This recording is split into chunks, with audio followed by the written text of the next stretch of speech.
supporting my videos, yo. Chat, show some love, show some love. Thank you so much. Good morning, just popped by before I head to work. Yo, how's it going?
Obviously, but if you're just now tuning in, thanks for watching this early morning. I'm TK Breezy, joined with Banjo. Banjo, how you doing? I'm chilling, man. It is a wonderful morning for some Smash Brothers Saturday. The weather's cool outside. It's not blazing hot in the state of Texas like it always usually is, but real hot with some Smash action we're about to get into, man. Oh yeah, for sure, man. So we actually have a couple things to tell you, man. One of the good things that we have for you is the seeds. So the top seeds right here, this is what we have looking at the top 16. Relatively quick, we got Meister, Cosmos, Mars, Panda, ESAM, MVD, Louis, Money, Sky J, Goblin, Sin, Wadi, Mute Ace, and Base Mage. Base Mage kind of sneaking in there. Like to see that. Base Mage, one of the pilots of a character that we don't get to see too often if it's not him or HBox. So it is nice to see, him kind of crack into that top 16 seed. Definitely, and we do have some oldies but goldies from the South region as well. So Meister, Skyj, and Mute Ace representing Texas. Texas has officially claimed Mute Ace as one of their own. So shouts out to the good old state of Tejas and Mute Ace. Once again, trying to make their upper echelon. It always seems like every time that there's a Lost Tech tournament or a Lost Tech City tournament, Mute Ace finds their way in the top 8 in one of these. So, rightfully seated exactly where they should be, of course, with some very, very big names at the top as well. So I feel like Mute Ace has been coming down to Texas for quite some time, though, right? Like, he's been kind of hanging out and running a lot of the tournaments for a little bit. So, yeah, it was only a matter of time until I think he got claimed for sure. Yeah, it was his soul was reaped, you know what I mean? Yeah. So, yeah. So we will have some matches up for you relatively soon, man. But until then, just going to be just hanging out with y'all for a little bit. I got a chance to, I don't know if y'all got a big chance to see the venue. I know y'all got some of the early parts of the, wide shot camera. The venue's insane. Yeah, absolutely. Like, literally, I came down here to San Antonio. I drove in this morning, and literally, passing everything, it's just this arena itself is just part of just, an even bigger campus. Yeah. Which is wild. And next to it is, things there's an Air Force Museum, and then Lockheed Martin is right next door. And then, of course, this arena itself is just a plethora of wonderful things inside of it. So, it's not only, a land center, but it's also, a robotics lab. It's a bunch of stuff, and I'm super happy that, San Antonio has embraced esports, and we can finally just play some Smash Brothers in a really nice venue. So yeah, I mean, the venue's sick. They also got some multiverses here. They were doing that at there's a land center actually at the same exact venue. So this is the arena, you know, where we're sitting in right now. But if you go a little further down the hallway, there's a food court here, and there's also you didn't see the food. Oh yeah, that when you walked in, yeah. That area where you walk past with the gates down, that was a food court, man. It's gonna open up soon. I didn't know we had all that. Yeah. It ain't nothing but a word. right after the block, we got lunch. Okay, yeah, man. So it's a good time here, definitely. But yeah, the Multiverses is running. They're running over there at the LAN Center, so bunch of nice computers. Got the water coolers going in there. I was like, all right, man, I see y'all. And they had a little thing yesterday. Coney actually ran a 16-man invitational, one character each. Or one person each character. Didn't actually get a chance to see who won it, but I did watch a few of the matches. And a lot of the guys who were playing were actually in the LAN Center playing. So that had to be nice. They might call for a lag check. You're like, I'm in the LAN Center, bro. You know I'm winning that. Yeah, like, bro. you know I'm winning that. Don't call my number on that. don't do that. Come on. I'm wired for sure. And the fact that it's literally news to me that Coney ran that here. Yeah. So well, he ran it at home. But a lot of the people were here. Like, he's actually coming in today, if he's not already here this morning. Word. But, yeah, he was at home. You know, him and I think Intel was what ran it with him. Nice. And, yeah, him and Charles commentated the whole thing. And, yeah, it was sick, man. I mean, I got to – from where I was at, I was in the LAN Center watching a little bit. We got to see Bugsy play, got to see Sandstorm play. Yes, sir. Oops Tier. You know, like, they're normal top ranks staples, right now. Right? Yeah, man. It was actually really cool. So we got some staples, obviously, over here on the side of Ultimate, too. And, obviously, on the side of Melee. I don't know if y'all saw the Melee bracket. That joint, I mean, it's not super large, but it is stacked. Yeah. It is nothing but heavy hitters in that thing, man. I was like, I feel bad for anybody who's this is their first Melee tournament because you immediately going 0-2. I'm sorry. So, like, a little history lesson for those of you. We ran a low tier a couple years ago, and one of the big names, I think it was Alfred? Alfred? No, I think it was Alfred. Albert. See, Albert, one of the big names that took out Hungrybox right before he got in the top 8. Yeah. Man, I forgot all about that. So yeah, that's what I'm saying. So like Texas Melee, yeah, we out here, baby. But Melee's out here too, and so was Ultimate, man. Smash is in just a really good place right now. Yeah, genuinely. I mean, like, you know, we got over the hump of let's complain about Steve all day because the Steves haven't been performing as well. And people are starting to figure out the counterplay. You know, you had Light actually doing like quite well against Akala at Summit. Unlike, you know, what happened in Invitational, he kind of got destroyed in Invitational, but was able to avenge himself. I've seen a lot more of anti-Steve gameplay. And so now we're at this point. I mean, you saw the top 16 seeds. There's all kind of characters in there, you know? Right. Not a Steve in sight in that top 16, though. I mean, people actually learned to use the training mode feature in Smash Ultimate. There's a training mode feature. You go in there, and actually you can set up certain situations, and you can lab certain situations, you know, with characters that might seem difficult at times. Yeah. Including Minecraft Steve. So. Yeah, I think I think one of the best things you can do with that is, like, if you're getting hit by something a bunch, like, you go and do it yourself, right? Like, so you're on the giving side of it, and then you can see how it is on that side and see, you know, your mind process of, like, what am I doing and why am I doing this, and then make your counterplay around that. Yeah, so, yeah. Or you can pick up a top tier, you know. I mean, that's hey, whatever is easier for you. You know, some people like to go that route of hard work, and some people like to go that route of fun work. So I mean, that's usually like step one for like anybody who's really trying to win. You know, and there's obviously a lot of people who are out here with their, you know, mid tiers going crazy. But I always wonder, like, you know, for those people that were getting people down like to last hit with Ganon, what if you just played like Mithra? Yeah, but you know what I mean? Like, I'm not Ganon though. You know, like.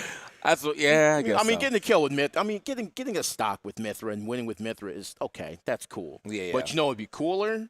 If I want to Banjo winning a major. That's all I'm saying. You know. Banjo, no, it'll never happen. I ain't know if you meant Banjo like you or you meant Banjo Kazooie, and I'm hoping. Neither or. Like, neither or is happening. Nah, that's fair. I'm on the desk because this is what I am proficient at. All that button mashing, you guys can have it. I'm gonna leave that to the professionals, to the high level players. Oh yeah, no, I mean, looks, man. Sometimes you just gotta like recognize where your worth is, and that's why we're here. Know when to hold them, you know, know when to fold them. The idea of being a top player hit very much for me for about 5 years, and then I was like, man, this joint hard. Like, yeah, y'all gotta play this every day, man. Hey, I can't do it. I got to give a big shout out to the youth, man. Y'all got energy. Yeah, y'all really do. Y'all play till 4 in the morning. Wake up 2 hours later, go to school, and do it all over again for what, 5 days a week? And then on Saturday, you play all day.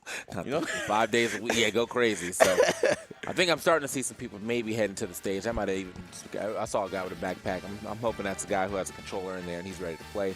Or that's just production with the backpack. But, you know, hopefully we get into some matches relatively soon. You know what I mean? They're trying to catch my fill quota right now. You know what I mean? If I feel too much more on this block, you won't catch me saying anything on the next ones. The silent treatment. Silent killer right there, bro. I have filled enough. Oh yeah, that glorious sound. That TK. I hear it. TK was like, yes, please. Had me a little shook for a second. Hey, and that's all we need right there. That's all I need. It's a sound I haven't heard in a while. It's been a while since I've actually been to just a live event, just in general. So I'm really, really excited for just Lost Tech in general. So yeah, and Texas gets real scrappy, especially on day 2. So. Yeah, no, day 2 is gonna be a little crazy. I mean, this we got 2 days of singles, and so I think we are getting pretty far down into the bracket before we decide to cut it off for Sunday. But it's gonna be it's gonna be a hell of a tournament for sure, man. Yeah, I'm not tripping at all. It's always a fun time when we're with the Panda Cup. Panda Cup, who has just done so many events in such a short span of time, and so many qualifying events, and it's all leading up to that amazing trailer we saw the other day, that Panda Cup finale. So that I am absolutely stoked for that, and using the FGC's favorite word, free. Yep. So that's definitely something you guys should look into, and something that we're going to be going into more of as we go on in the bracket. But we hear the names getting put in, we see the controllers getting checked, and we're going to get some Smash action for you guys here in a little bit. And I hope you guys are doing well this morning. I drove in at 5 a.m. Woo! You know what I was doing at 5 a.m.? My boy was, mouth open and everything. You know what I mean? So, but I mean, it is what it is. As he said, the Panda Cup is right around the corner. And if you actually did not catch, what Panda had said, you can actually get a chance to, win that trip to Panda Cup for free by using the code PandaVIP on your orders of $10 more on Grubhub, and then you are automatically entered into that giveaway. Should be a good, that sweepstakes basically. Should be a good time, and if you are the lucky winner, then we'll see you at the Panda finale. But first, before we get there, we got to kind of get some more qualifiers going, so we do got some matches coming up for you. I think that probably is a button check. Okay, yeah, it's probably a button check, so we got to get that out the way real quick. What did I just see? Did I hear like the Joker? Yeah, somebody Was said that the Joker and Samus, so I hope those are, I hope whoever's Samus, I hope that's just a dummy pick. I hope that is, well, actually, you know what? Ain't nothing wrong with Samus, bro. Now you're tripping. I ain't gonna say something's wrong with Samus, but in the face of Joker, I'm just like, I mean, these Samus players have been kind of on it lately, bro. But you know, it is still Joker. But the thing is, now, we don't get a lot of Joker gameplay anymore ever since the fall of Leo's Joker. So, we're looking for some jokes. These names right here. These Emlo and Kenneth. That boy said, I ain't got no tag. Yeah. That's just me. This is my name.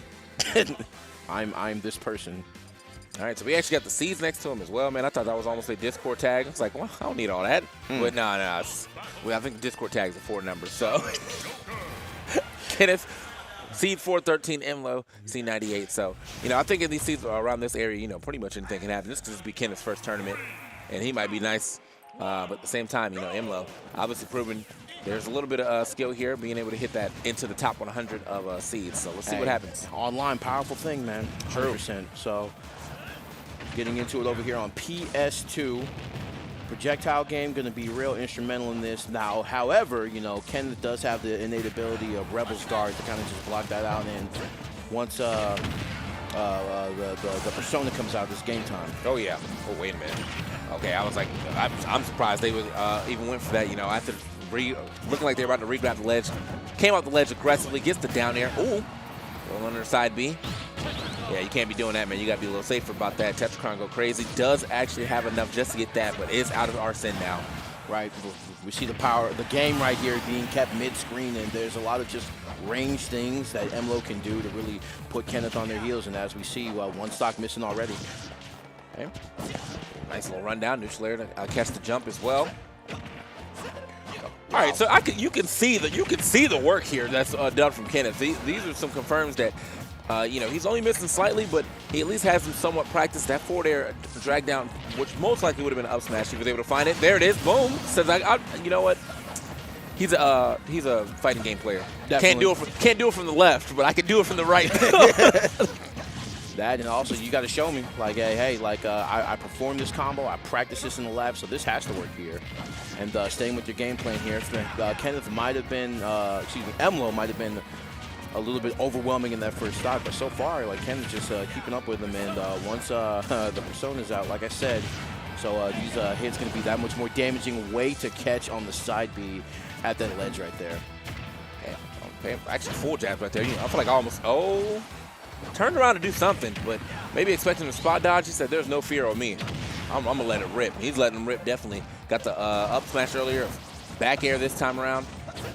Yep, trying to stay with the pressure right here on the ledge and getting real difficult right here. But, the tables have turned, and the weight right there. And the air dodge to escape. That combo confirmed. Very well done by Emlo. So Emlo kind of on their heels right now, just using their normals, using the side, the fair. Couldn't get the word out. Yeah, I know you've been playing some multiverse as well, but side air be kind of hitting sometimes. Yeah. Here we go. Oh, that should be enough. Oh, no, actually good DI right here, but would not be able to avoid too much more or to take another one of those. So has to watch how he's landing on shield. Both. Oh, wow. Just point blank side B, bro. Hey, that was a shotgun. I can shoot too, man. Don't even worry about it. All right. See if he can get a little more going for him. Got the. Oh. You're going to have that damage over time as well. Hang on. Wow, that is lasting for a very, very long time. The up special, though, going to be able to take it here. One stock apiece. Emlo and Kenneth kind of battling it out, both of these guys right now. That's it, man. We're pretty early in, so, Emlo, even with a pretty high seed, you got to watch out for some of these lower seeds. Sometimes they're not bad. They just don't get out to play enough. And that's exactly what Kenneth is showing. Right back onto the Arsene. And so, yeah, a little scary situation here developing for Emlo. Right, and we see that Kenneth has been kind of just getting this habit of, like, doing something that seems like it's going to be negative on shield, and as soon as that move comes out, like a dare, and the immediate move comes out after that from Kenneth, and that's just because he's just like, well, if you're not going to respect it, you're just going to sit here, and I'm just going to expend it. But here we go, Emlo on the offense. Okay, yeah, this is looking a little scary for, though, Kenneth. He lost his, oh, okay, let's get the shots off, though. Lost his Arsene. Still can finish this game with, he's been looking for it a lot. Maybe he can get another one. The back air. Okay. Man, last hit. Yeah, where Kenneth's strength has been like, where Emlo's strength has been, it's been literally just like getting at platform length and throwing fairs and back airs. But literally, we see that Kenneth is trying to go for that drag down up air into some sort of smash attack. Rebels guard to avoid the stock loss. Very well done. Oh, toss! Man, yeah, he felt that one in the chest, boy. Yeah, that was actually smart from Emlo too. Emlo, like, whew, that was close. But Emlo did not use that option. Actually didn't really get that many grabs in general. Yeah. So, yeah, that grab probably took Kenneth by surprise, maybe expecting a dash attack, just anything else. But I got thrown too. Yeah, I definitely got thrown. by the amount of times this man did not throw, I definitely got hit with that one. And that's where you want to use it, like saving your kill options for like the last possible moment that you needed, and Kenneth took him by surprise by Emlo right here. So game 2, running it back, and Kenneth, I mean, running it back on this stage, as long as those platform confirms are getting a little bit, or are a little bit more crispy, then could pan out well for Kenneth. But Emlo just has to keep the foot on the gas. So let's see.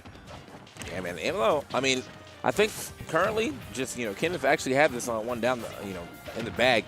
He wanted one more hit probably to get to that back to the Arsene to make it a little easier, but Kenneth knew that, so he was like, it's either do or die. There was like, if he did not get the KO on that up throw, yeah, Kenneth was coming back with Arsene. So yeah, that was the perfect time for Emlo to do that. Emlo with a made way better start this time around.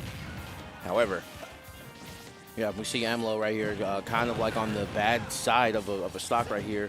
Kenneth with Arsene trying to get just something going, but the ooh, you don't see it often, but when you do, it's beautiful. And the tag is correct, Slade. You know what I mean? Thought you was coming back high. Nah, I'm actually up here. Don't often see Samus kind of pull that the trigger off and up be like that unless it's out of shield. So that was a pretty good little mix into the usual there from Samus. Yeah, that call out and then the charge shot just for the stun. Just respect my options. Another grab, and Emlo's like, hey, I'm 98th seed for a reason. Yeah, he's cooking now. I just had to wake up. Ooh. Okay, there we go. Everybody getting sky high right now. They say, you know what, you can't, if I can do it, or if you can do it to me, I can do it to you. So just like that. Unfortunately, though, for Kenneth, he is way far behind, 108 and no Arsene.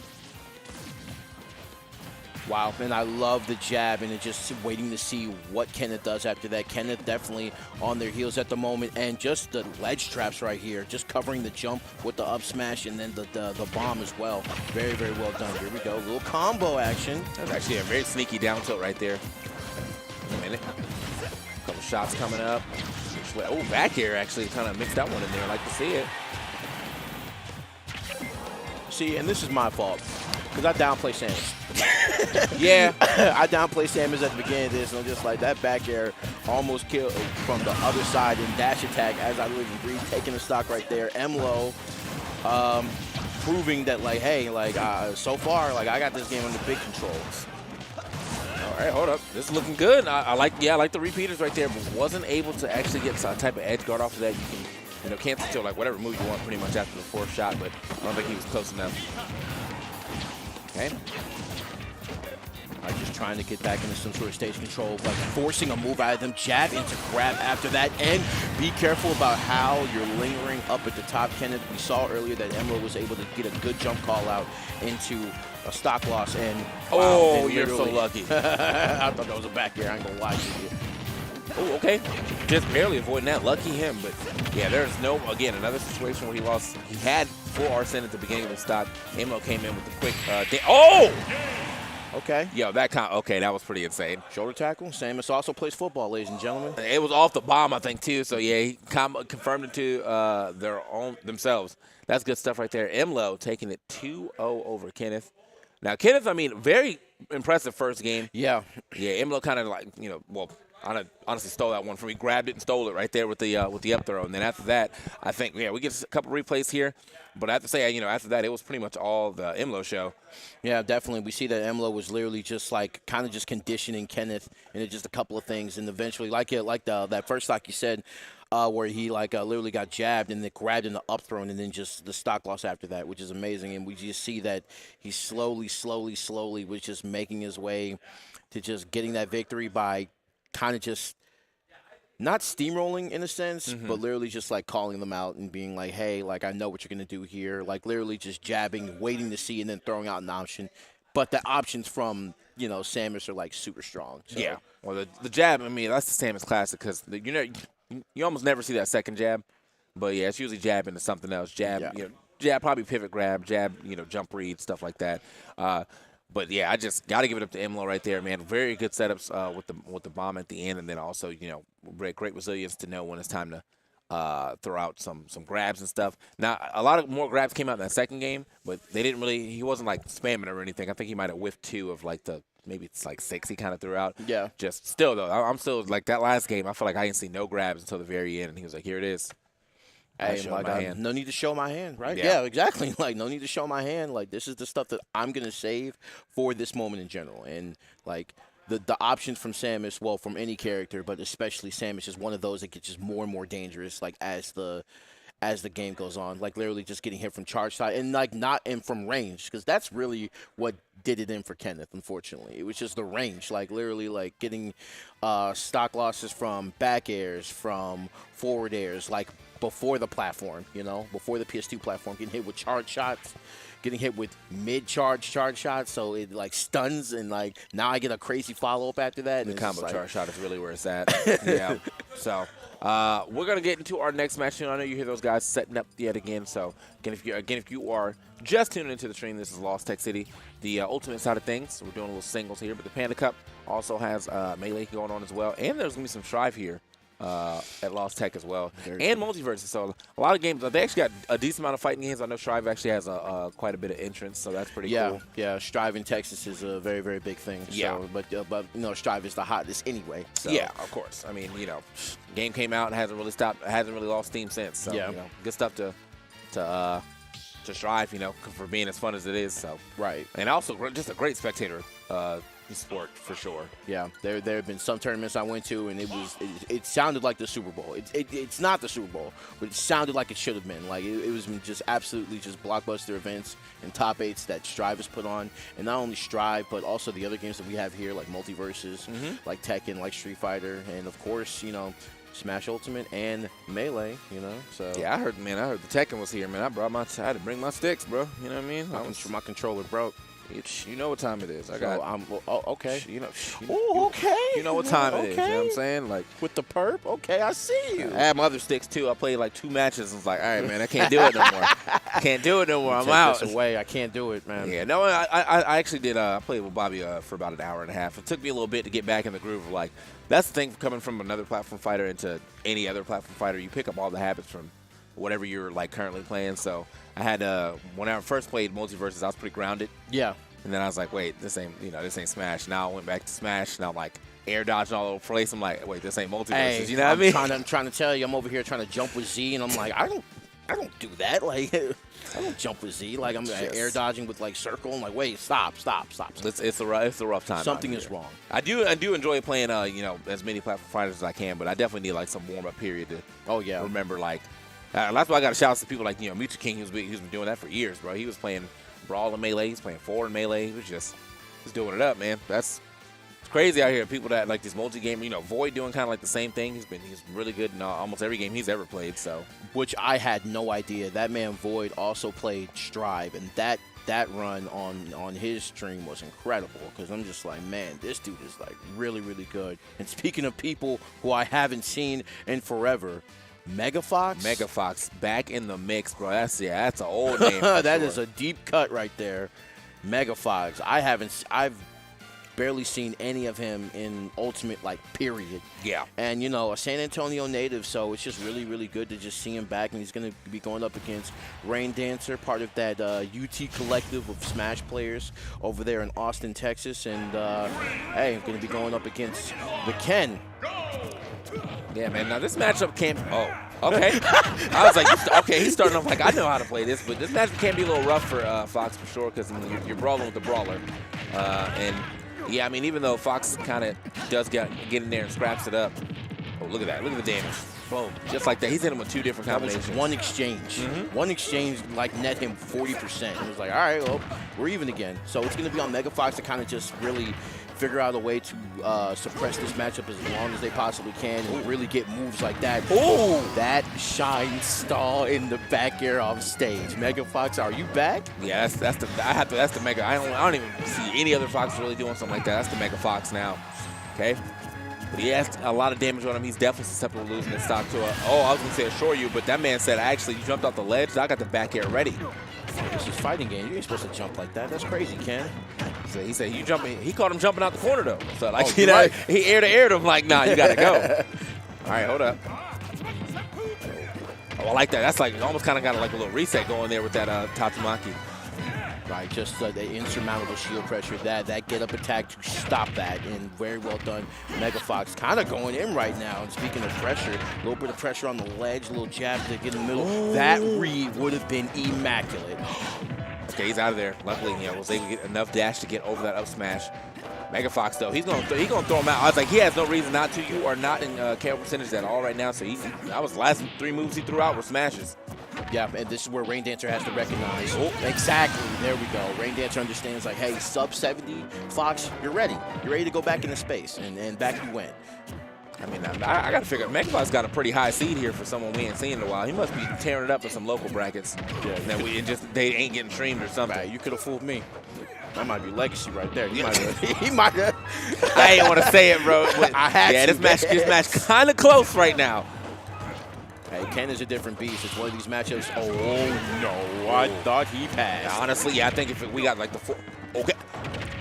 Again? Barely off. And wow, and the control, Megafox. And okay, they screaming out there for him. All right. Okay. Little hometown favorite. Yeah, that had to be a little scary for Megafox, though. But yeah.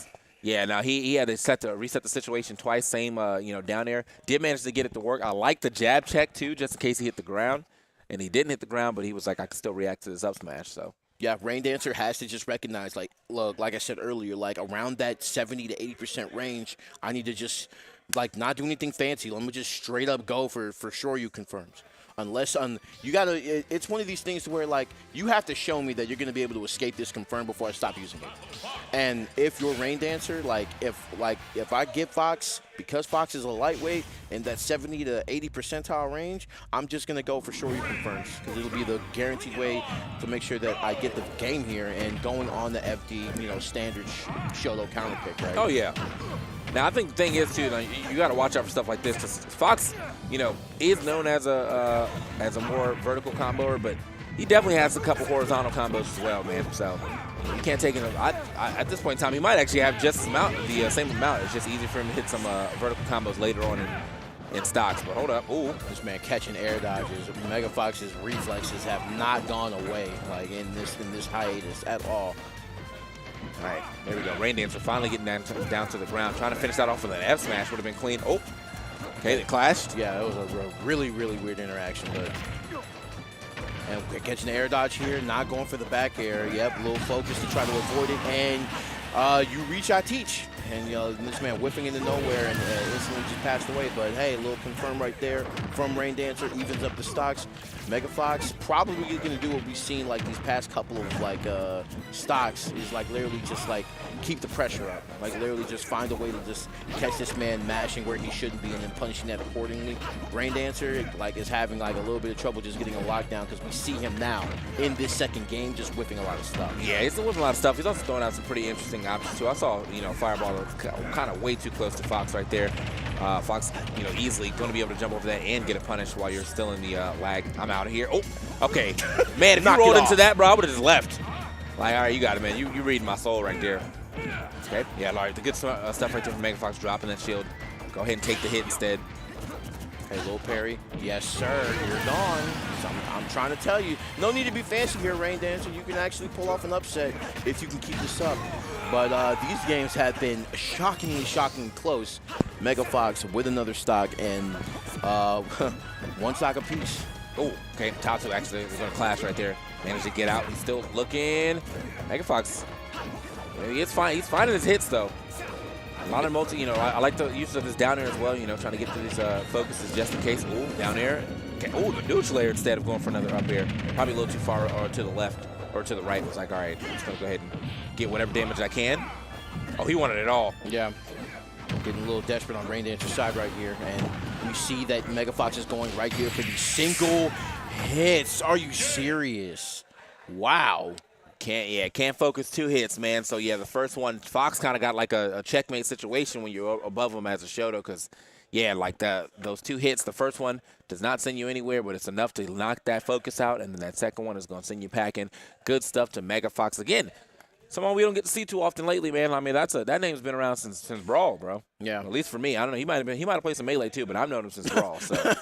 So, he's been just the Smash 4 Classic, honestly, especially in San Antonio and this state as well. And just to see him back, he apparently has never missed a step. So, hey, on in pools as expected. Way to go, Mega Fox. Welcome back, brother. Yeah, welcome back, bro. That's an intro. That's I'm back in the mix. I know that the people. He said the people need me, bro. We need some more Foxes out here, which is actually kind of funny because. Yeah, Light is, he's obviously considered our best American player right now. Only person really up there kind of piling Fox like that. Yeah, honestly. So, and honestly, I need more Foxes just because I can learn the matchup because that matchup can be oppressing.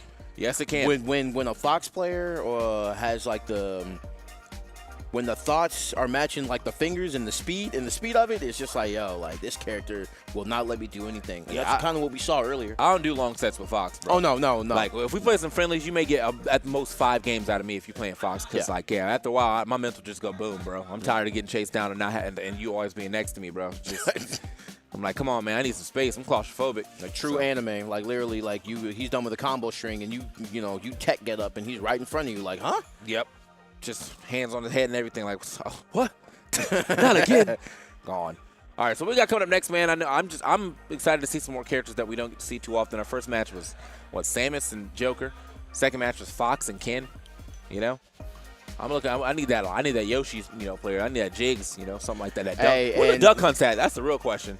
Look, this is the region of the most just obscure, just madness you will ever have to play. People complain a lot about coming to this region and playing just in general, just because they play stuff that nobody ever plays.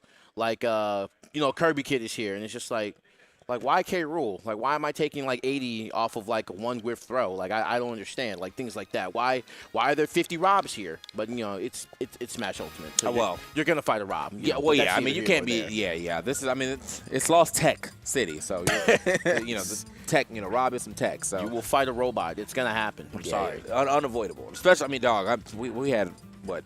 Two in top 8 at Ride and Grind. Yeah, man, It's gonna happen. Yeah. Sorry. Like, this is just the way things are. It's probably 2 in top 8, probably like 4 in top 16. I don't know, man. That's crazy in there. So, they gonna find their way. But yeah, we're gonna have another matchup for you relatively soon. This is Panda Cup, delivered to you by Grubhub. Grubhub, by the way. If I have told you already, 10% use the code Panda VIP for $10 or for $10 off your order for more than 10 or more, something like that. It's money off your order for more than 10 or more, and you also get entry into the sweepstakes to potentially go to the Panda finale for free. They do it all for you. Get your flight, your hotel. You just kind of show up, hang out with us. It's gonna be a good time. Yep. Win last chance qualifiers. Make the final spots of the Panda Cup, which is getting like bigger and bigger. By the week. Yeah. And it's starting to just wrap up to where we're gonna have just literally only live tournaments left. Because of the wonderful online qualifier events. So like after those are done, it's literally just going to be those last couple of live events, and then LCQs over there in LA, and then after that it's going to be the finale, and it's going to be a good time.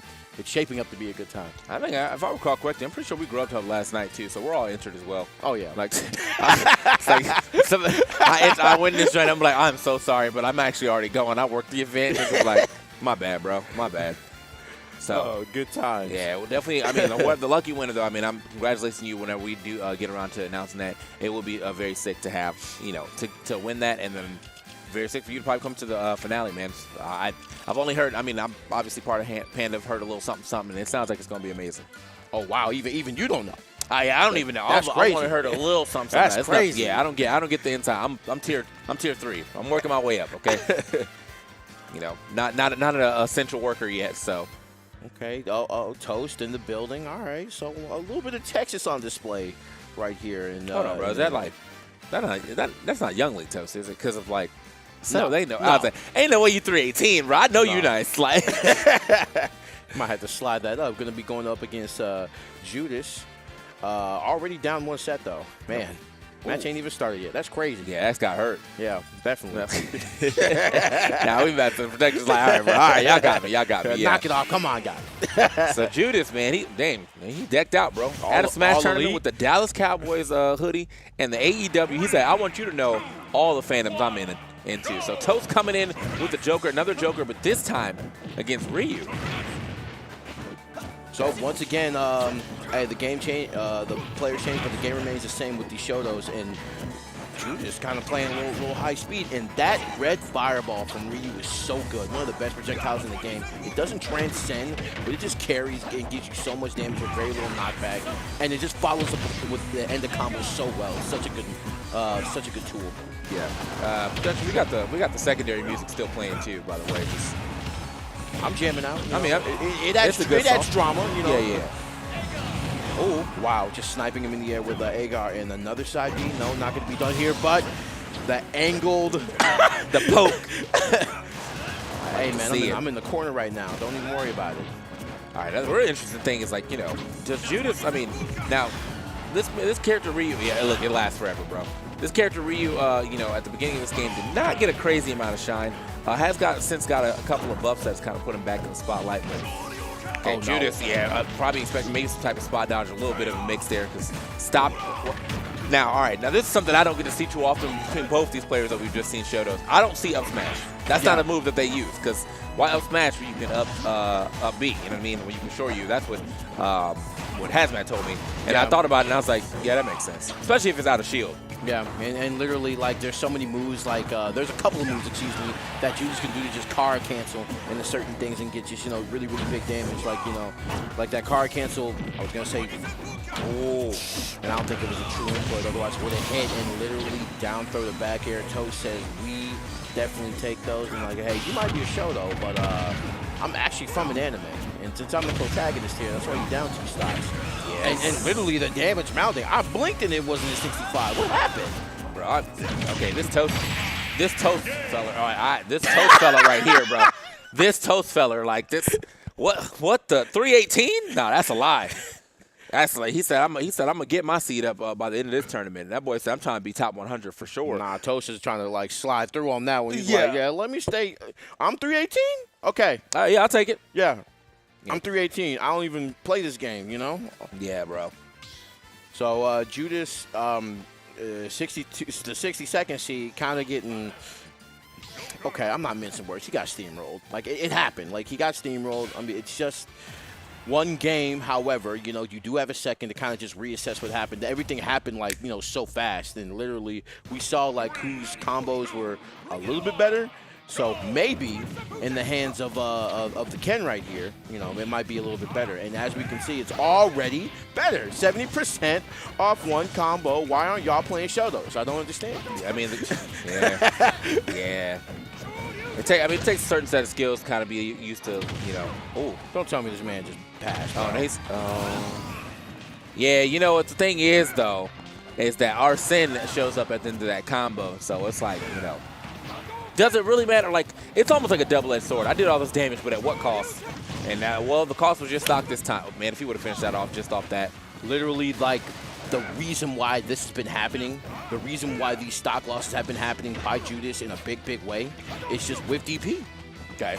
But I mean, you're a show though. You live and you know, die by it, right? Because that's, you know, your moveset, right? But there's just certain situations where, like, hey, if you whip this at the wrong moment, then you're gonna pay for it. And literally, like, we've seen just you lose games because of this. So come on now. Yeah, it's not looking great. It's not looking great out here. Oh, okay. You see, and hey, we're 1 for 3. Not bad. Yeah. We're gonna get back in here at the very least, right? So that's the I think it's the first time he's been able to take the set. So I mean, obviously the swap here to Ken was is working for him. I don't know if it was necessary, but definitely is working for him. Ooh, wow, big grab. Here we go. Edge guarding and Rebels guard into fair. That was so well done by Toast. You will fall, my friend. And Toast up by 1 stock currently, with Judas playing for winner's life at the moment. Damn, I didn't know he was just smashing down beyond that. He actually got a Arsene in the middle of that combo, but now this is looking okay. That was necessary, and luckily he didn't get hit by both of those hits because he still would have got spiked. But I got the stock. I have the stock. I'm gonna do what I want. I have the stock. I have Arsene. I'm gonna do whatever. All right. Well, I like that. It's going to use that, getting a lot of damage and that Arsene off. I feel like honestly, almost a full combo from the Shotos will do at least 70% of that Arsene meter. Yeah. And you kind of have to. You just have to make sure that, like, one of the things that, you know, really stop Joker is just like the suppression, like being able to just pressure him and not giving him the distance and engaging with him that much. You got to make your exchanges and your rewards on hit very much worth it when you play against Jokers. And Toast right now, wow. No, you didn't. Oh, no. What? Okay. Oh, no. You went for sure. You on ledge. Now, I need to replay that so y'all can see how Toast shook his head. Like, yeah. Yeah, like he forced him to SD. yeah. Like, I need the replay on that, bro. Yeah, I'm gonna need to see some footage, my brother, because that right there was that was a series of unfortunate events, and like I said earlier, you live by the Dragon Punch and you die by the Dragon Punch, and lo and behold, a lot of Shin Shoryukens were thrown that game, and we saw that. Unfortunately, Judas was betrayed. Oh, yeah, by his own move. Yeah, no, definitely kind of put him in the dirt right there. I'm pretty sure I just watched Acebox walk to the stage, but we'll be finding that out relatively soon. Oh no, it is. No, oh, don't do it. Oh, don't do it. Don't tell me I'm about to watch this early in the morning. We're gonna get into that, but first a couple of replays. Right? Oh okay. Wow, all right, no, watch the head shake. Yeah. man said. They got the whole yeah, I got him family on in the that back. one, bro. Like, yeah, bro, that's crazy. So, Oh, man. I guess the Street Fighter excitement at Lost Tech City don't stop because we have our third Shoto in a row. Man, we were talking about Rob's here. What's this is Shoto Nation. This is right. This is the World Warrior Station.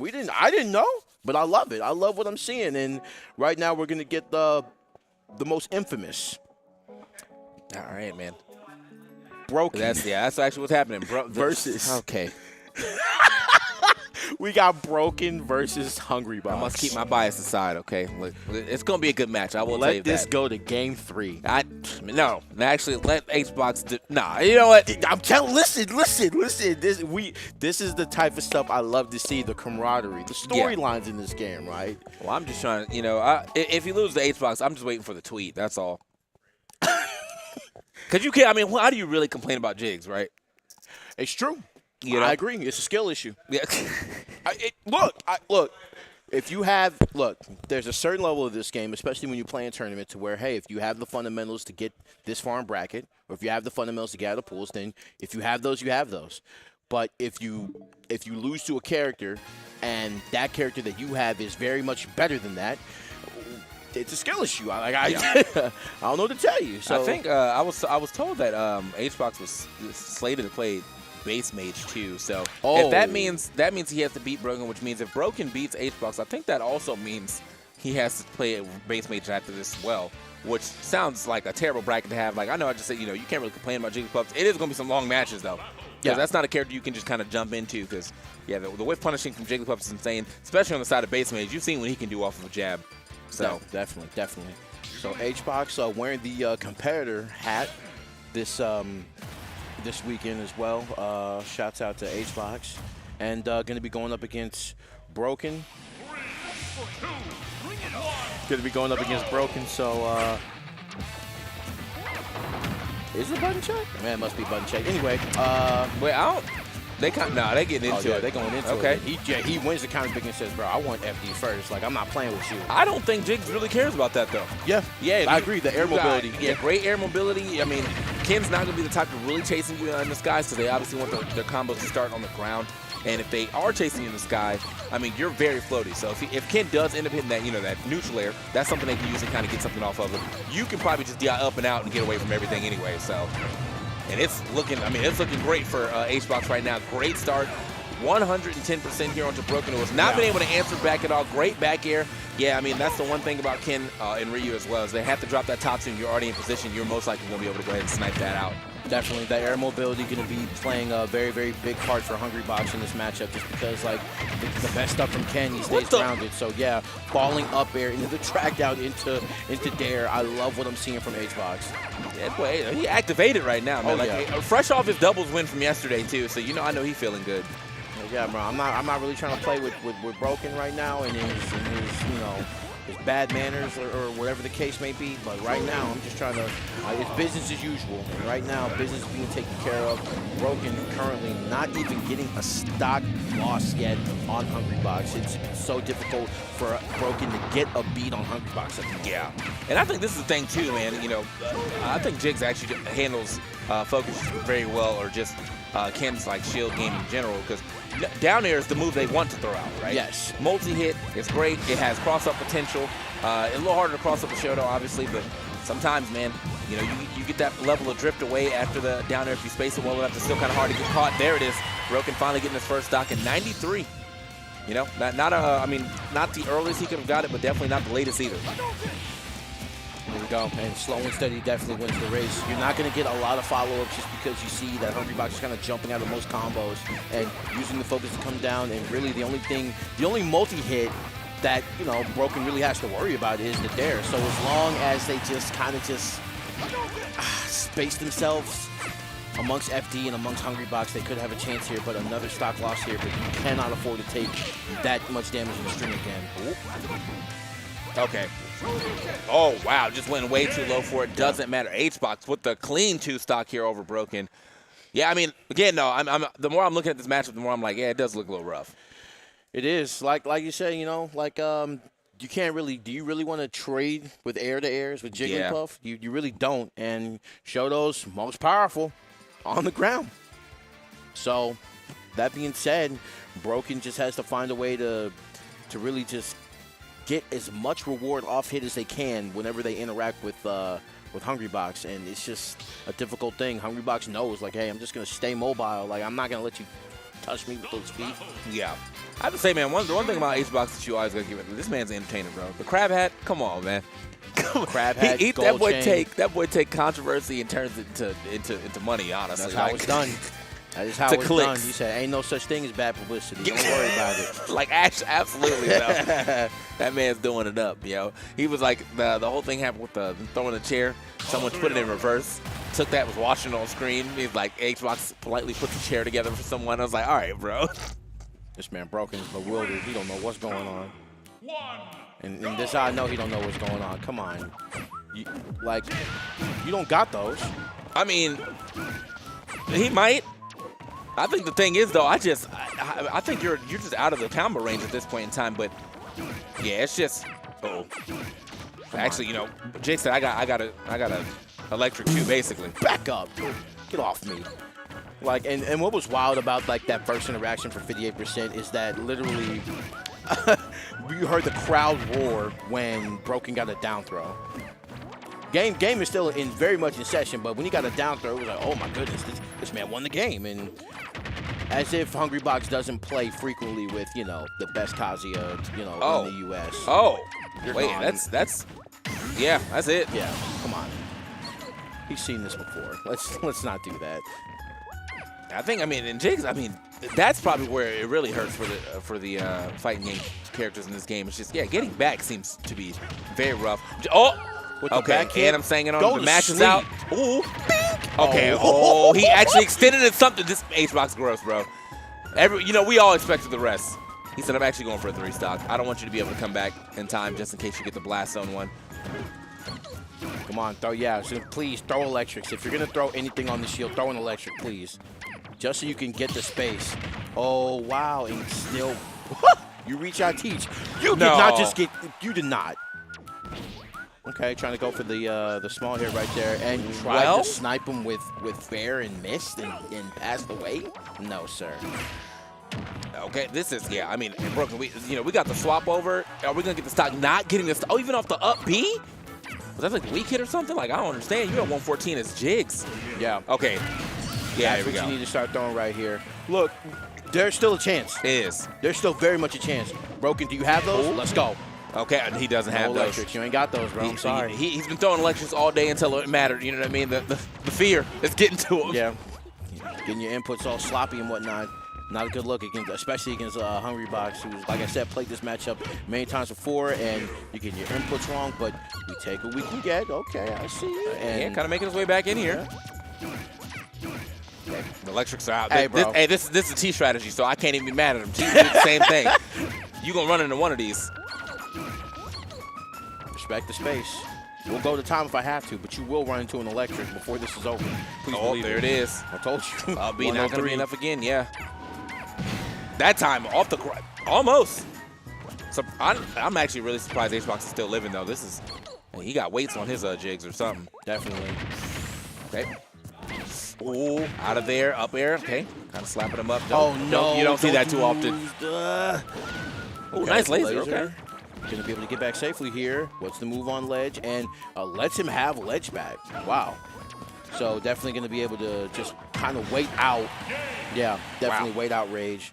And the approach right there from Broken will be the last approach before the Broken goes to losers. Hungrybox 2-0. Hey, I was not expecting to see a dash attack like that, man. That's kind of like a mental break right there because, with the way that HBox has been floating, where he was kind of like hovering around, I don't think that would have ever hit. So, good stuff to HBox. He saw what he had to do in that second game. He's like, all right, I have to slow it down a little bit. Can't run into any electrics. That's not really what I'm here for. Pretty much avoided every electric confirmed. Yeah. And so good stuff to him taking that W. And I think if the chat is telling me the truth, we got Basie versus HB then after that. You know what I mean? So that's nice. Wow, man. Like the switch from Ken to Kazuya was definitely instrumental in this. Still, same result, unfortunately. So, H-Box, as expected, going to be moving on into winners going to have to fight Base Mage. So, Base Mage with a chance to play the world-renowned Jigglypuff. All right. Well, yeah, we're going to have to see how that goes. Oh, wait. Okay. So, was H-Box really 318, though? I feel like he's been doing kind of well. Hold up. Hold up. Ain't no way, right? Ain't no way this man 318. There's no way. Look, I'm not the stats guy. You know, if y'all believe in it, I believe in it. All right, I'm just the guy behind the desk. I don't think, I mean, the weirdest thing is, like, if this was like a mix-up, I don't think Broken would be 318 either, though. Like, I feel like Broken mostly would probably be around, I'd say around like the 100 area of this tournament, maybe, if not a little above that. But, guys, check this out, man. You are here. Check it out. This is what we got left out for you, man. Lost Tech City. There's 3 qualifiers here, as you can see by the amount of floating heads next to the name. Up next, we have Big House, which has 3 more qualifiers, and then Let's Make Big Moves, which has another qualifier, and a couple more tournaments down the line. It's going to be a great time. So this is the finale. This is where we're going to be at the end of all of this, December 15th through 18th at downtown Los Angeles. Register for free at start.gg/Panda Cup Finale. 32 players qualify. Pistachio's last chance qualifier as well, and then side events and festivities all weekend. And also, if you didn't know, you could be buying some nice merch right here, that Panda merch. Check that out. We got such good stuff. The Panda varsity jacket is personally one of my favorites. The Get Good hoodie is also up there as well. We got the Panda jacket for you if you want to just go ahead and rep Panda and look like you're part of the squad. You can do all that at panda.gg/shop. And then the Panda Global YouTube as well, youtube.com/Panda Global. You can watch all the Pandas, including me, doing all kind of fun stuff there on the YouTube. It's a great time. Hey, man. So, what's up? We're back. Definitely a lot of like fun, wonderful things that Panda has provided for us. PG Stats especially. Shout out to PG Stats. And once they get that FGC side started, I will be on that thing every day. Also, of course, the merch. Really, really, really cool stuff. Really, really cool stuff. So, yeah. I was like, I missed what you said, but, throw it into it. I got you anyway, bro. Let's go ahead and get it.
Hey, and welcome back here to Lost Tech City. We had some great matches already, but we got even more great matches coming up on the other side of this break. Also, some great music y'all can hear. It's kind of banging right now. I hope y'all can hear it, because we can hear it. It's nice.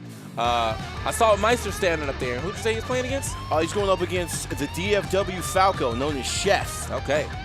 So is it Chef like he be chefing, or is it like? Oh no, he chef definitely like cooks. Okay. He definitely cooks. 100%.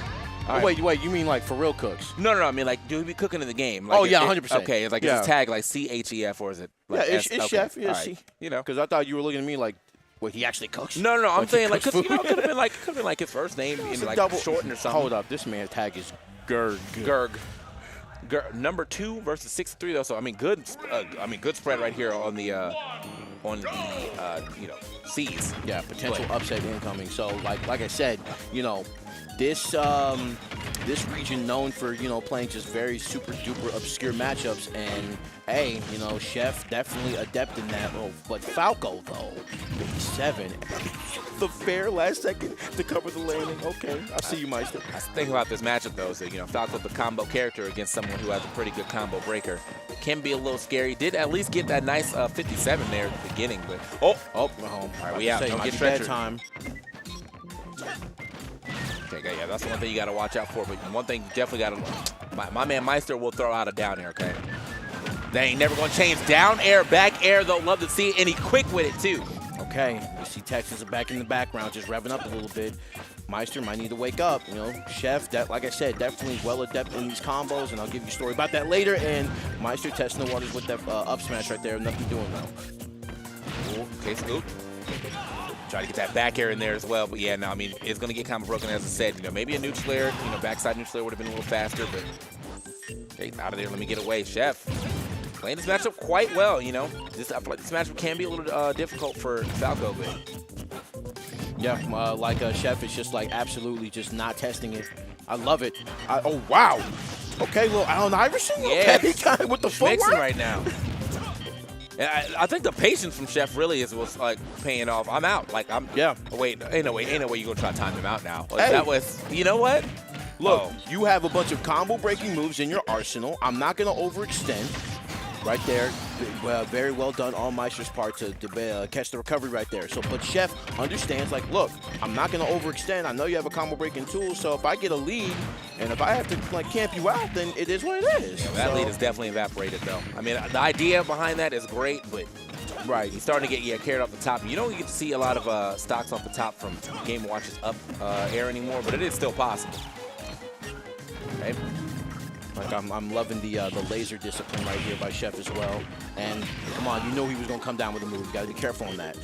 It's oh my God, you're still alive. At what? First of all, your DI is insane. How you get hit that high up and you're still living? Okay. As Falco, his character is not heavy. Right. Wow. Okay. And the Lion Tamer. Yeah, step back. Catches him on ledge right there. So gonna go up there, and literally like the fact that Meister can just use some of these moves like Dare and just fare out of disadvantage, and like in the blast zone, in the magnifying glass, you can't really see what's going on up there. So it's really, really hard for Chef to really just mount some type of move up at the top right there without seeing what's going on. Okay, Meister said, I don't even need you to hit my shield. I'm still going to do it. That's some good spacing on that down tilt, though. Can't get scooped up by that. He's got to find the stock, but it's looking a little rough for him. And like, Falco not go. Okay. Oh, he hit the platform in the back and got carried off. Oh, you have to be at least a tiny bit upset. Yeah. Because you got styled on a little bit. I'm sure, you know, he wasn't going to lose that stock. Otherwise, I think he was fine. He was, you know, going to be able to kind of drift back, but the platform not helping him out. Come with me, sir.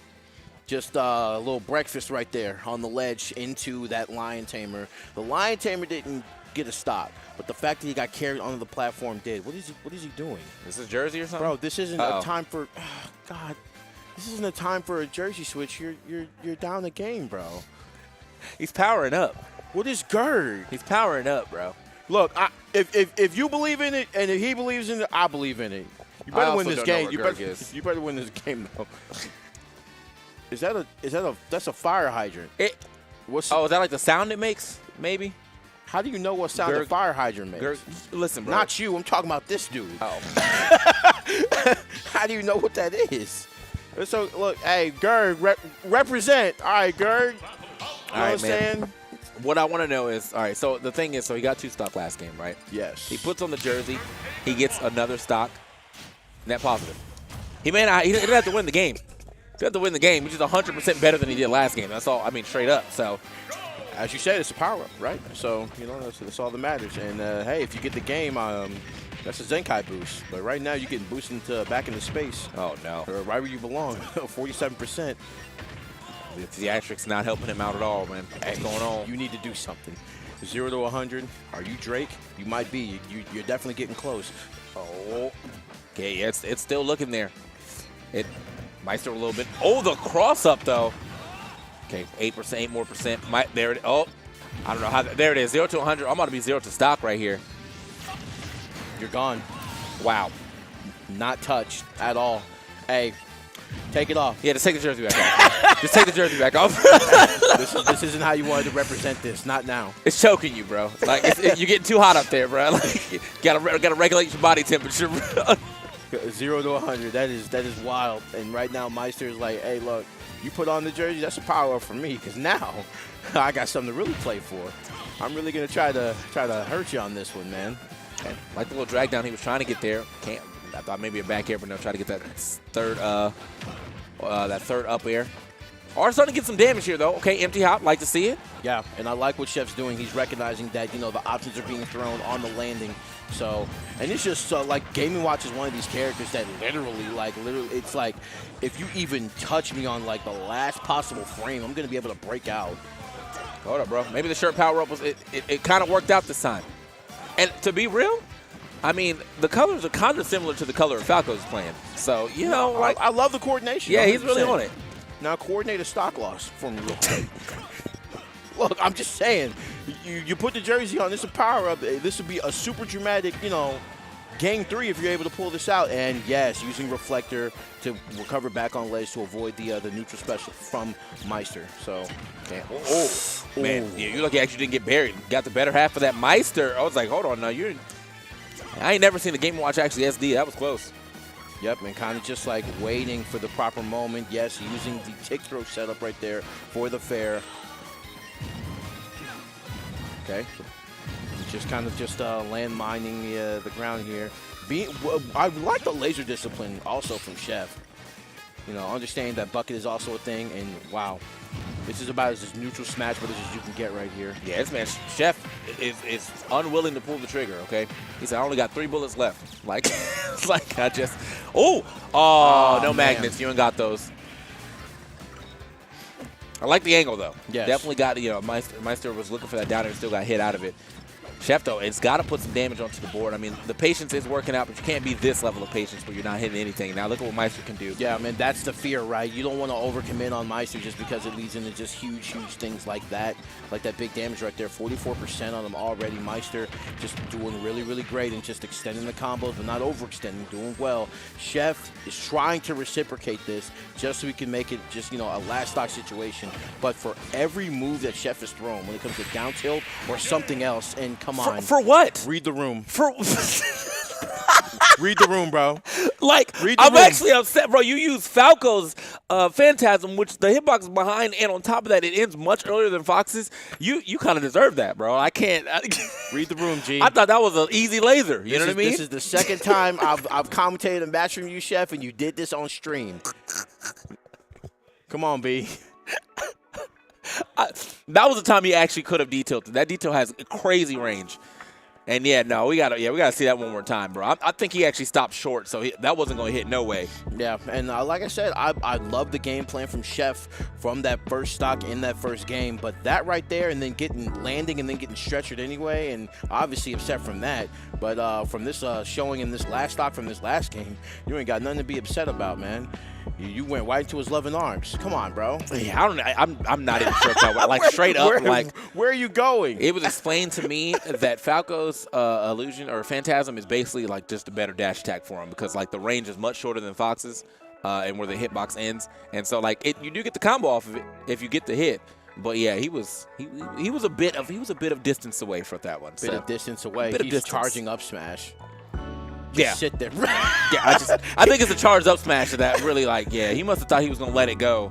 Nah, Meister will hold that. Nah, especially he's reverse. He's gonna hold that, man. Yeah. He's gonna hold that. That is Meister, number 2 seed in Lost Tech City.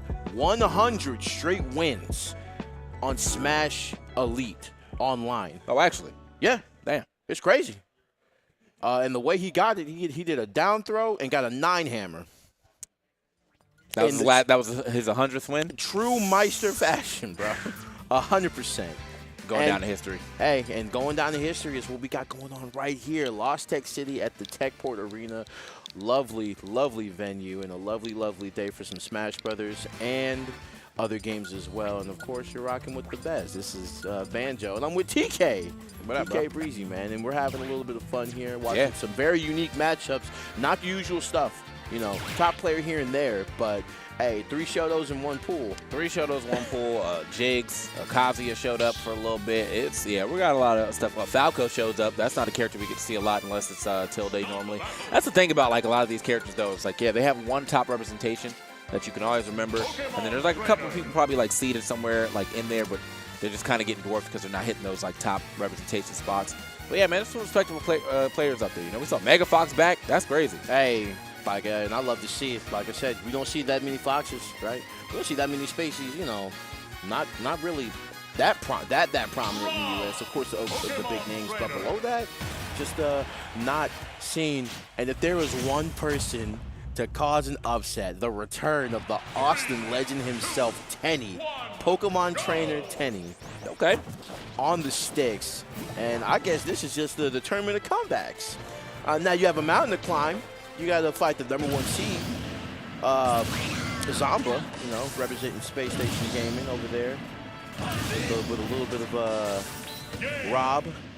Means Texas. It was going to happen eventually. Yeah, I mean, you know, if you told me he lived here, I wouldn't look, I wouldn't bat an eye at it. Another Rob player from Texas? Okay, word. You know, no, we all know, you know, Zomba coming in from the tri-state area up there. I think in New York specifically. Yeah. New York and New Jersey, one or the other. But he had a pretty crazy, I think, performances kind of started up relatively, I guess about this year, to be honest. Yeah. You know, let's make big moves. Was pretty big for him. And these guys have been kind of holding it down ever since. So, yeah, very interesting to see, you know, Tenny still got the sauce, you know. He doesn't really compete like that anymore. So it was very interesting to see him here in bracket. Now, Austin does have its fair share of Robs. So there's a couple of them who, like LSOE. So, you know, he does have the Rob experience. So let's just see if, you know, he can cause a pretty interesting upset here today. Oh! Okay, you know what, bro? I like the idea. I like it. Just because, like, if you committed, he already committed. The second down there was like, I'm committing to this idea. We can lose stocks together. Yeah. Well, I thought that was going to be easy down there for him, actually, but we'll see what he can do then. Like, you know, he does say he's level 100, and it seems like he doesn't care about dropping his own stocks. He's like, I'm going to get this. I'm going to get it back anyway. Like you said, you know what I'm saying, it was a commitment, right? And, like, Zomba really not that much worried about PT. You know, Kuwait is also in his region. Right. So, you know, it's nothing that he's, like, that concerned about. But when you make call-outs like that, you might want to wake up. Yeah, I guess he really did need that stock. Okay, hold on. I like that. That was the callback just so I don't get comboed. Okay. Tenny been doing a little bit of research. Oh, all right. Up smash might have been a missed input on probably an up air. Yeah, you don't really get to see it. Honestly, you don't want, like, Squirtle's up smash and Brawl, when it first came out, he godlike. Now, yes. You don't really see it too often in this game. Normally, you'll probably see down smash or F smash off of the jab lock, but he's over here to the Charizard. Okay, Juke. Get off me. I was going to say, a lot of spaghetti. Okay, little jab lock. Hey, and the back air also auto track, so very, very dangerous tool in the side of Tenny. Okay. But you go for a side B. That's exactly what I thought he was going to go for off the jab lock first, because I was like, well, what else do you do here? Wow, it's going to lose that stock immediately. There was on the Squirtle, lightest one of the bunch, so, or the Ivysaur was relatively light. So back onto the Squirtle though. You know what? Oh God, like Tenny's just like, it's so risky trying to do stuff like that. And yes, immediately going into the Ivysaur. Wait, what is going on? Hey Zomba, you might want to. You're in the tournament right now, my friend. Isn't he seed 1? Yeah, seed 1. So he's supposed to be crushing this. But right now, Tenny's saying, look, man. I've been around the block. Look at that. The callback to make sure I don't get comboed. Very, very well done. A return to neutral, but you are lightweight. So, hey, this next down throw confirmed that Zomba might be looking for here might do the trick. This is what matters right here, though. It's like you can see what Tenny is looking for. He's got to avoid catching it up air. Oh, speaking of, I think that's going to be enough. It is. What did I say, bro? He's got to avoid catching up air. Hard time landing. And it looks like, I think, he was definitely fishing for that side, or the side tilt, F tilt into probably jab lock or jab lock situation. Couldn't find it. Swapped it for the Ivysaur. It was too late, though. Yeah, and I like the trick of doing the swap, but it was just like, if I swap here, I'm Charizard, I'm dead anyway. Perhaps, maybe, maybe the weight might have played in a factor here, but when you make call-outs like that side B from Tenny, that's how you steal games from #1 seeds in this tournament. Side B from Tenny, and I mean the thing, you still have to think about the fact he gave his own stock up at the beginning. Crazy read right there, but so if he's able to keep all of his stocks in his own hand, I guess, like he might actually be able to make something happen. He's going for it again. Oh, getting popped up though. It's looking a little scary. Okay, a little stall. Oh, no. It doesn't matter. And he used the stall to his advantage and got that back air. That's so rough. Yeah, no, Zomba said, all right, I remember how to play now. I'm back. Yeah, but I think that last game was just a little too close for comfort, and he's like, yo, let me stop messing around real quick, man. Okay, wait a minute. Okay. Nice. Yeah, once again, just ruling the stage right now with Nair and just covering so much distance and taking Tenny coast to coast, and Tenny just having the biggest difficulty right now. And luckily, that wasn't the end, but the side B mid-air, and a lot of mileage getting caught off that and barely missing the back air right now. A little bit of spaghetti in the middle, with grabs from both. Oh, okay. Try to get the little mix right there. Wait a minute. Tenny's got to get the stock up. There it is. Yeah, up smash is going to find it. Didn't even have to worry about it too. He's like, I think you're going to drop shield, and I'm going to hit him. So, not getting walked. Okay, he's lucky he's getting these sour spots, but it doesn't matter, man. Yeah. Zomba knows how to clean it up. Even if he doesn't get the spike, he's like, I still put you in a bad position. Here I am. So Tenny down a little bit. There we go. Get a little whirlpool action. Nice. Reset. That was American reset, though. That was not a real combo. Yeah, American. Oh, no, he got carried off the top with the up B. No, but not gone yet, but in really, really good position. Little just cause on the ledge right there with, okay, he says, I got a jab for your jab. Watch this. Wow, and we see the tricks. Oh, and going for the smash attack here, not going to be able to get it, the release, but a full combo coming out, the up B, a punish right here, another up air from Zomba, going at it right now and able to just amass so much damage, and another up smash, not going to be gone just yet. Yeah, surprisingly, I mean, that is Charizard, but I guess he didn't have enough rage to push that big body Rob past the blast zone. Nice forward air to go ahead and push him off, away from the ledge. Up smash? Nope. Up throw? Forward throw, actually. Okay. So what's the move right here? 132%. So really, wow. With the right hook from Rob? I don't know why that felt disrespectful. Say, get off my stage now. Get out that stock. It's time to go. Whoa, that music was okay. I was like, is that Rob's new thing? Like, okay. Unbelievable. Great showing right there from Tenny. Unfortunately, just what really did it is just like a massive stock deficit that fast into the match on both games. Oh, yeah. Yeah, I think the first game gave it up himself. The second game, Zomba said, actually, I'm nice. So, yeah, I mean, and he did get it down to like a, respectable game on both. But, yeah, Zomba was able to clean that up super quickly. I think that might have been a JV2. I don't think he got hit at all. But if he did, it was something small. Either way, yeah, that was the first game, sick. I mean, he pulled out a lot of tricks there. But, yeah, Zomba was able to take that one at the end, the up tilt, up air. Yeah, and like we see just the crux of it, right, is really just like this deficit right here, literally just losing a stock just, within a minute, just kind of just did Tenny in right here. And literally, like, that was actually a disrespectful forward tilt. That was Rob, like, showing human emotion and being like, don't mess with me anymore, throwing a right hook. Unbelievable showing from Tenny, but as expected, he's fought the #1 seed for a reason. Yep. So sometimes matches can get close, but he said, I'm still taking it. I see, this actually happened. So the Jigglypuff Ditto is coming up. Yep. Hbox versus Base Mage. Both of them guys step into the stage. Should be a pretty interesting one. I know it's going to be favored for Base Mage, but still, It's gonna be fun to watch. It's probably the first and only time you'll ever see 2 jigs on the screen at the same time without being dubs. Yeah. So let's go. Yep. So expecting probably the most fundamental play from, you know, the most experienced one being H-Box and then Base Mage. Well, the way Base Mage has been playing like these last couple of games, like, you know, I don't expect Base Mage to go anything. Like, if I was gonna say that Base Mage modeled, you know, their gameplay after one person, is definitely H-Box. So. Yeah. But I mean, they've since taken that, you know, gameplay and just kind of like ran with it. There's been some confirmed. Base Mage has figured out so much about this character that like nobody else would have actually put the time to do. So hey, you know what he probably learned all that from? Training mode. It exists. Training mode. Training mode. Smash Ultimate. If you go into one of the sub menus, there's a place where you can, you know, lab combos, right? There's a place you can lab combos and then study how other characters work, so that way you can get favorable matchups on things that may seem unfavorable at first, you know? Training mode. Training mode. Yeah, just in case.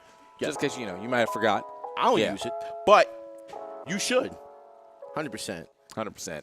So yeah, man, we're gonna have a good one coming up though. H-Box is very good, but base is Base Mage. Like that's, you know, we already know that H-Box is good because you saw what he did to Broken Mirror. He was that boy. You know, we were all talking about, oh, there's gonna be content. The only content was that man getting farmed. Yeah, you know? Honestly, happens to the best of us. There was no like. Happens to the best of us. Wouldn't let that happen to me though. Anyway. No, that's fine. Jokes aside, bro, it was definitely a good set. Glad having a greater set coming up right now. Yeah, as I said, not something I think I get to see too often here in Smash Ultimate. So. Yeah, definitely. And hey, the H-Box, the Smash Ultimate H-Box, love to see it. You know what I'm saying? Love to see the fact that he's, you know, just competing and playing in this game, especially today. You know, just competing in general. Also, excuse me, always just fun things to see. Especially at Lost Tech, and we're happy that you guys are joining us as well. It's been a wild block, I'm not going to lie to you. I think that's probably the thing about Lost Tech. That's probably what they really mean. I mean, there's a lot of we bringing out the ancients, bro. Last, you know, like the fact we got Mega Fox back, we got, you know, Chef pulling up, we got Base Mage and H-Box. It's Lost Tech. It's gonna be, you know, footage that must be found again from in Atlantis, you know, years from now. But yeah, it's gonna be a good time. Why does this man pucker up like that? I don't like that. Hey, all right. Well, anyway, a Hungrybox Base Mage. Base Mage number 13, you know. You can't say nothing about him puckering up when you got the buzz right there, bro. We've been doing that for years. Bro. It's the liquid pucker. I don't know. Maybe that's what it is. liquid pop-offs, liquid pucker, they'd have it all. Like, it's like part of the onboarding process. Getting the hands warmed up. You know, we got to keep it cool in the venue. But Hungrybox, he is him. And it is a best-of-3 in this winter semifinals right here. Number 52 seed, and going up against Base Mage. So technically, if Hungrybox loses, it's an upset. If Hungrybox loses, if Base Mage wins, yeah. I was like, whoa, what do you mean he's number 13? Okay, my bad. If Base Mage wins, yeah, it's an upset. So, what do you mean, bro? Okay, look, I keep getting these mixed up. If Base Mage wins, it's not an upset. It's not an upset. So if H-Box wins, it's an upset.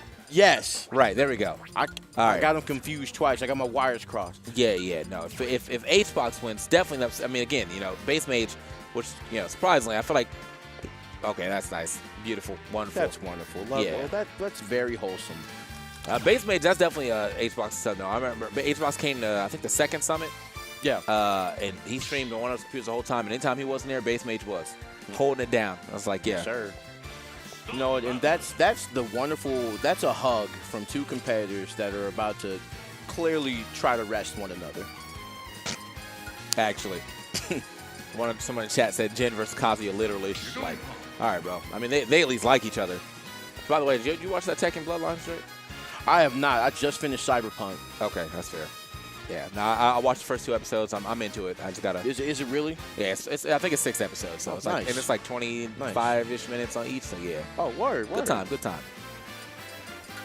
know, love me some Tekken. So definitely something I'm gonna have to check out. So here we go. Jigglypuff versus Jigglypuff. H-Box versus Base Mage. Let's get it. Okay. Okay, a couple taunts in here. It's okay, cute. so clear this button check. Is it though? Nah, it is. I was staring because the equations popped up in my head. I'm like, hey, wait, is it really like just intense neutral right now? Is this neutral from both of them right now? All right, there we go. The buttons have been checked, and the match will be starting soon. Don't look at the camera, bro. Like, don't do that. Why are you hating, bro? Because it sets me off, bro. It's like what was that? Oh, shield break. Okay. Yeah. All right, man. So in a tournament of oddities, we have the mirror match between Hungrybox and Base Mage. Wow. And as chat said, like you said, it's Jin versus Kazuya. So. I mean, I'm just okay. I'm still thinking about the fact that we're watching a Jigs Ditto. Like that's happening, you know, and like that's rare in every game. Well, except maybe not 64. Yeah. But yeah, that's rare in every game. Here we go. Let's get into it. H-Box versus Base Mage. H-Box with the straw hat. Base Mage with the sleepy hat. Let's get it. All right, we're going to see this dare between both these characters a lot, sets up for a lot. The ledge shenanigans is, okay, little mid-match nap. No big deal. Right? I mean, it probably would have killed, though. Yeah. Oh, scooped. All right, and actually, because you said that, it's like one of those things to where it's like 60%, and it's just like a rest from either of these, like, is definitely going to do the trick, so... Very interesting to see two Jigglypuffs on Battlefield. Kind of just, we see Hungrybox not willing to overcommit on certain things. He's got the lead. I mean, he's playing exactly like, hey, I wasn't going to make this free. And that's definitely exactly what's happening right here. Back air, almost coming from the middle of the stage. And that was a fresh one, too, so. Right? Oh, hold on, H-Box. Look, yeah, like I said, there's no need for me to just, do anything that you wouldn't. So, here we go. Well, and catching him with the up air on that too, and just getting these small hits definitely isn't going to do it. And just two Jigglypuffs just trying to get a hit on the fair. They jousting, yeah. Jousting, yeah. There we go. There we go. Just the back air. So H-Box actually taking first stock here. We get an upset this early from H-Box. Hey, look, the PG Stats definitely just made a video about H-Box's kind of run here in Ultimate and how he's been kind of steadily improving. Yeah. And so this will be a big testament to that if he's able to beat what is considered the best jigs. There you go. Base Mage just trying to, I was going to say just trying to find the hit here, but so far it's been just really, really hard. Just trying to combat and do all this jousting with Hungrybox, and it's been just one of these things to where one dare, yeah, that's what I was literally going to bring up. I was like, one dare is literally just going to, figure, like, be a 50-50 into a rest. And as I live and breathe, a rest was had, so Hungrybox up by one stock so far. It's the patience really that's like really paying off for H-Box. Not to say that, good stuff right there. Not to say that Base Mage is not patient. Oh, yeah, you're crazy for that, but I like the idea. Let's get some extra damage here. My turn? Come on, I thought he was going to do this stuff. Dog. Just back to back. Come on, man. It's sleepy time. Let's get it. One stock apiece. He actually did not take a big punish for that either. He got the sleepy, he got the the flower on the head for some damage over time. So honestly, I think the next rush probably would finish it if he's able to find it. Yeah, well, that's why they both playing so patient. Up air rest, down air potential rest. Like it's getting a little scary here. Oh, Base Mage. Yep, find some hits. Neutral air, nice. Okay, a little bit even, for the first time, like all sets so far, all games so far. So. Once again, the jousting, the moves at the same time, and literally they're just trying to figure out, just like, hey, like I'm trying to like get into your space and just land a hit without getting punished off of it. But Base Mage, oh boy, that's the thing. You got he's kind of running out of jumps, man. I think that no. Say goodnight. H-Box just believed too hard. He got the parry, but it was too far away, and he gives that one up, man. And we see just literally just like Base Mage kind of just popping off earlier, and there's like, yeah, I can't believe I got that first game like that, even though I was down. And hey, Base Mage says like, look, I'm number 13, man. We can definitely get it done. Base Mage actually popped off on that too, bro. He was like, L, whiff recovery, or whiff rest. Time for you to really sleep. Right. Put him in the dirt. H-Box, man, like really putting up a good fight there. But yeah, just one decision at the end actually going to cost him right there. I think he had to just kind of play an honest game for the W. And yeah, Base Mage is pretty good at playing that honest game. That move lasts forever. I'm not even surprised. Yeah, like literally that reach from like here to here, like, and that lasted forever. Holy.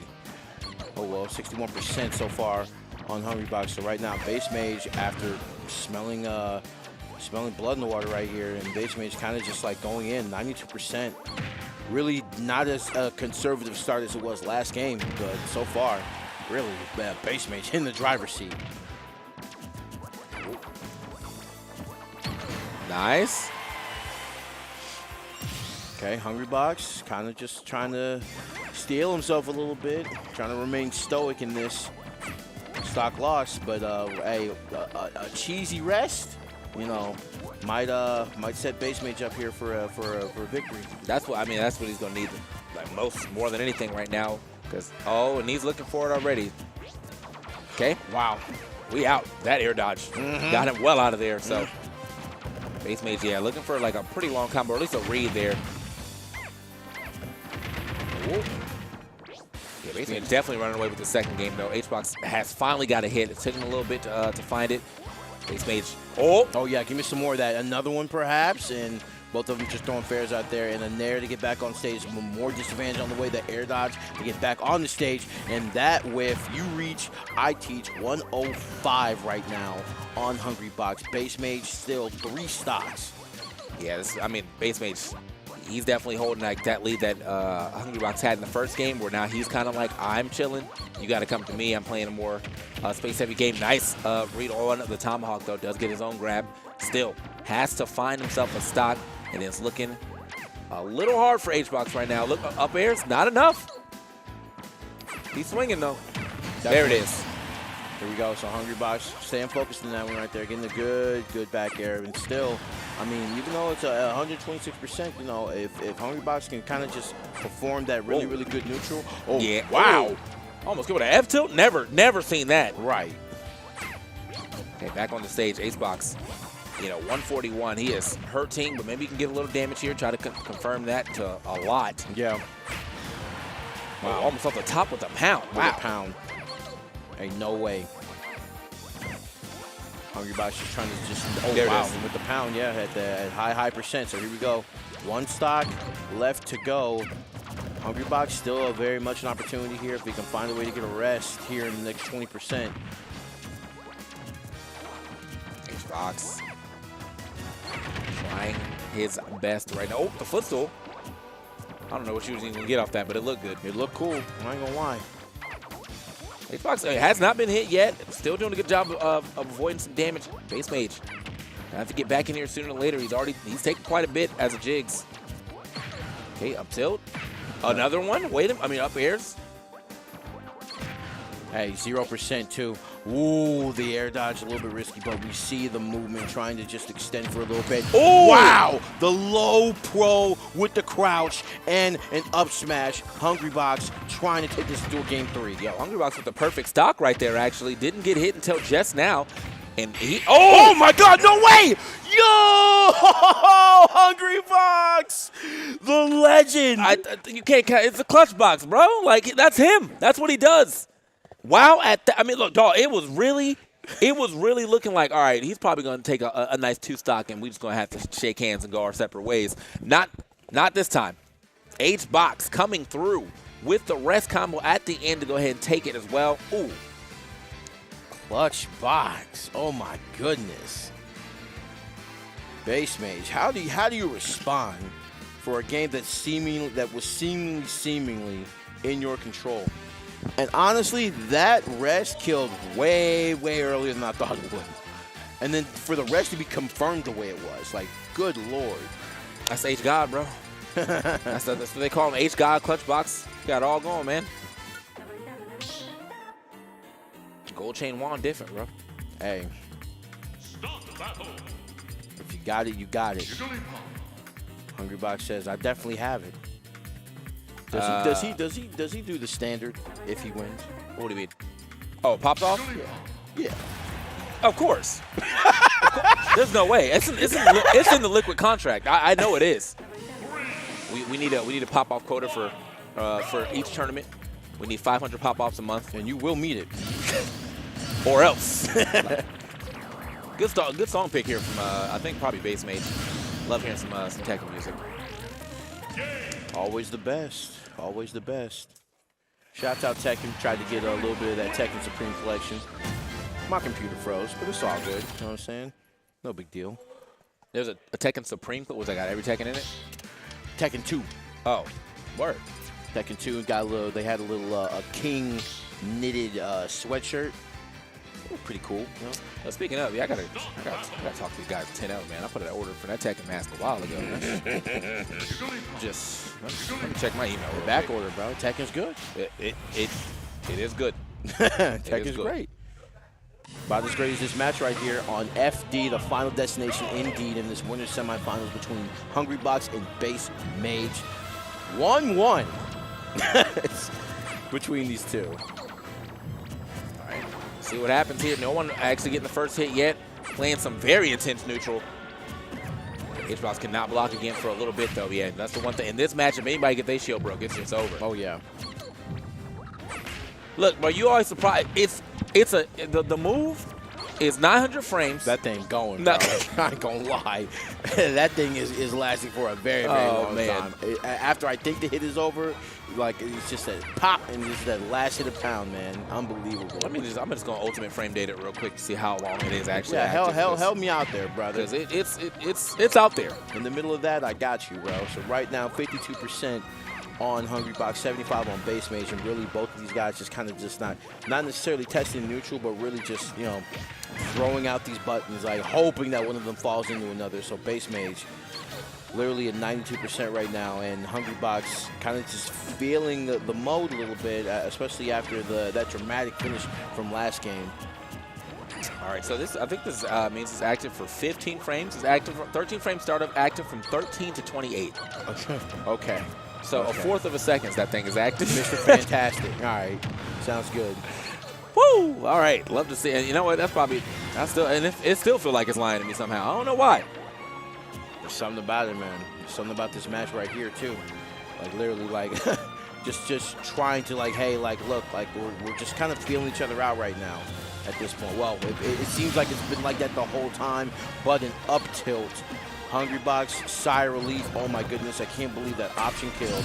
Oh wow, what a side B, that pound. I told you, man, you can't let it be broken. It's actually 16, I forgot, because 13 frames stuff. It's active on the first frame, so 16. But yeah, either way, the pound, don't matter what frame it hit, it's gonna break that shield if it's small. So. And literally, as I call one person like doing good for, oh my God, the stock loss, very, very good, and then immediately another one, and that's how back and forth this match has gone between the two. Bass Mage, man, I'm just not used to seeing him like behind in a situation where I'm like, you're the guy, like, yeah, you're Jigglypuff's whole meta, and Hedgehog is like, I'm the H god though. Yeah, I do this. I play some Smash. Legacy player right here for sure. Okay. Gotta get off the ledge though real quick. Does manage to do that. Neutral air. I kind of testing it off stage a little bit, and neither of them really want to be in a situation where they give up ledge. Going for the up tilt once again. Nothing doing right now, and once again going coast to coast, trying to hit each other with fairs and back airs, but the grabber. Gotta put the at the end of that, because that was a good one. Okay. And Hedgehog, okay, he's kind of out of jumps right now. Does manage to land with that neutral air, though. Oh, just straight dash attack? Yep. And once they get back on stage, the game continues. We both swinging. Yeah, this game has gotten much closer. Yep. Bass Mage has been able to get himself back to the game. He was sitting at KO percentage for quite some time. We got Hedgehog finding a neutral air for the stock this time around. And Bass Mage looking for an edge guard, okay. Oh, good air dodge through. Still gets hit with that neutial air, but at least he doesn't go flying for it. Right, and we saw him trying to get an up air just now, but literally just getting stuff with the nair. So once again, like as it's returned to neutral in this game, it's literally just been Hungrybox and Bass Mage back and forth throwing these moves, wondering like, is one of us gonna fall in each other's moves right here and get a full combo off this? And Base mage. Oh, he tried it. You know what? You had to, though. Yeah. You had to. You know, because that was the game winner right there. Doesn't actually get the full thing. I think Base Mage also with some really good SDI to at least get up and out of there. And so, H-Box still has a good lead. Yeah. Still could probably put on like another, probably like 20-ish, 30-ish% to threaten another rest. Yeah, and honestly, when you're at this, when you're at 0, like going for confirming the rest right now for Hungrybox would not be such a bad idea. So if you're watching this, don't blink. It's 1-1 between these guys, and somebody is going to move on in pools, and literally, it's close. It is super, super close right now. Oh, okay, that 19 frames. I don't care what they say. Every time the pound comes out, it gets an extra frame. So 45 frame pound at the end of this match. Okay, a couple of fairs, not overextending on that. Very well done. Oh! Wow, that was wild, but not gone. 118, just getting away from them. Get a good reset on neutral. The second time? Roll in the second time, and that is yo. going to do it. And he gives him a hug. Well done. H-Box, hey, just as solid as they can and acting like he done won the whole dang tournament with that. Hey, bro, that to mirror, me he did. Yeah. To me he did, okay? 20 You beat who was definitely considered the Jigglypuff. Yes.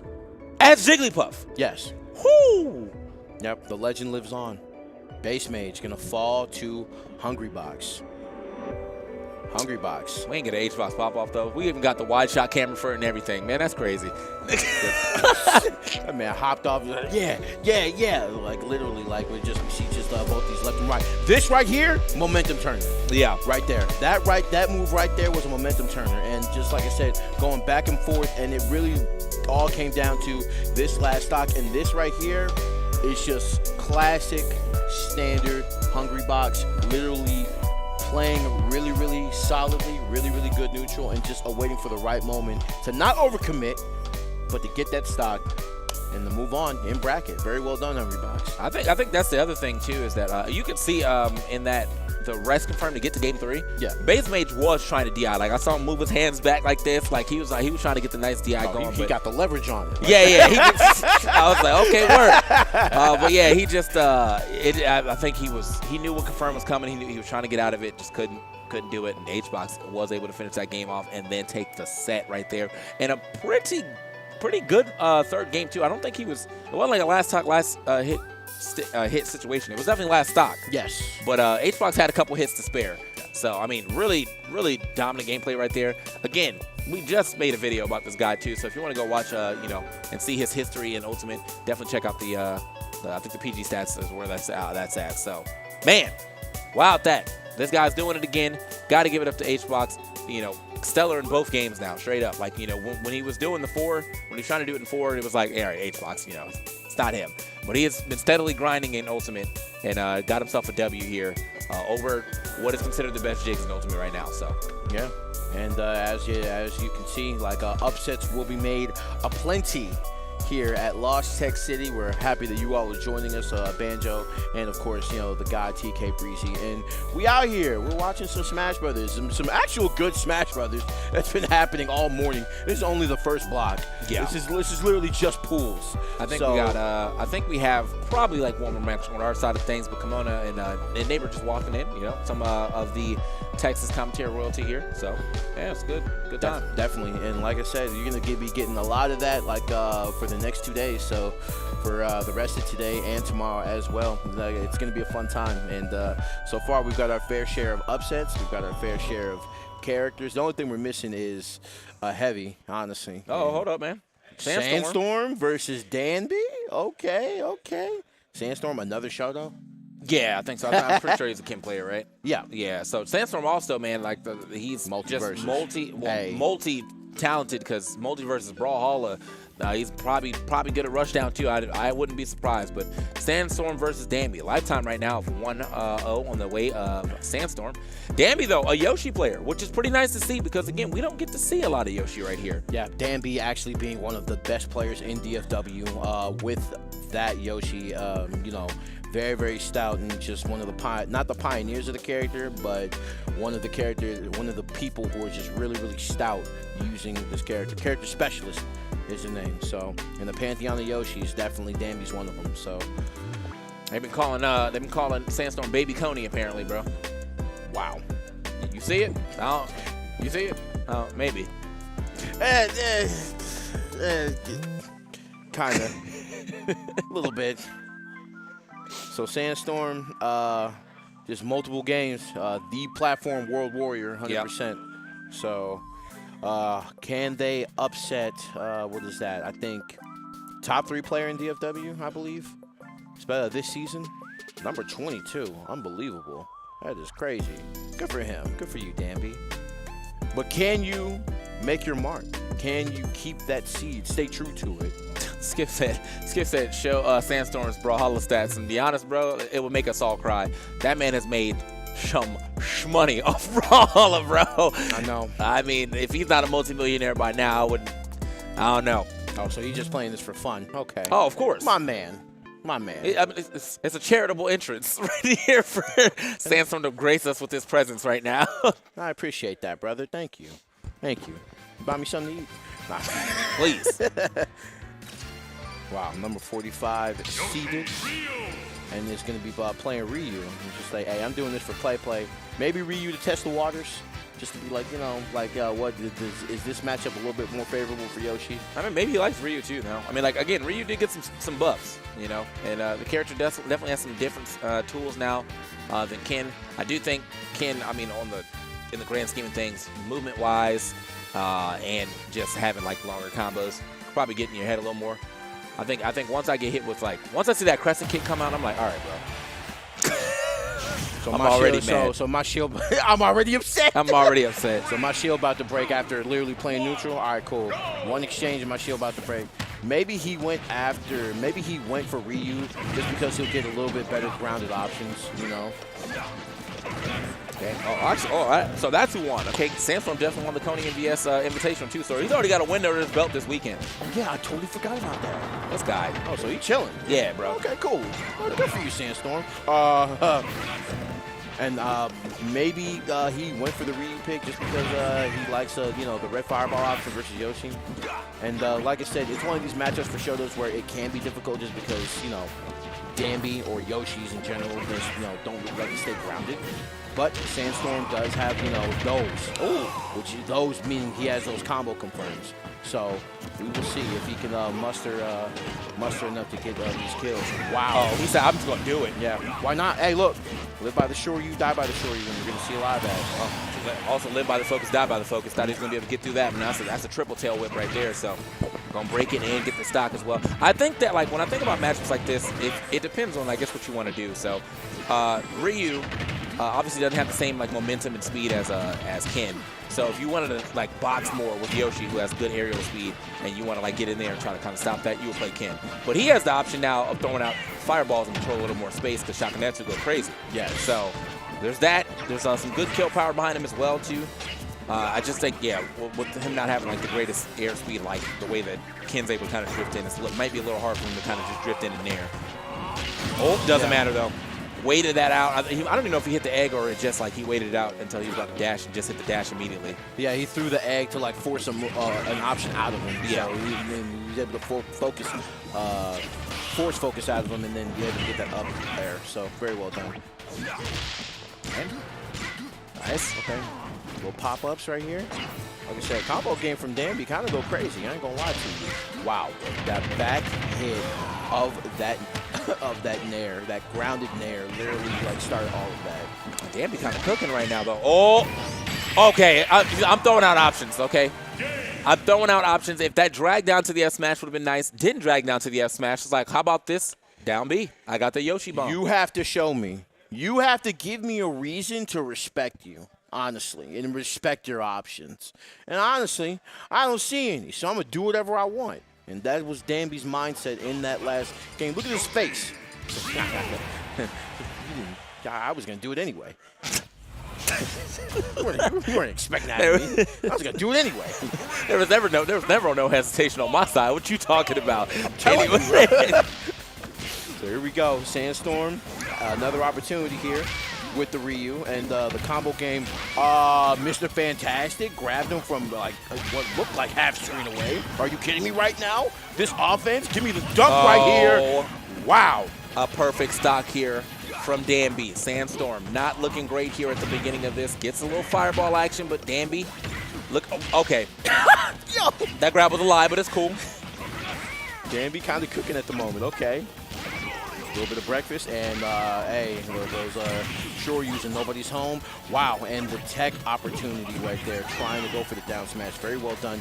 Danby, more than cooking right now. Cooking with grease. Oh. Okay, looking for the up air, can't get it.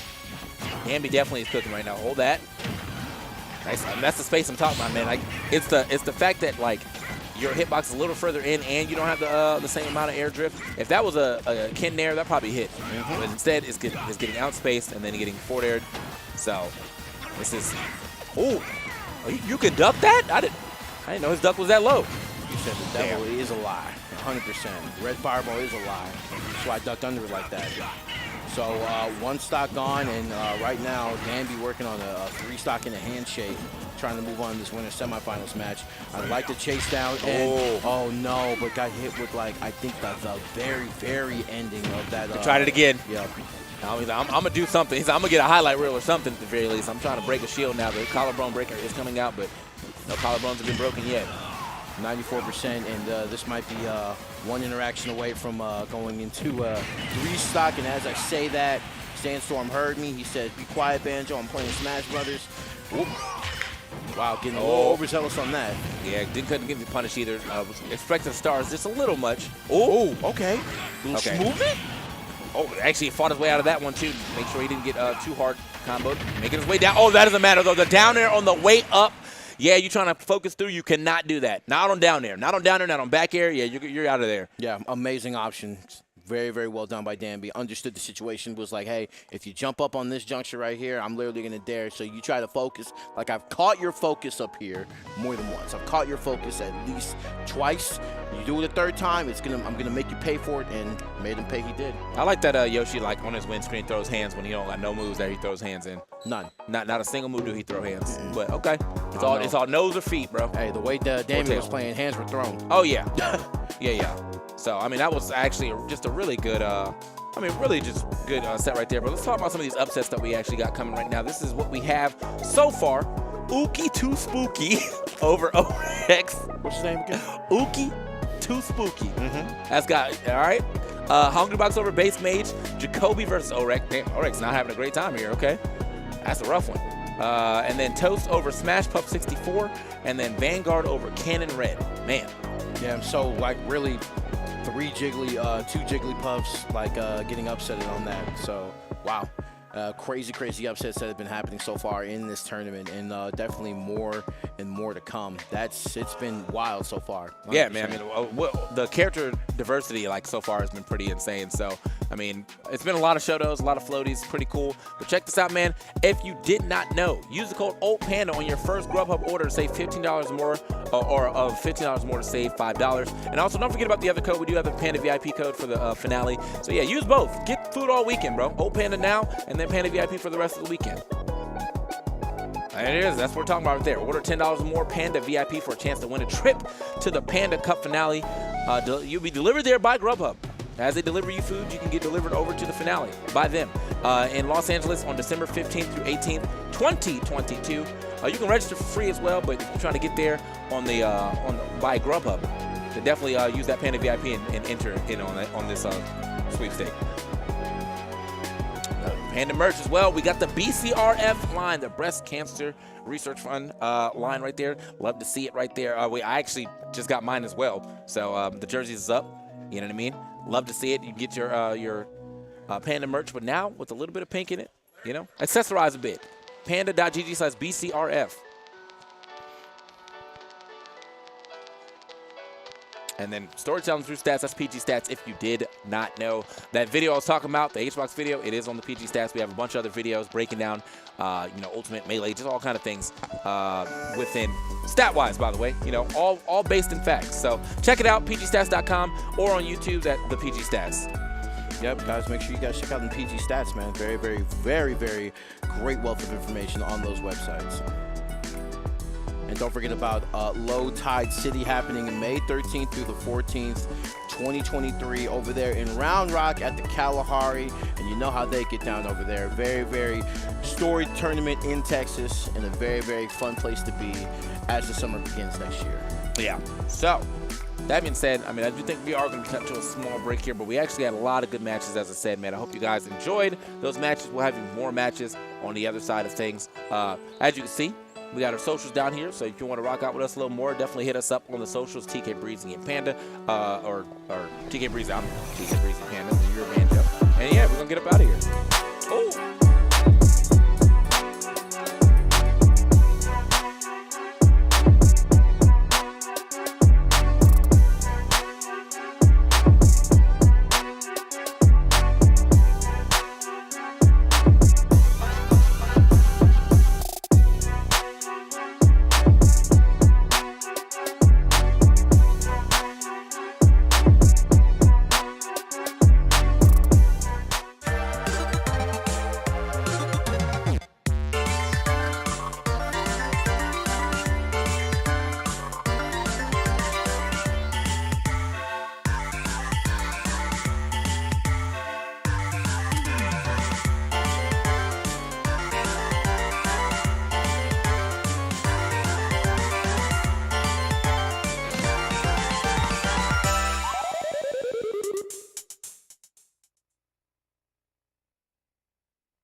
Folks, I hope you're having a wonderful day so far. Welcome back to the Panda Cup. We are here at Lost Tech City 2022, and we are right in the middle of some of the pools action where people are fighting to get into that top 128 and ultimately, hopefully, get to that top 3 so that they can qualify for the Panda Cup finale later this year. It's going to be a long road ahead of us, but where else to start but at the beginning? We've already seen some great sets. It's time for some more with your boys next door. I'm Kimona. That's Neighbor. That's me. It's great to be here, man. It is good to be here. I'm happy that we're able to show off some of the top Texas talent along with some of the top talent around the world. That's nice alliteration. I like that. Thank you. Yeah. I do my best out here. But some of the best are here at this event. Like you said, working to get those points. We're going to make that top 3 to qualify at the end of the day. Yeah, the top 3 players who are not already qualified for the Panda Cup finale will get those slots. That applies for both Melee and Ultimate. And you want to make sure that you also go check out the Melee stream as well. And, I mean, tons of other stuff happening here as well, but the Panda Cup, definitely the place to be. And we're starting off with a hot set here because you're talking about showing off some of the top Texas talent. We get one of the players from our very own city in Dallas-Fort Worth. We've got Grayson stepping up to the plate. Yeah, Grayson is definitely one of the best in Texas. Really early on in Ultimate, shot right through the roof, you know, in DFW, representing with the Robin, has stayed around for quite a while. Meanwhile, on the other side, we have Vanguard, another local DFW talent, an Ike player, an extraordinaire Ike lover.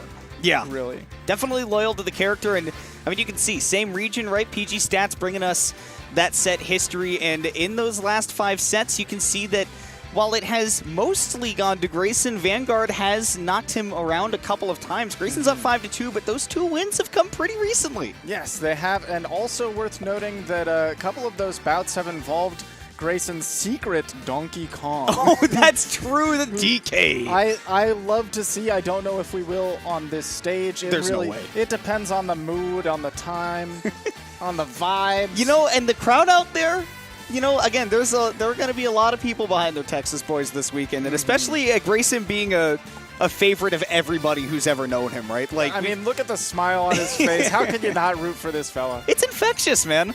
And he's one of the people seeded in the top 32 as well. I believe he's the number 30 seed of the event, if you saw that earlier. And yeah, I mean, everybody's going to be behind this guy. He's just, we've got 2 PR'd Robs in Dallas, Grayson being one of them, Cosma being the other, and both of them are just like raise the sunshine. Yes, absolutely. It's one of those things where like Rob players in Ultimate versus like Ice's players in Melee, where some of their characters do some of the most heinous stuff in the game, so they have to be likable, genuinely good individuals. If you're going to get around the scene.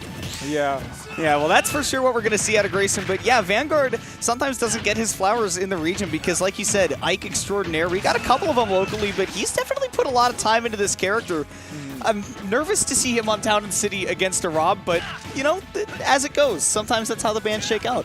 You know, Ike, he does have a lot of strong moves to KO early off the side as well. He doesn't quite carry you there nearly as well as Rob will and set up these ledge traps, but, you know, I like that he's got the extra space to move and maneuver around Rob's setups here. Won't get caught as easily by Gyro. Well, I'm playing very patiently around that Gyro as well, right? Letting it come out, trying to catch Grayson, landing on it to pick it up as well. You see the patience that Grayson is working with trying to land because he knows, right, with Rob's big frame, it's going to be hard to get around that big sword, so you've got to be very creative landing out of those juggles. There we see the laser high angle to try to catch Ike, setting up those full hop nairs. That is a consistent one. Vanguard finding 2 very close calls. Almost my with gosh. the down air. You've got to have some gumption to go all the way out there against Rob the Robot. That is the Vanguard spirit right there, because if he thinks he has an opportunity to go for something, especially on a stage like this, he will. And just great reverse up air right there to catch Grayson in the startup of that neutral air, just whip him up into that top blast zone. A wonderful call on the jump, and you know, like you saw, they've played many times before. Those are the kinds of reads you got on a player because you know them. And speaking of which, Vanguard right there doing a great job of demonstrating knowledge in the matchup, seeing that Grayson did that down throw, did the up tilt, but noticed that he turned around on the up air. Didn't react to it that time, but the first time, you have to remember that based on the way that Rob is facing, that's going to affect how early you get taken to the KO off that top blast zone. Vanguard reacted to it that first time, but Grayson just keeps mixing it up. You got to constantly be on your toes against him. Speaking of mixing up, Vanguard's done a great job of mixing up these heavy-hitting moves and then coming in slow for the grabs as well. He's hit the mark so many times on that grab, setting up these juggles. Finally, a little bit of answer back, but again, we saw now twice. He's able to mash that Aether out of those down tilt pressure that Rob loves to go for.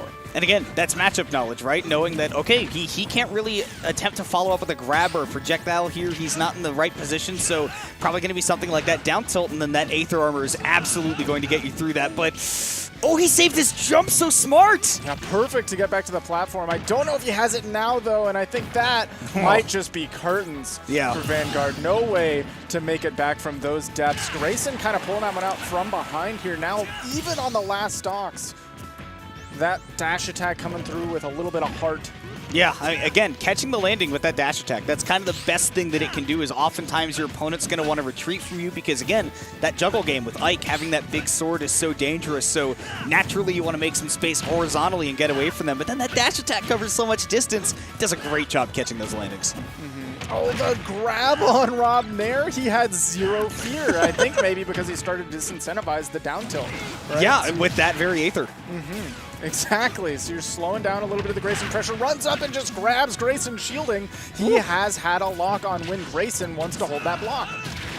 And then landing with the Aether, just bailing him out of that situation again. Grayson gonna try to make use of that gyro. He's definitely part of that, you know, student of Rob players that knows just how powerful that tool is to open up the extremely early combos to get the KO, and at this point would take the game. And Vanguard's shield is running very low too, so his defensive options around that gyro are really starting to run thin. Definitely limited, and Grayson is wasting no time and continuing to pressure knock at that door, so that Vanguard has to do something. The parry is definitely one way to get stuff started.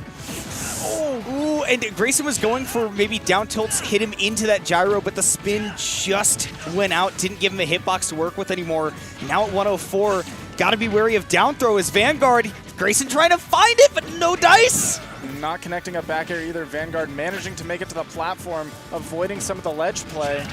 Oh, the quick draw is going to get him back down. What a risky. But because Rob is tall, he knew it would probably hit him.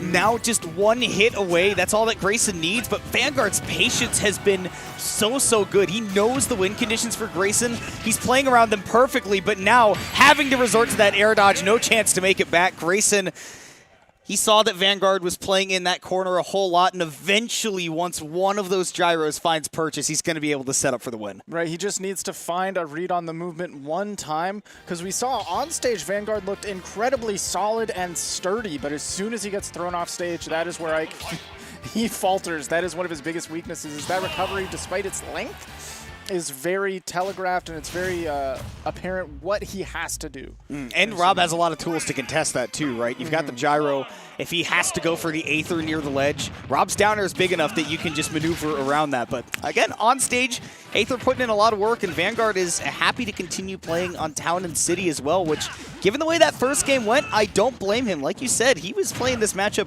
really well. Definitely was. Grayson now doing a good job of covering his defense, but that arm rotor was a little greedy. No, a little bit. Just a teeny bit. Yeah. I guess maybe if there was a quick draw above the stage, but yeah, at that point, the spacing's not really on it for you.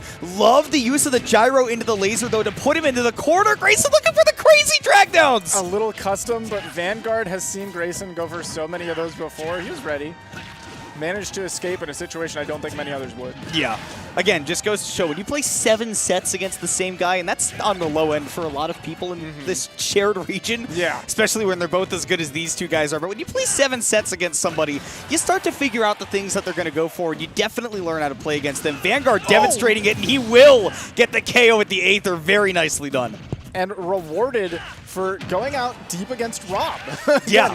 Not common, but finding where he's able to make the most of it. Yeah, and the key to that one, I think, was that Grayson hasn't really gone for those low recoveries all too often. He's opted to go above the stage, maybe take a potential juggle, but not let stuff like that happen because he doesn't have a hitbox on his recovery, and that Aether's pretty free if he knows when you're going to be around that ledge.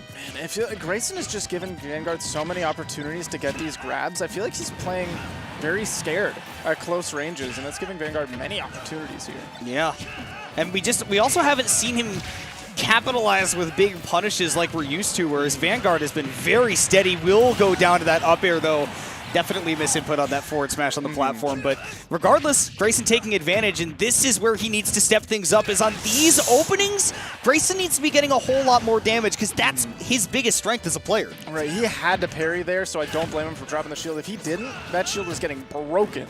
So. Ooh. And wait a second, you can definitely get a whole lot done off of that Tokyo Drift with that up B. Oh my goodness, but the drift from Vanguard pulling away just a little bit with the quick draw. Oh! A snipe!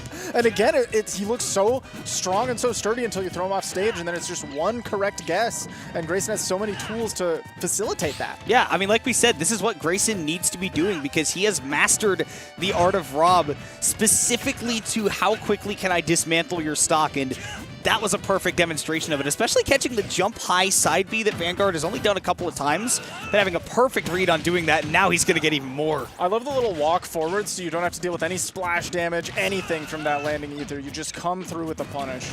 Oh man, and now just look at the zone Grayson's setting up too. There's nowhere for Vanguard to go except off stage, and we've talked about how ridiculously dangerous that is against Rob, especially in this matchup. He's got center, but he doesn't have his feet steady, and this just might be it for Grayson. Forward tilt's going to push him off stage. Not able to catch the quick draw, but not able to find a punish either. Ooh, but there's that laser doing it once again, constantly, all over these high recoveries. I can't believe Vanguard's back from that. Neither can I. I thought the angle was perfect on the forward smash, but Vanguard's still holding strong, and as long as he's got a stock, he's got an opportunity here. Grayson just has such a strong lead at the moment. And look at this. Now Grayson's taking the patient game, too. He knows that he does not need to go anywhere near that hike. No, get like an up throw, an up air. There's quite an arsenal of moves that Rob could connect from almost anywhere on the stage here, but now that you're on your last stock, there's some cheesy, breezy stuff that I can pull out. I can tell you one thing for certain. Grayson is not going to go off stage if he doesn't want to, because he could go down to that Aether, and Vanguard just barely hanging on. He knows how important that double jump is, and he's looking for it too. He wants all of that. It's like, look, I'm not here for honor. I'm here for victory. The tiniest hit of gyro I've ever seen. He's able to take the stock, and Grayson, again, he knows that's all he needs at that percent. Oh, you try to Aether? I'm very sorry, my friend, but there's no room for you here on this stage anymore. Little gyro that could just the babyest tap as it was petering out, and then barely did not have the distance. That is... Ike went down to a boo-boo. Just an, okay, I'm going home. Bye. Not with a bang, but with a whimper. Yeah, pretty much. But Grayson moving on, that is as seeded, as what you might expect. But like we mentioned going in, there was definitely opportunity for that to go either which way, and there was a lot of moments where Vanguard looked incredibly strong, but it was just the opportunistic nature of Grayson that was able to pull him over the edge. Yeah, I really like what, again, kind of a demonstration of what both of those players are really good at, right? That Vanguard has so much experience in that matchup that he's able to demonstrate, even though Grayson has been, higher on the PR and definitely has the lead in their set history, right? He still demonstrated that he's got a very solid game plan, very solid understanding of what he is and isn't allowed to do in that matchup. Like, right. A lot of times you see a better player versus somebody, and they start to kind of bang their head against the wall and try the same things over and over. But we didn't see that from Vanguard. He was very good in varying that game plan and trying a lot of different things. But, I mean, like you said, when you go up against a punish game like Grayson's, it's going to be hard to get your feet, solidly under you for a while. Yeah, exactly. So Grayson moving on. I believe that was to make it out of the pool, if I'm not mistaken. That wouldn't surprise me. Winners They're both very good. Winners semis of the pool. So looking pretty solid, moving forward as you would expect. Vanguard still has an opportunity, though, in the losers bracket. Bracket 4, alternative success. That's another way to make it there. The other way to say it, yeah. I mean, you've got, 128 spots to fill? I think it's either top 96 or top 128 to make it out of pools. So, I mean, there are a lot of slots to make it out of pools with. So definitely showed some promise as well. Yeah. Definitely excited to see some more here at Lost Tech City 2022. It's so fun to see the evolution of the LTC tournaments, right? Yeah. And see how things go back and forth, right? We've been up in Dallas for Low Tier City. We've been down in Austin for Low Tide City at the water parks. And now we're here at the Techport Center, right in a big esportsy venue. It's beautiful up here, man. It's wonderful. And it's nice to see a little new area that, I haven't been to in a very long time. Yeah. A lot of people will not understand this if you're not from Texas or maybe a larger state. But Grayson and Vanguard, for example, they've played before because they're both in the DFW area. But that's like being in the same city as somebody else. Meanwhile, you see Army here also from the DFW area. Up against Bobby Wasabi now. In Texas, there's no guarantee that any two players from Texas have played each other. Yeah, especially if they're not from the same city. I'm from the same city as Grayson, and I drove 5.5 hours to get here. Yeah. So It's a 5.5-hour drive down here, and yeah, San Antonio is just, the architecture here is beautiful. I could go on and on about it, but we have to build up a very exciting set to see here. Panda's own lead editor, Bobby Wasabi, going up against Army Ollie, or just as we will refer to him as Army. Yeah, like you said, coming out from the DFW area as well. Extremely solid Olimar, and representing University of Texas at Arlington, which is a very, very powerful college Smash team. Yeah, one of the best that is in the business. Army is one of the best in Texas, one of the players who you might sleep on if you've only been looking at recent results maybe here and there, but you can see by the gameplay definitely staying on top of things. But a player who doesn't show up to very much, but always stays fresh. Yeah, he's definitely that kind of guy, right? Where he has a love for the game. He's always going to find his way back, and you can see he's definitely rather familiar with what to do, especially even in a matchup that is a little bit less common than most you would expect. But we got a couple of good villagers up in Dallas, and I know that Bobby I talked to him before earlier, and he said he's very confident in this matchup too, but it's also been dealing with a couple of issues today. So he said he's not playing at 100%, but he's still looking pretty nice up against Army right now. I mean, on staff and playing gotta always be difficult, but when you are a player and you're playing, you're always on the clock, right? Yeah. Army's got a little bit behind him as well, but a clean stock lead, both at heavy percents, but this is... Whoa! I'm not ready to pick up 100%, but the pivot grab was a perfect, catch-up. I'm just amazed that he got the whole KO off of that, and then look at the blue Pikmin flying through I guess that has knockback. Yeah. Today I learned if it gets pocketed, but I like the idea here by Bobby, right, is just slow things down, take away the Pikmin, toss him back, and it's weird, right, to go up against Olimar and say my game plan needs to be to slow it down, but as a villager, you gotta. Yeah, that is really interesting. I didn't realize that pocketed Pikmin all have hitboxes. It kind of makes sense if you think, like, if Kirby swallows Olimar, they all just get thrown with hitboxes. Yeah. So I guess you're treating it very similarly. Oh, that is a big opportunity for Bobby Wasabi. That is the Bobby. Who do you think you are? I am. Dropping that bowling ball. That's a strike and a half. He's actually, it's a strike, and he's set up for the spare here. Already on the next frame. Gosh, that is just a beautiful toss by Bobby. And now it's sitting at, not a healthy percent, but not necessarily one where Army and Olimar is going to outright kill him. He might be able to do that in return, though, because he has a purple Pikmin pocketed. He does, and he also has tree set up. Axe is available. There are some nasty, heinous things that Bobby Wasabi can pull off right now, but he's got to avoid that KO potential that Army has lined up right now, too, because he's got a pretty powerful lineup. I mean, obviously the purple Pikmin there, blue Pikmin can make for some KO throws as well, and red Pikmin hits hard, too. Like, he's set up. There goes that purple Pikmin, though, so Bobby not going to be able to use that anymore. Axe is going to catch. He does, once again, have a pocketed Pikmin. Uses it to take out a couple of Army's Army. They're warring. Oh, is that blue? That is blue. It was hard to tell with the separation of Pikmin and Olimar between the tree, but there was no separation of command from the team. It is the most fitting name that I can think of for Army to have, because he really is just commanding an army out there. He truly is. That is Captain Olimar. He's commanding his fleet. I think what I find interesting about Army's play as well is that he hits a very good balance of sort of the two schools of thought for Olimar, which on one end you have the Myron style, right? Yes. Where you're just going to try to set up for as many blue and purple Pikmin as you possibly can at all times. Or you have the Dabuzz side, which is I'm going to try to make use of what I have. Army hits a really good balance of that, where he's like, okay, I'm not going to try to necessarily use what I have. Like, I'm just going to chuck them. But I'm going to chuck them in your direction. Right. So if you get hit by them, that's your fault. Exactly. But I am still going to try to get the good... Oh, my goodness, this That damage. is a good amount of damage. I feel like it's Army practices a little bit of the Darwinism there, where, you know, my best Pikmin will survive by nature of them being the best. So eventually I'll have a pretty solid lineup.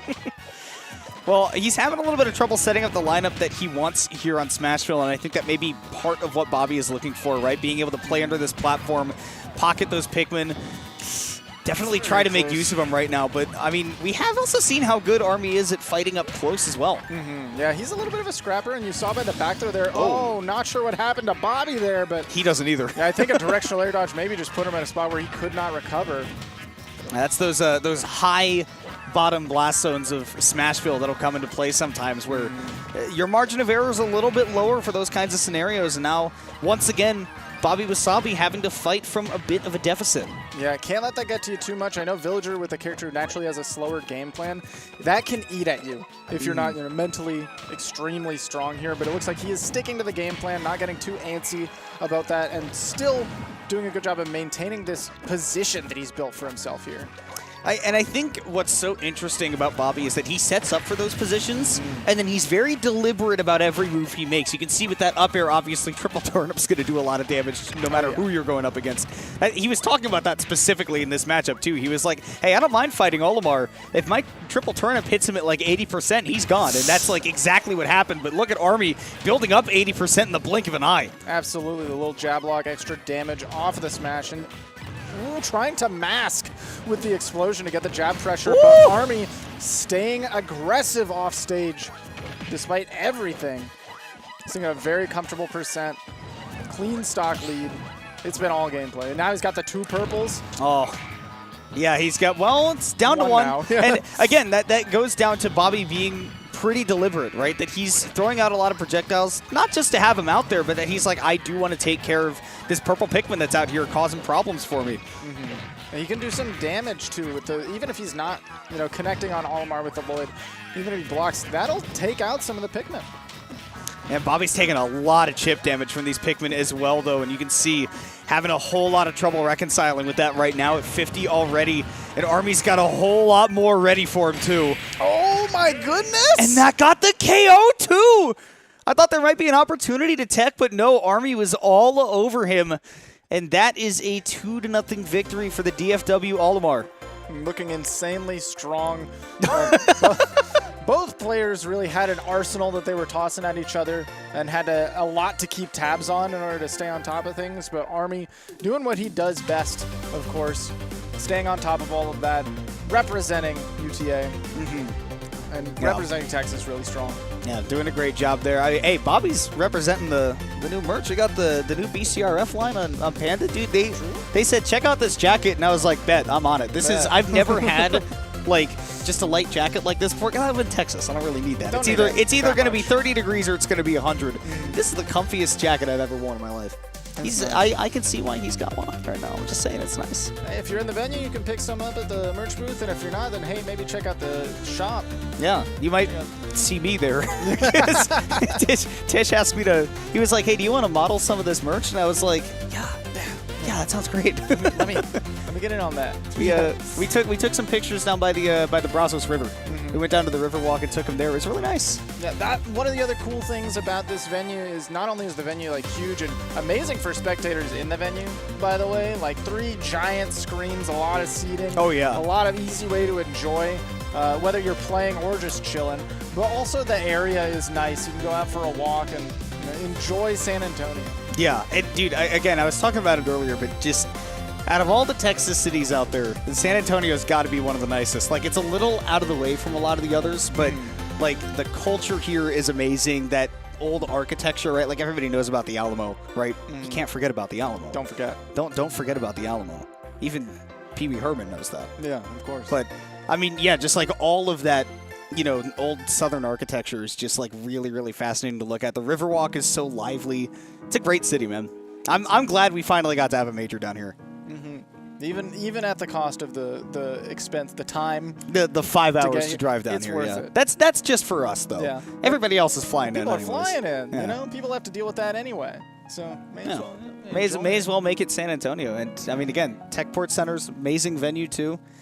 It's a good weekend, man. I'm really glad that we get this particular set of circumstances and still getting to see some of our favorite players, and for us in particular. We saw Grayson earlier talking about how he's one of those 2 incredible PR Robs up from Dallas-Fort Worth. Now we get to see another one of them, because that's not Bobby Wasabi again. You may notice that is a different person. No. That is Cosma, representing UTD, the other very powerful Smash College up in Dallas. And he is indeed also the other pair of that set of really, really good Robs. Really good Robs, really nice, wonderful people.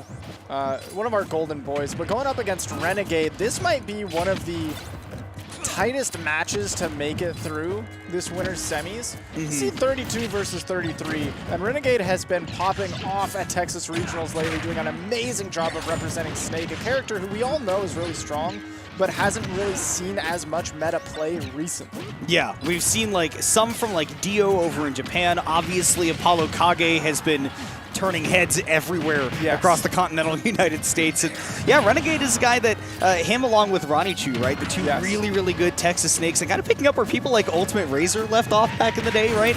Now these guys are doing it, but Cosma has never missed a beat.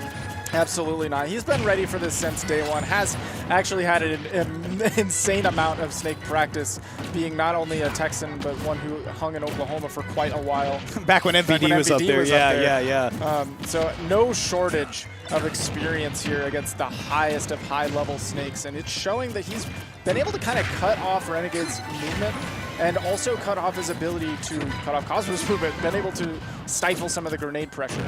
Oh, and that's the biggest thing that Snake has going for him in this matchup, right, is that to stop Rob from having access. I mean, both of these characters are a little bit similar in that way, that they both have really, really good projectile games, and that's the first thing you associate with them, but they're really good at boxing. Yes. They want to stop each other from getting up close where they can get those KO confirms. So far, you can tell that Cosmo's been doing a good job of that, because he's living to 160. Can't get grabbed, though. Oh, barely had time to spot dodge the up tilt. Would have been crucial for Renegade to pick up, and waiting for a dodge that didn't come through, but still a lot of pressure. Cosmo staying on top of that ledge trap, still on the first stock.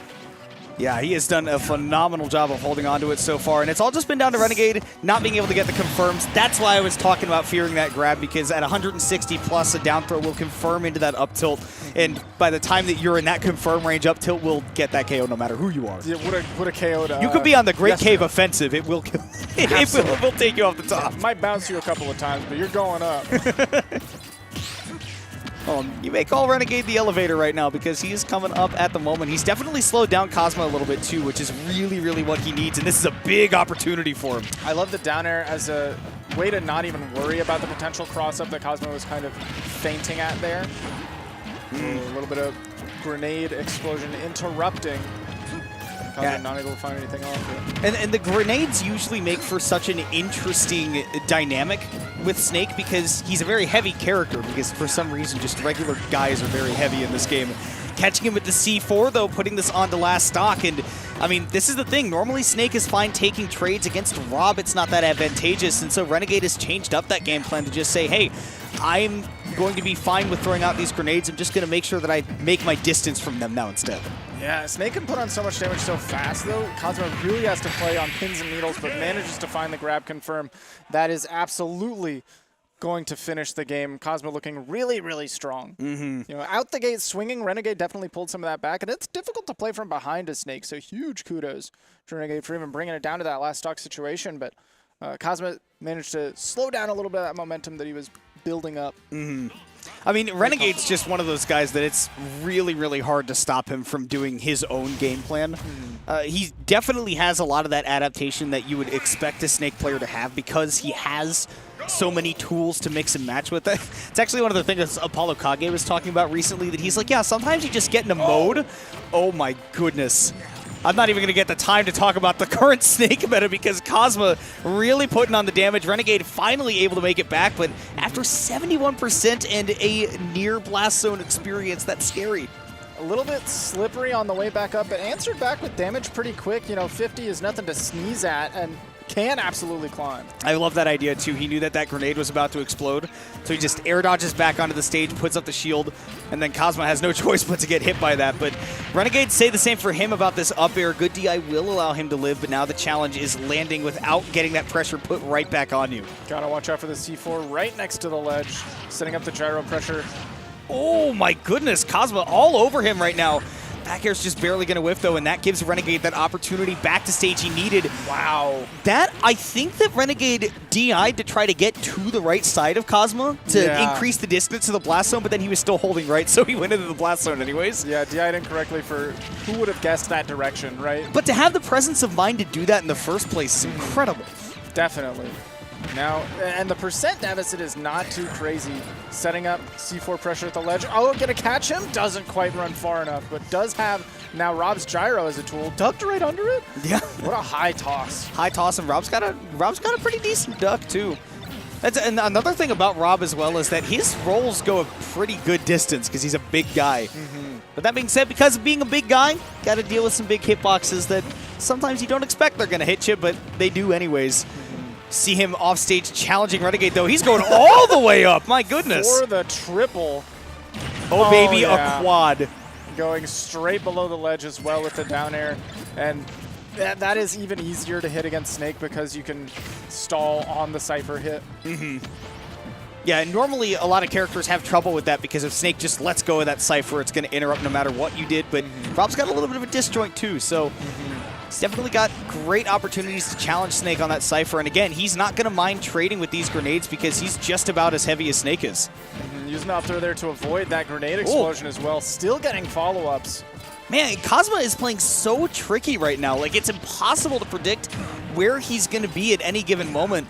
And Renegade is just, trying his best to reset to neutral, sit under the platform, and start throwing out these grenades again to, build up that damage from a distance. But, man, Cosma has been making Rob look maneuverable as any other character you've seen. Catches the air dodge that was coming, and what a big laser to call out.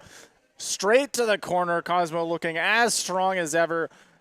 Really, really clean moving on past Renegade. That last laser was all the way in advance because he had to read that Renegade was going to jump after he was already out of hit stun all the way in the corner. Yeah. And then he did, and right into the laser. That is typically, Snakes will like to jump and double jump with their Cypher, so they got that extra speed and the height, the boost.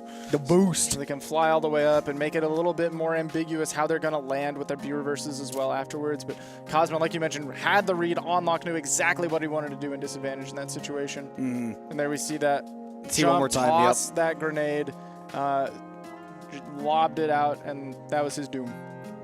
Say goodbye. Dude, I love the long snipes, too.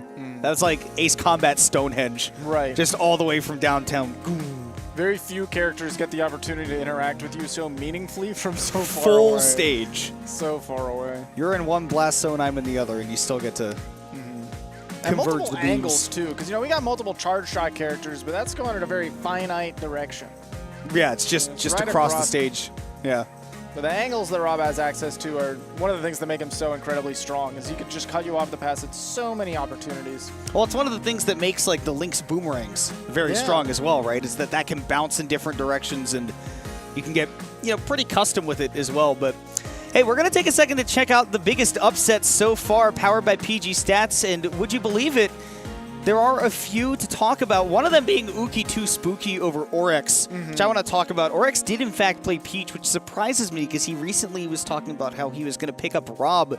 He's one of the finer players from the Dallas region, but not on top of it this weekend. Uki 2 Spooky and Jacoby, in fact, knocking him out in pools. You saw Hungrybox and Base Mage earlier as well. Yeah, definitely an impressive one. Vanguard being the one who made it all the way to the winner's quarters to play against Grayson because he took it over Cannon Red. Another puff. Jigglypuff. No, down to the left a little bit, you'll see that Smash Puff, another Jigglypuff. There are 3 puff upsets. Yeah, what happened? Ends up dropping to Toast. Army Ollie was seated just a little bit below Bobby Wasabi. One of those upsets according to seeding where they're very close. Yeah. Again, just like, Renegade being Literally 34 and 32. 31. Exactly. Just the other side of, like the Renegade versus Cosmos. 32, 33 seed. Thorn ends up dropping Post-real upsets. yeah, exactly.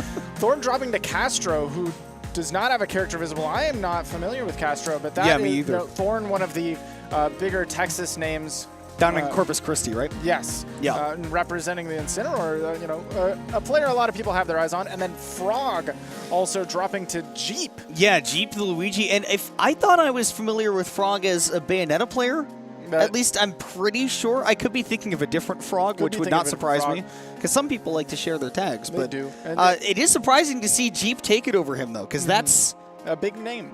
Frog's a big name. That's a big win. Upset factor of 6 is pretty powerful. It's large. Yeah. If you don't know what upset factor is, by the way, I'm part of PG Stats, so I feel Give qualified to tell you. But in case you don't know upset factor, that basically tells you the difference in which sort of part of the bracket those two are projected to place in, and then where you would basically not have leapfrogged them, but where you would have made up that difference to get there. So, you know, if Frog is... This is not where they are, but okay, let's say that you have like the #1 seed and then the 3 seed beats them. It's an upset factor of 2 because you'd have 2 different sets that you'd have to win to get there. Right. That's basically how that difference works. And then if you've ever watched PG Stats video and you've heard SPR or seed performance rating, that kind of follows the same kind of logic where it just says, well, how many of those places in bracket did you outplace or underplace or go even with? Right. Yeah. How close did you do compared to what you were projected? Exactly.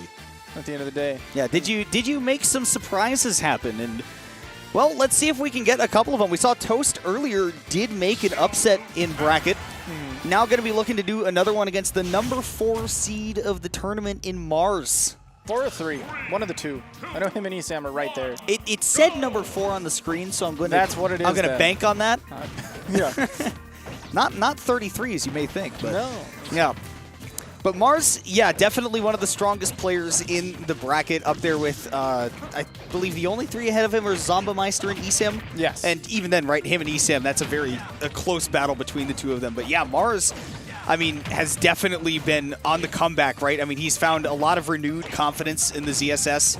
And this Joker that he's going up against in Toast, that's the other character he's working on. Yeah, absolutely. So you might even see a little bit of that later on in the bracket or currently in the bracket.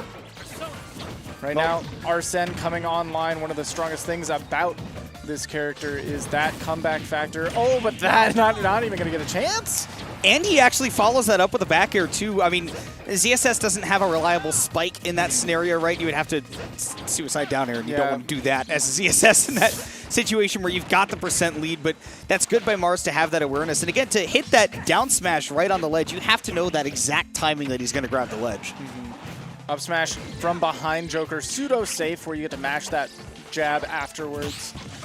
Ooh, I love that forward tilt to try to keep Mars in the corner, but quickly shoveling out that flip kick. That is going to get that first stock from Mars on those closer side blast zones. Now Toast going to have to fight from a bit of a deficit. We'll get Arsene a little bit earlier on this stock compared to others, but he will have to be able to make use of it against the very comparatively light Zero Suit Samus. Ooh, we got up air chains going, but didn't quite find the connection on the platform where we wanted to continue that juggle. Now, Arsene here could definitely turn things around for Toast. A back air closer to the ledge would absolutely do it. But to do that, you got to get the ZSS to the ledge and into the corner, and trying to tell ZSS where she can and can't go is a tall task, to say the least. Definitely. Toast playing a little bit slow, trying to really find the place for this hitbox, and I think giving Mars a lot of breathing room to move. You need to be really either, I mean, you have to be either a projectile-based character, right? Play at a distance that is longer than ZSS's, or you need to be very aggressive against her, because otherwise, yeah, again, Mars just kind of gets to go wherever he wants to. He gets all that breathing room, and with the mobility that ZSS offers, kind of just overall the best in the game, you're going to have a really hard time finding those consistent setups for the KOs. That's where we're at now with Toast. Mars at 155 and still holding on. Yeah, and as Joker, a lot of people will maybe panic against that Arsene and try to press buttons early, so you're waiting for that and then coming in afterwards, but you kind of have to set up the fear. You got to oppress them first and then build it up, but my goodness, dying off of the side special to Hedgehog at 180. I've seen the Arsene side special get the KO before, but never the regular one. Seen that KO plenty of times, though. Absolutely. Boost kick is built for this. Especially right out of the barrier. Mars keeping himself moving right now, as he does. Playing hot. Beautiful parry. That is what he has been known for since the start of Ultimate, is having those on lock. I mean, he's just so good at playing instinctively and reactively, right? Like, that's what he's all about. And look at these up air juggles go. He was waiting for that air dodge too, but did not read the drift correctly. And that's kind of the other hallmark of his play, is that he is just all about getting those hard reads. Absolutely. He is the downloader. Able to parry that one, but not find the correct spot for the punish. And you see him even mixing up where he's drifting after that flip kick too, because otherwise Toast was looking at a great down air to seal out that stock, send it to the last one. But now Mars on top of him, Toast stuck on the platform, but he is, again, also playing a very maneuverable character in Joker. So you're seeing two people who put each other in disadvantage pretty easily, but also escape from it pretty easily if you're not airtight. Definitely slippery characters. Mars just rolls right through the side special pressure, steals away the ledge. Man, back air to put him all the way in the corner. Toast hanging on, though. You see him trying to fight out of the corner and put Mars into a setup for a KO, and does get the drag down into the down smash, but it's not enough to take the stock. Some excellent DI, and Mars waiting. Misinput there means he's not able to follow up either. Toast very close to a second Arsene. Depending on when he gets it, could be detrimental. Oof. Honestly, we're running out of time to use it if we're able to get onto this last stock. But the back air is going to catch him before you even get a thought of that in our minds. Yeah, I think really what that came down to, too, is that Toast really was looking for a lot of setups for the KOs out of landing aerials. And that's kind of what Mars was looking for from the start of the set, was just kind of, okay, that's where Joker does get a lot of those really dangerous setups, right? Obviously, he can zone break with things like down tilt, dash attack, forward tilt, and then those things can start setting up for juggles and force the opponent to go above you. But when you're just looking straight up to attack and then go for those setups, that's where Joker likes to live, and ZSS can definitely air-to-air with the best of them. Right. ZSS is a character who does, excellent at juggling, but sometimes will struggle to put you in those positions safely. The throw is not what it once was, to consistently set that kind of things up. You don't really see the consistent setup, but when your opponent is jumping for you, you've done the work of Zero Suit for them. Yeah, she definitely wants you up there, but again, it's just a risk-reward game. You got to find the right times to do it, and you definitely can't give a guy like Mars those habits to decipher, because he is just so good at, again, like picking a sort of thing that he's going to start by looking for and then adapt around that, and he just does it with the best of them. Intercepting for a little bit extra damage, but of course that tether is going to make it back. Already very close to that Arsene being full. Pretty even on the percents, but if we see Mars get cornered here, we could absolutely see Arsene make a huge difference for Toast. Now, this is where I want to see Toast start mixing things up. It's when he gets the Arsene, right, save those adaptations for this moment, and then really start going crazy. Mars going deep for that flip kick, is able to make it back, but with that Tetrakarn waiting with that counter, that could have been real dangerous. Absolutely, that back area is going to catch very close to the edge. That is terrifying on Town and City, which we did run right back to as well. Amazing stage for Joker, I don't blame Toast. Mars has been making great use of it too, though, yeah. Because, again, especially in the corners here and comboing off of these platforms, he really hasn't missed a beat. It's been up to Toast to really find the confirms to take the stocks, and we just haven't seen... we saw that one really saucy, right, drag down up air into the down smash, but we need a bit more of that. Definitely. Now we're seeing a little bit of the guns come into play. That's something we haven't seen a whole lot of from Toast so far. But it's hard to use that to contest whenever you're dealing with, like, Zair as well. Well, yeah, normally you use that as sort of your own kind of Zair, right? Yeah. You make that distance and you kind of play at that, but ZSS is fast enough to just bust in through that. Yeah, Mars been playing very well around it this time. Big kick is going to catch Toast trying to cover there. You can't say enough how well he must know that timing. Great drag down combo by Toast, though, to even things up at least for that stock. Still down a full one, but still has his opportunity to make that comeback. You just, again, have to be so wary of what Mars can do off of one hit, because nobody else is doing it like he is with ZSS, man. One hit, but a lot of multi-hits means a lot of Arsene meter here. Very, very full, sitting at only 50. And I like the change to these short hop setups, right? Trying to go for these short hop nairs, even the short hop fairs, right? We saw set up into a combo where those full hops were really getting eaten up. Now Toast is sticking a little bit closer to the ground to try to make things happen. And here, Mars going air to air with the neutral air, just calling out Toast with the short hop even. Patience, though, by Toast, though. Every time Mars goes for like one of these really, really hard reads and call-outs on stage, Toast has really not been giving it to him. His defense has been really, really solid. Mars, meanwhile, the DI on defense has been incredible, holding away, forcing Toast to drift really far if he wants to connect. Wow. And holding down with that boost kick to give him some damage, and he nearly had that read there. Toast gave it to him, but a little bit too late. So he's still hanging on. And again, with Arsene available, a whole lot of things can happen right now. Absolutely. Knocking on the door with the back air, just kind of backs up, gives Mars some breathing room.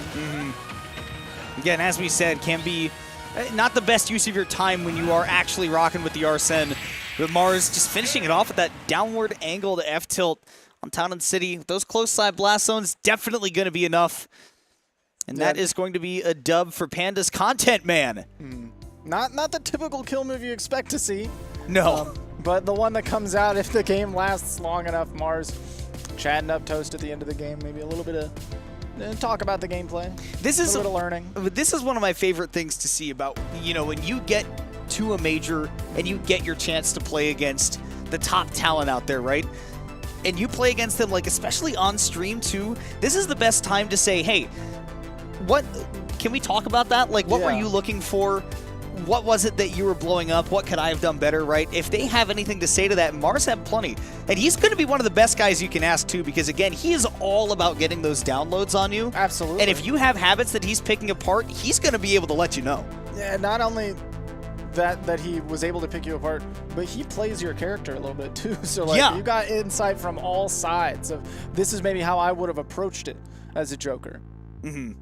So you love to see it. You love to see the camaraderie in the scene. Yeah, well, and that's really what I love about Smash as a whole, right? Is that the scene is never like about trying to like hide strats or be sneaky about things. Like everybody always wants, it's a 1v1 playing field, right? So everybody wants it to be level.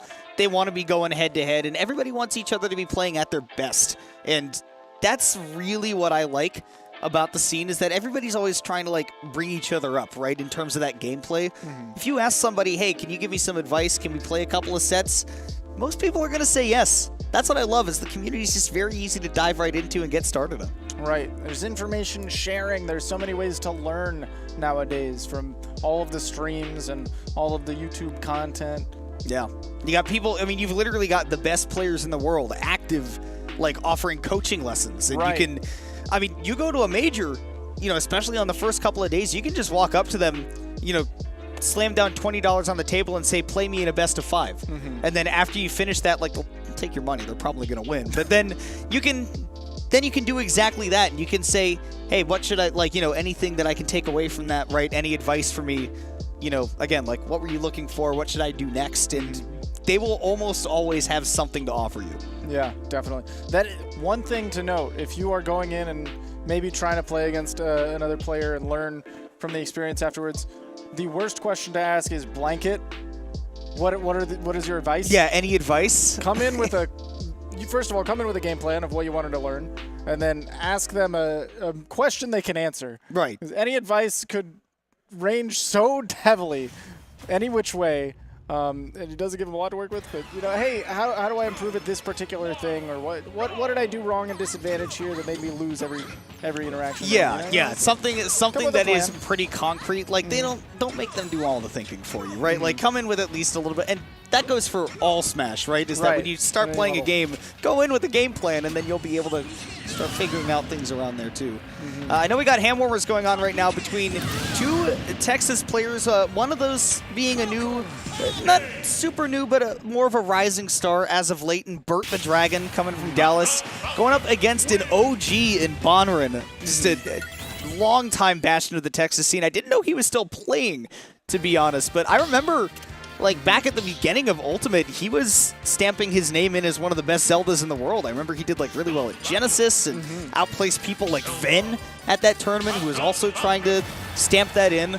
Bonren's been around for a while, and he is darn good at the game. Absolutely. So a veteran, like you mentioned, but one that also, you know, I feel like I haven't seen a lot of recently. And maybe just not at larger events, maybe just sticking to the local scene, but Bonren, one that Smash is like riding a bike, you know? Oh, yeah. You learn the funnies and you don't go away. You can pick up the game later, and, I mean, you know, you're going to have to learn meta things and go like, oh, Falcons can do this combo now, but, I mean, the fundies never vanish. Absolutely not. Trying to go for those low nairs to set up, but Bonren playing very patient through it.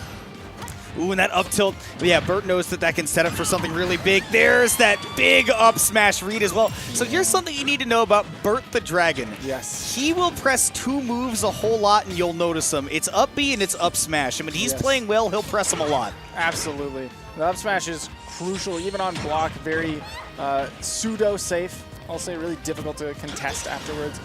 What spacing from Bonran? Do we just outside of that back air? Ooh.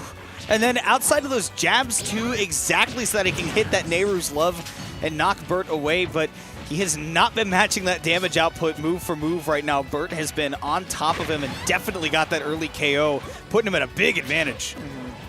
We're doing a good job of mixing in those empty lands, the falling aerials, as well as just dashing at you with dash attack. Oh, man.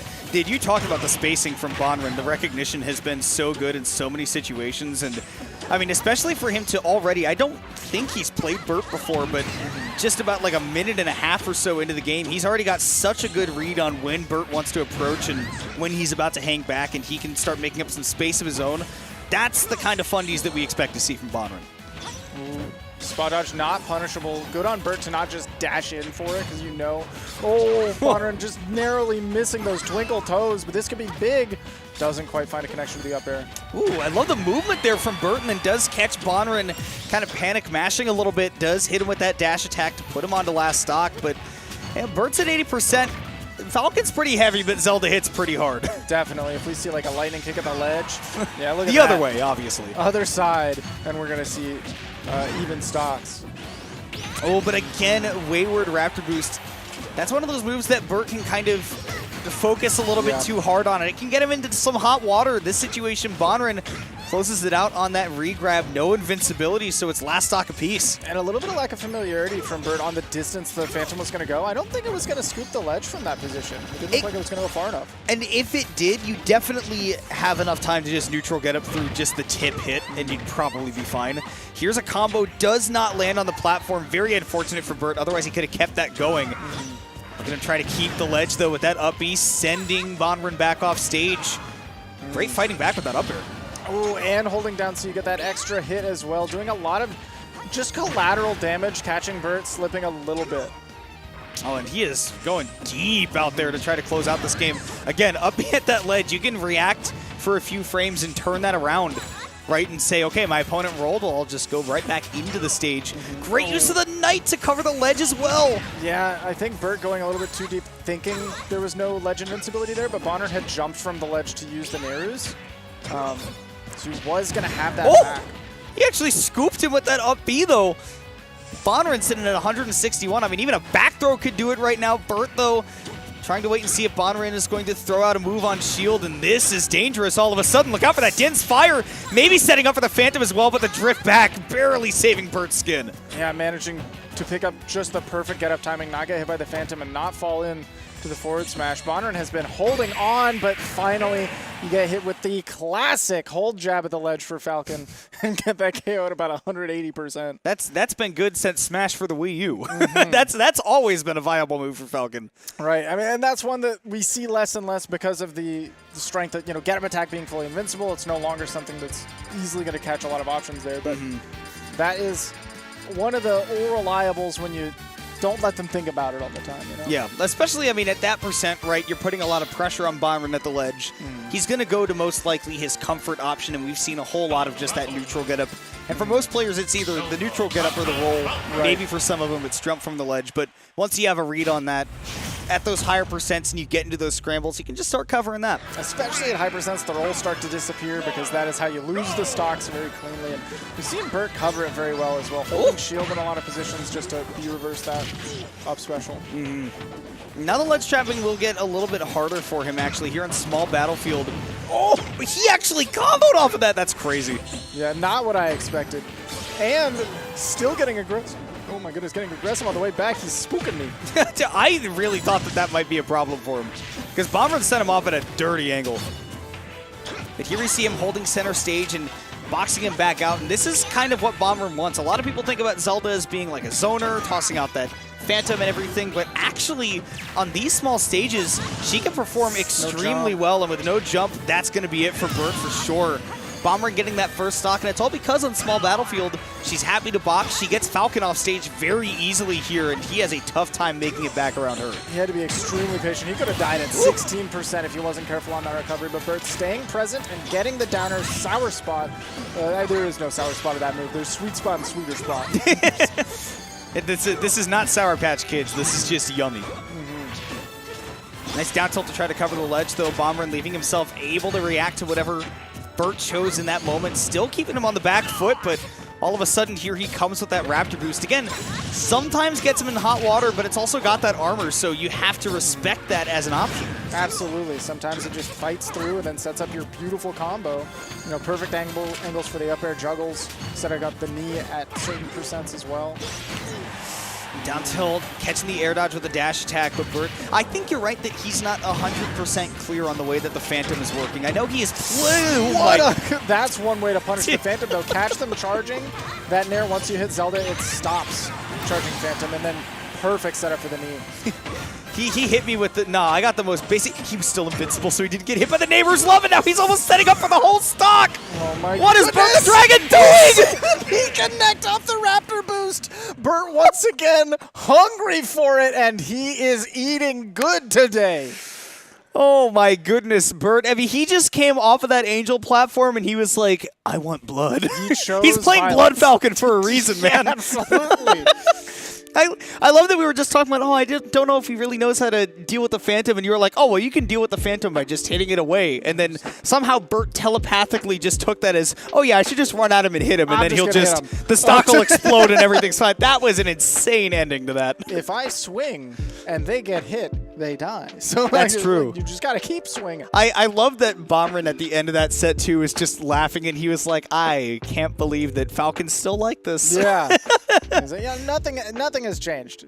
Falcon's still the combo machine. He's still the early KO monster. He's still the quick aggression. Yeah, zone breaker, everything. By the way, we also want to update y'all, in case you're not familiar with how the Panda Cup is going right now. We are right here at Lost Tech City. We are a few events into the Panda Cup. Remember that this is all leading up to that last chance qualifier and the Panda Cup finale in Los Angeles at the end of the year in December. And that is going to be quite the event. Lost Tech City is definitely going to be a big one to watch, but this is going to be the big one. You've also got free entry as a spectator. So if you're going to be on the West Coast, or if you have the ability, get in there. Obviously, watch the wonderful Pistachio's Last Chance Qualifier, because that's going to be the last group of players that make it into the Panda Cup finale. Get registered for free at start.gg/Panda Cup finale. And while you're there, maybe hit up the panda.gg/shop and pick up some of the sweet merch like you were demonstrating a little bit. They got some of the nice, clean jackets to keep you comfy if you're on that coast, dealing with a little bit of the cold when we're hitting this, nice fall weather. The comfiest merch out there when it comes to esports teams, by the way, and also some of the best content out of any esports teams that are out there. You got to check out the youtube.com/pandaglobal. Dude, Mars and Wadi are two of just the funniest people on the planet. Yes. And they are both pro players on the same YouTube channel. I watch every video that gets uploaded. This is a great channel. Yeah, hearing them try to guess what character is contorting themselves this way, or what the zoomed-in character quiz. Yeah, or name a color or an attribute of the character. They have to guess from there. Yeah. There's some wacky fun stuff. The quizzes are definitely some of the best, because you get to play along with them at home. The sound quizzes are hilarious to me, because Wadi will guess Daisy every single time. That's wonderful. They're the best videos, man. You got to go check it out. And yeah, stay with us here at the Panda Cup, y'all, because at Lost Tech City, we got a whole lot. Let me check this out.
back, everybody, to more pools action at Lost Tech City.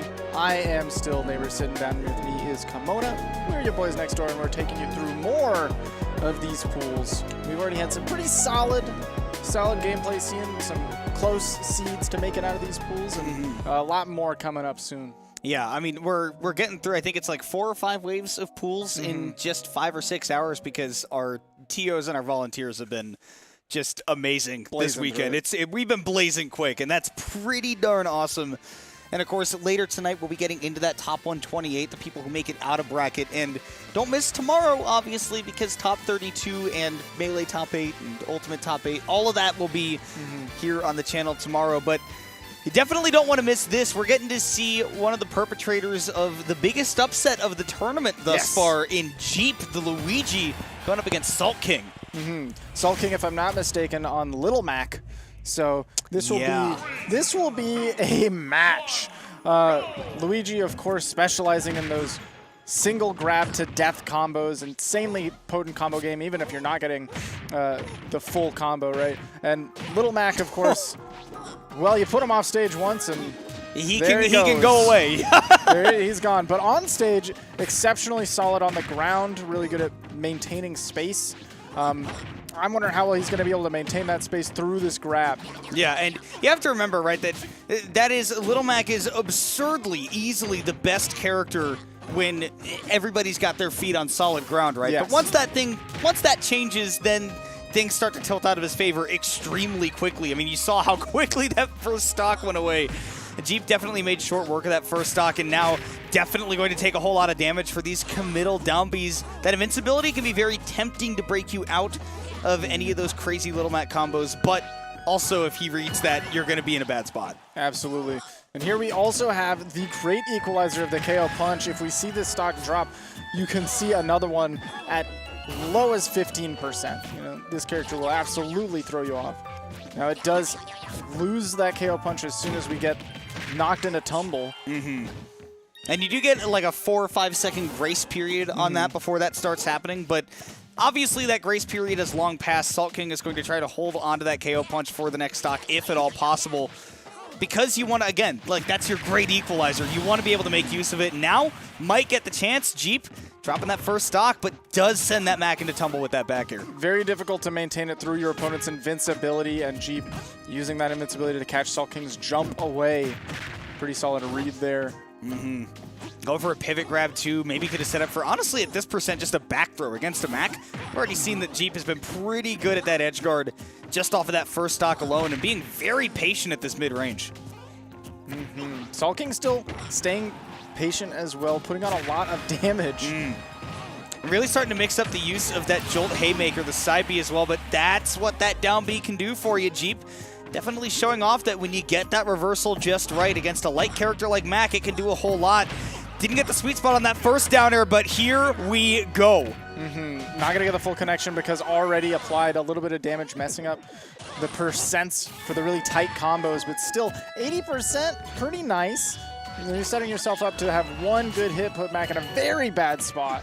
I mean, just the dash attack too, and Salt King already used that side B off stage. You don't get it back until you land on the ground again. So Jeep taking that first game, and some of the crowd rather excited about it. Definitely repping Jeep, who has been repping himself, doing a really good job of showing that that upset was maybe one of those upsets according to seeding, but you should have known about this guy. Should have known about Jeep, man. And I'm excited. I feel like I have not gotten to see a whole lot of Luigi lately. I know that like Guy did pretty all right at Glitch, but we just haven't had a ton of Luigi, and this is an exciting character to get to see.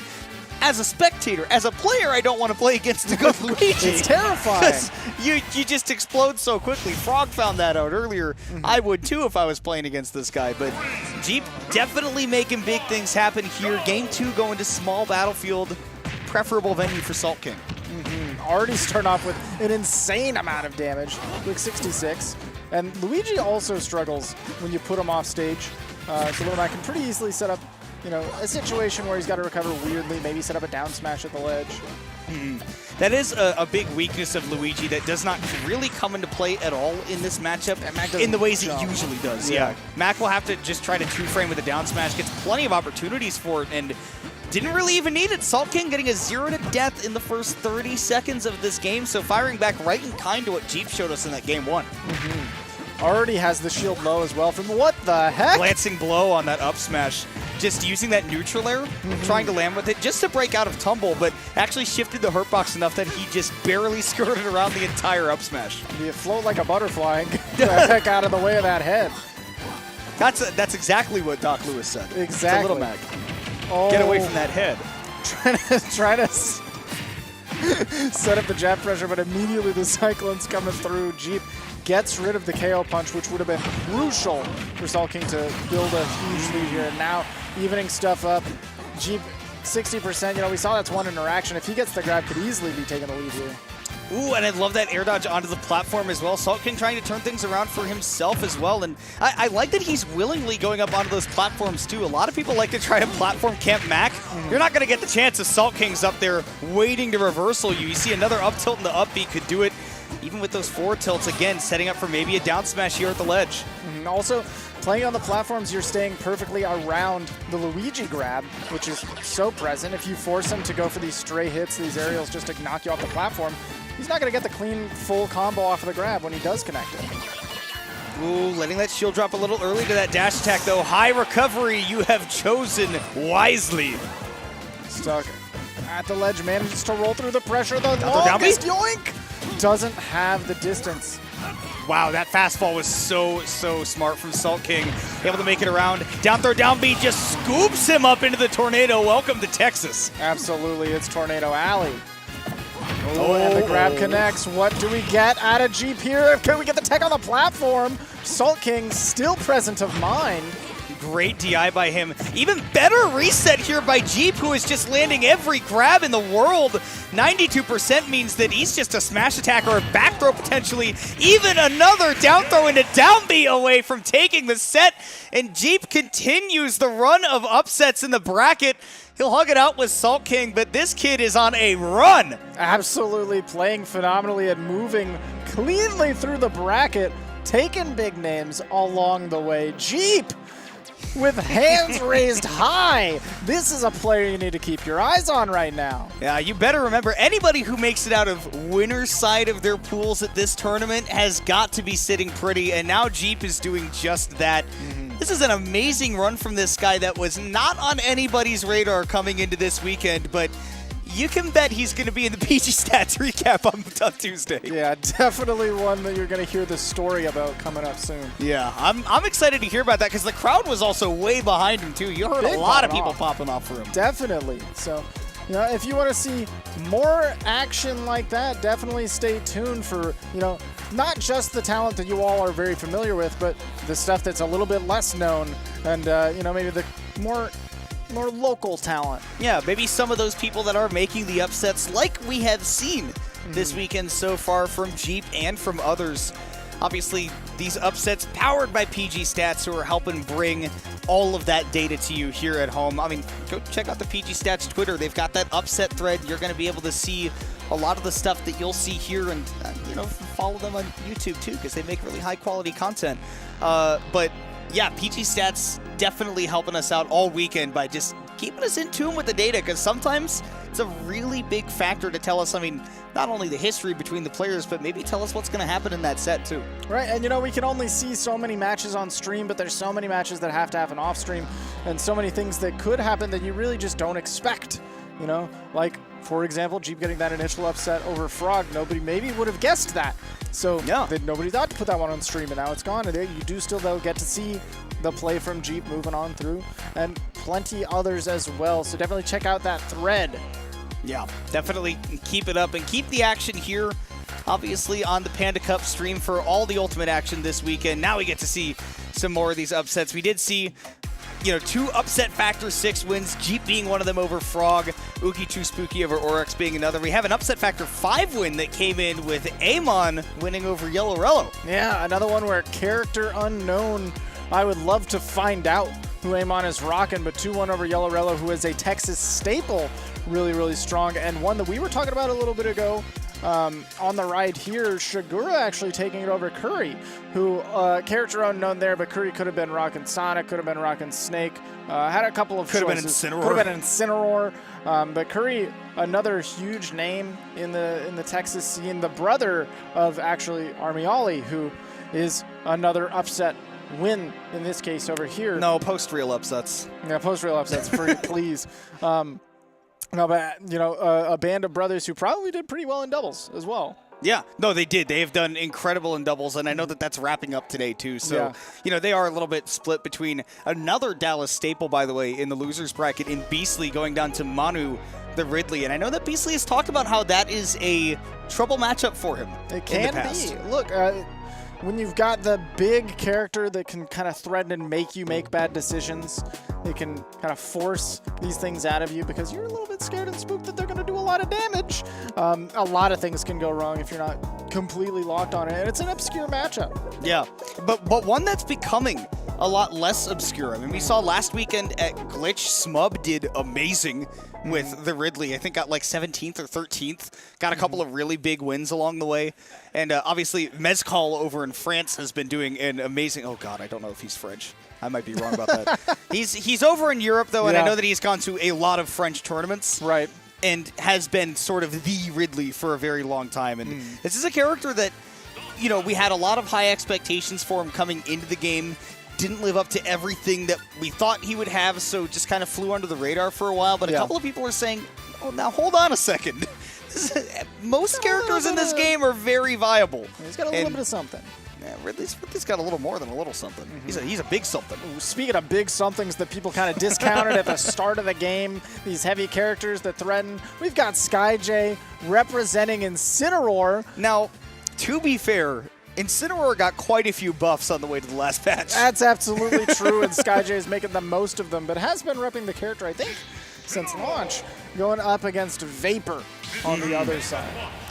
Yeah, definitely excited to see this one. Vapor, a very, very good Game & Watch. I think I've seen him on a couple of Wi-Fi tournaments. Could be wrong about that, but I do know that I have seen this great Game & Watch be just an absolute menace around before. SkyJ, I know that he has fought against Meister at least a couple of times. Oh, yeah. But this is a matchup that is tough for Incineroar because basically you're only going to get the opportunity to open up your opponent 2 or 3 times the stock. Now, Game & Watch is light, so you can take advantage of it, but if you let him do that kind of damage back to you in return, it's going to be a tough one. Absolutely. Like you mentioned, Game & Watch, he doesn't give you a lot of opportunity. He does a lot of damage. He's definitely good at keeping you away, and that's for sure. But if we do see SkyJ get one of those 2 or 3 neutral wins, and, you know, connect one of these Alolan whips at the ledge, maybe he's got a little bit of revenge backing him up, you could absolutely see these stocks melt from Game & Watch. And again, that's why you have to make the most of, like, again, just 2 or 3 neutral wins to take a stock because Game & Watch is very light. And that's kind of your saving grace as Incineroar in a lot of matchups, is that you just have to win a whole lot less than your opponent does in those neutral interactions and take advantage of these times when one hit can do it all. An up throw won't be enough, but an Alolan Whip certainly would near the ledge. Absolutely. You got to find the opportunity here. Alolan Whip not quite at the ledge, but with that revenge, you know, you're doing enough. You know, we're 3/4 of the way there. We'll take it. It'll definitely work for SkyJ. And honestly, now at this point that the stocks are back to even, he gets to stress a little bit less. The whole idea in this matchup is that you've got to try to stay center stage. You can't let the Game & Watch put you off stage or else it's going to be trouble. It's going to be real big trouble. And normally Incineroar has one of those recoveries that's... Some characters blow it up and some characters can't interact with it super duper well, but it's not the best in the world. You've got a little bit of distance, but... Game & Watch is a character that doesn't mind the armor that he has on the up B because he can get out there and stay out there for such a long time that he doesn't have to interact with the armor. Down throw, and he's going to catch the DI in. Vapor was looking for the forward throw. That is a phenomenal mix-up by SkyJ, and then got the up air afterwards. Definitely one of those mix-ups that I feel like is prevalent if you kind of know of Incineroar but aren't familiar with playing against them, because the forward throw takes so long, you should always be able to adjust to DI for that afterwards. You can react for sure. You should always, you know, DI for the down throw and then react to the forward throw as it comes. But SkyJ taking advantage, and I think that was a little test. How much do you know, Vapor? and definitely calling him out on that one. 99% having some trouble getting off the ledge right now. SkyJ trying to play around this platform to make it harder for Vapor to drift in for big damage. He did hold on to the jump, and there's that armor coming through. Absolutely. Many lesser Incineroars would love to Alolan Whip there, and that would actually absolutely get you killed. I would have. My stock would be gone. SkyJ present and ready. Yeah, the down tilt scoops below the ledge, and Game & Watch, believe it or not, has one of the highest head poking above the ledge snaps. It's a very good recovery, but if you have a very good two-frame tool to toss out near the ledge like that Incineroar down tilt, yes, and especially when it can combo into a KO like that can, SkyJ is always ready to react to that. And very powerful. If you're not extremely familiar with Incineroar, you look at that and you're, well, he's sticking his leg out. What's so good about that? He has intangible legs. Yes. He is definitely disjointed as he is scooping his legs down there, and like you mentioned, combos into many things at many percents, but absolutely at higher percents will get the dub. Now, Vapor making my life difficult by playing the black Game & Watch on the space background so that I cannot see what he's doing at any given moment. Yeah, going for part the of the reason that he is counterpicking the Lilat. Yeah, he definitely, he's going for some strats.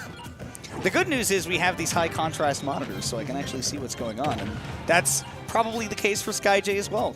Good for gaming. And right now, I mean, and the thing is, Lilat definitely can be very good for Game & Watch in terms of his combo game, but this actually gives Incineroar pretty decent opportunities to air you in matchups where this is a matchup where normally he doesn't get to do that. But because there are platforms in the way, he's going to get a couple more opportunities to not only do that, but sit behind those platforms and stop Game & Watch from jumping in and starting things up with those aerials. And not to mention, those ledges are tough for Game & Watch. Once again, these ledges actually are also going to make it easier for that down tilt to scoop up, because it will angle the down tilt a little bit lower and let you hit those two frames a little bit quicker. Wow. He is on top of things, not only parrying both hits of the down air, but ready for the up B afterwards and getting the revenge on it, because he knows he's not going to be able to chase Game & Watch. Oh, he's got some stacked revenge. This Alolan Whip, would have done everything, but just going for the darkest Lariat, putting a bunch of damage on. That is the darkest Lariat I have seen yet, and boy, he is getting such a good read on Vapor's approaches, and Vapor has not been mixing up enough grabs, so SkyJ has been happy to just continually just press revenge over and over and over again, because he hasn't been afraid of the Game & Watch walking up and grabbing it. Yeah, and SkyJ kind of asserting the dominance, reading the role, is just absolutely pressuring and covering all of Vapor's, all of Vapor's fears, all of the defensive options covered. Look at the thumbs up. I love SkyJ is just a character, an enjoyable individual. I'm so glad that he's playing Incineroar, because of course he would give a thumbs up to the camera after the yeah. That's what I'm talking about. Like, he got the H-Box approval too. Like he walked up and he was like, "I see you, SkyJ." He's a player who has been putting Incineroar's name on the map. A character that, you know, like you mentioned, did receive quite a few buffs, but a character that a lot of people definitely slept on, didn't think had the tools to do it. And even recently, it's pretty much SkyJ. There's a couple other names here or there that are raising up on the regional levels, but at majors, it is pretty much just SkyJ right now who is holding the flag. Yeah, he is definitely the main bearer of that Incineroar flag, for sure. And yeah, obviously you got a couple of other people who are doing it. I mean, even Panda's social media manager, Jut, has done pretty well with the Incineroar lately. I know he did like really well at PAX, almost made top 8. But yeah, SkyJ definitely, I mean, you're going to see a whole lot of him this weekend. And you're going to see stocks explode pretty early, because that's what happens when Incineroar's around. Yeah, one of the characters that, you know, like you mentioned, doesn't win neutral every single time, but they only need 2 or 3 wins before they blow you up. That is the grappler lifestyle. Yeah. It is, I mean, it's really just a test of you as a player. Are you good at breaking down your opponent's habits? Are you going to be able to play an effective neutral game where you're going to be able to condition them to react to what they want to do, and basically never try to just play the character matchup, because if you try to do that as Incineroar, you're probably going to lose, because everybody's faster than you. You have to play the player. Yeah. You have to know their habits, and that is really, we saw a masterclass of that at the end of the last game. We were reading roles, we were catching neutral get-ups, and oh my goodness, we're going to see another masterclass in reading the opponent and going for some aggressive plays. We've got MVD, who is a player that we're big fans of watching this guy play. We haven't seen him play recently. You know, it's been a minute. Up against Velta on the other side. We've got, of course, MVD representing Snake. Velta, Texas native, rocking the Mega Man. Very, very strong player in region as well. Yeah, and I believe, if I'm not mistaken, Velta had to beat Plup to get here as well. So that probably was a Mega Man Ditto. And Velta coming out on top, and yeah, like you mentioned, one of the top Texas players to be out here. Obviously showing that off by beating a player like Plup, and now going up against MVD, representing All-Nighters, which I forgot that Velta got signed on for. That's the same team that sponsors, I know, Johnny, who's not here this weekend, but definitely took a lot of names at Low Tide City this year. Yes. Big opportunity for Velta, because they definitely help him get out to events like this and show off what he can do, and where better to do it than against a player like MVD in a matchup where you've got to be on top of things on both sides. Yeah, a lot is going on in this matchup. You know, similar to how we were talking about with Villager versus Olimar, both these characters have projectiles. They have zones that they want to break and force you to not play in. There's a lot that's going to be going on rapid fire. And, I mean, fire indeed, because those snake grenades are not only going to come out frequently when it's by the hands of MVD, but Mega Man can also take care of him pretty quickly. I'm curious to see what Velta's going to be bringing to the table in terms of this Mega Man after everything we've seen from people like Peebnut and Kameme recently. I want to see what Velta's picked up and done to kind of elevate that game a little bit. Absolutely. Oh, ducking just below the toss because Snake's duck is so incredibly low. Setting up forward tilt. MVD taking up a ton of damage is really going to have to find a couple of these big explosions or big setups. Snake is absolutely prone to doing so, but Velta's done such a good job of keeping MVD locked down, catching the air dodge with the down smash, covering a lot of range, just doing an amazing job of keeping MVD unable to, you know, comfortably find feet on the ground.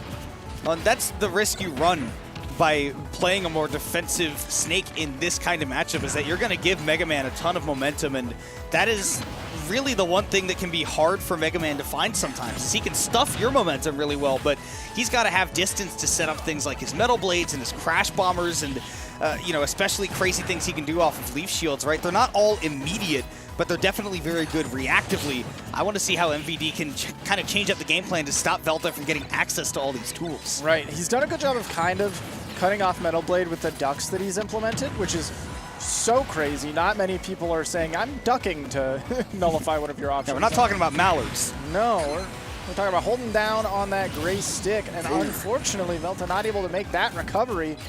Not sure what happened to him. Yeah, I would think that he would have enough resources there, but maybe just lost in the sauce trying to maneuver around the Nikito, which is obviously just one of the best edge guarding tools in the game. Yes. And he's used that down smash to anti-air a couple of times, and that situation's so smart because it's pretty clear that MVD was just going to try to get the counter stick on the Crash Bomber. Yeah, big flame pillars. We've also seen that up air be huge for Velta so far to keep MVD in the air, not able to set up or really mix up the landing with the grenades at all. Well, and the high recoveries, too, which MVD is usually so happy to just go for immediately. Now that's very dangerous because those up airs are going to put on a ton of damage. Yeah, or just outright carry you off the top with that extra wind box. Yeah, if you get caught in the end of it, kiss the stock goodbye. I mean, when you're as high up as MVD will be, and especially at these percents at 144, isn't going to take a lot for Velta to do it. I love the use of the rush there to mix everything up, and at the end of the day, he just says, all right, I'll back off, I'll get my Metal Blade. Maybe this will give me an opportunity to set up for a KO. Yeah. Once again, Metal Blade kind of working out for MVD, though. Is able to dash attack through it. This time, Velta finds the connect. MVD at a very high percent. Stuck on the platform, though. Love the use of the grenade to stuff out the Mega Buster, that forward smash at the ledge. Sitting at 192, but he's taken a lot of that of his own grenades, and it's kind of been fine for him because Velta hasn't been able to get close to get the stocks, and it's MVD to get the second one on the board first. Yeah, who expected him just to run up tilt in that position? Velta was not prepared for it. Love that right there, though. Velta recognizing that Crash Bomber wasn't going to lead to a combo for him. MVD was well aware, so just uses it to take some stage and get a setup, but he needs a particular setup now at 199. He got that first stock pretty early, but MVD is playing perfectly behind these grenades such that Velta can't just run up in forward air or back air or, like you said, use that Metal Blade. MVD has been dealing with that perfectly to not get hit by any follow-ups after it. Maybe grab, I think, should do it if he's able to connect one. I don't know about across stage, but back throw is typically a pretty solid way to do it if you're not able to find one of those setups. Maybe even up throw at this point, honestly. Yeah. From Velta. But how do you get your hands on the snake, right? Because yeah, you got to get through this grenade. Crash Bomber is going to be big to disincentivize, but MVD realizing that's not even going to KO. No. He's just doing some damage. It's not going to be a problem for him, and man, he just keeps Velta at a distance the whole time. Velta probably just said run it back, given that MVD gave him a thumbs up, and I don't think that he Rico Suave'd him. No, I don't think so. MVD showing a lot of resilience on that second stock, living well over 200% and playing without fear. I think that's the biggest thing, is the reason that Velta ended up losing the momentum there was the moment when MVD just ran straight up and up tilted him, took that second stock, took the lead. Because he showed no fear. He ran up and said, I'm going to run my offense. I don't care if I'm at 200%. You got to do something about me. But I love the idea that MVD showed as well, just that in that first stock, it was pretty clear that he was letting Velta play his own pace first, right? Letting him get that first swing in. And not that Velta wasn't doing a bad job or playing right into a trap or anything, but that did give MVD some time to say, okay, these are the big setups that he wants. This is what he's fishing for to try to deal a lot of damage to me and to get the KOs, and then immediately giving himself time to adapt around that. I have to see if Velta has a few more tricks up his sleeve to try to get out to an early lead again, and right now he's done just that. That down air is plus on block, and then you can just throw out that up tilt after. Yeah, I think you either parry that or cry, because if you get hit on shield, that's a shield break for sure. Or drop it a little bit too late, and absolutely we saw the end. What a heat-seeking missile. MVD making Velta's life difficult. You saw him do the double crouch too afterwards. He was like, yeah, you got it. All right, that's dance. fine. Again, those downers on shield, Velta finding so much out of them. We see him using that Crash Bomber to give himself a free avenue back on stage, saying, all right, I'll avoid the grenades. I don't need to find an opening right now. I've got the lead, and the onus is on MVD to make things happen, and he almost does. He's putting on a lot of damage. Nikita definitely deactivated there by the downer and kept him. Oh, who saw it? I didn't. Oh, MVD said, oh, you better have saw it. I wish you did. It was right here. I'm demonstrating it to you. Ooh, and a lot of damage off of those grenades. MVD bringing it right on back to Velta. I see him again sticking behind the platforms to just set up the grenades. And this is where it looked like that first stock MVD was like still trying to warm up everything. And now the machine's in order, right? It's grenade, C4. Oh, you detonated one? I get a back air off of it. He is just on top of everything the grenades have to offer. And here comes another classic Snake Ledge Trap. What do you even do? Yeah, MVD, a character, a player who plays so fast typically, you know, forcing you constant decision after decision, that you do end up falling into this kind of stuff. And I feel like maybe did take a little bit of warm-up in that game one, but we're starting to see him move. I love to see that. He's definitely got the green light right now.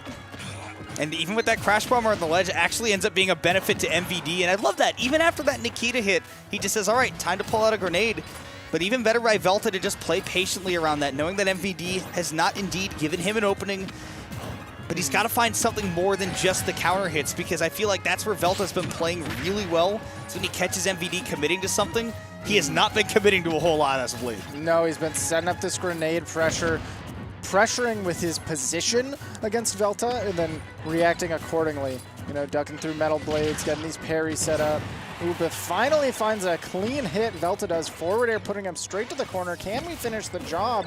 Take him to a last stock scenario. I'd love to see him making this comeback happen. There's that Mega Buster. I think MVD was going to try to drop that grenade in front of it like we've seen before, but Velta spacing it really nicely with good timing. Man, he just might be ready to flourish once more on this last stock if he can keep the pressure on. But man, MVD, playing to the character's name, he is snaking away. Absolutely slippery, slithering through this pressure from Velta. Stuck in the corner, manages to escape the mortar, applying a lot of pressure with the up airs, and you see you jump out, but you're flying high. He's built a lot of opportunity. Oh, but caught the DI in. Velta was going to try to drift back to center stage, and that up smash with that bad DI is going to be enough to take the set.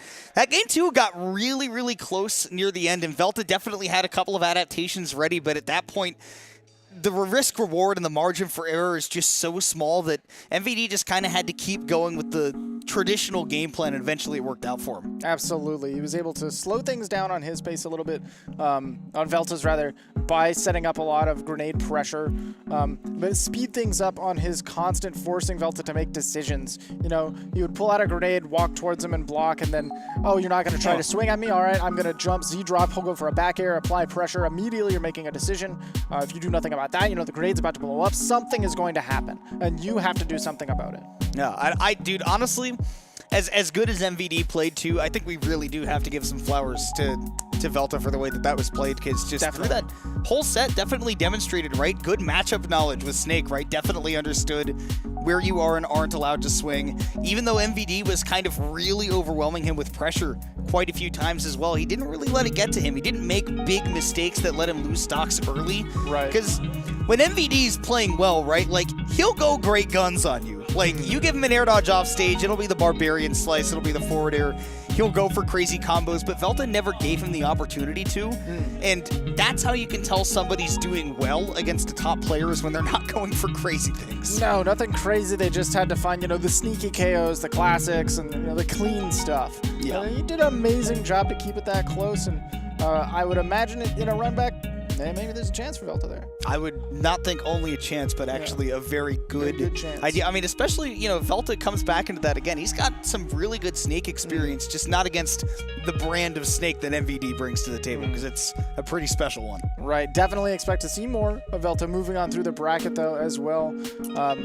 Like, maybe keep your eye on the upset thread. He could make something happen. I think for sure. I mean, some of them might not even be upsets, because he's still seeded to do really well in this tournament. So I expect great things from Velta, obviously from MVD as well, being one of the top seeds in the tournament. I would be shocked if he did not make it to top 8. Right, exactly. So expect to see more of that for sure. I want to see some of that high-octane Snake action. That we will get to see at some point. We're getting to see a whole lot here. Again, we're at Lost Tech City 2022. A key stop on the Panda Cup. Do not forget that 3 players, both on Melee and on Ultimate side, are going to be making it to that Panda Cup finale, qualifying for that, which is just, I mean, there's no better way for everything to wrap up at the end of the year, right? Where you've got all of these tournaments leading up to that, and everybody gets to go experience it. Big prestigious event at the end of the year. 32 players at the end of the day are going to make it there. Pare it down to 32. And remember, there are also those online qualifiers. Yeah. I believe most of them are wrapped up at this point. There are still a couple to be played out. And then the regional finals will go through, I think, beginning this month in October, and then going through into November. We're going to get to see who those last 8 players are up until that last chance qualifier. But hey, we were talking about the top seeds in this tournament. Only one of them in this top set of players has not made it into that end zone, at least as far as the winner's bracket goes. We saw Base Mage get upset by Hungrybox earlier.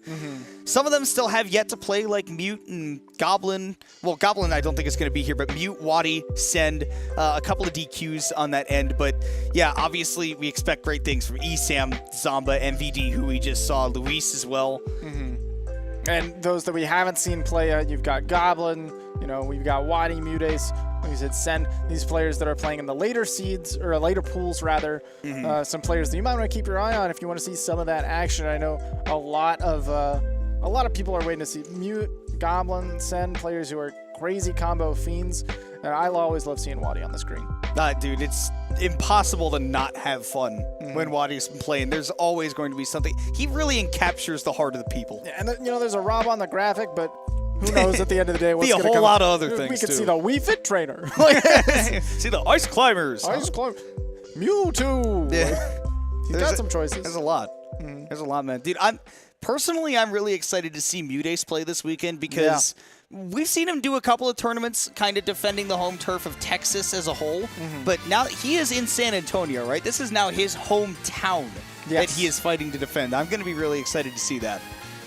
But I'm also excited to see this Louis Money on stream for the first time this weekend, and he's going to be going up against Fizment, the PNW Shulk, if I'm not mistaken. And these two have played a couple of times before, and Fizment does have a game to the name. But Luis, overall, in the lead as far as the sets go. Yeah, up 2-0. Lifetime head-to-heads. That's pretty solid for Louis Money, but All that means is that Fizmint has maybe had some opportunity to gather some data and make some adjustments here. Who knows what could happen at the end of the day? It's going to be the Palutena versus the Shulk. Palutena definitely is a character that can kind of stuff you out, and Shulk a character that takes a little bit of time to get his moves going, frame data wise. He can cover a wide range, but it takes a while to get that going.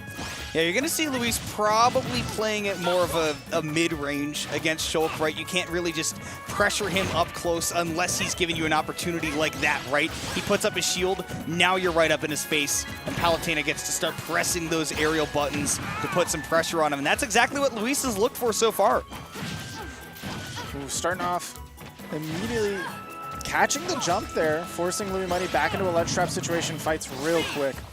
Forward, a little bit risky to jump from that position, but you got to take the risks early. Woo. Loving this from Fizmint too, and then I love hovering in the air a little bit with that up air, but then deciding to fast fall, not committing to the big frame data, and just letting himself quickly react to the way that Luis is landing right there. Now 111%, you are starting to get in danger of maybe some confirms from Palu, but the ledge traps are exactly what Fizmint needs to look for if you can get back to stage, but Luis, I know he's going to go deep. He's going deep, and he knows that he has to, because that jump art will give Fizmint an opportunity to cover from really far away. Great time to pull out the shield. Staying alive. I love that just a couple of times he got lost in the graphic, and then he came down a different color. Exactly. He's like the Willy Wonka of characters. Now, Luis sending him back to the... do you have a Willy Wonka reference for me? No, it takes me back to the classic tweet from Dewan Energy McDaniels. Like, sometimes, Shulk just starts changing colors and I don't know what happens anymore. Sometimes it really happens that way, and Fizmint is definitely one of the technical Shulks out there, right? We don't see like the crazy like Jared is King flashing between like 4 different Monado arts in 2 seconds, but definitely understands, right, the proper situations to apply those arts. Obviously, it's pretty straightforward with some of them, but especially defensively being able to use speed and jump, something that not a lot of Shulks have mastered, but Fizmint has been on top of that before, and I love the way Luis played around that smash art. Yeah, speed, one of those arts that, you think on the base, oh yeah, it makes him fast, but also one of the big things that it does is it makes his jump height a little bit lower, so he's able to continue low to the ground pressure with his aerials, which is crazy and really good for Shulk to continue pressuring. See him, though, struggling with this ledge trap, though. When you got a big sword, that's generally going to come with some big frame data as well, so it's tough to really get around the brutal Palu ledge traps. Love that maneuvering, though, from Fizmint again, doing the perfect timing with both the shield art and then immediately into the speed art, but big committal air slash out of that disadvantage gives Louis Money a 3-stock to 1 lead. I think just buffered out of the mash, unfortunately, for Fizmint. Now in a really rough spot. Counters immediately out of the teleport cancel. Brilliant for Louis Money. A lot of players who are on the next level are going to be looking for that teleport cancel. So giving Fizmint a lot of respect with that as well. And again, like, these two have played before, so Luis is not just going to immediately forget what kind of player Fizmint is. Definitely has had a few big wins under their belt before. Oh my goodness, held on to the jump. I thought that they had lost it. Would have been an awful spot to be in, but jump art, maybe an opportunity. Shulk is a character that can absolutely turn things around and in the blink of an eye because of how volatile these arts can be. They've really juiced them up for this game, and Fizmint taking advantage of it. You see how quickly 97% was applied to Luis, and now trying to use that speed art to get out there quickly. May even see the smash art in just a minute if Fizmint may need be, but first, get back to the stage, use that jump art perfectly. And using the jump from ledge air dodge, you got a lot of momentum off of the jump art. A great way to buy space on the stage. See, though, trying to hold on to that shield art as long as possible, maybe until the higher percents. Now the question is, can you put the pressure on the Palu in the corner? But man, Luis has mixed up that out-of-corner game really, really well. We're going to try to see if we can forward air two-frame the ledge. Not quite finding it. Luis just sending him straight to the other side. Backslash is a great way to get yourself back up. And also, if your opponent tries to threaten you with a back air too, they just explode. Absolutely. Oh my goodness, Luis! I can't believe he didn't get the stock off of that side B, but then he chased afterwards with that up air. Just amazing explosive flame usage. I am shook that Fizmint even lived in the first place, but didn't have a shield, looks like, to get to. Ended up on jump art at the end of the day. As the up air came through, Louis Money fiending for that KO. And he got it. And he got it. And he got it. Dude, there have been some just crazy things that Palu's been doing lately that I just haven't seen before. I saw some crazy clips from like Zai and Mysterica both on their Twitters, and obviously Luis taking a bit of a page out of their book by, I mean, the advancements in that vertical juggle game and that combo game in Palu's. I mean, we've thought about her as like, okay, she carries you across the stage with the nairs and stops you from landing because she's got a good up air and the side B and everything. But now it's being used to mix up the combos and everything. Absolutely. You know, we didn't really see a lot of even, you know, the nair combos carrying across the stage, because against Shulk you don't actually get that against Shieldar. No. And still we're seeing the strength of Palutena with her long-range aerial pokes and just consistency in ability to go, you know, like forward air dash attack, you know, back air dash attack, setting up a little quick juggle. Well, and consistency is what defines Louis Money as a player too, right? Like that's why he's been signed onto a big org like True Crime and why he's gotten the results he has gotten too. Like he is, you know, clutch as they come, and he is a fixture in major top 8s, and you're seeing why. Yeah, the extension there by going for the reverse aerial or sort of the down air, setting off the side. I was going to mention it before, but oh my goodness. Yeah, Luis is definitely a down air lover with this character, not even just for the spike, but for the angle that it sends at in the combos. Not only that, you saw that first time he went for that down air to two-frame the ledge. Yeah. He also ledge canceled that too, so that if Fizment tried to like drift away with the jump art and then kind of like up and over, parabola over Luis on the stage, he'd be able to just drift back all the way off stage like he's doing now, and he's going to go under the stage. That's so smart. Yeah, good presence of mind from Luis. Not to panic there. A lot of people would after the reversal from Fizment, but just drifts away to get to the other side. Barely. And he's holding on right now, though. Fizment bullying him back into the corner with the speed art. He could go off stage quick. Love that mix-up, though, that he held onto the speed art to make Luis think that for sure he's going to run off stage to challenge him. But no, just stuck right at the ledge. But not able to use that smash art to take the stock. Luis's DI has been great, but nothing will save you from that forward tilt at the ledge. Game goes back to even stocks. Yeah, it might be a sword, but that was a bat swing, setting him off the side with the forward tilt. A home run, a line drive even. Fizment. Ooh.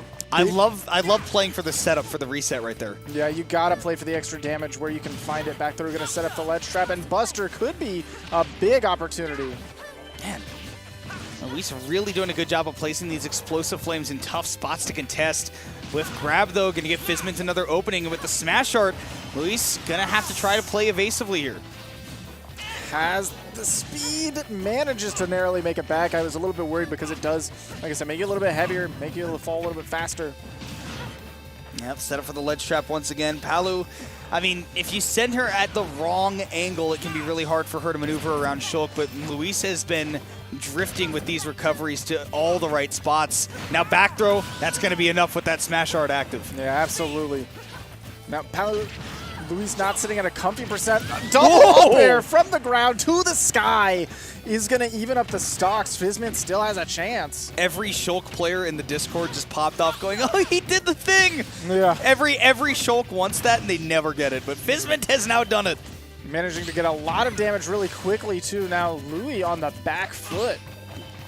Only slightly, you know, it's 20%, but the way that Fizment has been playing it, you know, very slow and steady. He's definitely changed up the pace quite a bit, right? And especially keeping track of Luis. And at 73%, the single hit of that up air is enough to do it. And Fizment is going to Game 3 against Louis Money. He didn't even get both hits. That was the second hit exclusively at 87 after the hit. Just the one. Shoop. From the ground on town with the highest ceiling. Once again, every Shulk player in the Shulk Discord just went, oh, he did that so awesome. I love this character. I told you all this character was top 2. No, we'd love to see it. Now, Fizment really showing off, though, a lot of the strengths of the character, a lot of the variability of the character. I mean, just by nature of the Monado arts, you get so many opportunities to fight in just areas that normally a sword character wouldn't be allowed to, but now you pop on that speed, you get zone breaking tools. You get that jump and your recovery is not predictable anymore. And obviously, you get a crazy combo game when you go to that Buster Sword. Is this the first Game 3 we've seen on our block? It might be. It might be. It might be, but these two have gone to Game 3 before, so I would Yeah. not be remiss to expect that. No, really, really solid to see. Finishing things off on Pokemon Stadium 2, where a lot of things do start. And maybe could be one of the bigger upsets of the tournament if Fizmin is able to pull it off. But right now, Luis is holding strong with his advantage, put on a quick almost 80% and playing very comfortably around Fizmin's ranges. You know, I would also be remiss not to mention the fact that Luis is Mr. Game 5. Absolutely. And if it's a best of 3, then it might as well be a Game 3. And he's earned that name because not only do a lot of his sets go to last game, but he's also very good in those Game 5s. Yes. And we saw him make some great adaptations here, but Fizmin firing right back with that Buster Monado, putting on 62%. Ooh, great playing around the backslash, but it does a lot of shield damage even when you turn around to block it. Speaking of shields, though, Luis making great use of it. Saw that invincibility on the dash attack with the shield coming through, and then immediately came through with that back air again. This time DIing away from that up air, knows how dangerous it can be. Didn't want to double jump away. That's what Fizmin was looking for. Forward tilt, not quite going to do it, but man, that got close. Giving up a lot of pressure there by running off stage. Still, though, holding stage the forward smash. Fizmin up a stock. You know, he's maybe not at a healthy percent. You got shield Monado. Any percent's healthy percent. Any percent could be healthy. See, right now, he's fit as a fiddle.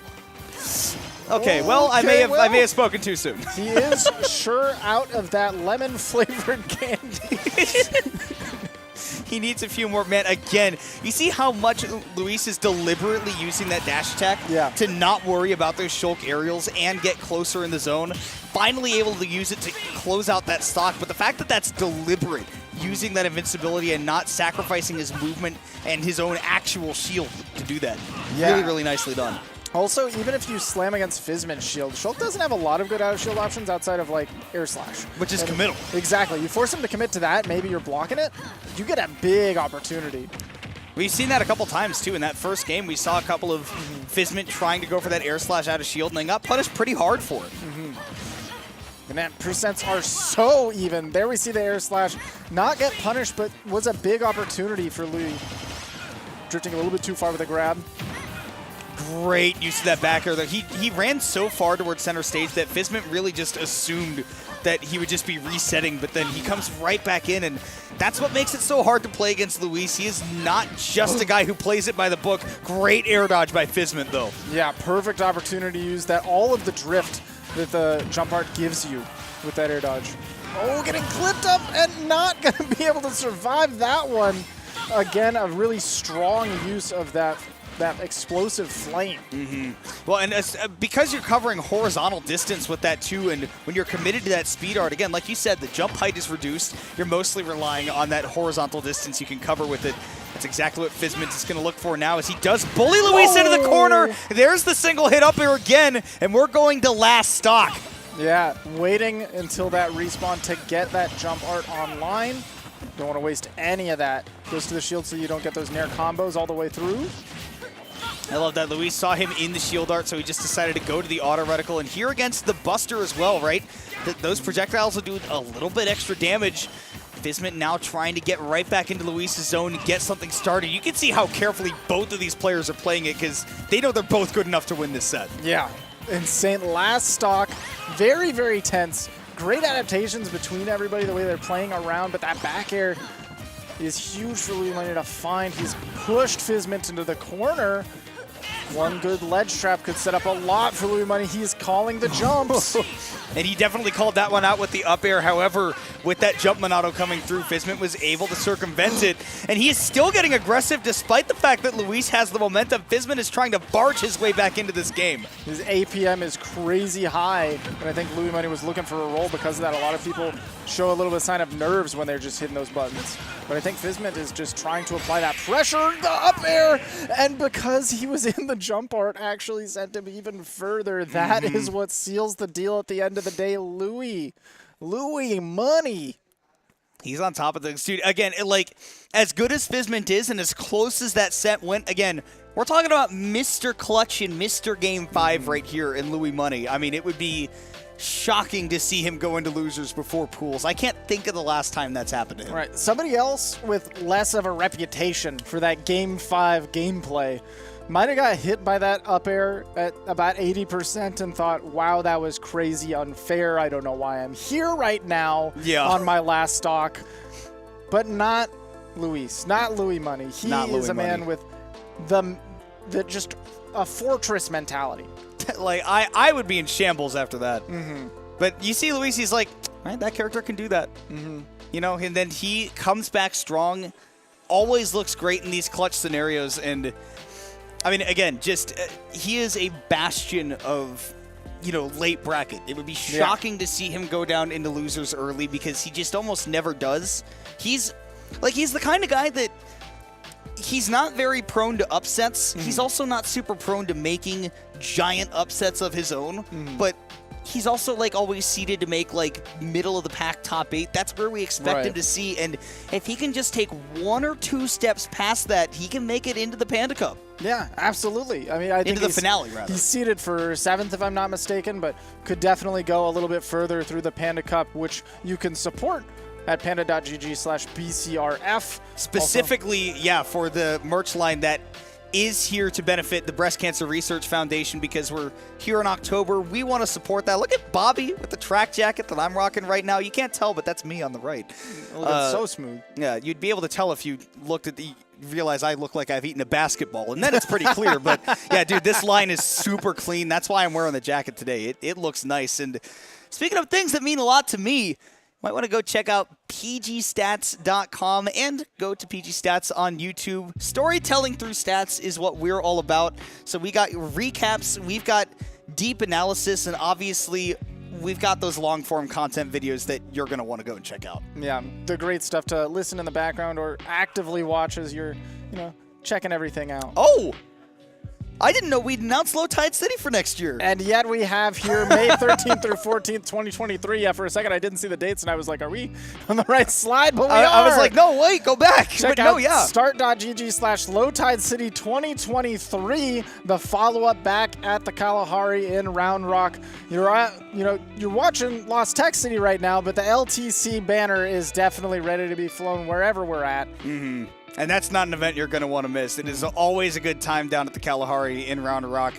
Go ahead and check it out. And, I mean, we're here at an LTC event right now, so you can already see how good it is. The production value, the people behind the scenes, and obviously the community that is here in Texas. Everybody is passionate about this game, and you're not going to want to miss a single minute of it here at a key stop on the Panda Cup. We're going to be sending it to a quick break. We've been your boys next door. I'm Kimona, that's Neighbor. Stay tuned right here to twitch.tv/Panda Cup and keep it locked on Lost Tech City 2022.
What's going on, guys? It's TK here with Marsbox, who just won Melee. Congratulations, man. That's wonderful. But anyway, how do you think you're going to do an Ultimate?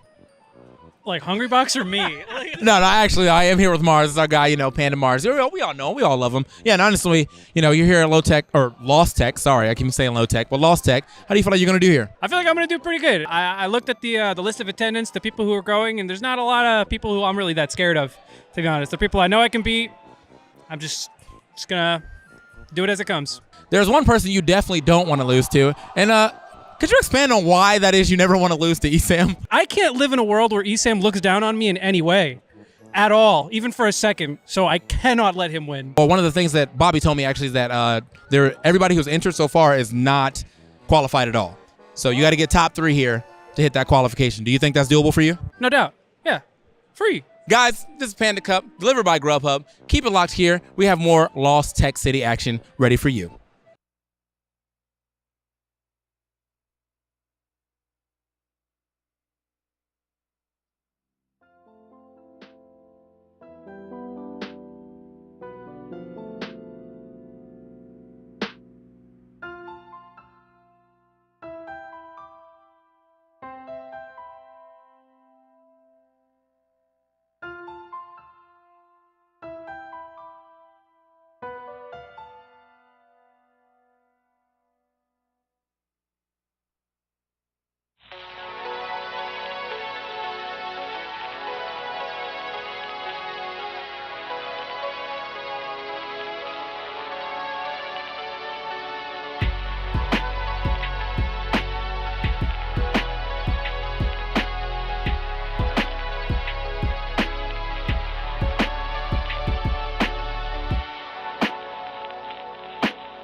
Hello, everybody, and welcome back to Lost Tech City 2022 here in San Antonio, Texas. My name is Coney, joined by Banjo, and we're just chilling. We're just hanging out here. It's Pools Day. We're hanging out watching some Hot Smash Ultimate action. How you doing today?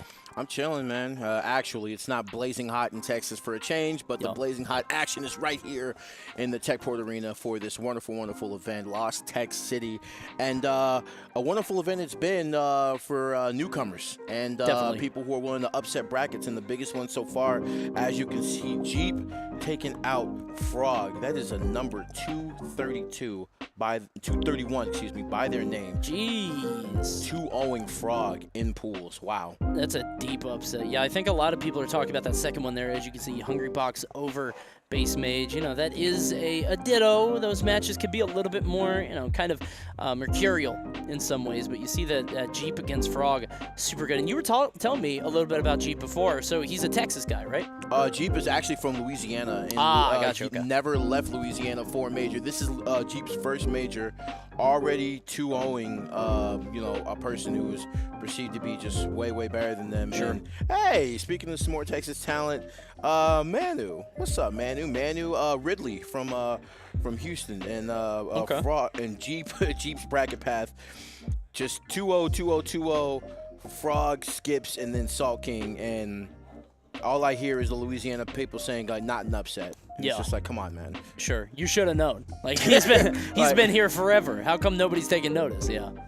We'll see how he does here against Manu on Ridley. Ridley, I mean, kind of a different character than the others. I mean, I think with Bayonetta, Little Mac, and Sheik, a lot of them kind of have more of a one-note game plan. You know kind of what they're all going to do. Ridley can kind of surprise you sometimes. Obviously, Ridley's tools aren't all over the place. Right. He has kind of a limited game plan, but he has the tools to be able to really surprise you with stuff like the skewer if he wants to go for something crazy. Right. Neutral might be able to keep Luigi out. Going to be kind of impressive. Meanwhile, Manu just had the mother crew all the way through. 2 Lucases and an S. I know. So literally, like the fact that he gets to play Luigi is like literally a far cry from. It's going to be very different. A breath of relief, honestly. If I'm him, it's like, okay, I had to go through 2 Lucases and then an S, and I got to play Luigi. So kind of a breath of fresh air on that one. But may not be a breath of fresh air because Jeep is looking to continue their amazing run so far. We're in the semifinals of the pool over here. Raise the roof. Go ahead, Velta. And Manu, really one of these characters to where it's like, you know, got to be fundamentally sound, in my opinion. I think Ridley isn't as, how do you put it? I think there are characters in Ultimate that do that one thing, and that's what I was saying about Bayonetta. Not even gimmicks, but more like very transparent in their game plan. And I think Bayonetta, Sheik, and Little Mac, I think they all kind of fit that role. Sheik less so because she can be kind of expressive, but it's still like, you know you're going to get to death by a thousand cuts gameplay. Ridley has a little bit of room for expression and being able to mix stuff up. Maybe he's going to go off stage, maybe just throw fireballs on stage while Jeep is off, but we'll see how things go here. Ridley, unfortunately, not having much representation despite being one of the most requested characters forever. Yeah, and to the Matterhorn is very much how you put it earlier, Tony. So a little caveat to this matchup, though. Manu actually has great Luigi experience back in his region, playing a Luigi main over there over the University of Houston, and unfortunately spacing and completely missing the forward smash right there and getting forward smash themselves. Jeep already up 1 stock. Had the right idea on that forward smash, just the wrong location, and I think the DI had to have been a little off. That seemed a little wild, maybe still holding forward after the forward smash, charging that smash attack. Going to take a jab, but not too much damage. And Luigi's outside of that grab range at this point, so. Yeah, it's one of these situations where, like this is, against Luigi, character you really don't want to whiff. Like anything, like you're getting hit with up Bs, you're getting Hoover back, things like that. It's not really good news. And all of a sudden you see that Jeep is like in a very, very stout position, like literally just not overextending, just kind of getting the hits where they need to be, and then Manu just kind of like playing this game of catch up. Whoa, big down air there. Gonna knock off stage and gets the ledge situation. We're gonna see an air dodge in. And it's terrible because you try to do the air dodge in to escape. It feels like your only option back on, but it betrays you. It puts you in such lag, especially against Luigi. That's an easy grab into up B. Yeah, you're over here mind gaming yourself, thinking that he's not going to go for one option, and you get hit with the other. It feels so good to do, like air dodging in, because you're like, oh, I avoided the hit, but really you're just setting yourself up for more pain later. Right. There's the space pirate rush, I think that's what it's called. What a weird move. He just drags you on the floor. Yeah, it's the patented Ridley rush, you know? I'm calling it that from now on. That's way better. Okay, and this is one of those things is you got to pay the heavy tax. Okay, I see the setup right there with the Nair. Okay, a little coast-to-coast action coming out from Manu. Nice. Yeah, that was a great cover on that air dodge. Didn't quite get him to stop. Oh, he does it again. Perfect timing. And that right there, the wherewithal to be able to do that on ledge and know that it's gonna have a good success rate is why that Luigi experience for him comes into play. So Manu, all of a sudden, these Jeep fans got to be like, hey, Jeep, you're the one. You were supposed to save us. Oh, it is Ridley, though. Yeah. And, I mean, Ridley can get kind of tracked down. All it really takes is one grab, maybe a down B. No, Cyclone not even close there. I mean, Ridley, as we all know, one of the most lamented things about him, not especially heavy. So I feel like if Jeep just lets like a bit of a charged up smash rip, might be it for him. But has to get off this ledge first, and that's where Ridley can be at his deadliest. And that's exactly what I was about to say. I was like, he's kind of just waiting for him to end up on one of these platforms. And you see the city of Houston, Texas getting loud for their boy Manu. Yeah, you get stuck there as Luigi because he doesn't have any horizontal mobility. No. So you're stuck in the air. You don't want to go to ledge because then you're going to get trapped against Ridley. And clearly he's proficient with the tilts to be able to knock you back off stage. So just a lot of fear there. And you can see it come together in a win for Manu. Jeep, despite making some big upsets and being up in that match, falling 0-1.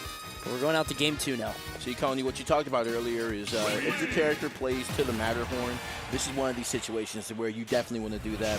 You have the Luigi, like you see that Ridley, you have to pay the heavy tax to play sometimes, so this is where you want to especially try for these 0 to deaths. Nice, and yeah, the Cyclone immediately just waits for it a bit. And we're back to PS2, no real change in stage, which is interesting for me because I feel like, you know, Luigi, very, one of those, you know, you said gimmick earlier. I don't know if I want to call it that, but it's like he's very volatile in terms of stages. There are things that he likes to do and places he likes to go, much like Kazuya, you know. It's like they're very strong on certain stages, but right back to PS2 for this next one. He's trying to change up the gameplay. Yeah, and maybe that's probably what Jeep felt. You know, but hey, first tournament out, may not know that, you know, kind of picking on stages is very, very, very, very, you know, favorable thing to do.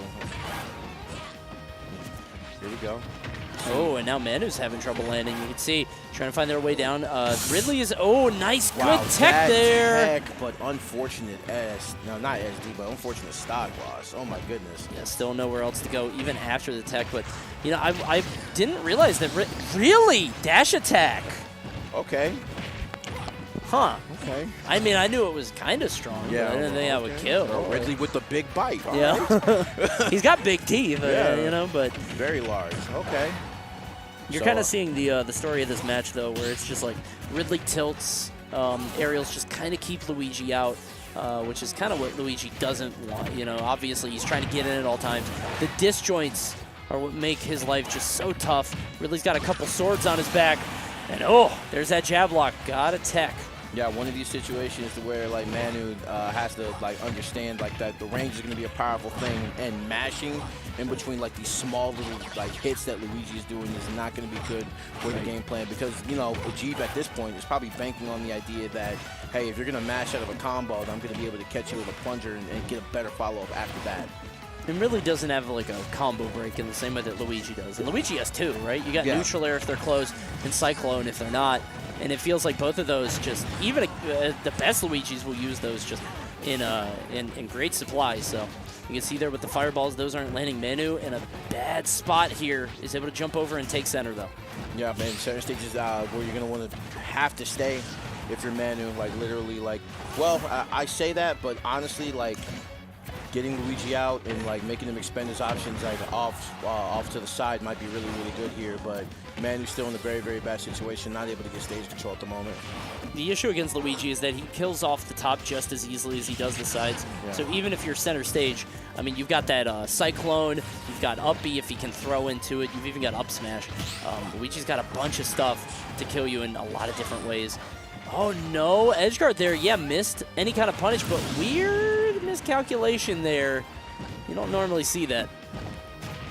So, Manu, I mean, has an opportunity for, you know, what is going to be, kind of an upset if they manage to pull this one out. But Jeep, with a stock to give, doesn't really need a lot. But this game can get out of control really, really fast. That skewer could be a thing here in a few percent, and catching a landing might actually do that for Manu right here. Yeah, Ridley is one of the most one of the scariest advantage states in the game. If you can get your opponent above you, if you can get them off stage, you just kind of keep neutral airing. And so if he's able to exploit that, might be able to take this back. But right now, is to get off the ledge. We're going to see a get-up attack. Oh, yeah. What's the punish? Forward smash, not enough, but almost. Like, chooses not to go down and try to snipe him, tries to go for the two-frame, and I was going to say, getting that tilted, getting that angle down forward tilt might have been great, but going to be able to get back to stage here. Doesn't do anything about the get-up attack this time. And this is such a scary thing because you want to just get-up attack the down tilt, but you also know he might just shield it, and then you've got a huge Luigi punish. Weird dash attack is going to be super laggy. We only got a grab punish.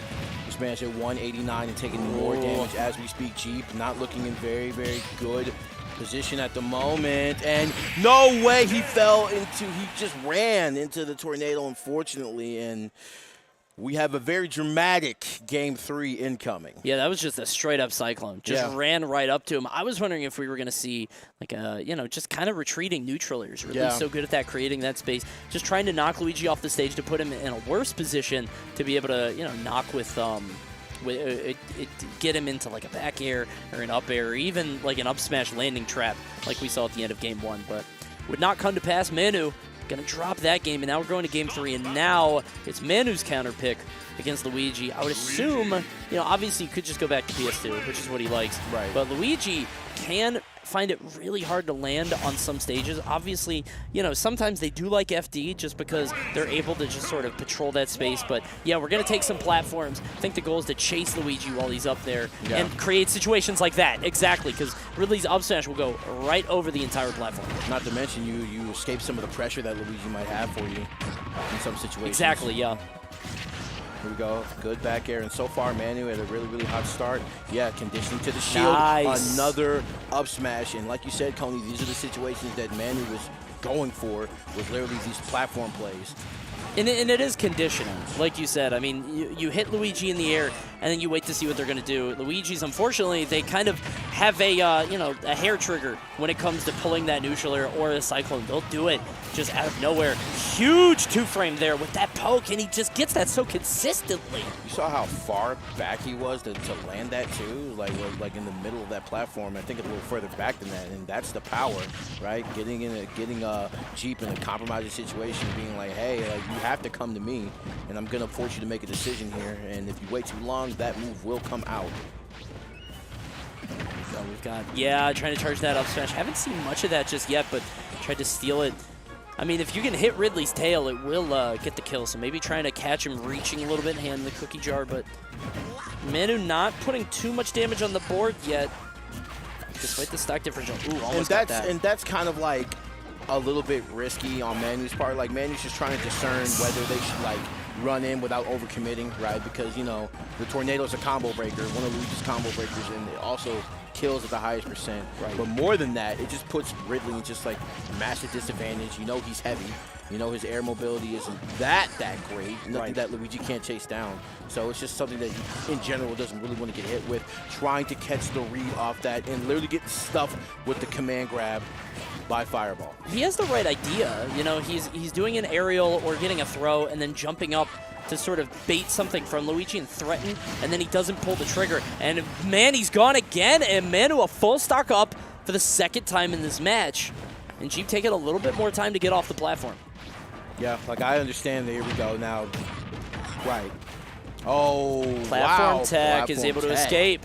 That is incredible. Like, literally, like, this stage pick right here, kind of looking like to be a big brain chess move right here by Manu. This is huge. And that tech off the platform is not something that you would expect in that kind of scenario, especially with a character as big as Ridley. And now Manu holds all the cards. But Jeep, he played Luigi, an explosive character to say the least. There's the up B, bring it down to our final stock of the set, 74%, but one grab could bring it all the way back. Manu has to play solid, and I think that kind of just knocked him out of the range right here. So not going to be seeing any 0 to deaths. But like I said, that plunger, because Ridley is heavy, is going to be able to deal some massive damage. But Manu, can you keep them off stage long enough? That has been the moneymaker literally this entire game. It's so scary for Luigi off stage. But now we've got kind of a reversal. Manu in a good spot, going to continually hit, or I'm sorry, Jeep in a good spot, going to continually hit Manu. Gets more damage, there's the up B with the rage, and he loses straight from the grab. And we knew what the game plan was the whole time. He's able to execute there at the end, get the grab, and get the up B. Luigi wins. I'm actually very surprised. Like, I'm thinking that Manu, he has to know, like, the win condition at this point, you know, and I'm thinking, like, hey, you know, if you just kind of just play neutral a little bit and just kind of like go for more back airs, forward airs, really keep Luigi grounded, but also like keep him at bay if he's in the air. Like we saw over here at Ledge, he was doing really good, getting a lot of mileage off those forward tilts, and Jeep just shakes it off and is like, hey, whatever, man, it's whatever. I'm Luigi, I'm gonna get what I want no matter what. And as we see right here, the jab lock into the forward smash just plays like this, not like that SD.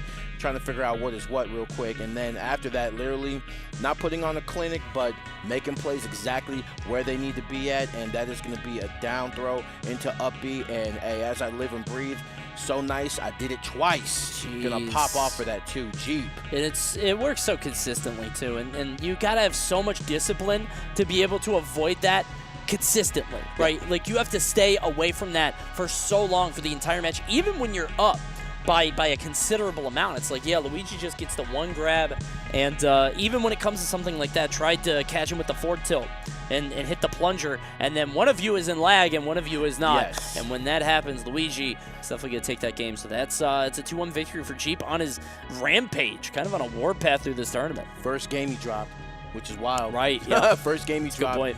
And literally just continues to run through this tournament. So, hey, good luck to you. I think, was that for top? That was semis out of the pool. So. Okay, so good for him. Yeah. Good for him. So, hey, Louisiana continuing their historic run. A long list of players who were seeded to, you know, go to top 128 or top 96. And it looks like Jeep will be amongst that list, especially after that pop-off. A lot of stuff to be happy about. Not an upset, though, according to Louisiana. Right. Not an upset. Like we were talking about before. Would not be surprised to see Jeep make it deep into this bracket. I mean, Luigi is such an underexplored character, and he really is kind of a patience check for a lot of people. Yes. He will really punish you if you're not willing to play the game the way it has to be played. I mean, Luigi, on paper, not a viable character by any stretch. He has one thing that he does, and he does it a lot over and over. But in practice, they can really mix you up, as you see with Jeep there. He's going to move on in winner's bracket. And we got some more matches coming up for you guys very shortly. I think some players are taking a seat. I see ESAM actually coming up, which is a big deal because ESAM has not attended a lot for quite a while. Yeah, it looked like he took a couple of like hiatuses in between tournaments. So to see him just kind of back, you know, refreshed. You know, I haven't been to like a tournament in a really long time. To see him just, you know, here competing, it's a breath of fresh air even for us. You know, even to watch. Right. You know, he is the world's best Pikachu. The last time I saw him play was at a different tournament. It was Combo Breaker, and he wasn't even Pikachu. He was like was he doing the brawler? He was doing the brawler. Yuck. Not trying to see that. Me brawler, PU. He was doing the me brawler. That's nasty. Yeah, he's been playing a lot of me brawler, but oh no, production just said they have bad news. No way.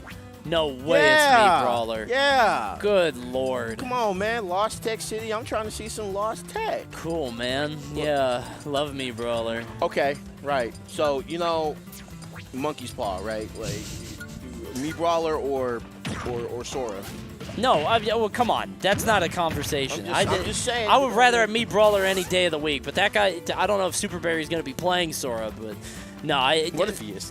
Yeah, I would be so sad. I'd be so sad. I really would. Me brawler and Sora, I wish the game would crash at that point. Just get out of here. Wipe all save data. Got to go back to the original 12. I'm very interested. My man Super Barry got that M on his head. Let's go.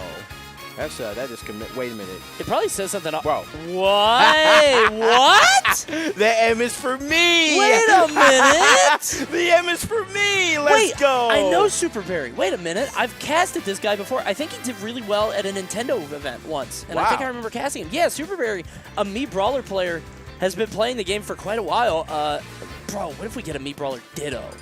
Well, Wait a that's- minute. Yeah, that's the stuff of Legends right there. That I might. like that. All right, now I like it. That might be hot. Yeah, I didn't like that before, but now I enjoy it. However, if this is Pikachu on Esam's part, this is a terrible matchup for Super Very to run into because not only are you fighting Pikachu, who's kind of hard there, and I did hear Pikachu. Yeah. He knows what Mii Brawler does because he Yes. plays Mii Brawler extensively, so he's not going to get caught by some weird, janky, strange special moves. Right, and that's kind of like, I don't want to say it's like, the strength, but it's the one thing that, like, people really aren't expecting. It's a benefit. Yeah. Yeah. Yeah, you know what I'm saying? But, like I said, like, I don't think Esam is here at this tournament this time around to mess around. I think Esam is like, hey, look, I know who you play, and it's not going to go down the way you think.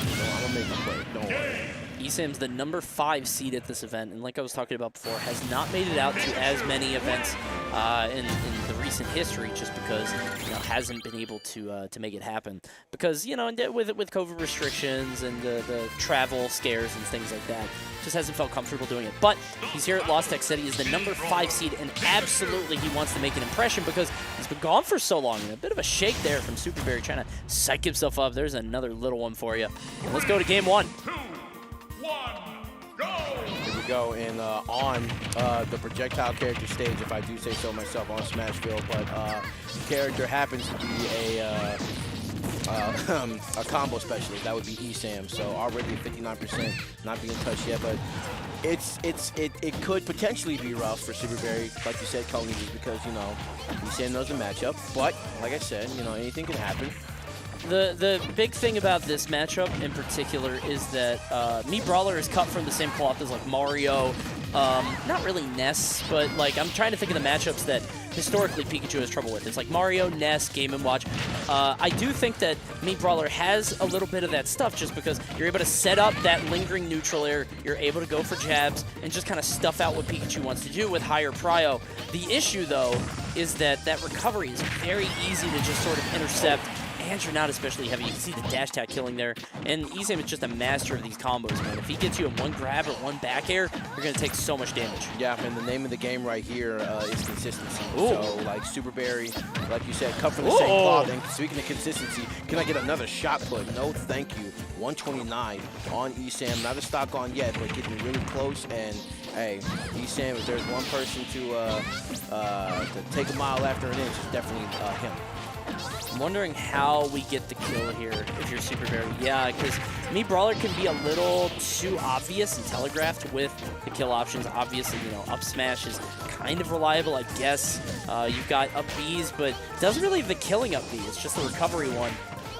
Haven't seen the side B yet, so I'm not sure what move that is, but yeah, just can't find a way to get this stock off, even on Pikachu, and that does not bode well for the rest of the set. No, it doesn't, and literally, I was going to say, it's going to take one tiny interaction just for Esam to get this stock right here, and literally not being able to punish these small things from Super Berry is really, really difficult, but finally going to that will kill. There we go. Get that stock right there. Very well done.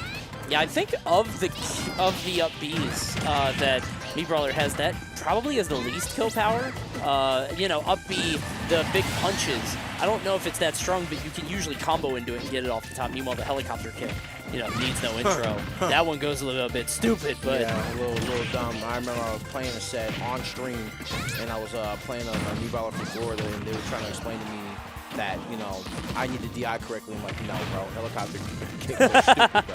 There is no DI. I'm dead no matter what. There's no DI to get out of this either. Got a couple lightning loops on that one. And he just keeps it up. If it ain't broke, don't fix it, is what I say. And literally, like these combos have taken Super Berry coast to coast and literally ended with that butt sniping. Wow. The quick attack with a dare. Wow. Yeah, that's Pikachu 101, baby. You know they're going to do that at the ledge, and it's so extended. Yeah, that's kind of what I was talking about, is those hitboxes. These characters can give Pikachu a lot of trouble because they're able to throw them out, and Pikachu kind of dashes into them or jumps into them. Pikachu, a character that hits with his face. Yeah. His whole body is a hurt box. Whole body's a hurt box, but a small one, Yes. So it's not exactly, it's like something that, you could just throw out any move, because some things, like, if you're a tall character, you throw a move at high profiles, Pikachu just stands there, smiles at you, and hits you with, a 70% combo. But speaking of 70% combos, Oh. And I heard somebody out in the crowd like, yeah! Oh, no! Double me, brawler! Oh, yeah! He's got the crying, laughing emoji. Did he make that? He had to have made that me. That is haunting. I don't like that at all. That is twisted. Yeah, we gotta delete that. Force him to make it every single time. This is just, and yeah, constant up Bs there from Super Berry, just constantly knocking up in the air. I don't know if I've ever seen a Mii Brawler Ditto. I don't think I've ever seen this in competition. So you're witnessing history right here. Yeah. Now, who's more proficient? You would think Super Berry. Super Berry does have the shirt with the character on it. But, That's true. Sam loves practicing some combos, so we will see. We will see. We will see. And so far, Super Berry needs a for sure thing at the moment. I'm wondering what the difference in special is going to look like. Damn, big punch there on that forward smash, taking off the first stock. Yikes. Esam does have the also a shot put, and he's gone. Esam has shot put, has the 100 punches, or whatever the hell that move is called, on the up B. So I'm wondering how that comes out. Don't know if we've seen down Bs yet. Don't think we've seen anything like that. We see the fire kick from Super Berry. Just kind of interesting what the movesets are. But obviously, Mii Brawler, bread and butter are the normals. The normals are just so good, so specials aren't really all that important. Yeah, unless you can get one of those. Oh, there's the down B. It's the flip kick, yeah. Really only directing like the fight towards like one area of the stage, like not trying to go center stage at all. Like really until like literally just now. And that up B, oh my goodness, that took a stop back. That's crazy. Yeah, it's strong, in which that's why I was surprised Super Berry didn't utilize it, because it's such a strong move. Yeah, they're both using the kick just for a bit more recovery. But yeah, it's so powerful and it tracks so well. It has such horizontal mobility, you can really follow somebody as they go. Ooh, cool kick. Oh, tried to get the third one. Might have been curtains if he did, but does not. Okay, and we see that Super Berry has literally been trying the entire game to snipe with the up B on ledge. Yeah. And is just throwing DP as it were, like literally over and over again. It is cheesy. Okay, little like the spot dodge right here, so Super Berry actually getting a little bit of ground on Esam right here, but Esam, you know, is going to be like, hey, once I get you in disadvantage, I'm going to count on your air recovery so I can snipe you with this up B. And it feels like that might be on the way for a third time in this set. But throwing the shot put. Now, how powerful you have to be to throw a shot put that far. Yeah, those things are heavy. Mid-air. It's like an Olympic thing. Yeah. You know? Little like, 8-pound ball. Oh, No wow. way. Yeah, you got staircase, my friend. So that's going to be a, wait a minute. Is he playing on the God controller? Oh, yeah, he's on the box. He's on the box? Okay. So literally, that's my favorite trend that's been going around like these last couple of months. People are ditching joysticks. Yes. People are actively like, you know what? I like my hands to be comfortable.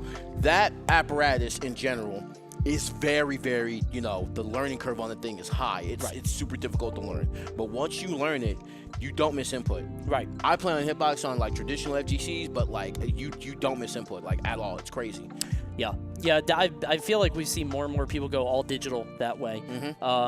Just trying to get away from a lot of people's hands as the game has gone on. I mean, Smash has been out for a long time. A lot of people have talked about hand issues or even just controller issues, and you kind of wipe both of those when you use something like the Smashbox. Obviously, things can happen. Some buttons can misregister, misinput, but I don't think there's as much variability as there is with a GameCube controller, because obviously there's quite a bit of snapback sometimes. You've got issues where the stick doesn't quite align the way that you want. So well done to Esam. Has taken a lot of that hiatus to be able to learn that new control scheme, and it definitely is paying off for him. We'll see how far he can go in the tournament. Yeah, definitely. I'm very, very interested. He'll be, if he makes it to top 8, he'll be one of the first. I think he will be the first. Really? To make a top 8 with a Smashbox in Ultimate, I think so. Jeez. I think he might be the first, and that'll be quite a statement. Just first because, of many, I would say. I really think it's going to happen more and more. I was at Rise and Grind, and I saw at least just 10. Wow, of these, really? whether it be junk food arcade boxes or whether it be hitbox smash boxes, they're literally everywhere. Really? Yeah, okay. It's wild. It feels like it's so risky if you're already good at the game to try to pull up something like that, right? Because then you are putting your results kind of in the hands of this new system that you're trying to learn. And you always have this thought of, what if I use my normal controller? What if I was using the thing that I'm used to? Even if you're practicing it at home, I mean, practice at home is not the same as actually playing in a tournament for money. So, well done to Esam for having the faith to be able to bring that all the way up. Definitely, man. Like you said, we know where he's been these last couple of months now. So, shouts out to them for sure. Crazy. I had no idea he was using that. That makes it just a little bit more exciting, honestly. Like, for real. I think he can play both. I think that's his thing, is like he has the opportunity or the ability to swap back and forth, which is crazy to me. I don't even know how you could even begin to do something like that. Yeah, that is a special skill switch you turned on in your brain to get that to work. So it's wacky. Yeah, and speaking of wacky, the two wackiest players of the South, I saw Skits, the Wario, from DFW, and Ronichu. I thought that was him. Yeah. I didn't want to be wrong, but I saw the fro, and I was like, all right. Yeah. I was like, all right, looks like a pencil eraser. I just saw it was all the way around. Yeah, so Ronichu is coming through up against Wario, you said, right? Yep, up against Wario, Skits and Wario. So Skits actually one of the many players in DFW who are just at any time can be top 10 in that region. So going to be going up against Ronichu. Ronichu, like at Ronichu's height, kind of ruled the South for a little bit. Yeah. In Texas in general, just, you know, would always come either top 3 or if not winning some regionals in the state. So Ronichu, being as good as they are with the snake, Ronichu, just all-around fun guy. I remember Ronichu came up to me during a regional, and, you know, we just a little camaraderie, like, hey, man, what's going on? He's like, yeah, I'm just here to have fun, man, you know. Ends up winning. He's just trying to chill out, but then he beats everybody there. You're like, oh, man. Okay. I thought you were here to chill, bro, not ruin people's dreams. But, hey, you know, going to be very interesting stuff happening, and that's what we got today. And for the rest of this week, and over here in Lost Tech City at the Port Tech Center over here in San Antonio on the campus. This venue is wild. Yeah, this venue's nuts. This is my first time being here, and apparently there's a whole other side to it. I know Multiverse is happening in the other area. I haven't checked that out yet, but you got a huge projector. You've got like a balcony area up top. It's an amazing spot to be. And I can't wait to see it light up during the finals tomorrow. I think that's going to be a lot of fun. That is going to be a spectacle. I cannot wait. Yeah. Can't wait. It's going to be amazing. Yep. So Ronichu and I mean the Snake Wario matchup as we see it. I'm a little confused. I don't know, because Wario theoretically should never be able to get in. You know what I mean? Like, Wario should never have the opportunity to get in on Snake. The grenades are always exploding. Even if you start a combo or start something going, it feels like the grenades will disrupt, will stop you from doing anything, going horizontal with your combos. But Wario's mobility just can't be overstated. It's just the guy moves so quickly that he can kind of take you out of those threat zones. So I'm interested to see how Skits is able to sort of break through Ronichu's defense. Yeah, muscle hamster is what we call these short, small, stocky dudes that can run really fast, and Wario definitely one of those people. So Wario, one of these characters that also has a special, you know, a very strong move on timer.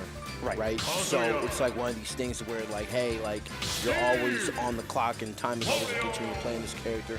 Ronichu, though, the master of patience, right? Stout Snake man. I want to get off his phone though. I don't want to see what's on there. Like, that man's on Discord. I was gonna say, let's not open that can of worms. Yeah, let's. How about we zoom in a little bit more on that one? Let's cut the cam. Yeah, well done. All right, here we go. So Skits against Ronichu. You're gonna see a lot of defense here from Ronichu, I believe. A lot of grenades, a lot of just kind of holding your ground, not trying to go air to air with Wario. Meanwhile, Wario gonna try to put Snake in the air as much as possible. Yeah, and one of these things that's like also very, very good on Wario, literally the ability to weave in and out those platforms with a command grab. Yes. So one of these things where it's just like you can't go around lingering around these areas for too long. So here we go. Kind of even percent in between both of these guys right now, and that's one thing that's going to be sure to interrupt. Yes. Huh? Wow, air dodge through it and it still exploded. I guess hit like one of the frames where it happened. Oh dear. You have a good night, sir. Yeah, a slight push and put him to bed. Yeah. Good evening. There you go. Tucked him in on that one. Yeah, Ronichu, so kind of just a stout Snake game plan. Throw projectiles on ledge. kind of just, you know, get the set play going, especially when the character's in disadvantage. Very, very well done. Ronichu in the lead, and Skits is kind of in a bad way because at this juncture, you really don't want to be trading with Snake at all. I like the idea of what Skits is going for, trying to use that command grab, the chomp, because you know that Ronichu is going to do a lot of shielding, a lot of defensive maneuvers, but it doesn't really work against Snake, because Snake is just going to, you know, even if he drops the grenade, a lot of times he's going to hit both of you, and especially when you're down this much. Now an entire stock after the air dodge in, that's an easy up tilt. Ronichu firmly in control. Is everything okay? Kids? It's kind of falling fair here. I was going to say, not the mix. It's happening. So all of a sudden, like, you see, like, Snake with, like, huge leads, and then, like, the gap for, like, you widens by so much, right? It's ridiculous. And the issue here is that Waft doesn't even save you here. Like, you might get this stock, and maybe you can Waft on the next one, but it's going to take a lot of work to be able to bring back a 3-stock-to-1 deficit. You got to take this stock off first, though, and you can't find a way to kill Ronichu here. Wow, I'm kind of waiting for him to land there and trying to get a little fancy with a dash attack. Definitely Skits didn't think that was fancy at all, and Ronichu can be down a stock, but still in the lead right now in this game. You see a back throw with the grenade, try to get through the up air, not able to plant it, but still quite a bit of damage. 0% on Ronichu, who's just delivering here. This is exactly just kind of textbook how this matchup should look from the Snake perspective. It is so difficult to get out of your sort of bubble and into his zone because he's just able to patrol all areas at once. Yeah, and as you said earlier, yeah, I don't think Waft is something that can just really use here. Dash attack, almost getting the stock right here, and literally just going back and forth, coast to coast, trading, not trading in damage, but just amassing so much damage. So you got Waft, and you're probably gonna have to use it soon, unfortunately. But if you manage to get this stock, then it's definitely a possibility. And right now, Skit says, I'm down, but I'm not out. No. Oh, I'm lying. Yeah, I don't know. I was surprised by that bike because he was right there, and I was like, oh, he could just do the waft, and that's what I was expecting, but did a bike instead and gave Ronichu stage for free. Maybe he was going for it. Few opportunities to use it, but didn't quite let it rip. So we're going to game 2. Hopefully can change things up a little bit. Yeah, I think the reason why the waft wasn't expended was like self-preservation.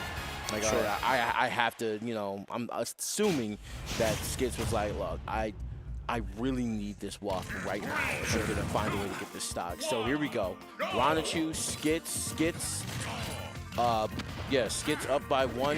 Wait, where are you going? Okay. Yeah, all the way down. Right. Want something a little bit wider, I guess. Maybe something with a few more platforms, too, to be able to try to get Snake on top of them and then just combo him. Obviously, Snake winning. Oh, that's kind of neat. Haven't seen that before. That was a cool trick. I'm not playing with that. I'm not gonna lie. Like, I'm not even going over there. Like, I mean, hey, we're in casuals. We having fun, but this is bracket. So one misinput, and all of a sudden, it's just, you know, me trying to do some shenanigans under the stage. I pineapple myself, but that's just me. That's true. And Ronichu is like not engaging. He's just go do your fun stunt show. Yeah. On the other side of the stage. Maybe Skit's working more for like a double waft this game. You know what I mean? Like taking this time. Not a bad strategy against Snake, honestly.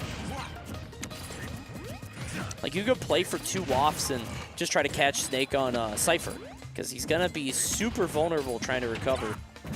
Not a bad idea. Oh dear. Not gonna be able to get the stock right here, but I really like see the idea of like getting left alone and how Ronichu is kind of taking that to the maximum right now. But like literally just a little up tilt off of the bike, taking the stock and waft. A 4th charge, really.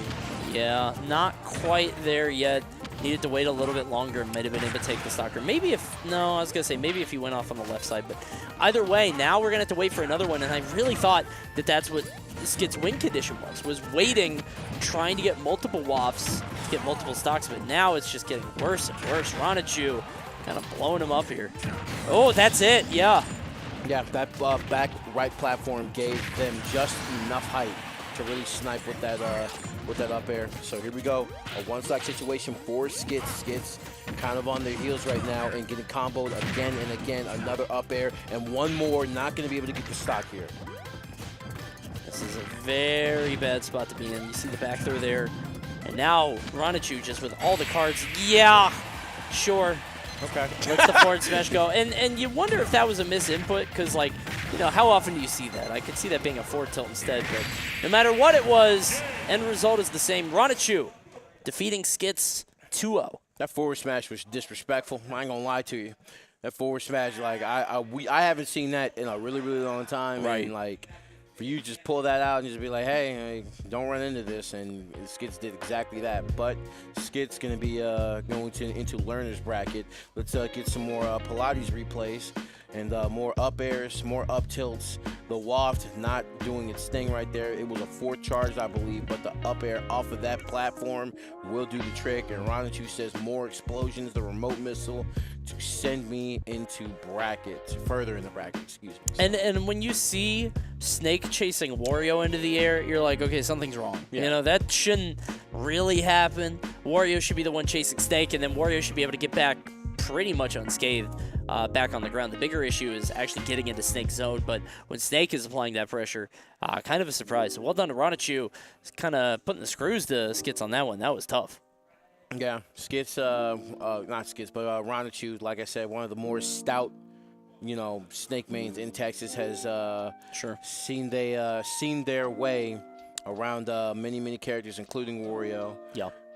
Yeah, so many great players here, and so many great players already qualified for the Panda Cup. You are currently here at Lost Tech City, as you can see, and we've got so many events coming throughout the rest of the circuit. You've got Big House, Let's Make Moves Miami, Saving Mr. Lombardi 3, Import Priority 7, DreamHack Atlanta, and then, of course, you've got the Last Chance Qualifier leading into the Panda Cup finale. Boom, it is the biggest Super Smash Bros. Celebration ever. You guys can check it out in downtown Los Angeles, where there's tons of stuff to do, man. This is one of the best locations. It's at the convention center. And did I mention it's free? It's free. You can register for free, Panda Cup. You can either do it there at startgg/Panda Cup Finale or pandacup.com/reg. And while you guys are making your way to the Panda Cup finale, don't forget to pick up some of that wonderful merch. The varsity jacket, very nice. And, of course, that track jacket on the far right and the Get Good hoodie. Always good picks and always good merch. Panda with a wonderful fashion sense. So y'all make sure y'all go to panda.gg/shop and get y'all some, man.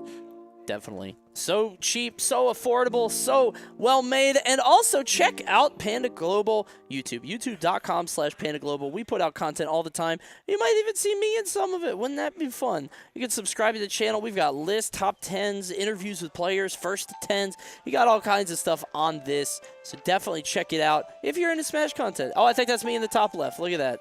I'm chilling up there. I'm so excited for the Panda Cup finale. Honestly, it's going to be just we've been sort of brewing it for a while, right? And then we finally got to announce it recently. I really think it's going to be something special. Hey, all you had to do was throw the FGC's favorite word in there. Free, right? Hey, Yeah. hey, ain't nothing but a word. Yeah. I'll give me a plane ticket. I'm on the way out. Yeah. Easy. It's going to be super fun. And we got a trailer for you coming up. Why don't you guys go ahead and take a look at this?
Hello, everybody. Welcome back to Lost Tech City 2022. We are in pools action. We just saw Ronichu take it over Skits. We got some more matches coming up for you, including some local talent. I believe right now, Banjo just informed me we got Lima sitting up on the stage. Yep, bunch of legends are coming back in full swing today. We saw Megafox back. We saw Megafox? Yeah. No. Oh, yeah. 2-0 in a handshake, brother. What? Megafox, bro. That actually blows my mind. Megafox back in full effect, but as I say that, living Texas legends right here. So Lima. I don't care about Lima. I'm still stuck on Megafox. I can't believe that. It's just Megafox. That's no. You don't. Okay. For anybody that's watching this that doesn't, I'm pretty sure Megafox was like. I think I remember. Maybe I'm misremembering. I remember Megafox being like a 14-year-old Brawl Fox player that was like super talented from Texas, but never left. Yeah. So that name just like I just got reeled back. Like, oh my god, because now he's probably like what 50? He's probably old as hell. Oh my god, that's crazy. That's wacky. All right, let's go. Here we go. Lima versus Rusky Nerd. I hope I said that right. Rusky Nerd? So Rusky Nerd, also Austin, Texas. Ness, very, very, very stout, but Lima kind of steamrolls everybody in their path in the state. Like literally, Lima like beats everybody in this state in particular very, very handily, and there's going to be no exception. It's just like mastery over their character in general. 1,000 hours of Bayonetta lies in Lima's hands. Right, and is such a specialist, right? Has just played this character so long and has done so much with the character that it can be so daunting to try to defeat. But Ruska Nerd doing pretty good so far. Just gonna call him Ruski from now on. Yeah. I'm not trying to say the whole thing. Nah, gets hit by the back air there. All right, yeah, waiting for the get-up attack, didn't get it. I like how Ruski was just sitting there on the side waiting for Lima to pick an option. Right, and it's literally going to be something like that. Excuse me. It's going to be somewhere where Rusky actually just kind of counts on these single hits to like really be decisive, because anything multiple. But I'm in the Matrix. Don't even worry about it. What a spot dodge! Think about the timing you would have to get to be able to land that. I guess he was probably just mashing it, but doesn't matter in the end. Loses the stock just the same. Only 10% delivered on Lima. See how much we can get. Yeah, nothing out of down throw. Ness doesn't really have the throw setups the same way that a lot of characters do. And look at that matchup knowledge, by the way. Hit Lima with the PK Fire and ran away, realizing that Witch Time would have been really bad if he actually got hit by that. Yeah, and I would think that, Lima might have a little bit better matchup knowledge on their end, just because Lima has played Austin many times in the DFW area. Sure. Here we go, a little ABK into this full combo. Like, come on, 82% off that exchange, going for the poke into the leadoff, and watch out for the yo-yo. That's the same thing that ended the last toss. Yeah, great conditioning that time to be able to go a little bit lower, realizing the yo-yo was coming out. But there, catching Nest recovery. He's so vulnerable there. Counters can beat it sometimes. Obviously, Witch Time's going to beat it every time. There's so much you can do to that recovery. Here we go. So, back in center stage, Rusky, you're not going to get punished for this, luckily. And I think Lima was kind of just reeled back a little bit and like, you know what? I really can't do anything effectively with this just because of, my high percent. You're not dead, are you? Wow. Yeah, we got a double on that. All the way to the top, Lima. And that's that expertise that you were talking about. You were just speaking about how, Lima has played this character to great effect for so long and so often that you're not going to get surprised, by the stuff that Ness does. And you're going to be able to pilot your character so effectively. Even a nerfed Bayonetta, right? Even a Bayonetta that can't do all the stuff, the idea, quotations marks. Bayonetta that can't quite do all the things that she used to do, he's still going to make it work somehow. Okay, and also I see Lima over there with a SSG hat on, so we'll get into more of that in a little bit. But right now, more of this wonderful speed run by Lima. Rusky Nerd just trying to get their wings under them, but unfortunately getting sent up in the air against their will. Rusky Nerd having a lot of difficulty right now, and wow, and literally off that whiffed up B, and literally survived off that, and literally, okay, another whiffed up B, all right. A lot of recovery happening right now. None of it really leading up to much. Right now, very even between them, and Lima just consistently just popping that ABK, just the aerial one over and over, and Rusky just not ready for it. He's able to snipe that recovery, though. And I think if Rusky can get this first stock, is in a very good spot to be able to carry that momentum to the next one. It just needs, I don't know if a back throw would do it here. Obviously, depends on where on the stage you're getting it. Oh, I like that witch time. Wasn't quite in the right spot, though, and yeah, that'll do it. Literally thrown out. Unbelievable. Wow. And is that gonna? And it looks like at the initial hit off the witch time, it looks like it doesn't take stocks, but in reality, it looks so weak. The time dilation is just really, really weird. And when it first hits, it's just like, oh, that's. I feel like that should do more, and then it does, and you're like, oh yeah, obviously.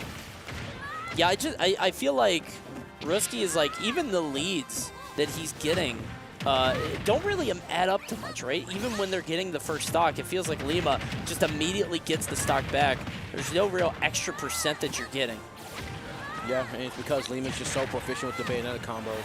Like, literally, like, getting one exchange for, like, 50 to 40% is already daunting enough. But then when you get reset mid-air with some of this stuff, wow, allows himself to get hit in the up B Pineapple Express for Rusky Nerd. That's such a tough spot, too, because he got the bounce. He got what he wanted, which was, you know, to bounce off the stage, to be able to get another one. No, what? No. Okay, I was going to say, no, what? You're lying. He whiffed that move and then took 60. Yeah, when it showed that kill screen, I was like, wait, what? Okay. Still, so much damage, though. Good Lord. Already up at 103. What do you do? Fight back. Do something. Let him play. Oh, yeah, we only have an up B now. That's an easy witch time. Yeah, Lima just a fighter pilot. Got stuck in the lag, though. Right, and just like at this point, just willing to go down in the blast zone and then get what they may seek. And literally at this point, it's looking like really bad. Rusky Nerd just seemingly hasn't thrown a punch in a while, and just like, you know what, just throws up their hands like, you know, whatever. Like, yeah, just serenely, calmly drifts into the blast zone. That's going to do it. Lima going to win 2-0. It felt like there at the end, I don't know. Lima is just so good off stage. It's just going all over the place, just tracing down the bogey, just like a fighter pilot, bro. Just, yeah, like actually just flying all over, using so many Bayonetta specials, the jumps, just all kinds of stuff. And even when you think you got out, then when you try to recover, the witch time is right there too. So, whew, yeesh. It's a tough spot to be in. 10,000 hours of Bayonetta, a stout Bayonetta main since Smash 4, but that was straight choreography. I like on to that see end. that. But that back air after that witch time, once again, just getting sent into the blast zone. Fighter pilot, well, hey, every fighter pilot needs a wingman. And there goes Rusky Nerd taking all of the hits for them. Yeah, you saw there at 189. Oh, yeah, Rusky actually did like a little like, huh? Where did my thing go? But, I mean, he was at 189 on the last stock. I was like, what do you... There's no shot you were winning that. But, you know, yeah, it kind of probably just didn't use that option without realizing it. That happens all the time. Maybe didn't realize that they used jump. But well done to Lima. Going to move on to winners finals of that pool. I think projected to make top 16. I would be surprised if Lima didn't go even further, right? Yeah. I mean, we know how talented Lima is. And honestly, like, that's usually the trajectory for, like, a lot of, like, you know, Texas players that aren't on quite a national scale yet. Entering day 3 on a Sunday and, you know, making their way into what is going to be, you know, losers 8s, or not losers 8s, but losers 12s and top 16s and things like that. So we may very well see him tomorrow, but until then, you know, the fight goes on, and for a lot of people still trying to fight their way through this amazing bracket that we have at Lost Tech City. Yeah, so many pools to get through and so many games to play through. If you guys haven't seen it, Attorney Locator's got a ton of streams going on right now for all kinds of games. I saw Tekken in the building, Guilty Gear, Multiverses, obviously Melee is happening on the second Panda Cup stream. So definitely do yourself a favor, check out all the games that we've got going on. Street Fighter V is happening, and you might want to check that out because Street Fighter 6 right around the corner. That's so exciting. Street Fighter V actually just ended. And, oh, is that what that was? Yeah, Street Fighter V ended, and it was won by a local, Judas Iscariot, plays Vega. Bison. And literally and won in a close contest with Paps, another player from the RGV area. So yeah, shouts out to them. Little locals winning the local tournament. So Street Fighter V, really fun game. Yeah. The 6 coming out soon, bro. I'm telling you, that's gonna change everything. Listen, the way that they're listening The way that they're just listening to just the player base and just the fans and like willing to like dole this out and get feedback from it and just giving us everything and presenting it full front to us gives us really good signs as opposed to the last game to what that game could be. I'm super excited. No Rainbow Mika this time, which is okay. And no Abigail, which is fine. Y'all can take away my mains. Y'all done it for a second game in a row. What is a third game, you know? So who's that Magneto lady, right? The French one with the red hat. You know who I'm talking about, right? She got like the Magneto. So she's actually the grappler. Good. I just want to see that character. I know nothing about her. I was wondering, is she like an Abel type? You know what I mean? Like an Abel. Because Abel's not really a grappler, but you know, he's like the hybrid, right? Yes. So Abel, I think the girl in the blue getup, I think that's Abel's cousin. Wow. Okay. Yeah. So I don't know enough about any of this. I just saw DJ was back. I was like, oh hell yeah, I love DJ. I love him. He's always smiling. That's my guy. The amazing thing about Street Fighter is just Street Fighter 6 is just it's incorporating just about everything. So what you're gonna get is the original 8 from Super Turbo. You're gonna get one legacy character from 4, which is Jury. One legacy character from 5, which is Luke, and then I think 6 original Street Fighter 6 characters. Damn. Okay. So. I saw Kimberly, and I was like, oh, she's cool. Yeah, that character's neat. Yeah, that'll be fun. A lot of stuff, and hopefully you guys sign up for the beta because that is going to be a lot of stuff being thrown around. But hey, Street Fighter 6. Yeah, I got really excited just because you said Street Fighter 6. That's my #1 game looking forward to. Oh, I'm excited, and I mean, like, you know, we're talking about a lot of fighting games. Tekken 8 also very close on the horizon. Is that Shu? I think that's Shu. Hey, yeah, Shu. She's here. Okay. She has shown up, number 19 in terms of seeding, up against Shigura, number 83. See how things pan out as we get into this match. But yeah, Tekken 8 coming out, obviously Street Fighter 6. You got Multiverses in the building too. Multiverse is going kind of crazy. Just added Gizmo and Rick and Morty and Black Adam and Stripe and LeBron James. It's nuts. Imagine saying that in a sentence in an official broadcast. Oh my goodness, I can't believe LeBron dunked on Arya Stark to win the game. You might be able to say it more if LeBron was good, bro. Right. Unfortunately, LeBron kind of lacking in a lot of ways, but, you know. My girl Velma's on top. Bro, Morty goes crazy now. I'm sorry, I'm Multiverses posting. I've been playing that game a lot. I love Morty. That's my guy. The game is really good. Very fun. I'm going to go check it out after this block. But we got some more games to cast. Right now, it's going to be Shu versus Shigura. Chrom, really? I love this character. Yeah. I'm pretty sure Shigura is actually from this area. So, not from this area, from DFW as well.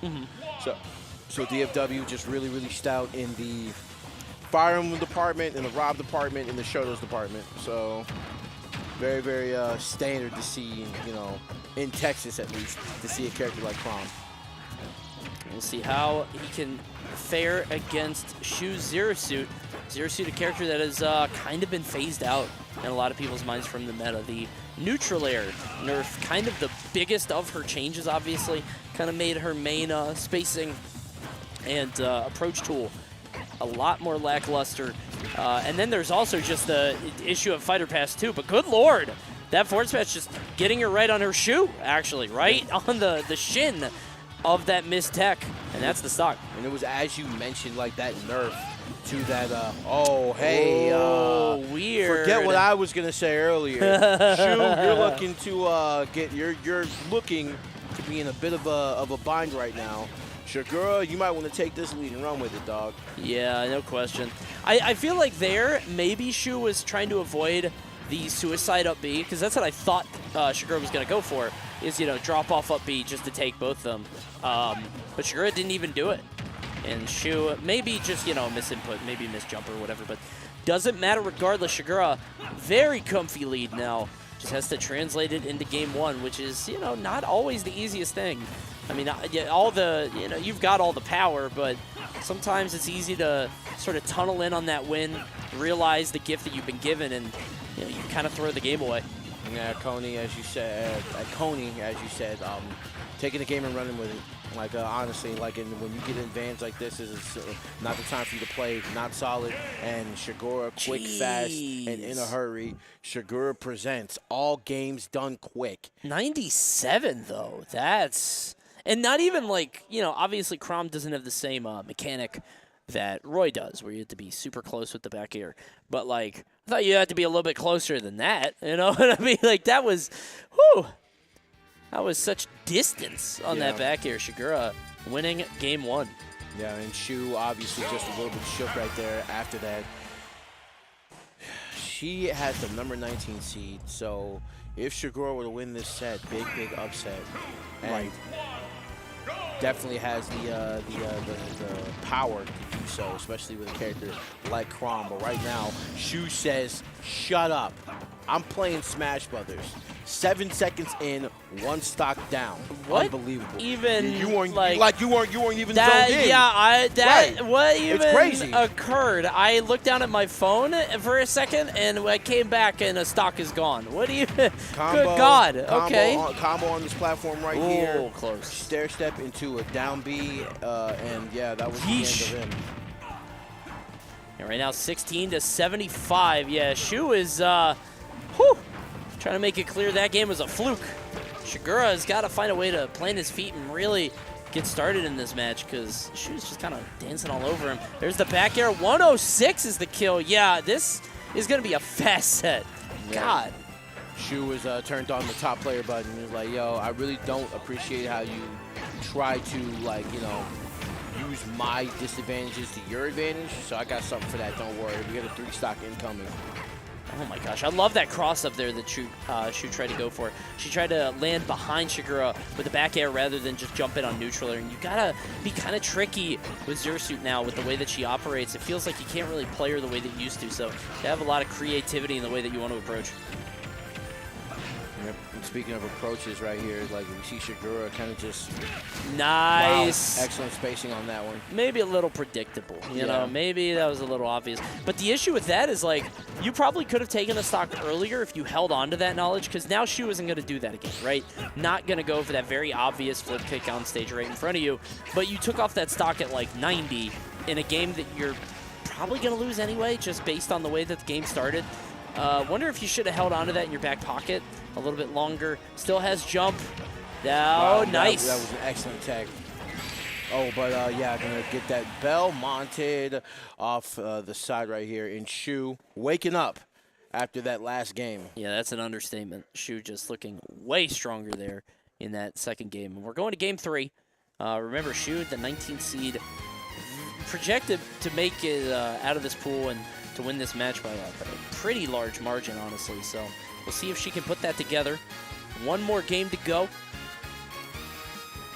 And yeah, the way that game started is like, man, what a statement to start off game 2. Yep, and going over here to PS2. Okay. You know, the classic neutral. Everybody loves going here. Zero Suit and Chrom again. No change up on the characters. I haven't seen Shu play anything other than Zero Suit, so not too surprised. The tried and true main staying out as we go into game 3. And this one, as long as both of them can just not die in the first 15 seconds, it might be a little bit longer. Right. But, I mean, how can, you know, sometimes it's a little difficult, right? The way one character just steamrolls completely over another. Right. You know, so some of that could be a little rough. But in any case, Shu has managed to battle back after that faux pas after that first game. And now in the game 3 situation, Shigura has a chance for an upset. But right now, trying to find it a little difficult to play solid at the moment. Try to get the paralyzer. Yeah, try to get the down smash, but not quite. Gonna go low on that and actually appear right next to Shigura at the end. I like the idea there to try to disrupt Chrom recovery, but unfortunately not gonna happen. Weird dash attack on Zero Suit shield, but then again, I guess she can't punish you too hard for it. Maybe the best thing would be a stun into a back air or something, but doesn't matter. Shu gets that first stock. There we go. We'll kind of just sticking to the game plan right here. Shu not overextending. And Shigura having a little bit of trouble with getting the maximum ward off hit and literally just spamming at the ledge trying to make something work here. Nice. And, wow, the sliding forward tilt right here. Yeah, it was gorgeous. And that might have covered even if she tried to roll away. Obviously, I don't know if it would have killed there, but just a gorgeous spot. And you can see the combo. Nice. Up to 48 off one interaction. Crumb has damage if he's able to get that. Oh my god, that back air was beautiful. Trade stage positions. Gives up stage, but it's fine. Oh my goodness, the back air will land. Not enough to kill just yet, though. Yeah, Shu kind of getting taken coast to coast on that. Shigura, literally, that float, the arc on that like floating back air was like, yo, that was insane movement on Shigura's part. Shigura looking really good at the moment, but Shu trying to keep it even, and this is about as even as it gets between these competitors. Yeah, whoever takes this next stock is going to be in a perfect position to take game 3. Love that flip kick to be able to make it back. Shigura now patrolling the ledge, trying to get the jab, but it's not going to happen. Fortilt should do it too if he's able to land it, but there's a lot of shielding happening on both sides. We got to roll in. It's so bold, and Shu gets away with it. You see that Shigura is like literally just trying to set Shu up with something, and Shu desperately just trying to escape, able to get that, and getting an up air for your trouble. Shigura on the way to a possible upset. See now 140 right into the zap there in one stock apiece. This is where legends are made. This is where you really got to bolt down and try to make it happen. You got one stock apiece in game 3. And these are the moments that you kind of prepare for, right? This time when you really have to buckle down your mental. Wait a minute, only has flip jump. Still has her jump left though. Shu able to survive. Wow, and that up smash not getting punished right here, but staying solid over here by the platform, remaining in your shield, punishing when necessary. The back air, another back air. Shigura on the heels right now, going for a jab to back air, the forward tilt, the ledge spacing from Shigura, absolutely immaculate at the moment.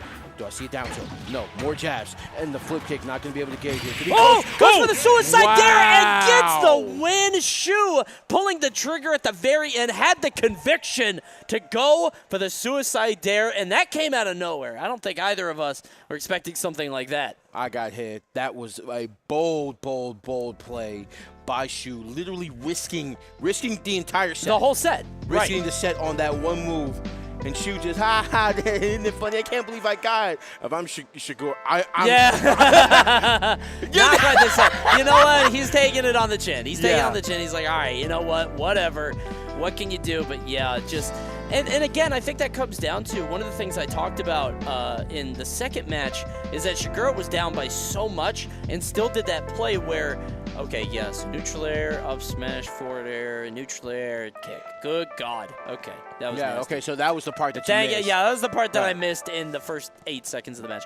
Yeah, so the fact that Shigura got the recovery snipe where Shu was clearly going to go for the flip kick off the ledge, I really thought that he should kind of hold on to that until later on in the set, because he did that during a losing effort when he was already down 2 stocks when he SD'd the first stock, because that's what Shu did.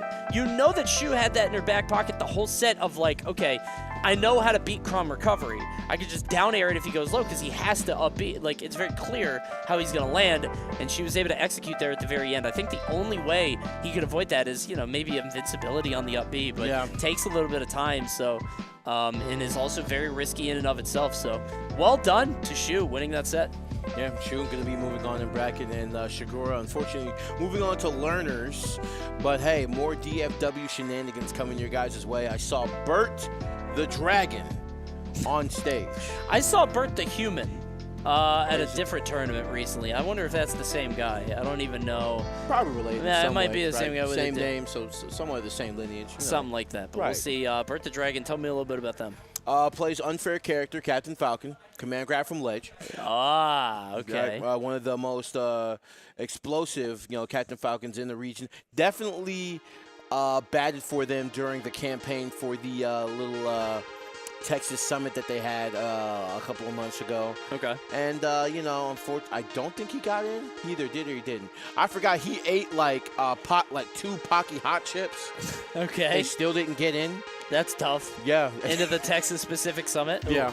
That is very, very rough. And it's going up against Zai, so another Raging Cajun matchup. So number 25 versus number 40. And a very funny shirt. This is Otter Nonsense. Very, very clever. Love a good pun. Yeah. Very silly shirt. Very, very good dad shirt, yes.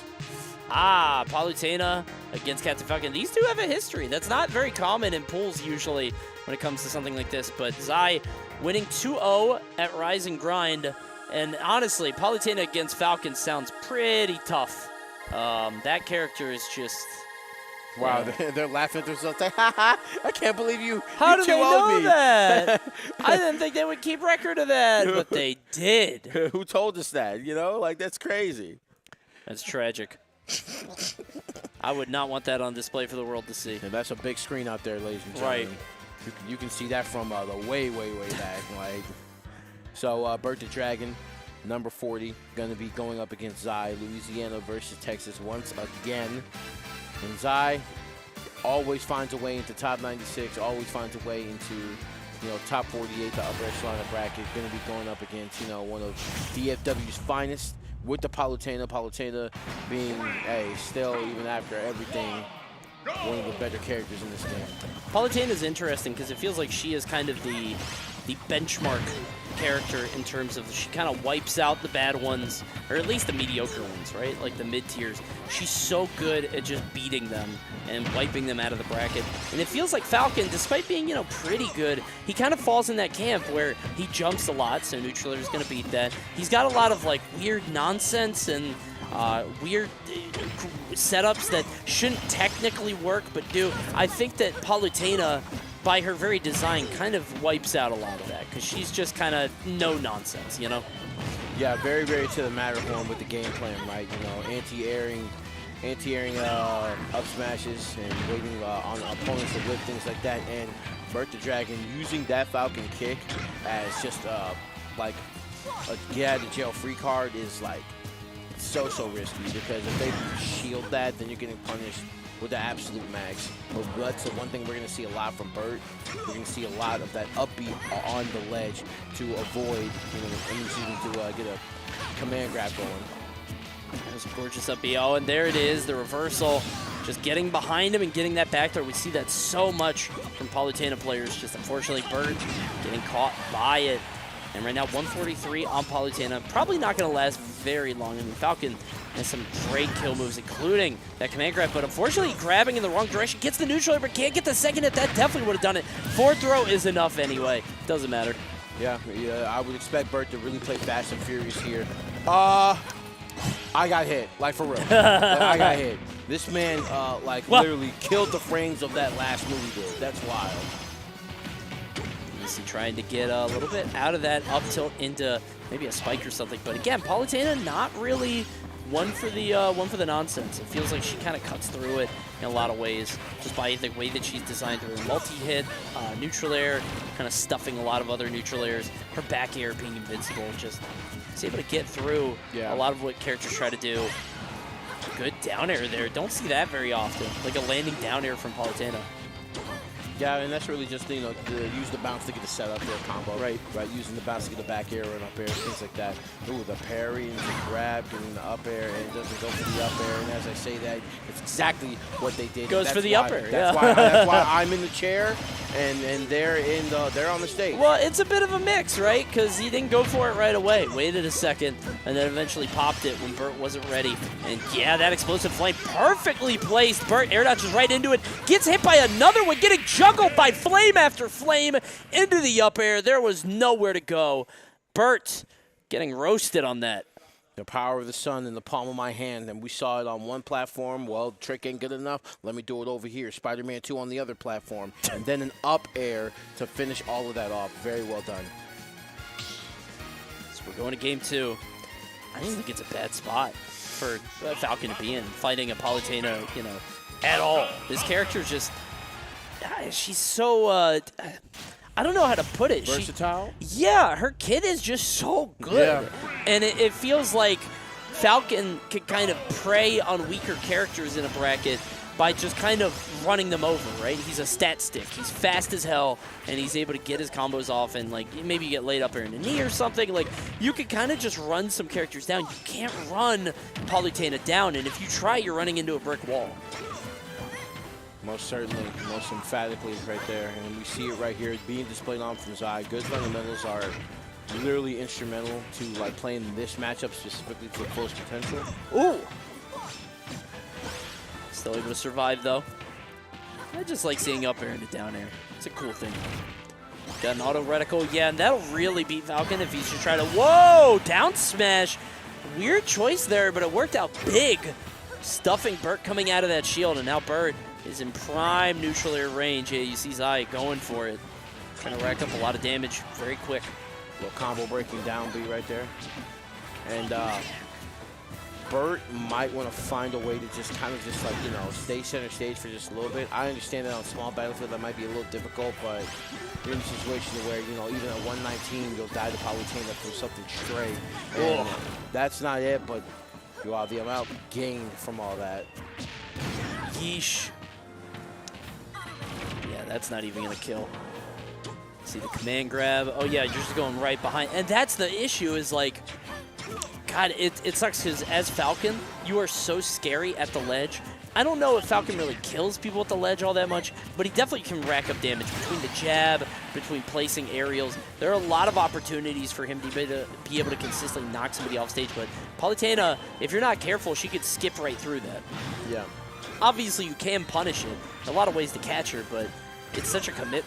There's a lot of ways that, like, Captain Falcon can kind of just skip skip neutral sometimes, but Zai. Wow. Back throw, boom. That'll do it. Yeah. That's what you get for whiffing knee, my brother. Yeah, sadly. Can't mess with Palutena at the ledge, especially not at 140. Trying to extend it with a cheap at a 64 combo there. Did not happen, and going to take a little bit of damage, not too much. Thought these neutral airs would start stringing a little bit more, but no. Oh, here we go. Good tech. Yeah, I was going to say, we haven't seen a lot of those yet. Little nair strings, with the side B, and the guns. Okay. And the explosive flame just to end it off. Why not? Here we go. Jeez. Wow, man, causing this man, Burt, to literally just whiff. Yeah, we're getting a little desperate now with these grabs. He's just consistently trying to pop that up B again and again. Finally, back air sinks in, but still not enough. I mean, Palutena's not even heavy, but stage is just so big. Feels like Burt can't get this kill. Yeah, man, it's going to be one of these things where, wow. I was actually going to call out a ledge trump. But, hey, Zai beat me to it. There you go. Well done, Zai. Yeah, I think Palutena just wins that. I know that's not like a controversial opinion or anything, but like, what do you do, right? It just feels like Falcon constantly has to play catch up for what Palutena is trying to do, or weave around Palutena's attacks, which again just kind of take that priority. So well done to Zai defeating Burt the Dragon, going up. What is that? 2-0 now. 2-0. Yeah. Rats. Tough. Tip 2-0 and then 4-0 in games, 2-0 in sets. Damn. Well, maybe we'll take a game one day. Maybe. We'll see. But I didn't mean to say it out loud, so when you rewatch the VOD, it's fine, I swear. Tough spot to be in. I mean, obviously, Burt's talented to get all the way to winners semis in the pool, but you don't want to run into a Palutena, I think, as Falcon, much less one they've already lost to before. So, well done to Zai, winning and moving on to winners finals of that pool. And these pools are going to get harder and harder. I mean, in the first round, you know, they might be a little bit easier, especially for some top players. But as the tournament advances, as we go on throughout the day today, you're going to see some higher and higher level matches culminating in something tomorrow. It's going to go crazy. And speaking of going crazy, before we get there, man, we have to take a look at a couple of these upsets that we have for the Cup so far, especially in today's tournament. Let's take a look at that. Of course, we already talked about Jeep beating Frog, but we got to talk about Landon beating Default, and more importantly, I see a big eye-opener. Army Ollie, number 34, right? Bobby Wasabi 2-0. Yeah, that's only an upset factor of 1, so it doesn't seem that huge. But still, Bobby has been turning some heads with Villager as of late, doing pretty well. But falling to Army Ollie there, you can see all these other upsets that have come through. I think the one that most people are talking about is Hungrybox against Base Mage, just because Hungrybox, you know, having a huge platform. But Jeep against Frog and Uki Too Spooky against Orex are the two upsets that are the largest by an upset factor of 6. And if you're wondering what that means, it basically means that that person was 6 factors lower than them in terms of seeding. Not 6 numbers, because that would be, you know, 26 to, what, 32? But in terms of, like, it would have been 6 rounds deeper that Frog would have been projected to lose in his bracket. So it's a huge upset factor. Very, very, very, very, very big. And like I said, many upsets have been happening, especially, like, you know, as you can see, like 1, 2, and 3, very, very, like, minimal. Not that great of an upset, but, you know, upsets nonetheless. And we are going to see a little bit more on the way over there. We see that Jeep is still continuing their run so far in brackets. So who's going to stop Jeep? Very, very interested to see, and very, very indeed more interested that you guys are interested, because you're happy you're with us over here at Lost Tech City at the Port Tech Arena in San Antonio in Tejas at the campus. And it's a really, really good time over here. Smash Brothers, I'm with the best streamer in the world, Coney. Hi, Coney. Oh, hell yeah. That's me, baby. Absolutely. You thought I was going to be humble about that? I thought you were going to be humble no, by I'm nice, bro. I mean, say, yeah. It's a fun stream. Yeah. I'm right here. No, by the way, I forgot to mention, before this is a brand new channel, so if you're here for the first time, go ahead and hit that follow button, please. We're going to have some more Smash action for you all throughout the year. So we really appreciate it, and you don't want to miss it. This is a new channel, so we're trying to get those followers just to make sure that you don't miss it. So hit follow below the stream. All right, what do you want to tell me? So we actually have, finally, a heavy. Finally. He be the Sonic. Dang. Finally. That's crazy. You know what type of patience you have to have for that? Yeah. I quit. Bowser beating Sonic? What happened there? That's crazy. So Bull Hall frequented at first during his first phase in Ultimate, frequented the Bowser, has switched to Incineroar. Is, without a doubt, the best Incineroar in Texas. Okay. Without a doubt. Yet, coming from Louisiana, I believe, beat Rams Random. Okay. And Alon Samus, 2 very good players as well. But Bull Hall, 27th in the seeding. So Sky J sitting right here behind him. So I have to assume he's going Incineroar. It might be. I did hear Joker. Let's see what we're loading into there. It's an Incineroar. You're right. Oh wow! It's loading up with a Revenge immediately off the gun. Getting a little shiny at the start. Yep, and this is really, really dangerous, and that's really what's going to take right there is over and over again to grab Incineroar and just make sure I don't get hit with that passive, you know, 40% off of the down B. Nice. Tries to extend it a little bit with the up B. Try to get that grapple hook off of the up air. Right now, Bull Hall. Oh, you got to let go. That shield is so scary when he starts popping that lariat and you're just stuck in there. But Bull Hall, as all heavies, you have to pay the heavy tax. So, yeah, doing a really, really good job of kind of keeping him at bay. Understands that I definitely do not want to be, you know, grabbed. So, this is something that Yad has to just kind of concentrate on for a little bit. Oh, wow. Yeah, down guns are going to be really hard for Incineroar, and you saw that taunt there. You're going to see a lot of that because if you jump, you're going to get disrupted and just immediately fall. You got to find a different way to get around that. And we see Bull Hall right now just trying to do just that, and Bull Hall has a little bit of difficulty. The maneuverability in this matchup for Incineroar kind of not okay. Yat really has this like extreme, not extreme, but it has this, you know, freedom of movement compared to Bull Hall, and Bull Hall has to find a way to just keep him grounded just so he can perform some of the stuff that, you know, Bull Hall likes to do. That's just what Joker does. Joker just kind of flits around. Oh, wait, he's gone. Yeah, well done. Joker just kind of flits around your space, kind of like a gnat or a mosquito, just trying to pick at you, do the damage where he can, try to get those combos off. But he's not trying to overcommit, and he's actually hoping that you commit to something so he can punish it. And Incineroar is very susceptible to kind of getting baited that way. Every move that he does can be considered a pretty big commitment, other than, you know, you got small pokes like down tilt or things like that. But you see the down tilt into the forward air. No, Wow doesn't try to walk up and down tilt the ledge. Wow. What? Wow, that DI was lunchtime DI. Yeah, that was straight 12. Yeah. Right up. Just clocked out on that one.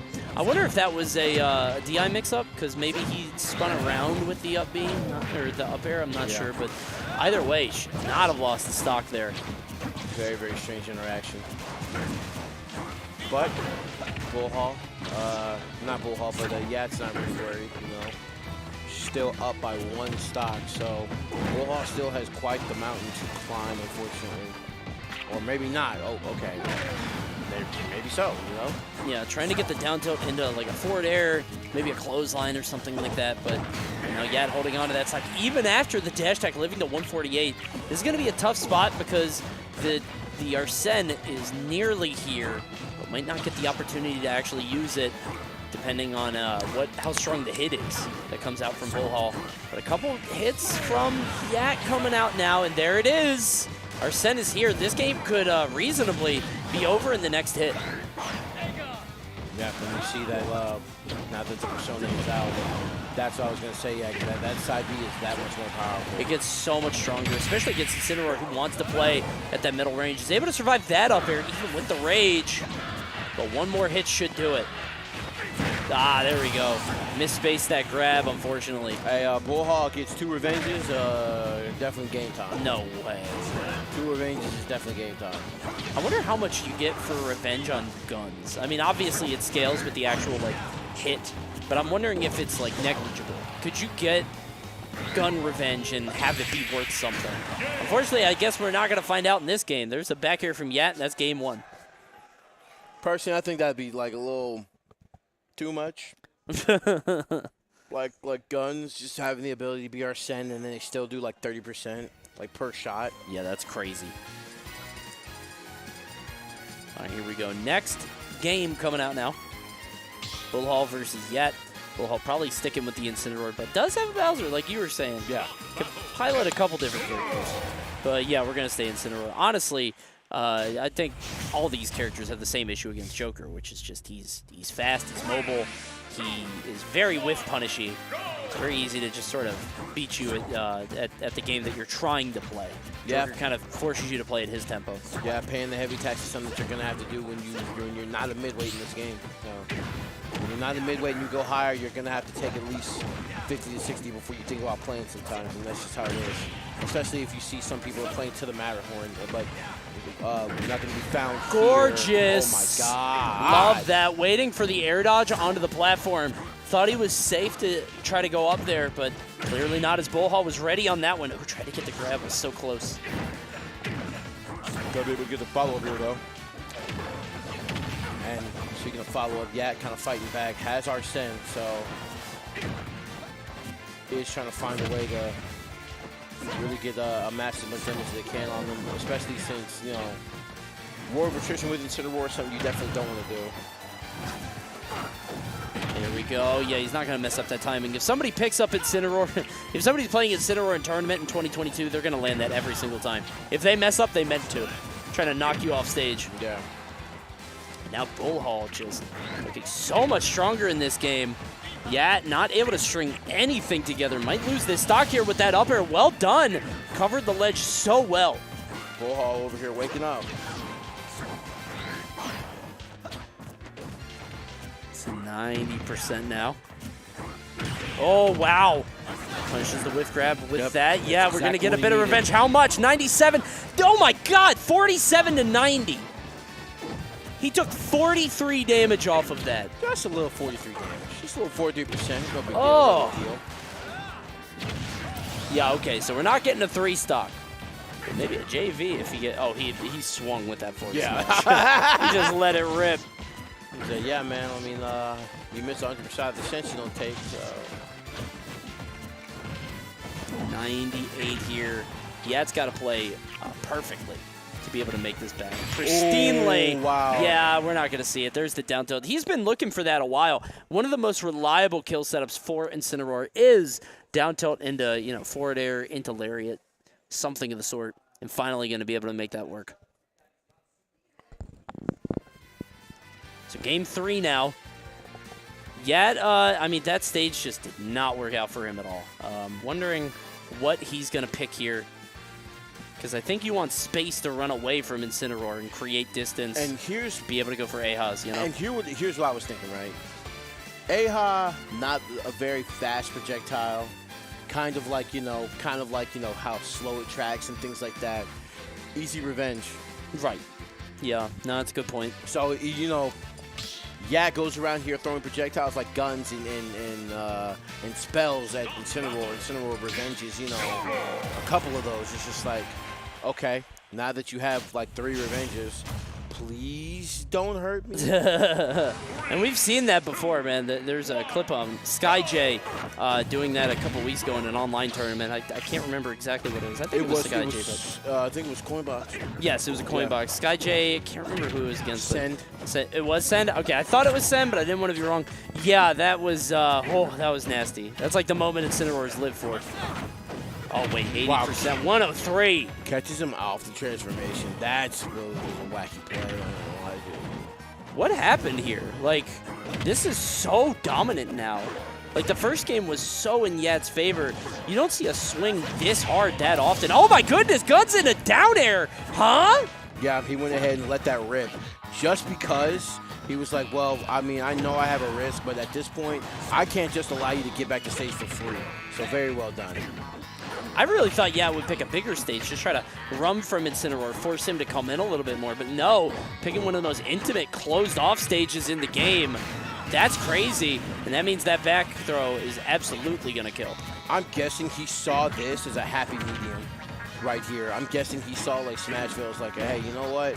Like, I can have my cake and eat it, too. I just have to play well. And honestly, getting this roof over my head while I have projectiles won't be the worst idea. And especially with Joker. Yeah, with Joker, you're being able to sit under there and be able to drag down with up airs and things like that. It's super good for him. But, you know, the sides are a lot closer because that Incineroar gets so much scarier. 115 now, another neutraler. We're going to have to keep tapping, but then eventually is able to escape.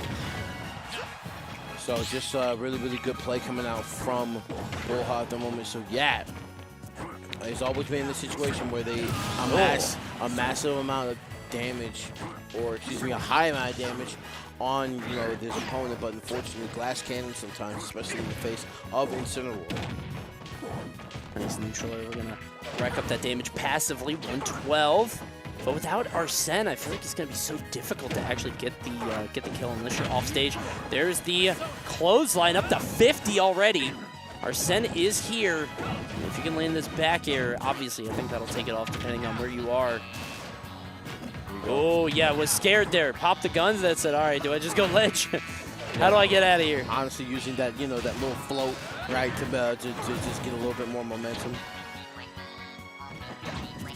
Stare down there. Has to get out of shield, yeah. Move is so strong against shield. Either it'll poke you out or it'll just straight up break it. There we go, clothesline. No! Okay, I was going to say, I don't think so, but... Oh, wait. Yeah, that might be it. Yeah, too far out. Bullha defeating Yat there. That neutraler was just barely enough. You saw him try to clasp the ledge, but it just could not make it.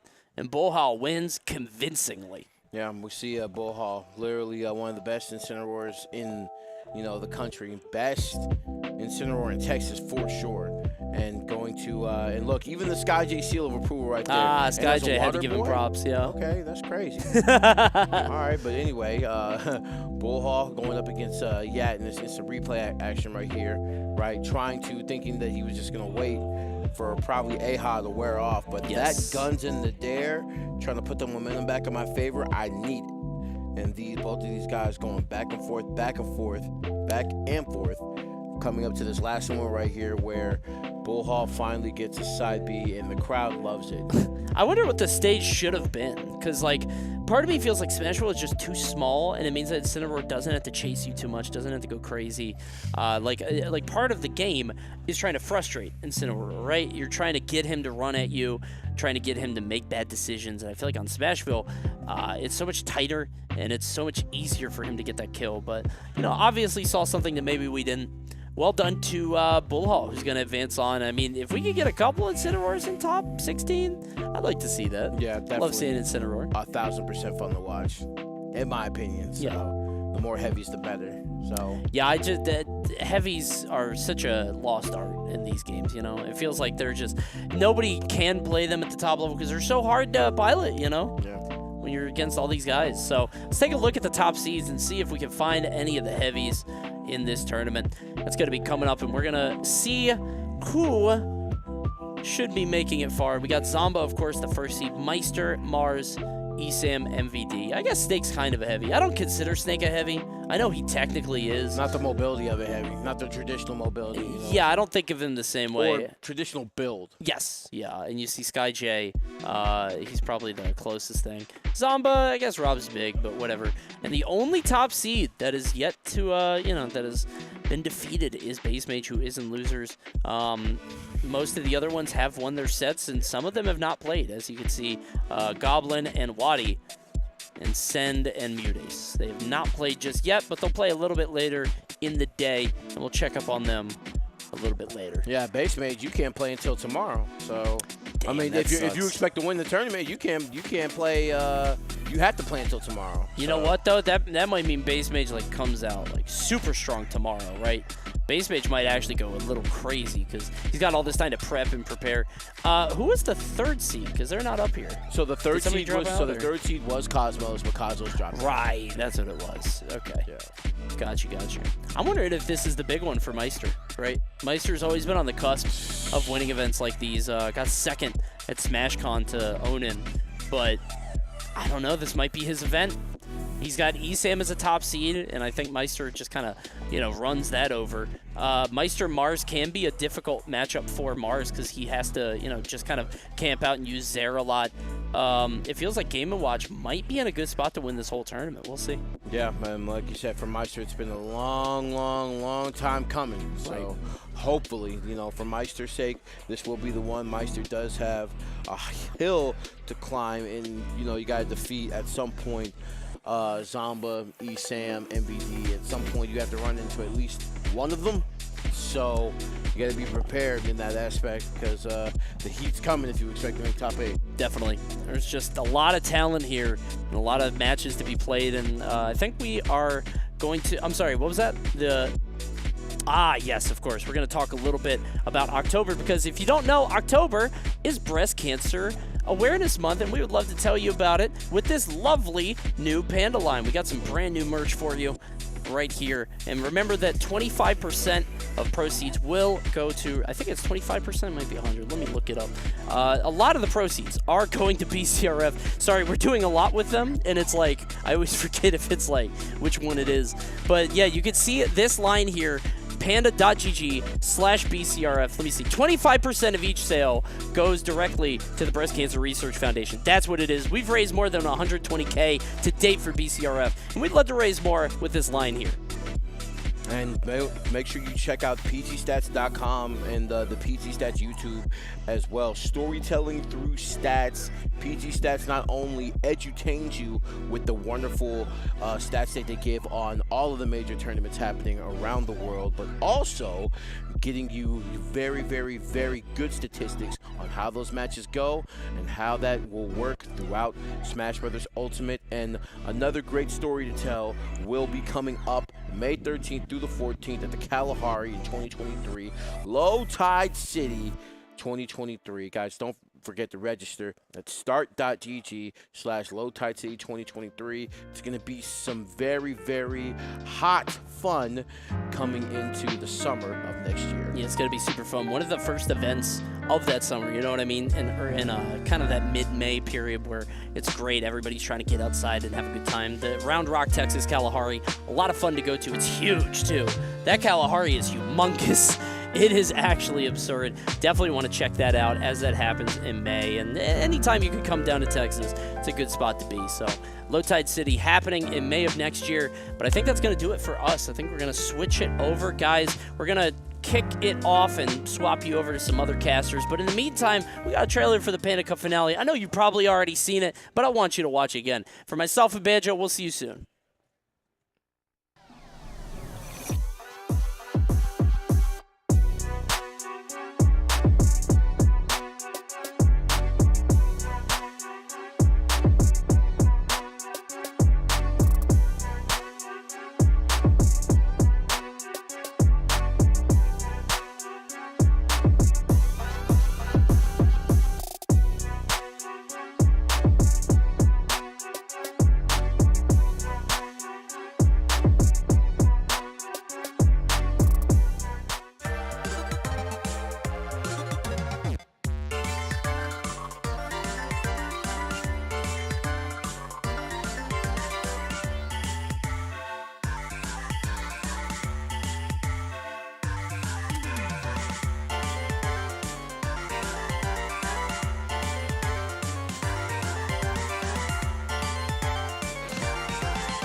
Welcome everybody now to top 96 of the Ultimate bracket, the Ultimate Singles bracket. We have wrapped up a large portion of the pools and winners signed, so we're all set up and ready to go for some of the upper echelon of bracket. Yeah, absolutely. And I'm excited about this because, you know, at PG Stats, we love to post real upsets. Yes. And there haven't been a ton of those yet. It's but fun. Our bot, I believe today is trained on the top 32 seeds. Yes. Which means we weren't going to see a whole lot in pools. We did see, of course, Hungrybox over base mage, the big one, getting things going. But I think it's about to get good. This is where we get all these, like, up-and-comers, your rising players, people trying to make a splash at a major, right? Versus, you know, some players that you probably recognize there at home. Absolutely. Yeah, some names that, you know, some of them are local names where, you know, if you've watched the Texas scene, you've seen a few of them here and there, and some of them are really just household Ultimate names Absolutely. that are here for everybody. So I'm excited to see, you know, what kind of matchups we'll get first. There's a little bit of the old, a little bit of the new, and a little bit of the in-between. Yeah, and I'm really excited about this bracket because I don't believe anybody entered in this bracket right now has qualified for the Panda Cup finale. So I love that. That means that, yeah, the top 3 spots at this bracket will be getting to the Panda Cup finale. So there's a lot of strong players. You got your Zomba, your Meister, all that. Like your top seeds, you got Mars and Esam, the Pandas trying to get in. Of course. A lot of potential drama in this bracket. So and it's about to get good. I love when there's stakes. You know, sometimes Totally. I'll you know, maybe be watching the online Panda events, and I'm thinking, this is really cool. I love that the players are playing, but like the points are insurmountable. You know, by week 4, or nobody else is left in that can take away the points from them, or something like that. But on this, every single match kind of matters quite a bit. And some of the upsets that have happened so far, we've seen Jeep go through a huge run in winners, winning upsets over people who have won upsets. Luigi was looking really hot, and I feel like outside of that, you know, we've got a couple of numerous Steves here. I'm Steves seeing here and there. Davey over Z3. That's a pretty big one, and that was in my pool. And then Jacoby over Oryx. Those are 2 of Texas's top players. Yes, they are. So, I mean, hey, I don't think this is surprising anybody to say that we're approaching the era of Steve. Yeah. Right. Steve's, you know, he's a pretty hot character right now. You've got Malachite taking it over Ray. That's a Texas team kill. Oh yeah, and I believe we'll be seeing Malachite in our stream. We should. Blandon moving on, of course, is another Texas name that I feel like doesn't always, you know, get a younger player, right? Yeah, we see on Twitter all of the time, and like occasionally can show up to brackets. But you're like, no, that's sick. cool. That you love to see that though, because also I'm always curious when it comes to players who have like that big time advantage state. Like, how is that going to hold up to the pressure of playing in bracket? Exactly. So you love to see that. You know, like you can grind your combo as much as you want, but like, how are you going to connect it? How are you playing the neutral? And how well do you mentally stay in it? You don't just get to reset whenever you mess up the combo. You just got to go. Exactly. Like, I find it incredibly hard to translate training mode to the real game. It's difficult. Smash, right? Probably more difficult than any other game. At least that has a training mode, right? So right, and especially because natively in the game, there's so much that's hard to account for in training mode, like different DIs and all. Exactly. In a fighting game, a traditional fighting game, you know, you just press the same buttons and the same thing happens. You got to keep in mind. Yeah. A lot of options, a lot of scaling, a lot of so many things. So yeah, let me actually pull up this little bracket here because top 96. That does mean on the bracket !bracket at home. That you can see everybody that's going to be playing in this way because we're looking at pool F1 right now. Yes. So, yeah, and it looks like, judging by this, I think Malachite and Atomic might be our first set. That might But there's a lot of strong players in this pool. I love to see Shattuck. Yeah, okay, I had a feeling. Shattuck, a name across the nation at this point, but very special to us in Texas. One of the youngest, brightest talents in the game, period. Taking, I believe, a top 40 spot on the PGRU, too. So, I mean, I should know the exact number, but... Going up against Dark Wizzy, who is a player who has had a lot of accolades in the past, kind of stepped away from the game for a little bit, came back, and is finding their groove again. I will say, you watch Wizzy play doubles, and, like, that's a top player. That's okay. Dark Wizzy and doubles, name a better pair. It's hard to. Oh my God, I was watching Wizzy and Mutace. We're doing the classic Mario Peach team against a double Mega Man from Mars and Plup. Yeah. Which, really fun team to watch. So cool. But man, Wizzy clutched the 2v1 in that. was crazy. Like both the Mega Man setting at 40 and Wizzy at 80, and all of a sudden you look away, you look back, and there's the Mario on the windscreen. Like, huh? Like, how does that happen? And it's because he's got the clutch factor, and Mario facilitates that for sure. The kind of character that can, out of nowhere, you think you're losing, and you hit one falling up air, and all of a sudden, lights out. Which is, it's funny to me because I feel like that's one of the like common criticisms of Wizzy's Mario is that he doesn't take advantage of Mario's advantage state enough. But like, I don't know. It's happened before. It'll happen again. He can do it. He can definitely do it. No, sometimes the greatest stock that's taken is when Wizzy takes his own. It's the classic Wizzy stock. But up against Shattuck, it's going to be difficult. Corrin is like the perfect combo weight character for this kind of thing. But you got to get in first. You got to get in against that big sword, and the big wings too in the back air. The self-spacing, really solid neutral tool. And Shattuck also has a crazy strong advantage state. Really good at pressing the juggling, and Corrin facilitates that 100%. So I would love to see how well they're able to play that cat and mouse game, if Shattuck's able to maintain the wall, or if Dark Wizzy's going to be able to break it down. Yeah, I was going to say, when we were told that this was the matchup, I was like, I don't know who would even be favored in that. But yeah, it makes sense that this is the 16 and the 17. So if Wizzy wins, we'll tweet out that was an upset factor one, but that's barely even an upset. Yeah, upset according to seeding. You know? Yeah, exactly. It's one of those, and even in the matchup here, it's like, you know, normally Big Sword is very helpful against Mario, but Corrin is really slow, so sometimes you can walk your way in and get through it. So honestly, player and character matchup. Yeah, I think the biggest advantage that Corrin has in this matchup is one that Swordies don't always have, which is great out of shield against Mario's landings, right? Because if you're not precise with where you place your landing back or your landing nair, if you place it too high in the shield, that's a free nair for Corrin. So yeah, we're just gonna have to be careful. Nair shield's a combo starter too. Absolutely. You set Mario up for the juggles, and he doesn't land particularly well. He's jump man, but he's not fall back to the ground man. You know, it's difficult. Totally. And I feel like Corrin is one of those characters that makes you choose your landings a lot more precisely than a lot of the casts. So, it'll be very interesting to see how Shattuck handles this. And not terribly surprised to see that they hadn't matched up, because Wizzy not entering that much at the start of the post-lockdown era, which is where Shattuck really made his name, right? I also love these matchups where it's like you said, 16, 17 seed, to where you never have any idea who's going to come through, but you've made it this far in the bracket where you know these are some quality players. Yep. This is where all of the wackiness can happen that starts to throw everything asunder for the seeders. Sure. Makes them very sad. Like, gets her upset thread going. That's what we want to see, though. Exactly. But yeah, so in this, the Shattuck and Wizzy, this is setting up in a pod that includes above them Zamba and Cosma. So whoever wins this set better be prepared for some Rob. Yeah, that is a classic. And Cosma famously is pretty good at the Rob Ditto. I know Zamba is a player who needs no introduction, one of the best, maybe the best Rob in the world at this point. But going up against Cosma is more of a household name Rob player, but famously very good at the Ditto and in a region full of Robs. So. Oh, totally. Yeah, because you got Grayson, you got Atomic. Who am I missing? There's got to be. There's Grayson, there's Atomic. And if you go, further back in history, outside of Cosmo, of course, himself, you have like Sassy from Austin. That's right. Who I haven't seen in quite a while. Yeah, Sassy had some huge results in Smash 4, I remember. Absolutely.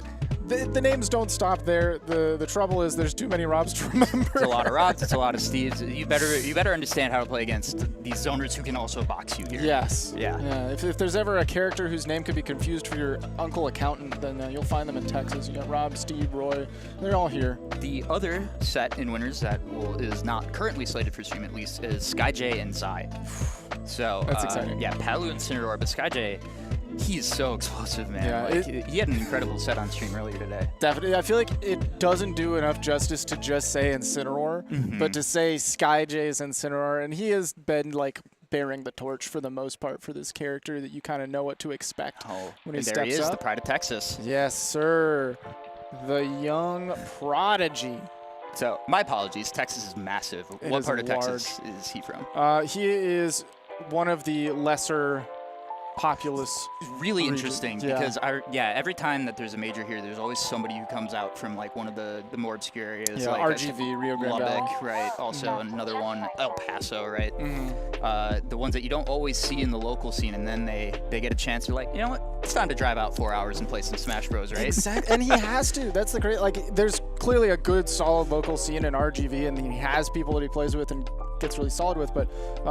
Really, it's him far and above, and then like the rest of Texas is separate. Like I was talking with Kimona about this earlier on stream, and Texas is massive, and some people who like are not from here don't really get the snapshot of that. You're like, oh yeah, Texas is big, but I'm from DFW, and I drove 5.5 hours to get Exactly. here. So If you could have gone twice as far and still been in Texas, right? That's the thing. Exactly. That is I wild. had family from here, so I know a little bit. But, it's something special. But yeah, Shattuck, not really super close to a lot of the big cities, but definitely running Rio Grande. Shattuck's run there, what they just had up there, I do want to talk about the 2-1 win over Smirk. Smirk is an up-and-coming Ken player from Utah.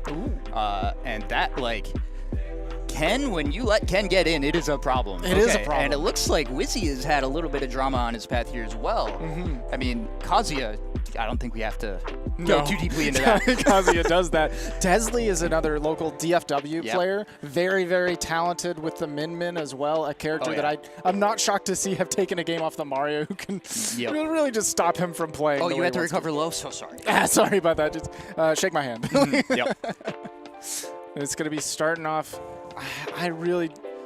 It could go either way, and I just can't wait to see how they maneuver. Neutral's going to be the most important thing for me, is how patient Wizzy's able to navigate that, deal with the pokes that Shattuck is going to throw out. But a lot of the pokes from Corrin, there's a little bit of down tilt poke here and there, right? But it's not a super safe, consistent way to get your damage. So it's going to be some jumping for nairs and forward airs, back airs.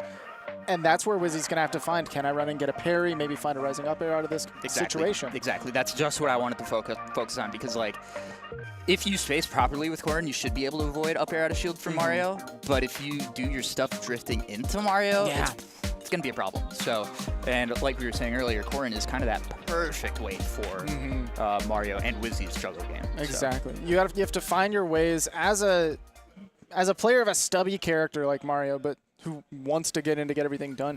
You have to start to mess up your opponent's spacing by, like, dashing in with your shield so that they're a little bit closer than you thought. Offensive shield. Yes. Yeah. Exactly. So we'll see how, but offensive shield isn't even just enough, because, like, if you offensive shield into a Corrin back air, they're self-spacing and jumping away anyway, so you got to get, like, offensive parries, and that's really land difficult. grab also. Yes. So, this will be a good test of how diverse Shattuck's neutral game plan is too. Absolutely. You got to throw different looks at Mario. But yeah, I'm willing to bet that we're looking at a button check here. Oh man, it'll be a test, because also that goes both ways, right? Shattuck will be tossing out those landing aerials, but also him mixing in empty land grabs or just waiting for Wizzy to dash up and do something. Exactly. Despite being very different characters, they both do have that kind of shield plan where, like, you hit my shield, now it's time for you to suffer. Yeah, exactly. And Mario will have that too. It is one of the greatest out of shield games in the game. Yep. Some of the fastest and most rewarding out of shield, but Corrin has it similarly, like we were talking about with the Nair and such. Yep. But Mario also does like to get in with some, like, landing back airs and landing neutral airs. There he goes. He's gone. He's landing his way probably to hydration. Make sure to stay hydrated at home, by the way. Great point. Yeah. But that means we can get even deeper into this matchup. So the other thing that I'm thinking of here is one of Mario's best qualities is his ability to go off stage and edge guard with little dinky hits like his Nair. You can't really do that to Corrin up B. It's difficult. That move eats up drop zone moves. Yeah, you have to get out extremely early and, like, trade with the startup so that you can get your foot, like, within the head of Corrin, so you're not there with the... And, like, Cape might be an answer, but I feel like Shattuck should be able to recover low enough to avoid that. Right, close enough to the stage where it's not usually an issue. There might be some one-off scenarios where Mario sends at a particular angle that maybe you can set up something with Flood, something with Cape, but it will not be every single time. Yeah. It'll be something that Dark Wizzy will really have to capitalize on. That'll be a wow moment. So we'll see if he can make any of that happen.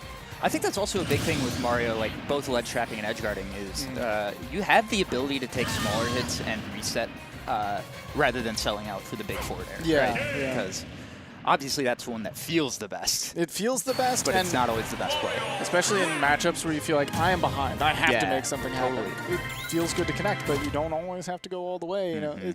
Nickel and diming is rough in matchups where you feel like you maybe have a slight disadvantage, but you got to do it sometimes. It is also scary against a character like Corrin where, you beat me up for the whole game, now I have rage. Yeah. Corrin is a rage monster, and less so in this game than in 4, but still insanely strong. I miss the days as a spectator of getting to see Dragon Fang shot combos. Really, really silly early stuff. I remember Patch 1 Smash 4 Corrin counter. Yeah, that was something special. The AFK special, I love that. Well, here we go. We finally have some Smash Ultimate on your stream here. Let's go. We've got Shattuck and Wizzy, the first match of Top 96 here at Lost Tech City. Yeah, not surprised to see it on Pokemon Stadium 2. It's a little bit of a range for Wizzy to get through, but it's great platform placement for Mario. He wants to see it. Exactly. Like, the distance between the platform and the ceiling is really good for Mario, even though it's like not the smallest stage by any means. I feel like it against him. Great DI in and up from Shattuck to avoid that forward air being a huge opportunity for Wizzy here. Oh, he fell off the ledge. Yeah, good job by Shattuck not panicking, picking something too fast. I think a full hop from Wizzy on that back air where he wanted a short would have allowed him to pressure a little bit more, but now Shattuck's off. Parry. Wow, that I don't know if that was DI down, SDI down, but he fell out of that down air. It was really solid for Shattuck to stay grounded. Yeah, but Wizzy had the counterplay ready. I think he knew that could happen. Yeah. That's really important for a character like Mario. Great up smash. Yeah, you got to challenge. It's not always easy to challenge a sword, but when you got the hard hat, it's kind of nice. That's great knowledge from Wizzy with back air into down air as shield pressure. Like, Horan's out of shield is good. It's not that good. Right. Yeah, Wizzy is kind of like suffocated Shattuck, and that's where you like to be against the sword if you're not able to play completely outside of their range. Too close for them to get the benefits. Oh, nice ledge trap there. Yeah, that landing fair does not have much lag. It is one of the starters for a reason, and what a scoop! Yo, with the up air. I got caught that by that DI mix-up too. I'm like, oh, that's a back air, right? 100%. Every time. Every time! And you can drift with it as well, make it really ambiguous, maybe even raw it. Totally. And I think that's one of Corrin's best tools is that up air, because you can even use it on landing to cover behind you really well. Oh, absolutely. Oh, and look, empty land, go into the pin, immediately feinting for a grab. It's just hits, but when do you throw out the hit? The tempo changes are really cool. That's good too. You got to make Mario afraid to just throw out that Randy F smash. Ooh, forward air catching Wizzy jumping, trying to set up a back air ledge trap, but it is scary against a disjoint. I like Shattuck's little timing mix-ups where it's like dash ups, grabs, dash up, no grab, shield, right? Ooh, spot dodge, or air dodge rather, giving up, but no punish. Wow. And I think Shattuck maybe a little caught in his own movement there. Yeah, possibly. I've seen that air dodge. You really just want, like, you know, charge forward smash or. Wizzy did a great job there of recognizing Shattuck's posture, right? Shattuck wanted him to do something. It always looks silly when that happens, right?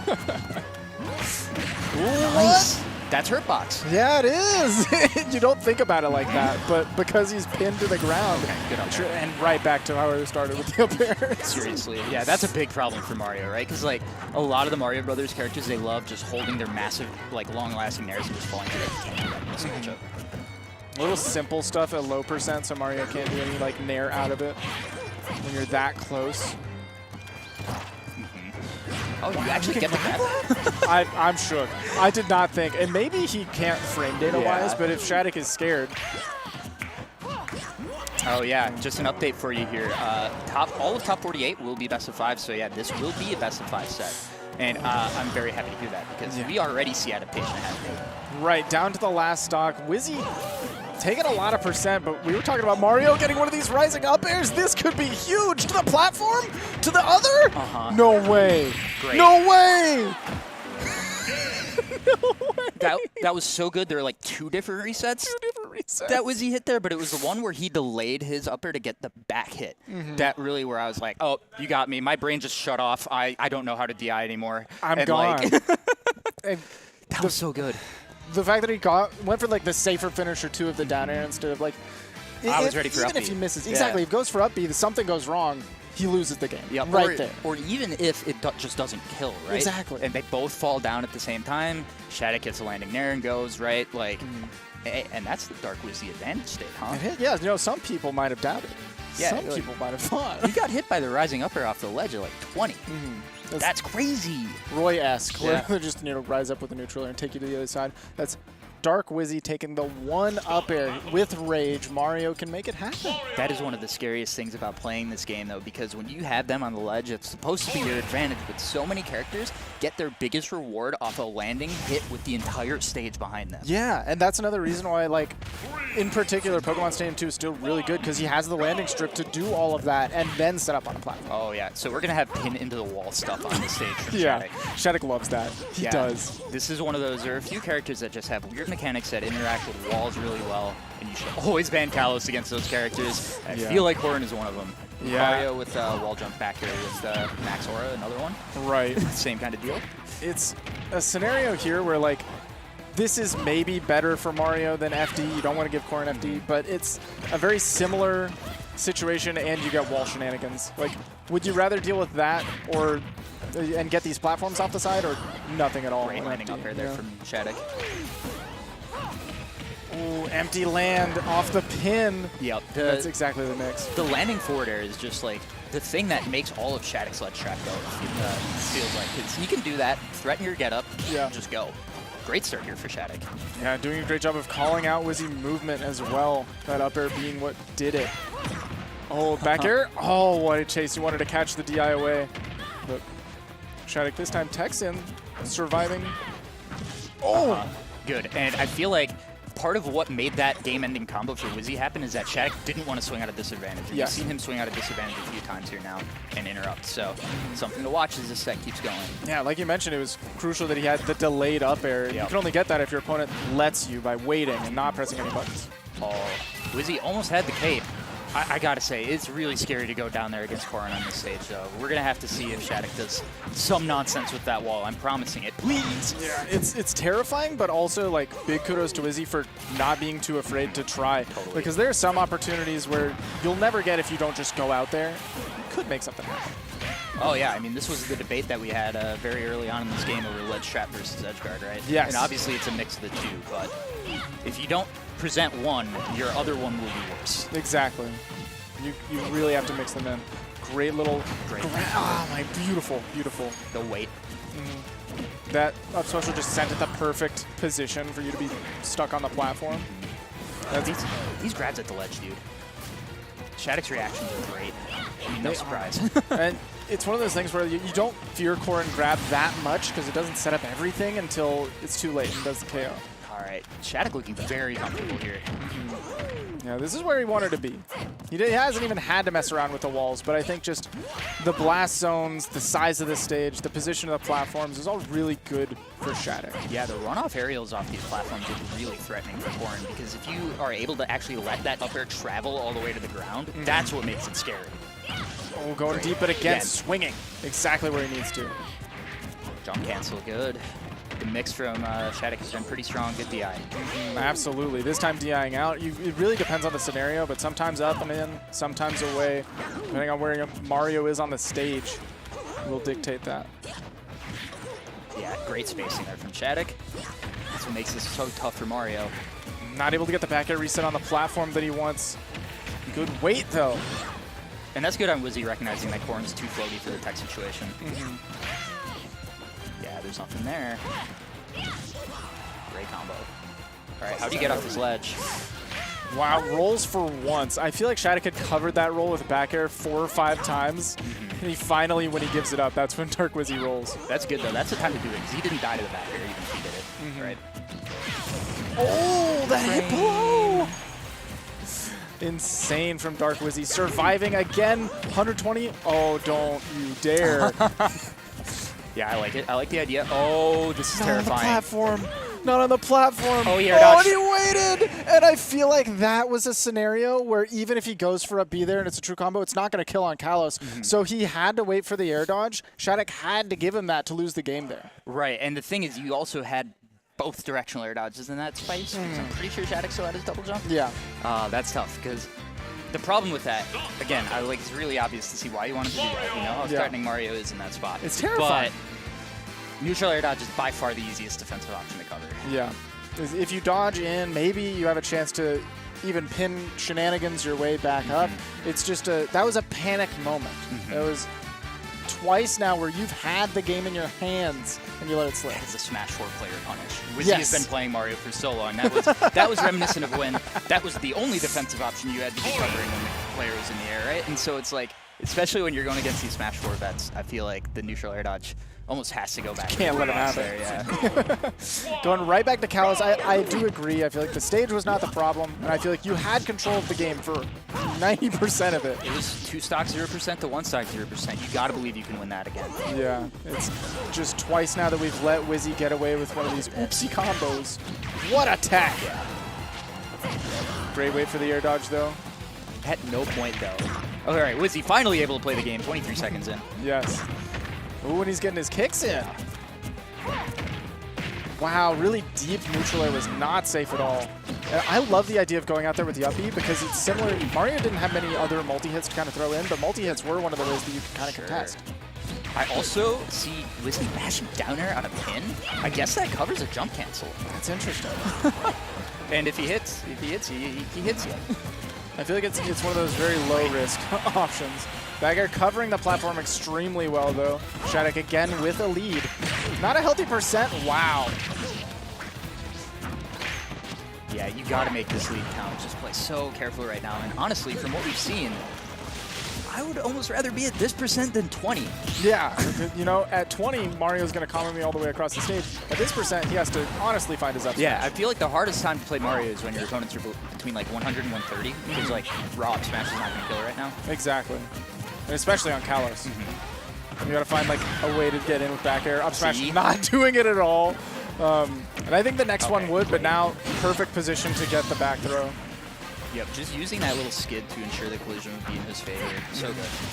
It's really difficult. It's one of those niche interactions that does not look like it should be hard, but it is somewhat precise. It's also pretty character dependent, like hurt boxes and models and all that. As he manages to smoothly get back to the platform.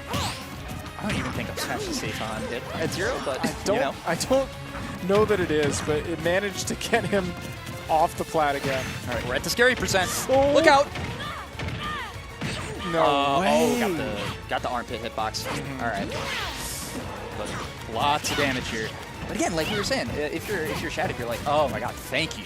Right, like I finally caught a break. Yeah. I've been eating it from 20% to 90 this whole time. Got to be ready to tech that, and he is. Oh, interesting. Yeah, I love Flood against Swordies because it makes them have to land like multiple times and pick the right option. You get so much info. All right, some rage helping out here. Parrying the jabs is what's making it happen too. Shattuck now finally for the first time with a deficit, and as crazy. Oh, what a. Didn't make it to the wall on the pin either, I don't think. Oh no, he had to have missed it. He definitely has the distance to recover there if you're able to pin the wall, but just a little bit too far away because of the cape scenario. The Dark Wizzy advantage state won that set. It did. Might I just say. That was really impressive stuff from Wizzy, who... So I know that he lost to Zombo when they played at Riptide, but Mario Rob... It's always possible. Scary, so like... Both of those characters are, no matter who wins the matchup, I can always win my one-hit, you know, KO combo scenario. And I feel that's 2 games that Wizzy, that Shattuck lost. That Shattuck should have won but lost. And then Wizzy really pulling it through and maintaining that momentum into that game 3 really strong. Seriously, yeah. And even Shattuck started out game 3 really strong. He did. It was just the second stock that let Wizzy get in the game, even when the armpit fair didn't spike, right? Didn't matter. It didn't spike, but I feel like it kind of spiked Shattuck's confidence. Yeah, Because he was like, this is happening to me again. Yeah, and it's like, you gotta be, like, why would you believe that you would live the next stock at 20, right? Exactly. There's so much difficulty. Yeah, highlights. There, it was that delayed up air to catch that back hit. And the fact that he caught, Shattuck was sitting there shielding, but the perfect timing to catch maybe a jumper or roll as soon as he had dropped that shield. Again, advantage state, and yeah.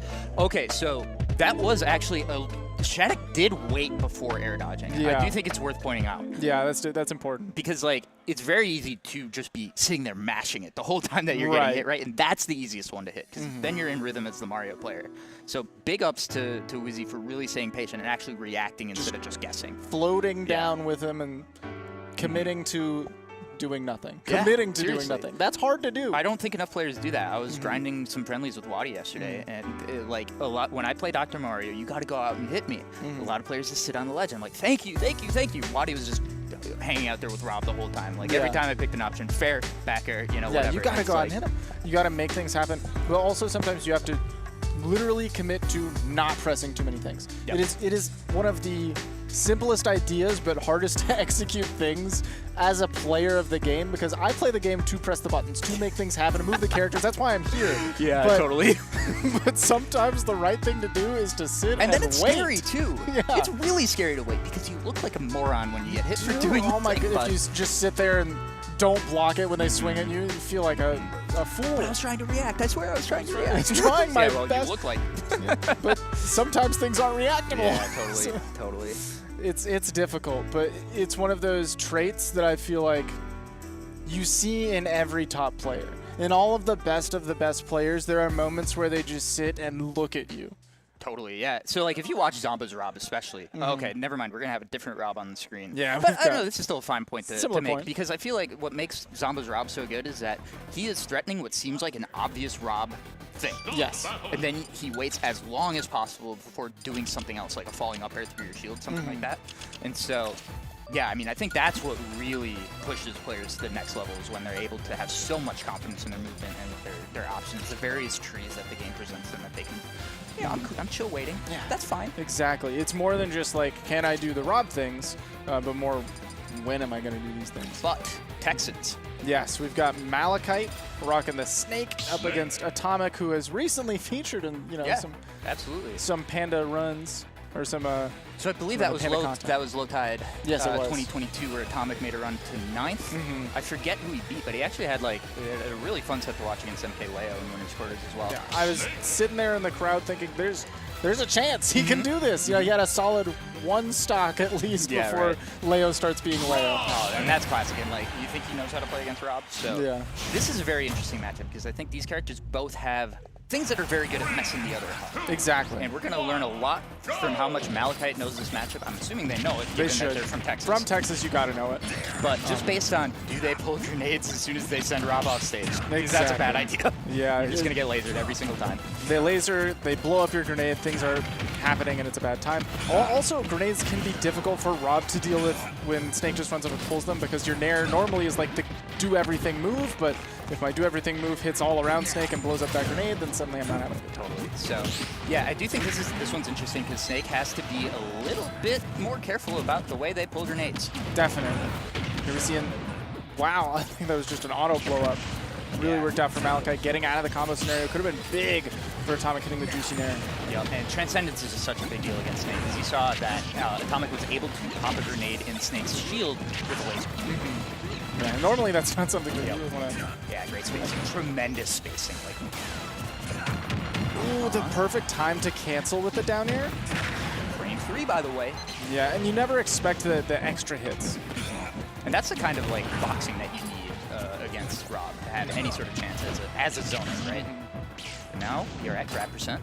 Okay, being very patient about pulling out the grenade, and then when you see Atomic commit to the jumps, that's The where floor is lava, so you kick the air. Exactly. Ooh. Just immediate pressure. I feel like it's hard for Rob to really cover that dash attack. Maybe down smash does it there. Love the coverage of down air. There's so much awareness right now from Malachite of where their C4 is.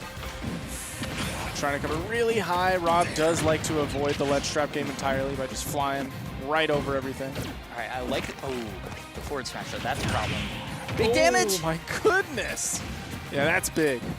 Almost as big as Rob, who is rather large. Yeah, and that forward air becomes a better coverage the bigger the character is. Great parry from Malachite. They're running away with this game.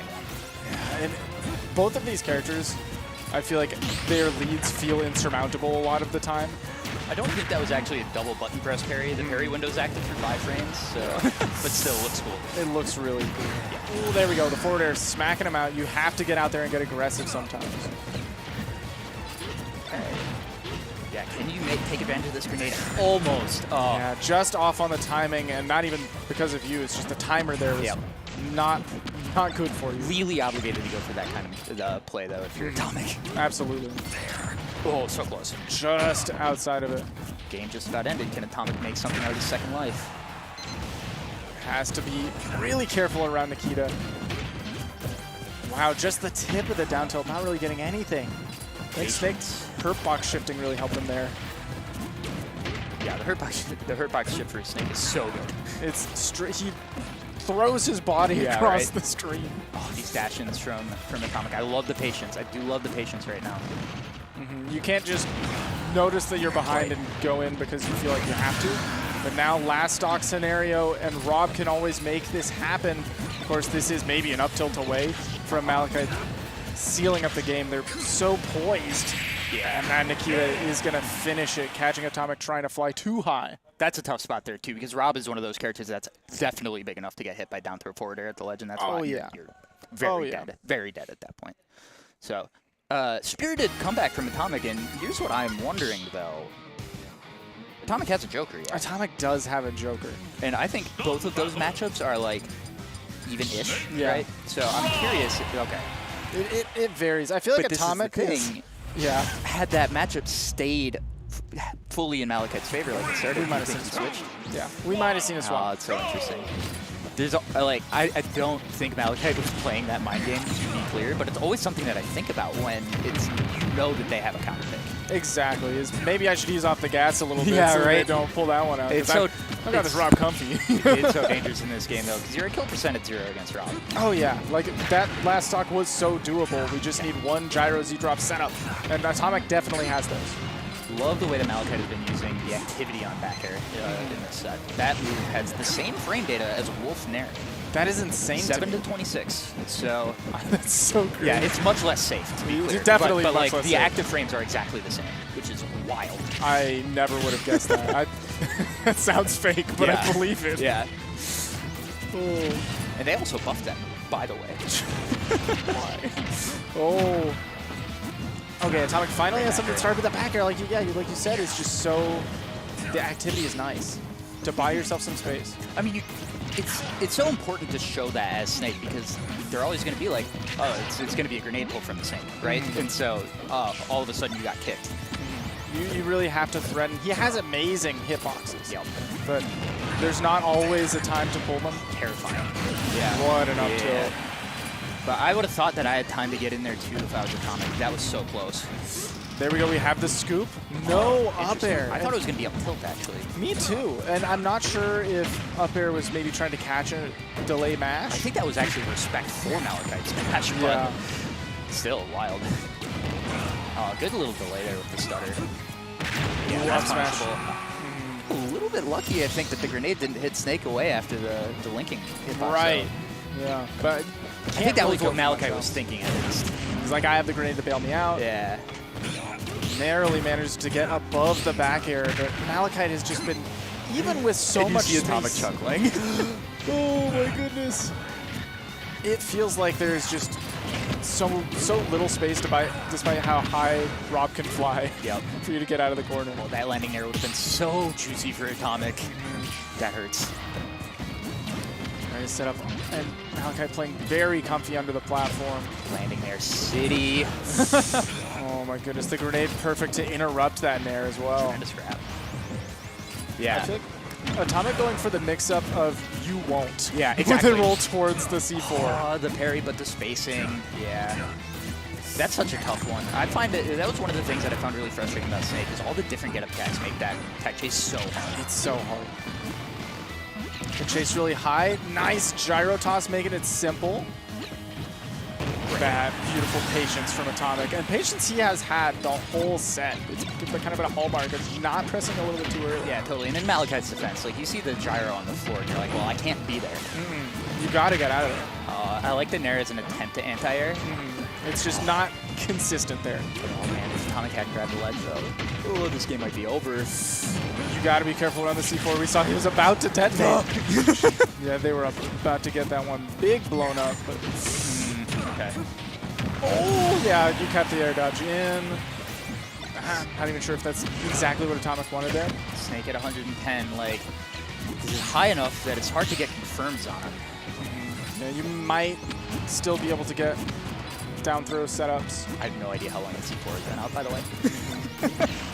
It's here. Does have a natural timer that you gotta be careful That's what I'm saying. Okay, perfect timing for the get up so that you're not messed up. There goes the C4. It was around. It's always so much longer than I think. Yeah. I didn't even see them the drop the cross-up. second C4. Yeah. Great duck. The duck is so... I was Man. talking about this when MVD was playing earlier. That duck is just so crucial as an option you think about actively as a defense. Yeah, okay, good job by Atomic tightening things up there and finding the down smash to take it, but that was scary. That was scary. Yeah. I mean, Snake can put on so much damage so fast, and Malachite has absolutely demonstrated that as well. It's not just a Snake thing, but Malachite And can. the survivability, too, for that character. Like, yeah. Again, these are, like...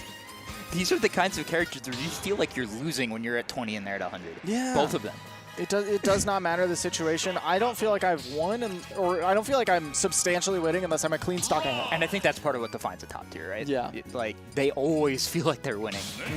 They have position, they have the comeback ability, they have control of neutral, they have control of the pace. Yeah, and we have been tracking character stats since the last patch last October, so we're almost at a full year since then. And these are 2 of the top 3. I'm not shocked at all. Yeah. I'm not shocked at all. Yep, and I think that might change as we keep going because, you know, this was before Steven fully established himself, right? But, yeah, I mean, no surprise, I don't think. Beautiful weave back just a little bit by Atomic there. Malachi was catching the drift in with the up air, didn't come through. Oh, yeah. That's pretty safe, popping that there. Yeah, there's no real punish for it, but if you catch Atomic drifting back too much, trying to set up the zone. He's not facing the right way. There was no threat of back air. Yeah, if you have back air as an option there, that could be really dangerous. But forward air's not going to do enough to break Cypher. Yeah. It does have, we haven't mentioned it, hasn't come up much, but there is a little bit of armor on that Cypher. 10%. And it's all about single hits, and that's also a problem for Rob in this matchup because it means you can't guaranteed at least up air amount. If you time it right, you might catch him dropping it. But the back air was coming in, but that is a slow move. Back hit of up tilt is doing enough. What I love that hitbox of dash attack. Always sets up the silliest scramble situations. All right. Yeah, how do you land? Okay. Very carefully. Right. You don't want to land on top of Snake, but you do want to set up a landing aerial. So I do think if I'm Atomic, I take note of that because some Snakes will up tilt you out of shield turnaround. Yes. In that spot, and Malachite didn't. So cross-up is actually valuable here. Now sometimes the up tilt decides to turn around anyway because he's kind of. I mean, that's the thing that strikes me about Apollo Kage's gameplay as opposed to any other Snake that I've watched. He's so consistent with up tilt, turnaround, up tilt, which sounds so silly, but it's actually pretty hard to do without dashing. Oh, the gyro bouncing off the explosion. This game has such good jokes. I love it. It's so funny. It's like almost Breath of the Wild physics funny. Okay, I was so ready for Malachite to go for landing their 1 into up tilt, but nah, they were just like, nope, landing, up tilt, got him. Even stocks. Even. And the even stocks means it's basically even game. Even we got the 90% deficit. You know what Malachite can do. Oh yeah. Ooh, that is a very deep dash attack though. Definitely opportunity for Atomic. Great that was the gyro. I didn't know it was still there, but good follow up by Atomic. It was crucial because not only did it obviously hit Atomic, but it turned him around so that he couldn't threaten back air. Managed to clean things up, find the back air eventually, but not particularly healthy. Oh, the crouch coming in there. Yeah, good. But you see how that actually almost hit, like in place too. Atomic managing to get out of the way of the forward air. Parry on the plat. Oh, barely avoids the mortar. Okay, this is big. Yeah. Good weight, catching the neutral air dodge. I mean, Snakes love that. It's so good because you have so little landing lag, and you can always do up tilt out of the lag, right? But Atomic. Oh, got off fly very high once again. No C4 threat right now. Got dragged away. There we go. Yeah. Oh, it didn't clear out the gyro, but that's okay. Catching the roll in because, man, he's just huge. That Hungrybox is such massive. a problem. There are so many ways to cover like pretty much everything but roll away in that scenario. Which means you don't want to do that because they might read you. Exactly. It's this weird mind game of this is the worst option, but also the best option. Yep. I mean, these two are both heavy mind game characters.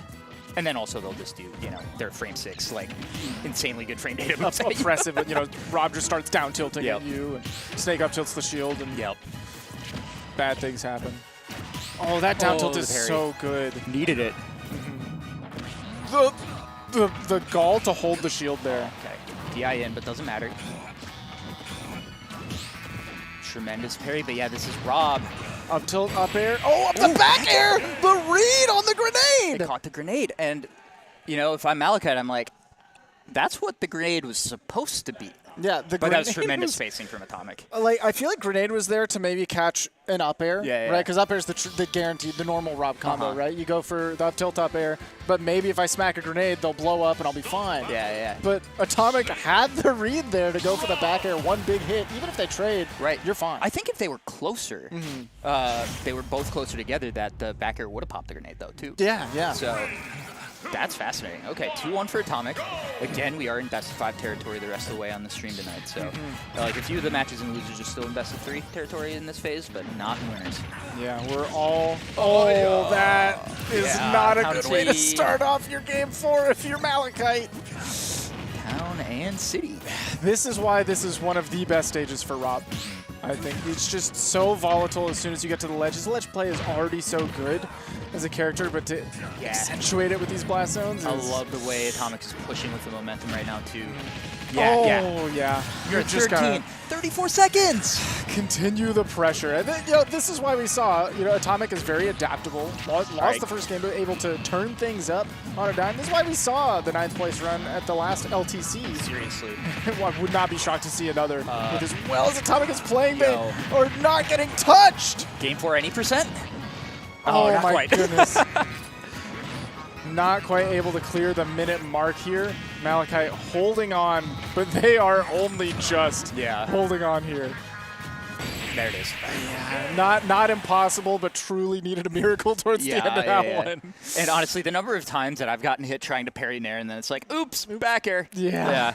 They are, I believe, 8 or 9 frames apart from each other, and the parry window is 5 frames. It's like perfectly designed. Everything in its place. Rob has the inbuilt mix-up of you pick one or two. It's so strong. Talk about finding a rhythm as the set went on. Yeah. I mean, things seemed pretty dire. The grenade was on the other side. Did she do, or did they do turnaround? I'm not sure. That's insane. I'm so confused. I didn't think that was how it worked. Yeah, maybe it was a B reverse. That's reverse. wild. And I mean that looks like an attempt to parry a backer that you actually knew was coming there. So that's, you hate to see it, but Atomic played so well there at the end. That's wild. One of those scenarios where you can't really even afford to just shield it and let the pressure keep going. You have to take those kinds of risks. And shout-outs to Malachite for being willing to take those kind of risks in terrifying situations. But at the end of the day, Atomic really, that last game was just all gas, no brakes. Seriously. Atomic was on top of everything. Well, let's take a look. Let's take a look at what's going on with this Panda Cup here, huh? Absolutely. So if you haven't been keeping up, there's been a couple of qualifiers leading up to this point where you're currently at Lost Tech City, and a couple will follow afterwards as well. But this is where we're at. We've got a couple of qualifiers throughout that have been given. 3 at CEO, 2 at Gommel, etc. Keep watching, and 3 at this particular and event. 3 at Big House next week. So these are both going to be big ones. But yeah, like we said earlier, none of the players here have qualified yet. Exactly. So 1, 2, and 3, they'll all be making it to this, the Panda Cup finale, December 15th to 18th, 2022 in downtown LA. You can register for free at start.gg/Panda Cup finale. I'm really excited for this because, the wonderful Pistachio's last chance qualifier, of course. But like the side events and festivities, we're really making this something that like is worth your time, even if you're not one of the 32 players who are making it. Yeah, extremely prestigious, being that there's only 32 people who can make it. Exactly.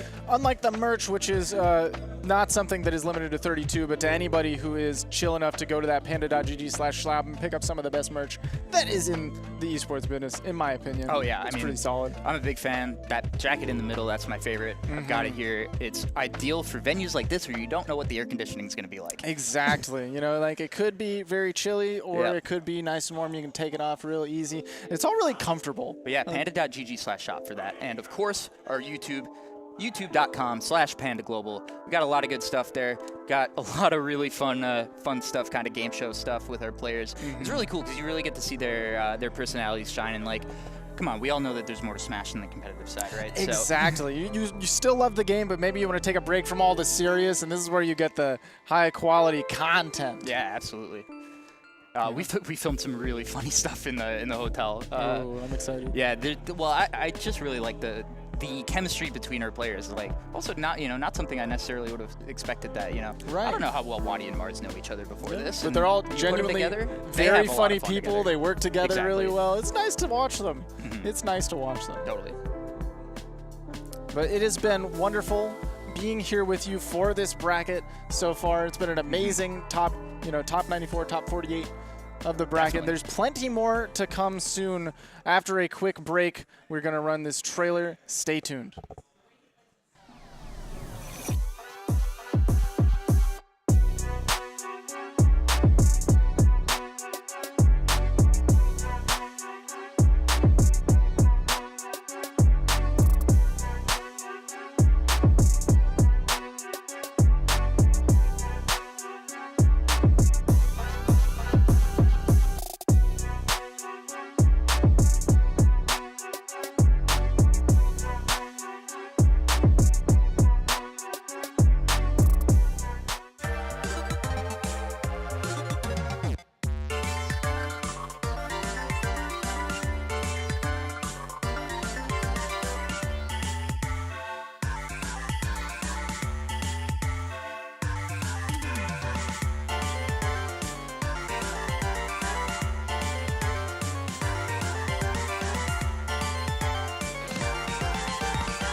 Hey, welcome back to the Panda Cup at Lost Tech City here in 2022. We are ready to go deeper into this top 48 bracket, and we've got some really exciting stuff. Everybody here is playing for a qualifier into top 16, I believe, for the rest of our pools. So, yeah, win and you're in. Yeah, that's the important thing, and then lose and you've got a couple more to go. Yeah. These are the really challenging ones. It doesn't need to be overstated, but like the huge difference between the winner's run and the loser's run is crazy. Every time you lose in winner's bracket, you have double the amount of matches that you need to win to win the tournament. Exactly, and like that kind of one, you just don't want to expose yourself that often, right? But also, there's so many good players at this event. Like, I mean, I think that one of the things, especially about post-lockdown Smash versus even pre-lockdown, if you're coming out here, you're serious about it, most likely. Yeah, definitely. Like, the pools post-quarantine have been much, much harder, in my opinion. I feel like, especially also later when you get into a game's lifespan. You know, early on, there's a lot of hype and people will just go to go. Or get in early. But the later you get into a game's lifespan, the less there is, you know, the free round 1 or free round 2. Where you show up and everybody's a threat.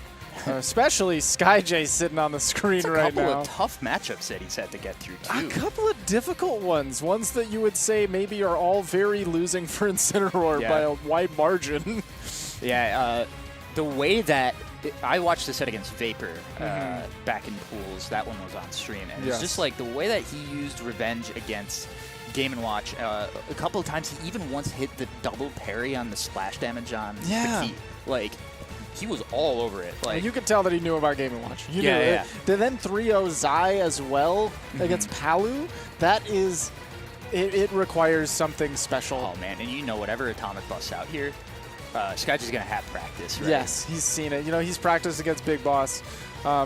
We did see Atomic's ability to adapt and clutch, especially that last game versus Malachite went insane. Oh, and that's interesting to see the set before, the upset factor 2 win over Kronos, another Snake that's number 1 in Colorado. At least I know has been number 1 in Colorado at some point. There's always it feels like there's back and forth with Kronos, Shu, and I think Bang, the Diddy Kong as well. Yeah, so. It's a little bit of a cycle, but they're always up there. Yeah, you know, some and of the they're all best good players. They're all very good players. So. Definitely. But we'll see if Atomic is able to maybe mix in something new that somehow SkyJ hasn't seen. Consider a little bit different from Snake. A little bit. You know, you're going from a very different mindset going against those characters versus a different kind of explosive. And yeah, it is going to be the Rob. You know, there was always a chance of the Joker, but it does seem like Atomic is a Game 1 Rob. He is. Unless, like, he absolutely knows he doesn't want to play it, right? I feel like Joker is very specific for Atomic. It's sometimes it's a mood and sometimes it's a character thing, but it's never the default. So this is the way that I've kind of always looked at Incineroar in this game as somebody who usually plays zoners is, should zoners beat Incineroar? Yes. But if you do your normal game plan, it's going to be rough because you're just going to get revenge over and over and over again. Exactly. Incineroar is designed in such an interesting way where if you want to run from the other side of the screen, you're just powering him up. Eventually, he will hit you, and there we see it. So the revenge fair, that's guaranteed, but before that, he fell on Gyro with revenge and then did 50% off side B. Yeah, that is... that's Incineroar for you, baby. As soon as you get one of those revenges, your damage is multiplied, you do hella. I wasn't even thinking about this. Atomic has to be very careful about where he places his gyro. Yeah. You're giving Incineroar opportunities to get free extra damage on the next hit, and you got to be good. The thing is, the way to get rid of that revenge is either a lot of damage or a grab, and Incineroars know that you're looking for that, so they can play around it very well. Oh, man. Atomic really just lost that stock because he missed... He did an empty gyro on the right side, and that lets SkyJ get back to the stage. That's so painful. Wow, he can revenge out of that? That's crazy. Finding the back air, finally a stock gone for SkyJ. Atomic's behind by a bit. Wanted to maybe try to reverse the gyro toss to get him the other way. Oh, good use of the dash attack. I didn't know that would get through. Okay, that's smart. Good to know also that it's consistent. We saw it twice, because normally that lariat can actually be kind of difficult to punish. Yeah, I would have thought the arms would have collided first, but the dash attack's a pretty good hitbox for Rob. Shocked that he wasn't able to connect into a KO move there, but maybe just thinking he could reach with a shoulder. Yeah, that's I also think that was just a frame trap because like you dodge that and you're getting grabbed for it. You're getting grabbed or maybe even up smashed. Yeah, like right. You're stuck in an awkward spot. And on top of being a frame trap, it also was a DI mix-up because the up air was so incredibly close. And where are you going to get the practice to learn this stuff?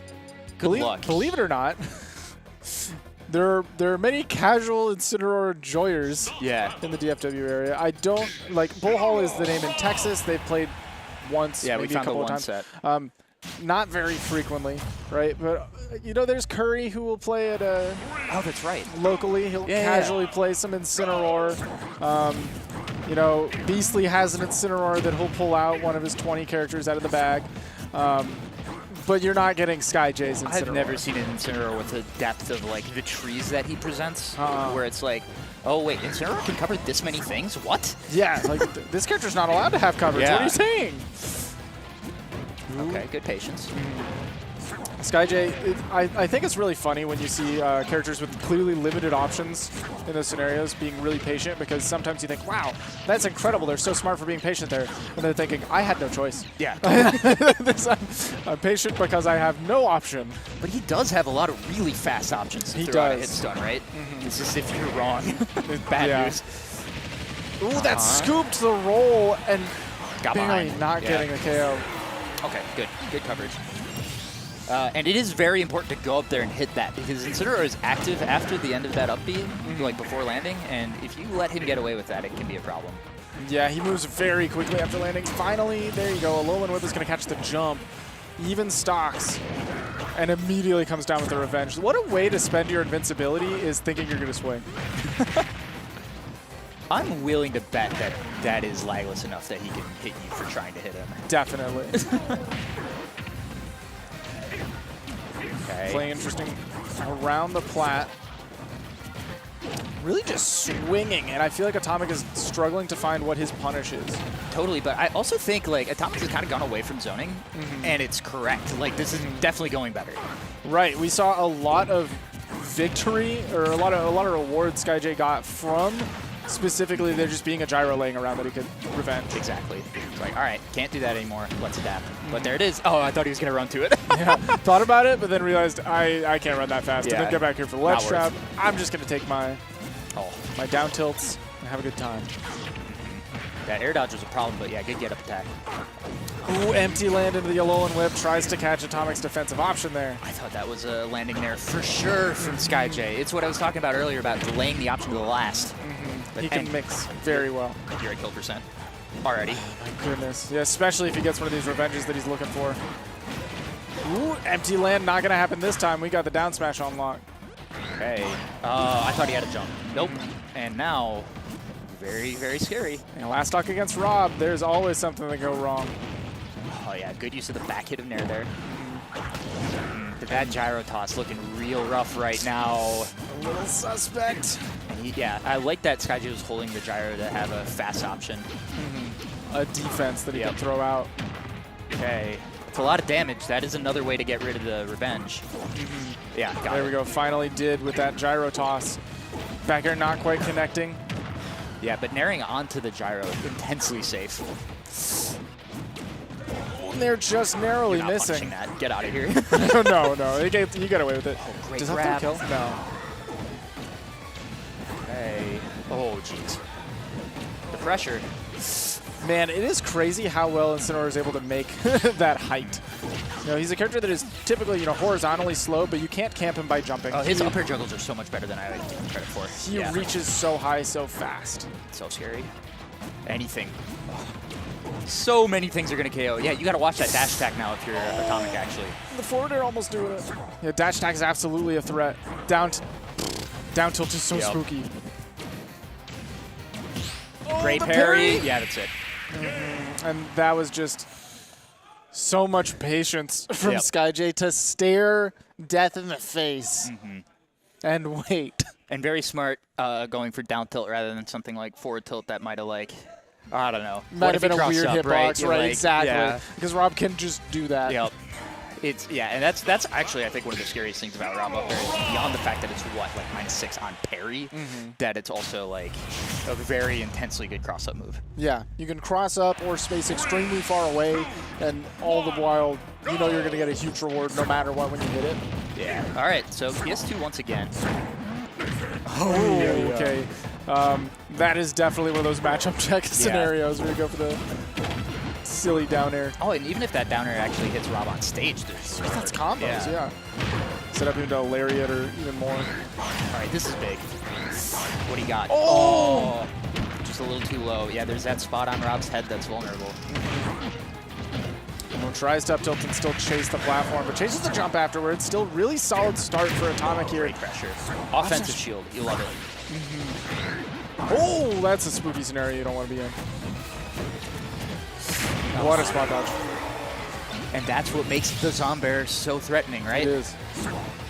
Yeah, that move is so incredibly safe and so incredibly powerful. You got to hit it before it starts up. Yeah. There. Oh, did he get both? I don't know if he got both, I'm so but scared. the idea from Atomic there was I'm going to punish him trying to revenge this, but just a little bit too fast. Again, not having intimate knowledge. Okay, but this has been pretty good extra credit here for Atomic. I think this might do it. Up throw on the mix, not going to do it quite.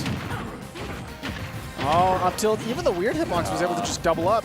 Oh! Yeah, you can't do that. You can't hold all the way because that will break your shield. Yeah. You either have to parry it or have something that is extremely fast. I was curious if the edge of the platform would mess anything up, but nope. Atomic looking really good here in Game 3. No jump there from SkyJ. Not going to fall into the gyro there, but... That's a... I'm shocked that he lived that. Not the sweet spot, for sure. He's also far enough away where like the air dodge can kill him. So 191, not for long, yeah. That down tilt, no matter what percent, if you scooped up from the ledge, he can find a KO. Okay. Yeah, revenge is definitely going to be how SkyJ gets back into this game. If he does, he has the Yikes DI. Oh, that would have been so... Imagine he just sends him off the top. That's That would have wild. been crazy. SkyJ definitely playing for the dub. Yeah, and like, you don't have the frames to get dash grab off a parry drop, man. Not even close. Oh my goodness, even on the roll, you catch just the late hit. Nice little mix. Yeah. A lot of the revenge on the gyro, I'm pretty sure. Good catch. Oh, but yeah, hidden below. Let's go. Look at DFW popping off. Perfect timing on the down air there too, because even if you miss, you're covering the roll, right? Exactly. The auto cancel on that there is so powerful. It's nuts. You toss it out. It's one of those like zero risk, insane reward moves. The fact that it pushes you up is just like that kind of stall is so powerful. Atomic getting his name on the board. He adapts so well. Like the way that he got wrecked by Malachite in that one game, right? And then it was just like, oh yeah, no, I know this matchup. By the end of it, clean 3-stock. Oh, this is like so much damage. Grab? Yeah, grab into down throw back air that almost killed. I don't know. I don't want to live in the world where that move killed. Yeah, right. Yeah, okay, good that Atomic actually threw a hitbox in there, but man, SkyJ still had an answer. Yeah, good. Okay, answering back on damage still pretty well. Up tilt's going to juggle. And yeah, they're about the same percent. Both characters are pretty explosive. Back throw's going to do it, right? No, I don't think. Oh my goodness, barely. Too far in. Yeah. That matters a lot for that move. It's heavily base knockback. Right, the stage position really does play a huge part. Oh, the down smash coverage. Oh, yeah, exactly what you're talking about. Both with the down air and the back air, the way they auto-cancel and position you perfectly for the next option. Yep, and both have very little landing like natively, even if you miss the auto-cancel window. Off the top, not quite. Okay, I like the DI mix idea, though. Hey, look at Atomic. Like, yeah, finally loses the stock here, but like this last game in the third, I guess? Yeah. Really, really strong. Ooh, beautiful escape from the juggle. Normally those up airs are really difficult to escape. Yep.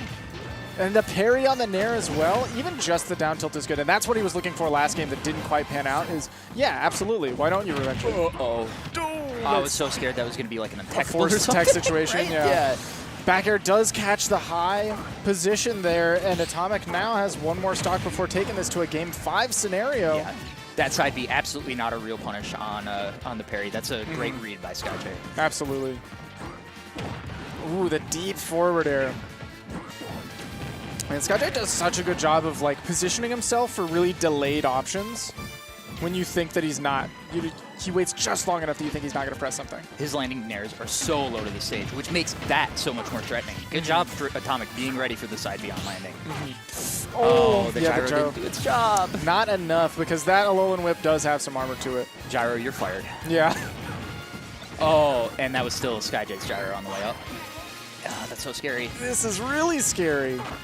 Oh, what do you do here? Yeah. What do you do here? Does he have gas? Yeah, he has gas. Come on, He has enough. He has enough. Oh, he might be running out. Okay, this is still a bad situation. The gas doesn't just automatically refill. You have to touch grass to refill it, yeah. Yeah, you touch grass, but it also refills over time. So, yikes. I was ready for another side B. That revenge is so scary. We could see an Alolan Whip with the right stage position. No. That's not going to do it, is it? No. Atomic was looking for the bounce into up smash, I'm pretty sure. Or like any smash, really. Yeah, and this is SkyJ for the set right here. Yeah, because the landing nair is so obvious, but okay, great. And that's what that back air is for. The landing nair is so obvious. Look at the reel back from Atomic. I personally did a little reel back myself after seeing that because, oh my goodness. It's scary to even jump over Incineroar like that in the first place. It's so easy to get, mixed up or caught in that jump, but once the back air is out, you're pretty scot-free, because even if he blocks that, now you're spaced, now you're back on the ground, you're dealing with him getting off the platform. But perfect moment to pull that out, and I love that he's taking a second to breathe. Same. You need to take a second to breathe.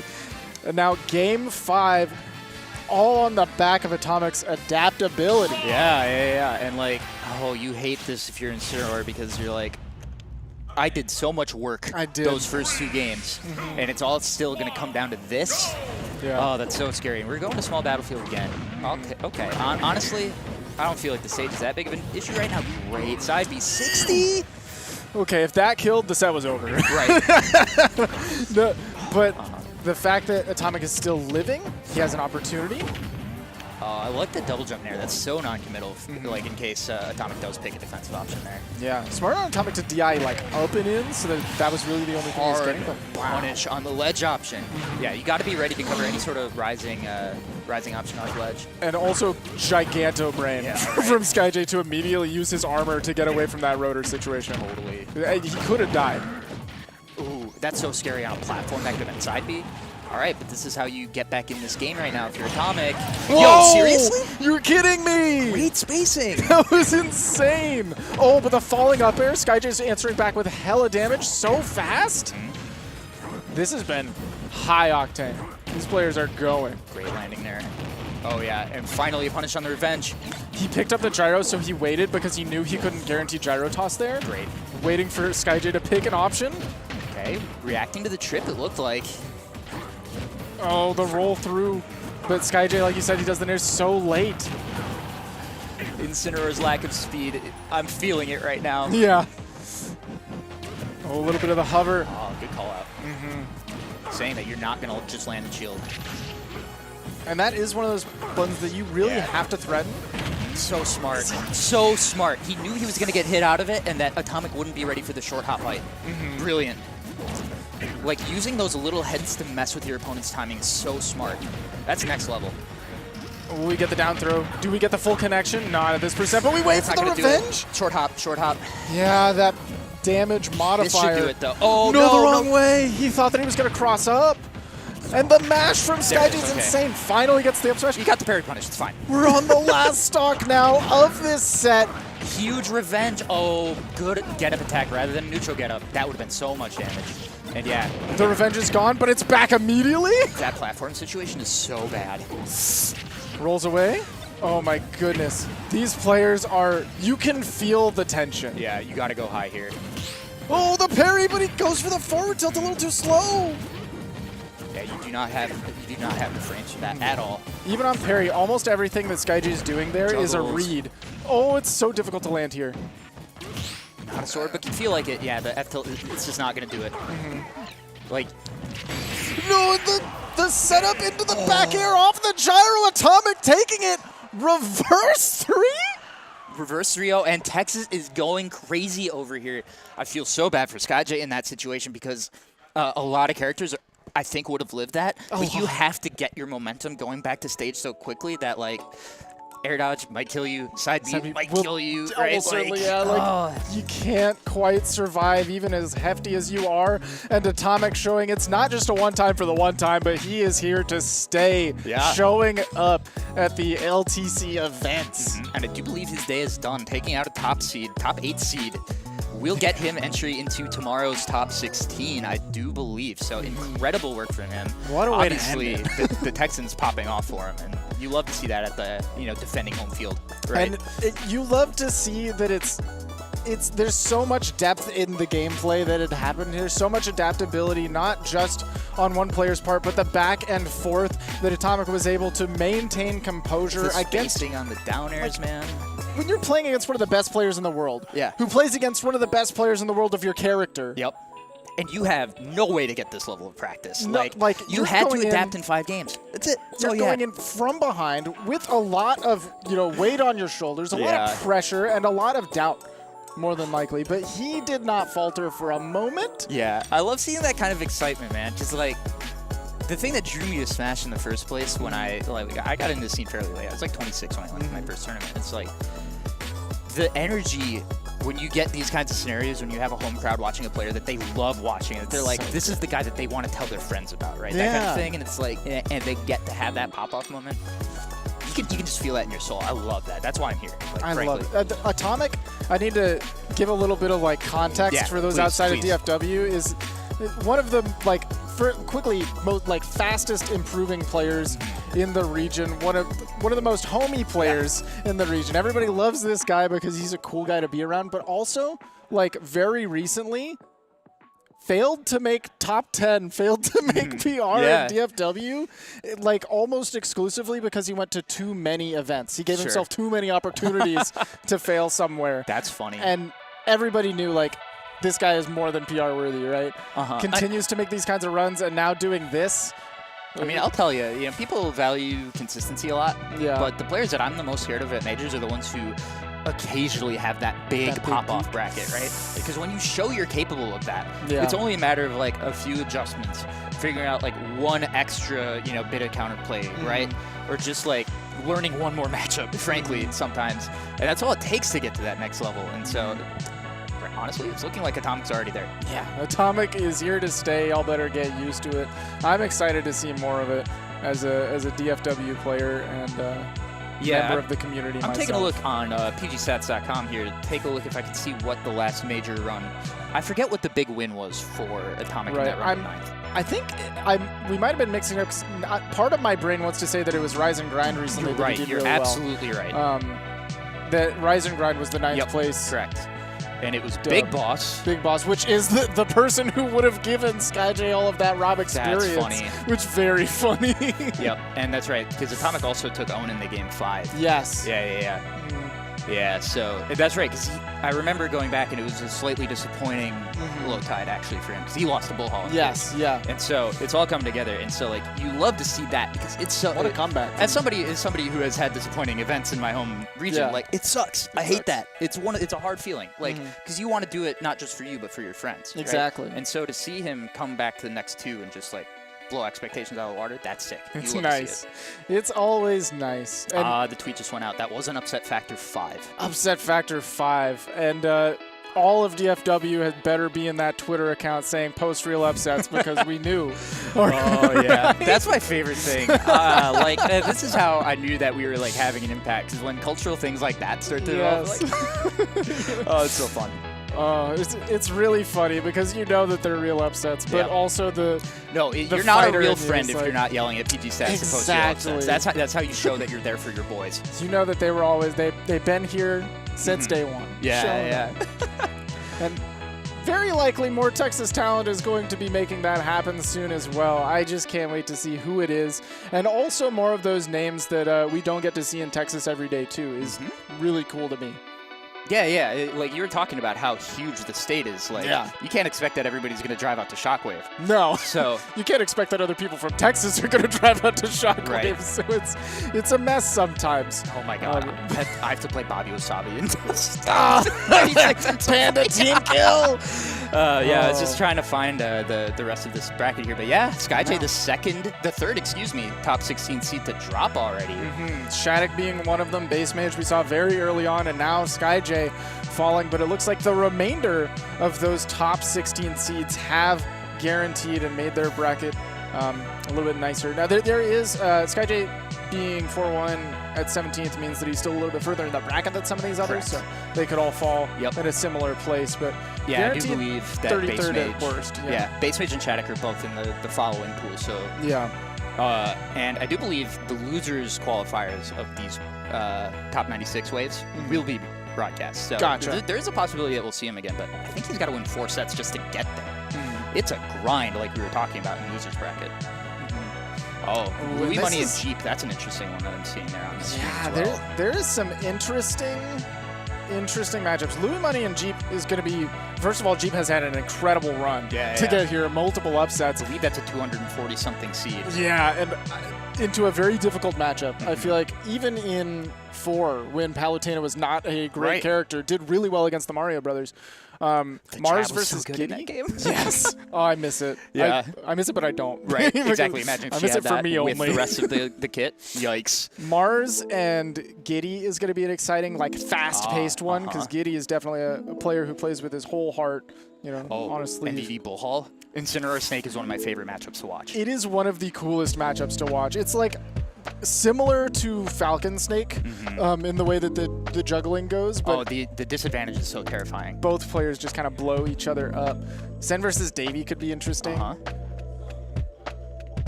okay, yeah. Yeah, let's talk a little bit about Mars, who, pretty clean, just running 3 2-0s. Very funny. We did have a false alarm on the upset thread earlier today when pool captain was inputting the DQs and accidentally DQ'd Mars. Upset factor 13. What? What happened? No, he pulled it out. Yeah, Mars is a player that very recently has been kind of getting back into the swing of things. Oh, yeah, and this was a fun set on stream earlier. Superberry? Yeah, and Isan, by the way, is using his Smashbox today. Yes, I saw that. Yeah. That's interesting. We had some fun talks about that. Like, he has done some very intense studying of what you can do on the box with this character. Well, thanks in part to a labber and experimenter, I guess, from I believe Finland is what he was telling me. Really? And yeah, like the level of dedication there. It reminded me of Captain L did something similar with Sheik. Yes. Just like developing very specific angles that you can use. Like he was doing some crazy quick attacks that I was watching. Like I don't think I could do that on a controller. No, on my box. Even. Oh yeah. I am also playing on Smashbox. That's and, crazy. Like, I'm using totally default angles right now. I haven't tried to mess around with that, but he's got a lot of very unique tech. That's very with the cool. box right now. And Pikachu, like I think special movement is the biggest thing that you can take advantage of with the box. Like that's like versus wave bounces, etc. Vito got popular with Pikachu specifically. Yeah, ironically, yeah. So, like this character is just built to be broken by something. Yeah, It's totally. Just the question is what. Do you have any insight on why he decided now is the time that I'm busting out the box? Because that's really curious to me that he's like coming back to a major after like No, a I little bit of don't. break, Honestly, and then, I think it's just talking to him. It was like it's something that he'd wanted to try for a while, and then he got a chance to get one and actually start playing on it. It's like I think it's always. Oh wait, this actually does something. Because I'm going to be real. The first 6 months or so that I was playing on the box, I'm like, I don't know if this is actually broken for Ultimate in the way that it's broken in Melee. Yeah. But watching what he was doing, I'm starting to come around. Yeah. Also, with the exception of playing, like Kazuya or something. Right. That's there a are completely different animal. Certain characters that just are built different totally. on a box, leverless controller. Yeah, very interesting learning about how Kazuya works with that, where it's like, it turned out the thing that I kept messing up on electric was that I was just holding the button too long. Yeah. That's literally the only thing I was doing wrong. Yeah. But the fact so that you funny. have like such a quick press Yep. can really change how easy it is. You for that have kind to of an be like kind of mindful of the way you press the button to get the single frame, because it's kind of like with the short hop versus full hop. If you're a little bit off with your tap, it'll register for 2 frames and then you get full hop. Even short hops give you 3 frames of leniency there. Right, Yeah, exactly. like- Which actually makes it harder to do full hop aerials. Yeah. Advanced tech. Love that. Advanced tech and Smash Ultimate. Full hop aerials. Turn around, grab out a shield. Yeah. Legitimately, yes. Yeah. Which is silly. Turn around, up tilt in place. Let's go, Apollo Kage. Yeah. Yeah, so... Very, very high APM. Yeah, right? But but I do think that actually is kind of one of the things that makes Smash unique is like the level of finesse that it takes to move is sometimes more than the level of APM that it takes. It's not about like how many buttons I can press, how fast. It's how precisely can I press these specific inputs. Speaking of pressing buttons both fast and with purpose, we've got Zamba and we've got Dark Wizzy. Yes, and you were talking a little about this before. We were really talking together with Dark Wizzy had got his victory over Shattuck and made it over here. Is this matchup up into Rob? I think the last time that he played Zamba was able to take it, but it's actually kind of a destruction in Zamba's favor. Yeah. But Mario versus Rob can always go south for Rob. That advantage state is always going to be there, and yeah, look at well, that's SkyJ's bracket. That's SkyJ's bracket. Shoutouts to SkyJ. He did really well, managing to make it all the way up to Atomic, the destroyer of worlds. All right, Texas having a little bit of fun. Who would have ever thought? Oh, no bias on this stream. Yeah, no, never. I personally would never participate in bias. No, never. Yeah, Zamba took out Cosmo to get here, and we saw on the stream earlier with the honestly. The 3-0, but it's close. Yeah, that was a close 3-0. That was a close 3-0. Because Shattuck had the lead in both games 1 and 2, and we did actually see the much maligned Dark Wizzy advantage state really do some work, and like, yeah. I mean, honestly, I think you're foolish if you're still off the back of his reversal scenarios, off the back of his ability to combo, and not even just like standard. Oh, Mario did a ladder into up B. Very specific resets. And reads and stuff. Really intentional ladders. Really intentional choices in his advantage. He understands how to catch defensive options. And that's the thing, honestly, that I think Zamba does not give you the defensive option when you want it. He has a really good understanding, I think, of how often Rob's best defense is swinging. Yes. But it's swinging with stuff that's like really weirdly safe on shield. Yeah. That landing up air, for example. Landing up air is a weird one. Yep. And like you just... Honestly, I think one of the scariest positions in this game is above Rob on a platform in shield. Yes. He up tilts your shield, what do you do? Please tell me, because I just lose every time. Literally cry about it. Because if you jump, you're going to get caught. If you roll, you're going to get caught. All right, so yeah, honestly, I think if Wizzy wants to reverse the fortune from last time, he's going to have to make everything out of every hit. Because look, like, Zamba, very rare to see him drop these edge guards. Yeah, and immediately... on lock with the pressure. Little delay on the second up tilt so that he's able to get that sweet spot. Yeah, and Zamba has a really good understanding of how to make it really hard for characters that usually are good at landing, not on him. Ooh, this is big. That is huge for Wizzy, taking something out of nothing. That's advantage state. That's what we wanted. And we talked about it a little bit in the Shattuck set, but sometimes it feels like being at 20% against Mario or Wizzy is worse than being at 100%. Yeah, but great comeback there. Zamba right back at you. Yeah, not quite so for Zamba. He will take you at 100% and you feel bad. Yep. Oh, yeah, had that dash attack hit? Problem. Crazy to choose up air as the option there, because it's not even like the fastest one. That was just the one that was right place at the right time.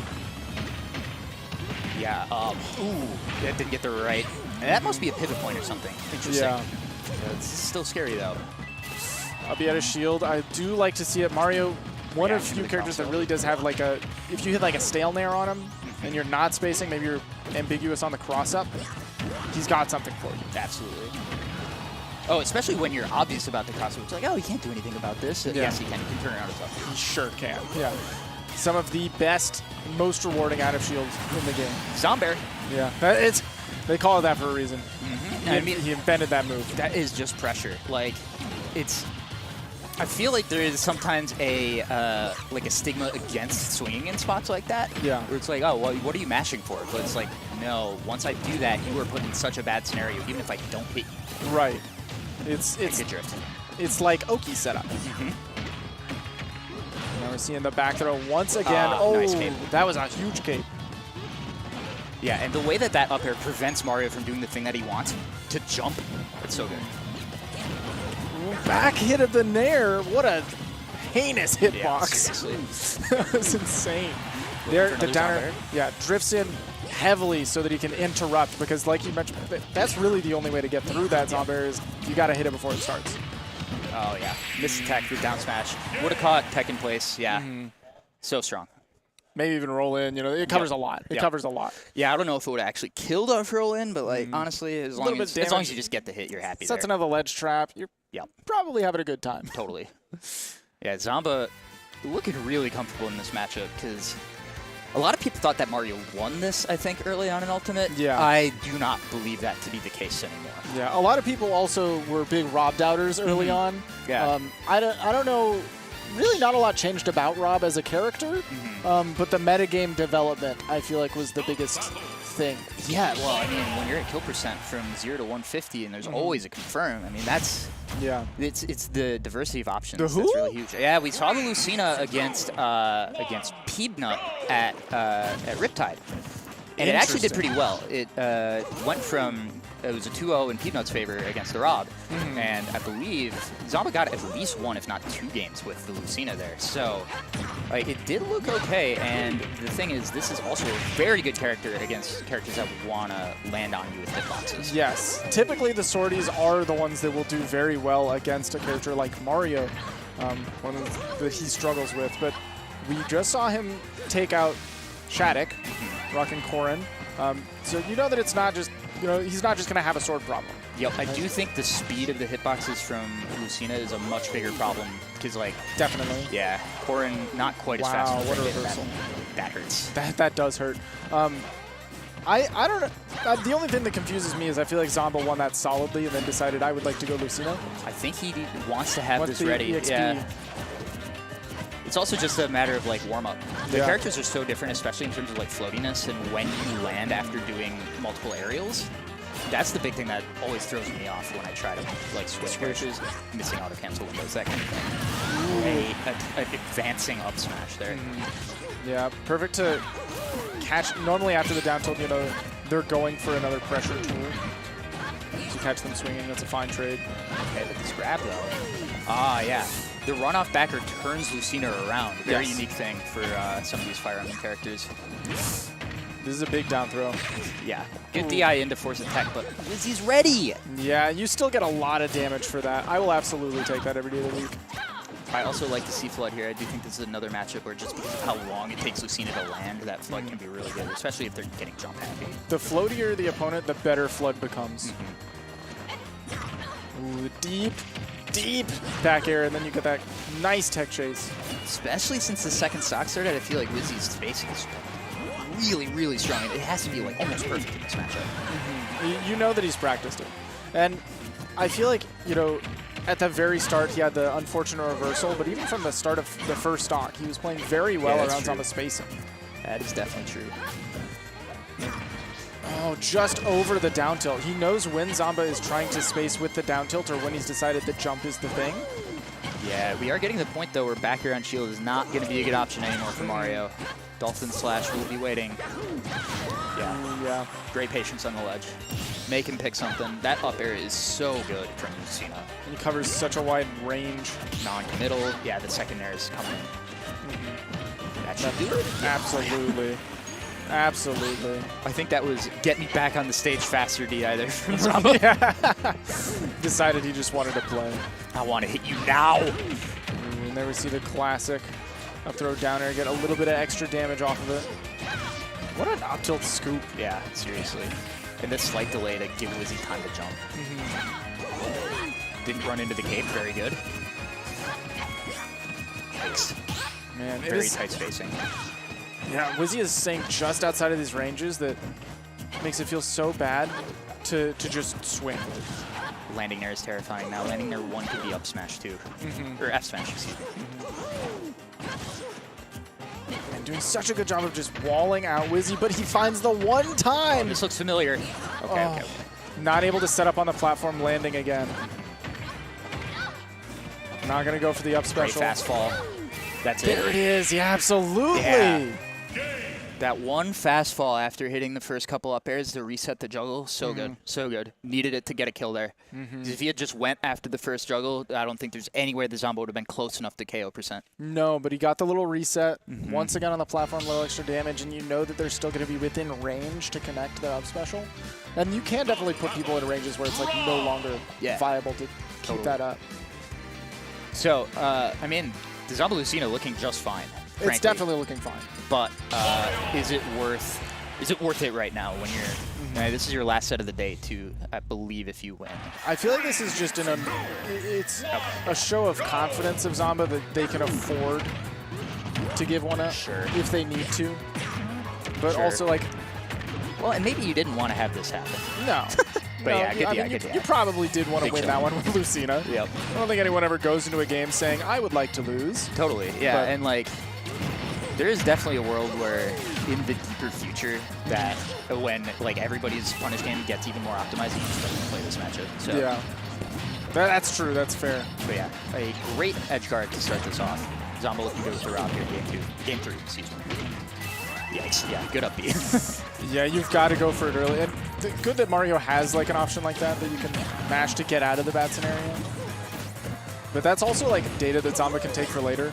Down tilt to just wait to get a big punish. Yeah, and look at Wizzy. You can't punish one down tilt with up smash, but you can definitely punish 2. Yeah, you can punish the second extended limb. Yep. He actually died. We all saw it, but he definitely did. However, still 2 stocks on the screen though somehow. Wizzy has hacked into the mainframe. Yep. And is still surviving. Oh yeah. Great What a catch on big the get up starter! attack. Oh, this is huge! The up tilt extender! Okay, great DI and Oh no! The Dark Wizzy stock! he got camera gimped.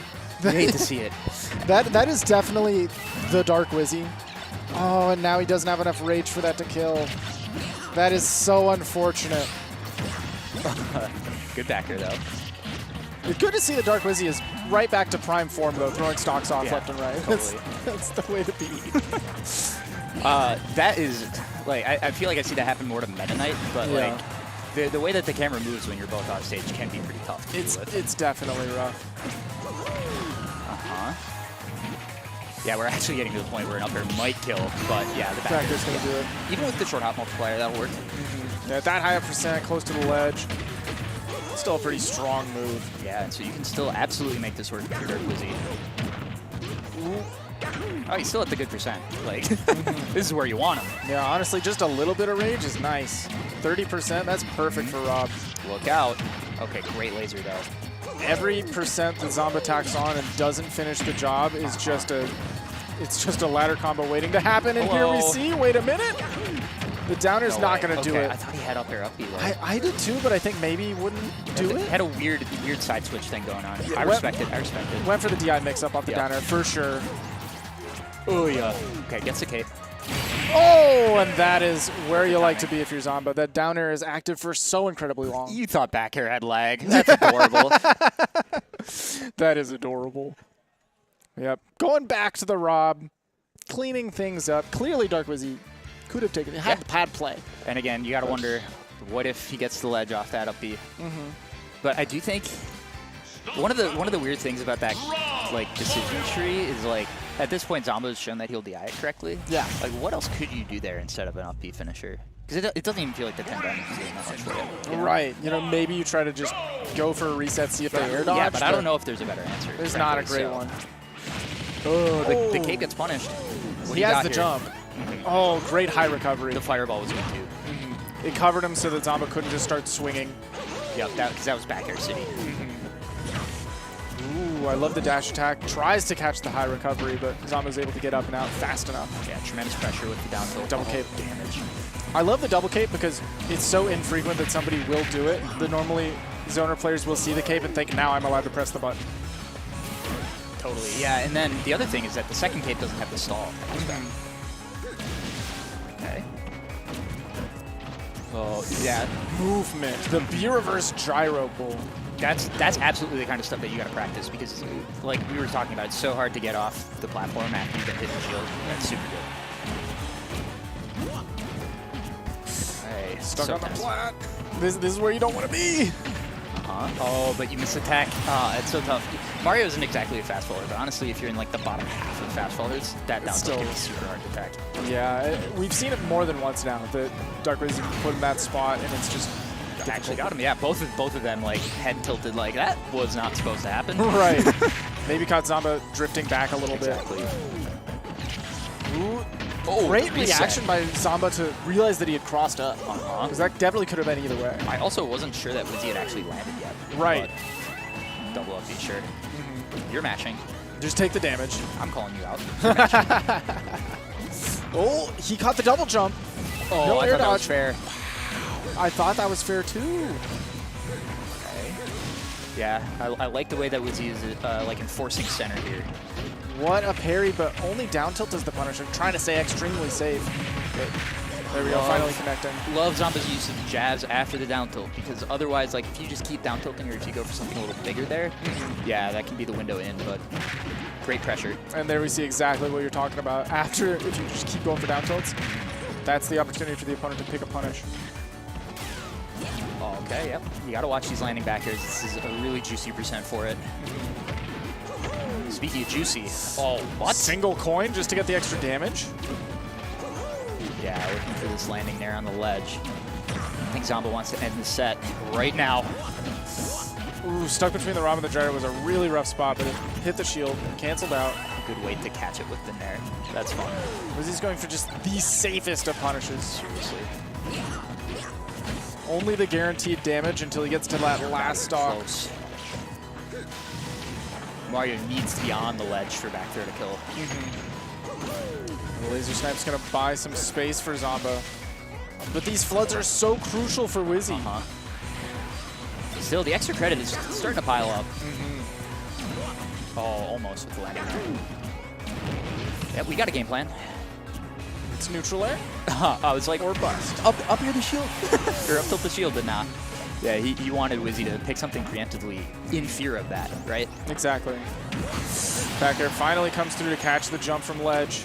And this is, you know, percent that Wizzy doesn't want to have right now, but also we've talked about it before. Oh, Mario does these. The last hit, just big enough. There's the Zombair. Okay, how do you recover? Manages to make through the down air. He has all the rage that he wants right now. Yeah.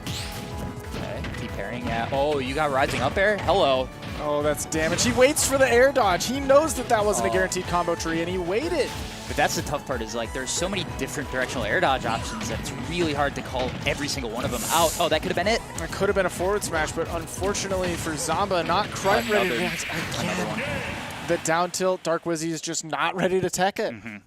And it's tough. I wonder if he's trying to A-land some of these, because if you could A-land shield that run-up down smash, That'd like, be so huge. Yeah, you'd be in a really good spot there, but not quite. Zamba going to take the 3-1. I do want to say that was much more competitive than their set at Riptide. Yeah, Like, definitely. Like even ignoring the Lucina game. right. So All of the games were extremely close. I Yeah. think the first game was maybe the most in Zamba's favor, and that was still just like a 2-stock, a very high percent. yeah, and That I was, really like.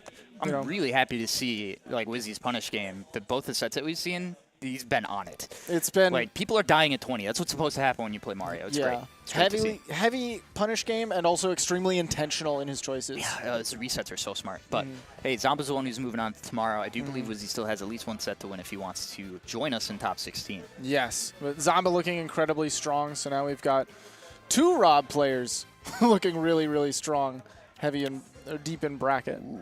And yeah, I'm curious what we're going to get here next, because it looks like the next match that's ready is going to be down in losers. Ooh. Could be Dark Wizzy and Zai.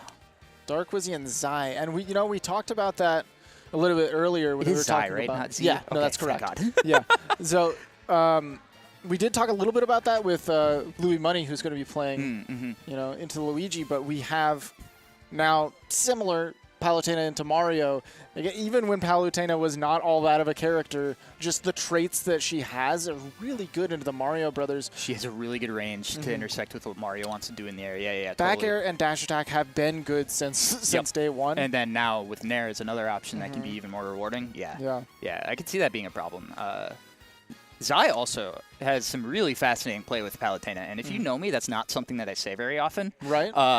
The number of confirms that this dude hits off of Explosive Flame. Yes. Which is, again, not a move that I generally think of when I think of cool things happening. Right. But, like, the way that he's able to use movement and, like, falling, like, I swear, every time I see him hit the Explosive Flame up air, I'm like, how were you there? Right. Like That's not a weird calling position my where the lawyers. explosive flame like stalled over here, and then it Yeah. gets like the Sin hitbox that flies them the other direction. Exactly, It's like, what are you doing? But then he's also really good at setting up where he lands on a platform as he's putting it somewhere, and then is able to double jump up air off of it, and that can, like, if he gets the right spot of the explosive flame, you die at like 40. It's wild. It is insane. We saw a little bit of that out of Blue Money actually earlier today, where similar stuff with those explosive flames, where you set them up as somebody's like trying to land from a really high spot, and then you're just like, I didn't expect to be dying here. Like, no, not at all.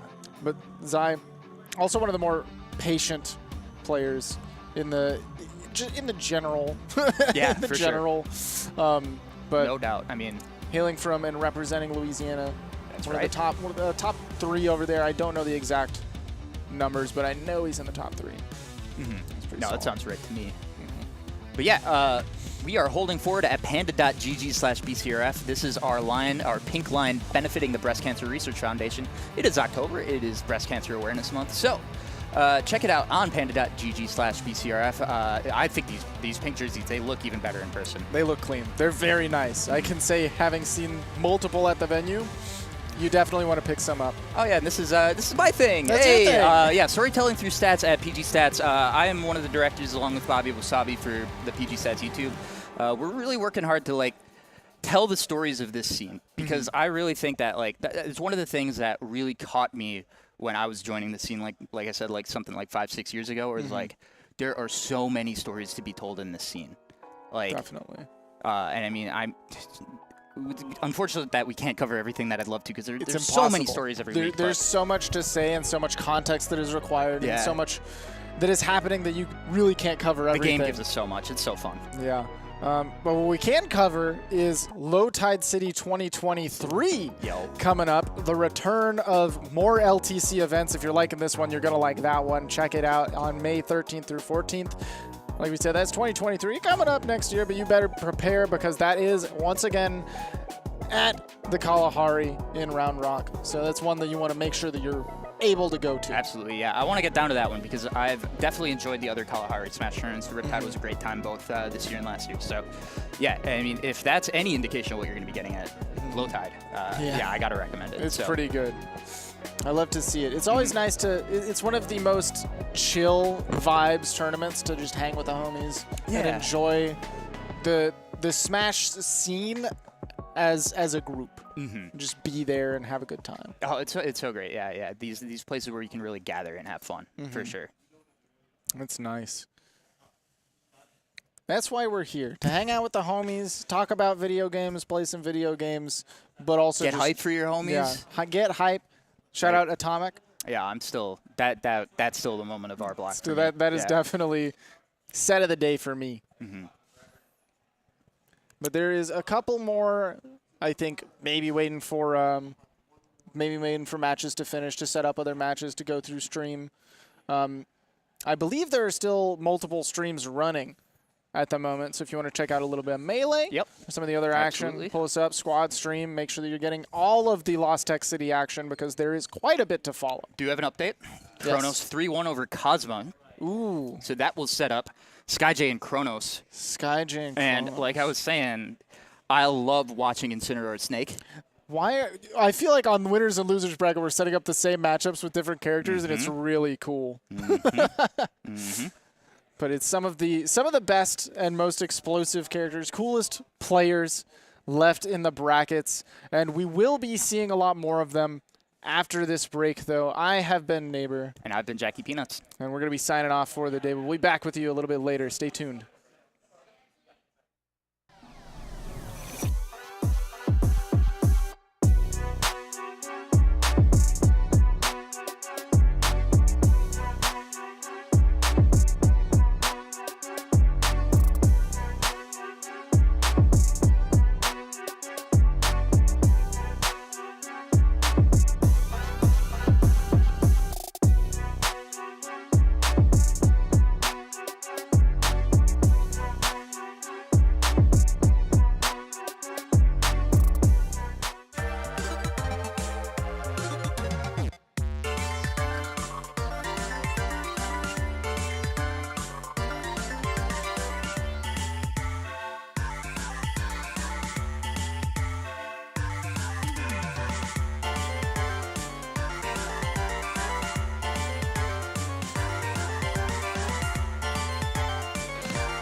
What's good, everybody? Welcome back to Lost Tech City 2022. My name is Coney. I'm joined by Kimona, the Coco broadcast. The Coco broadcast. That's pretty Kimoni. There we go. That's pretty close. Kimoni?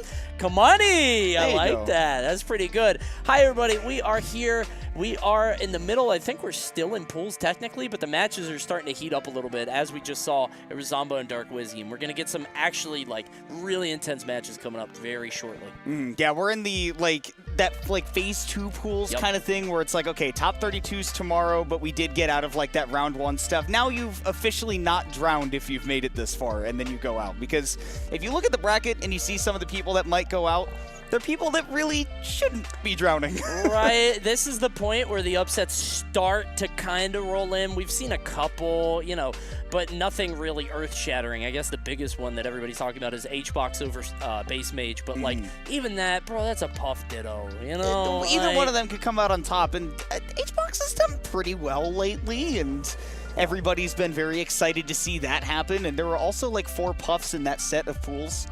Really? It was H-Box and Base Mage, and then in one of the other ones there was Cannon Red, who's the Oklahoma Puff, and then Smash Puff 64 was in another one, which is one of the best tags of all time. I do like that. It's a conglomeration for sure. That's fun. Yeah, here are the upsets. The biggest upsets so far, as you can see throughout the day. Uki 2 Spooky, which is a very... I have fun saying that tag every time I get the opportunity. Defeating Oryx. Biggest upset of the day, along with Jeep over Frog. Frog, Texas Bayonetta player, right? Yes, but apparently playing Steve at some point, and can kind of say the same thing about Oryx, who has been playing Peach for a very long time, but recently has been trying to pick up other characters, Rob being chief among them, but maybe just out of practice a little bit, and then that's why Uki got the win over him. I know that Jacoby, the Steve player, also beat Oryx, which honestly that's happened a couple of times locally, so I'm not super duper surprised by that. But yeah, there have been a couple of big ones. Manu over Beastly is another one. Beastly got PR'd in DFW recently, and then here comes the big Ridley. That actually resulted in Manu versus Jeep So Jeep's, I got to catch that set. Yeah, that's right. Yeah, and Jeep's out on winner's side now, which is crazy fun to see. I got thrown off because Beastly playing Pokemon Trainer. I'm like, oh, like Philadelphia Beast. Oh wait, no, that's just Beast. Yeah, Beast and There's Beastly. Beast and Beastly both playing the same characters. I love the little upset in the bottom right. Dark Wizzy over Shattuck, just 1 seed. And I love to see that. That's represented for all to see. I think it might not be, well, they're Army versus Bobby Wasabi, Also literally a small 34 over 31. Yeah. It is literally 3 separations, and I think we saw like 32 versus 33 earlier as well. That so. hurts so bad when, like, you barely lose to a seed that, like, you were going to play anyway, and then it's popped up on this screen. Post-real upsets. Everybody yeah, exactly. Exactly. And Sandstorm is actually kind of surprising, too. So Sandstorm, I think, is here for Multiverses primarily. One of the top players in that. Actually won a 1v1 tournament that I hosted yesterday. Let's go, Sandstorm. And well kind done. of dominated it, too. He went pretty crazy. Which is wacky. I didn't think Wonder Woman would win that. But anyway, that was its own 1v1 thing. Losing in singles here. But we got more matches coming up, and like we were talking about, might be a little bit more intense as the day rolls on, as we get later on in the evening. Yeah, I mean, we're getting to see like a lot of the, Texas power-ranked players and definitely some of the out-of-city players. I know that we saw Zomba playing just a little bit earlier.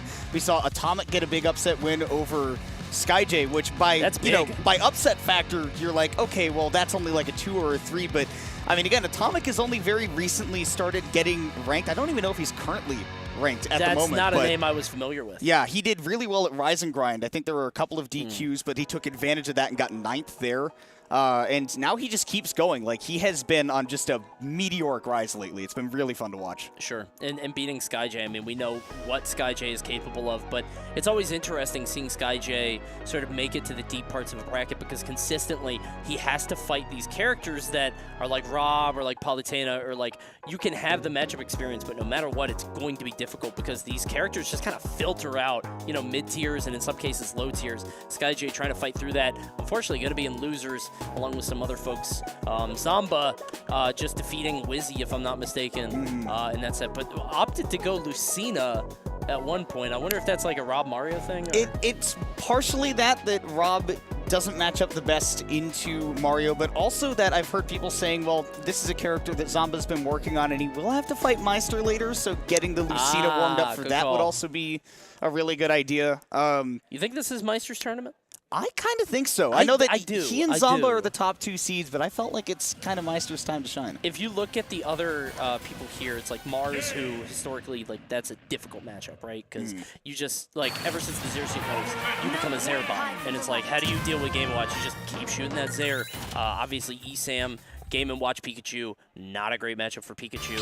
I think if Meister can deal with Zomba, he got second at SmashCon to Onin. I think there is a world where Meister could take this tournament, and it's been a long time coming. Yeah, he's one of the people, along with DeBuzz, where I look at it and I'm like, he hasn't won a major yet? Crazy. Because he's, like, with a bullet, like a top 10 player, especially North America. Absolutely. And it's just like he should have one at some point. But we're getting into the other side of Top 96. We kind of wrapped up that top side. I think it was like the F pool. This is the G pool. So we're going to get to see Send coming down. He's a fiend to come down to every major everywhere. Going up against UTA's Davey, who has he's kind of one of those players that eternally has a bit of a character crisis, but then after like 2 weeks, he's balling. Sure. Yeah, one of those guys. Speaking of character crisis, Mr. R, Crom again? What are you doing? Had to give you a shout out. Mr. R, I love you. We got to stop Crom. Please. It's not the wave. It's not Crom. No more.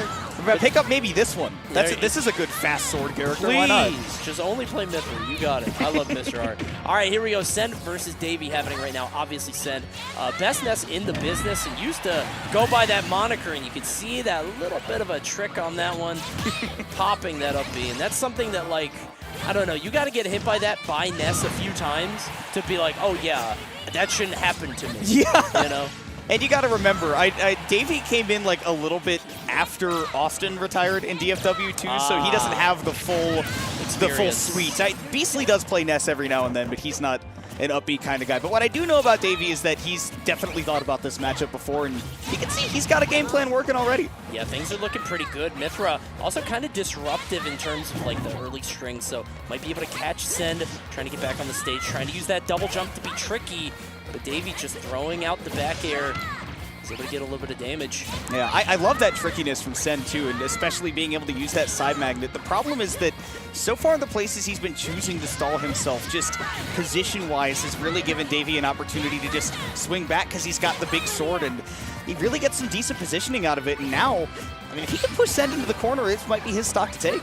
I think it's easy for Mithra to overshoot because she has such fast aerial mobility. So, like, if you're trying to stall, like you were saying, she could just kind of meet you there and go further. So, it can't quite be as tricky as you want. And I think he's got to be extra careful because oh, I love that! Not going to the ledge. That was so smart. Understanding the arc of the yo-yo and barely drifting past it. I can't believe that the spacing was so perfect for him, and then he just he's still on Mithra, so go ahead and toss out that forward smash. You were at the perfect position for it and taking the lead. And you can probably hear the crowd in the background, and that's because Dallas is a pretty loud crowd. they're behind their boys. And again, going above the ledge.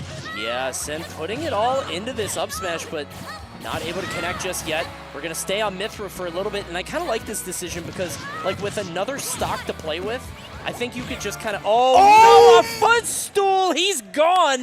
How does this keep happening to Send? I feel like Send is so susceptible to this, and I don't want to bring up old demons. I remember watching Send versus Burr. I casted that set. Yep. I lost, like, were you on that with me? I was not, but I was watching it. Okay, yeah, so I remember that set. It might have been Banjo, actually. Yeah. It was, but I remember that set specifically. Send against Burr and got, like, it was some weird setup where he got stuck under the stage. I don't know. Maybe Texas is cursed with this Utah native. We'll see how he does game 2, because right there, an unfortunate footstool leads to a game loss. You can take Austin out of the scene, but it's still his state, apparently. Yeah. When it comes to Ness. And, dude, honestly, I feel like Send just, as a player, kind of similar to Cosmos in the way that I feel like when he plays, it's just defined by big moments, whether it's good or bad. I feel that. Like, sure. He'll either blow up a stock in 20 seconds and all of a sudden he's got an insurmountable lead, or something like that happens and you go, oh, Davey's up 1-0. That's interesting. How did that happen?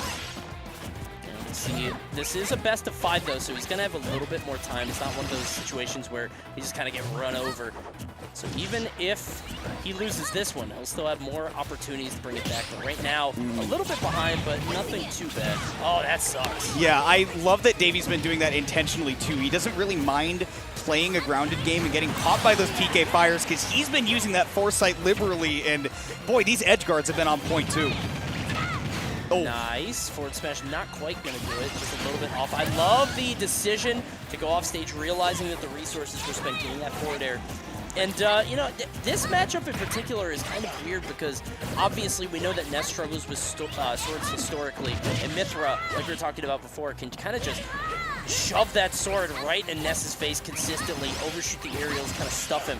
But this is a sword character that Ness can actually edge guard. A lot of them he can't really interact with off stage, but between PK Thunder and obviously the yo-yo, even forward air there, I think Ness has a few more options off stage. That down tilt, man, wow. Davey all over him at the ledge. He just hasn't had a path back. I mean, we were talking about Mithra getting edge guarded by Ness, but it's really been the reverse mostly. The fact that he was able to time that so perfectly, because the arc that it goes at is not the easiest, actually. You have to, ugly. Speaking of arcs. Yeah, that was gross. I don't know how he went that way. Sen tying it up. Man, and again, just great awareness right there. I think that Sen has definitely caught on to Davey doing those high recoveries and not going to the ledge, which is fair because, again, when it comes to that edge guard, you have to be really concerned about what the yo-yo can do to a recovery that isn't going to be able to challenge it as well as some others can. Double up air, tries to go for 3, pops out, goes back in. Right now, dead even again. Who's going to land that big hit?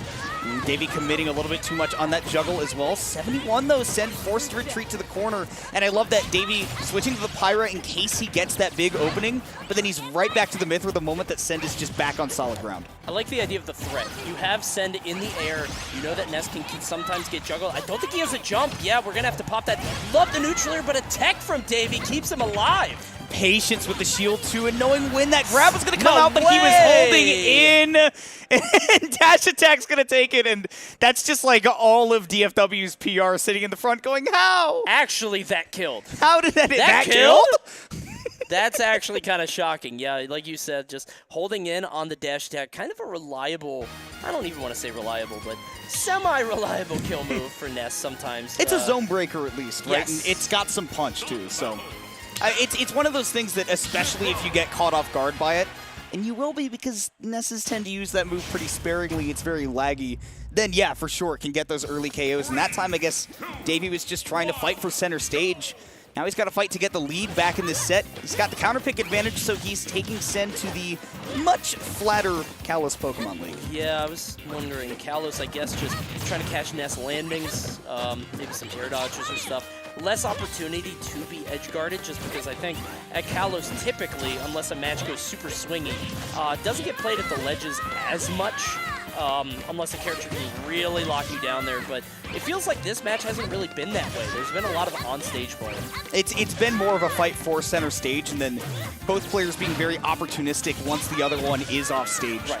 And that's kind of what Davey's looking for, right? Is, okay, if I've got center stage, that's my step one. My step two is push this Nest into the corner, and now that he's off stage, again, using that Pyra just to threaten that space, but you can rest assured he's probably switching back as soon as he gets a good opportunity.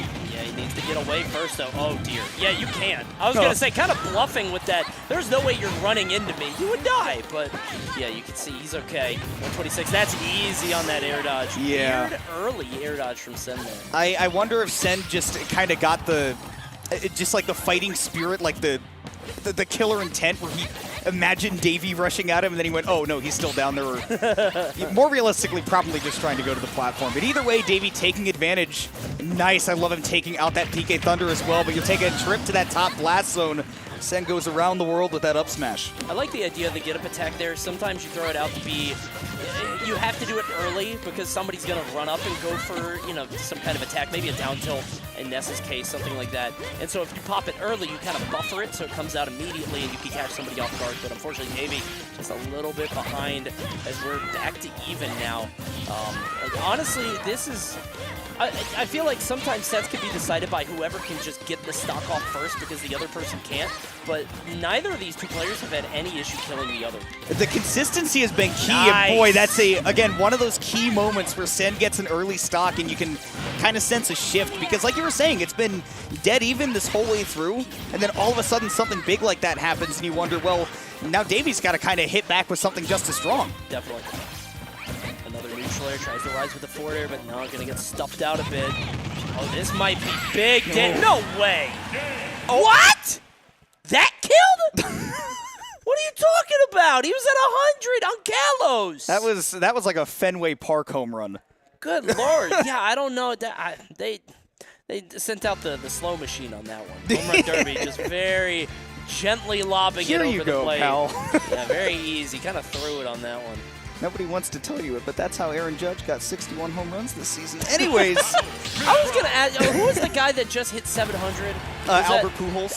Yeah, I saw something saying that, did they set him up for that? Because, like, all the people were ready and, like, the media was, I don't know if that's true. I don't follow baseball. Oh, dude, the moment he hit 699, well, even before that, everybody was like, oh, we're going to be at every game in case he doesn't. Yeah. And that's what you got to do. And in that sense of opportunistic play, because somehow I'm going to find a segue here and you can't stop me. My bad. I kind of set you up poorly on that one. It's not your fault. I'm just, I can't help myself. I have to find a segue. And in this case, Davey, he is going to have to be just as opportunistic as Major League Baseball media. He is going to have to get something to shift that momentum back in his favor, because Sen really turned things around in that Game 3.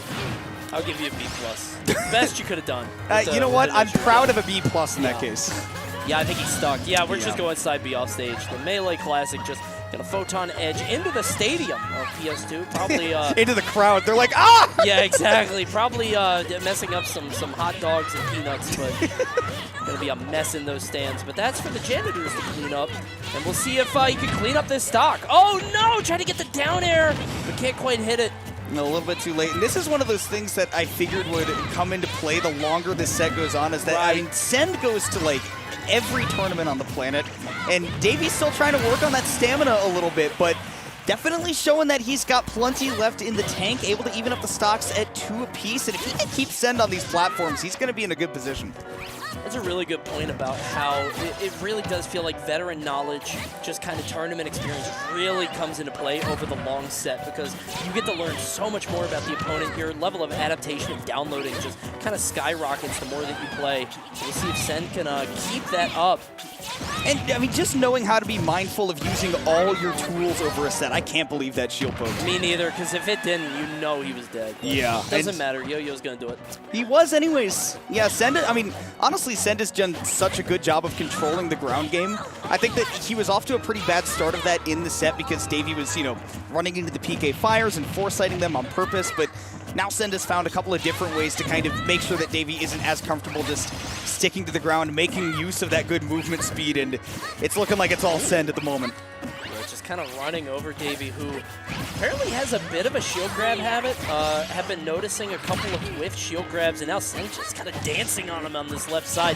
Senda is going to be able to abuse the hell out of that if he keeps trying to go for shield grabs, because Ness could just trip you up so much between the second jump, between stalling. He's just got so much to beat that. Down tilt is going to land, but can't find a follow-up. After the auto cancel was so clean, but Davey didn't react in time. I love the use of the Blazing End to cover himself back onto stage, but he's got to get this stock gone and now, because otherwise he's in real hot water. Nice zap on that, but still not going to do it. Sends another one, but that's going to take him. Yeah, I was going to say, I think he's too far, but... Normally I'm like, okay, I trust that he'll make it back, but that was quite a distance to cover. Davey playing patiently around the shield, though. Love him going to the platform because very unlikely that he's going to lose the stock from that, but now he is at prime back throw kill percents. Yeah, if he gets grabbed in the Pokeball, he might be okay, but it's only going to get worse as he takes these little tiny hits. Yeah, in the Pokeball, he's fine at 134. He can't take another one of those, I think, from anywhere unless it's especially stale. Like all the way across the stage, maybe. Right. But if he can get this ledge trap right now, if he can stop Sen from drifting back to center stage, he's got his double jump caught but not able to take advantage. Back throw, Pyra's a little bit heavier, so barely able to hang on once more. Tries to go for the dash attack again. That's the way that he ended the previous game.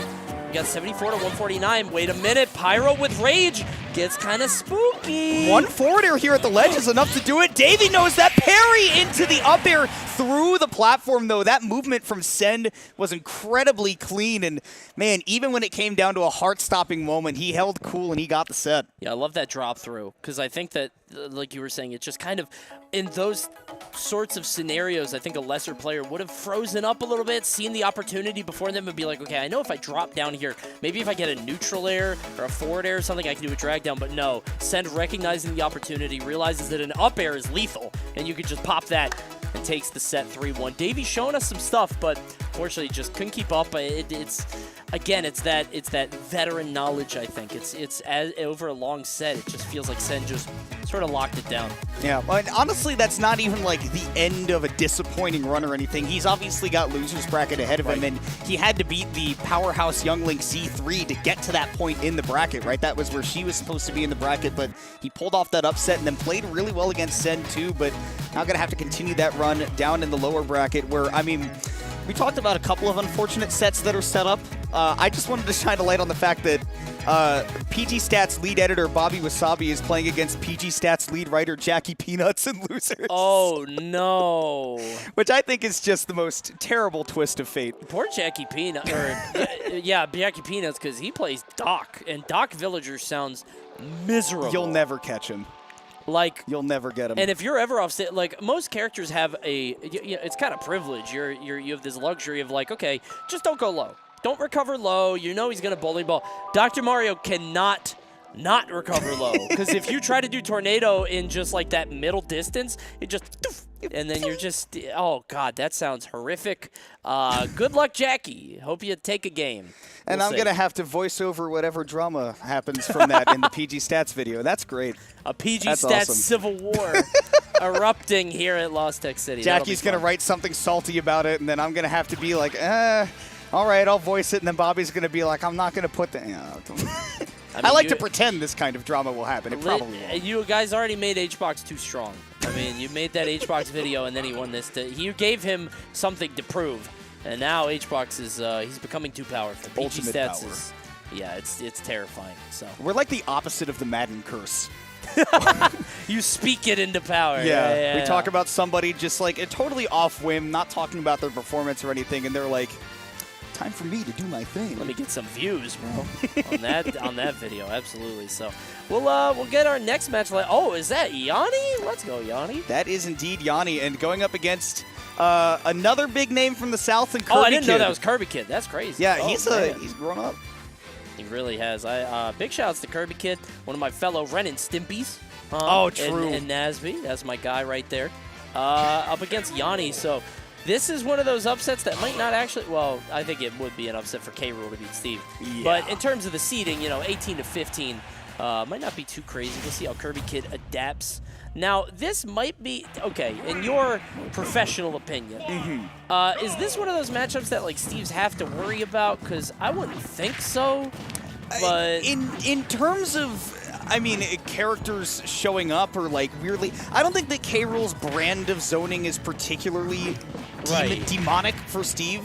At the start, it's going to look a little bit more difficult because Yanni's going to have to burn through the dirt and the wood, and K-Rool's going to pretty easily take that out of commission. But once we start getting to the stone here on PS2, I mean, he is going to start making it very difficult for Kirby Kid to set up anything. And, of course, if Steve touches K-Rool, he's taking 90. Yeah. I'm wondering how... Oh, dude, Anvil on up B sounds tough. Because, like, you don't even have to worry about... I'm just sort of theory crafting this matchup in my head. And I was like, okay, does K-Rool have an aerial to break blocks?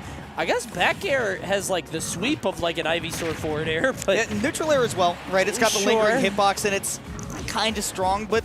Then if you use that too much and he hits through like that, then maybe it gets broken, or maybe you just lose the stock immediately. Yeah, that's tragic. He's also got 2 diamonds already.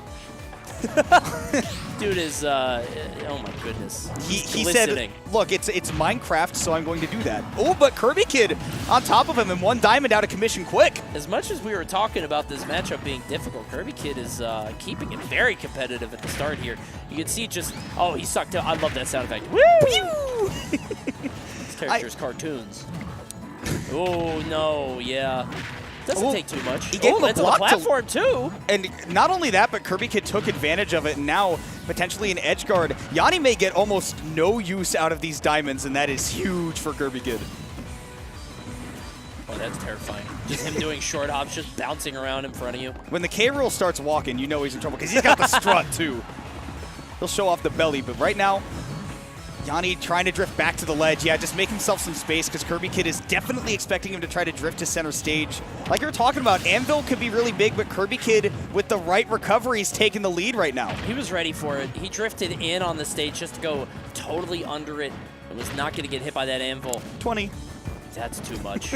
It's for 1 throw. That is too much. I mean, I know he's strong, but, like, good God. It's 1 backbreaker.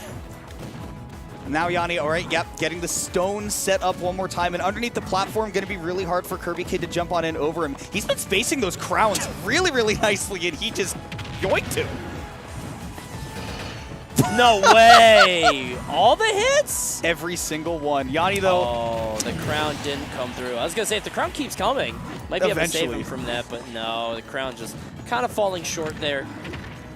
This is where Yanni gets really dangerous, right? When you're at these early percents, he knows his routes to get the big combos. Down throw, forward smash. He caught Yanni not mashing, expecting the up smash like we saw the first time. And the crowd, you know, I talked about DFW being loud, but Louisiana can match. I think you also had the benefit of playing K-Rool. I think people want to see K-Rool go a little crazy. And you saw the Japanese air dodge there, the air dodge away to try to get out of that scenario, and Kirby Kid is more than likely to just get that grab for free. So here we go.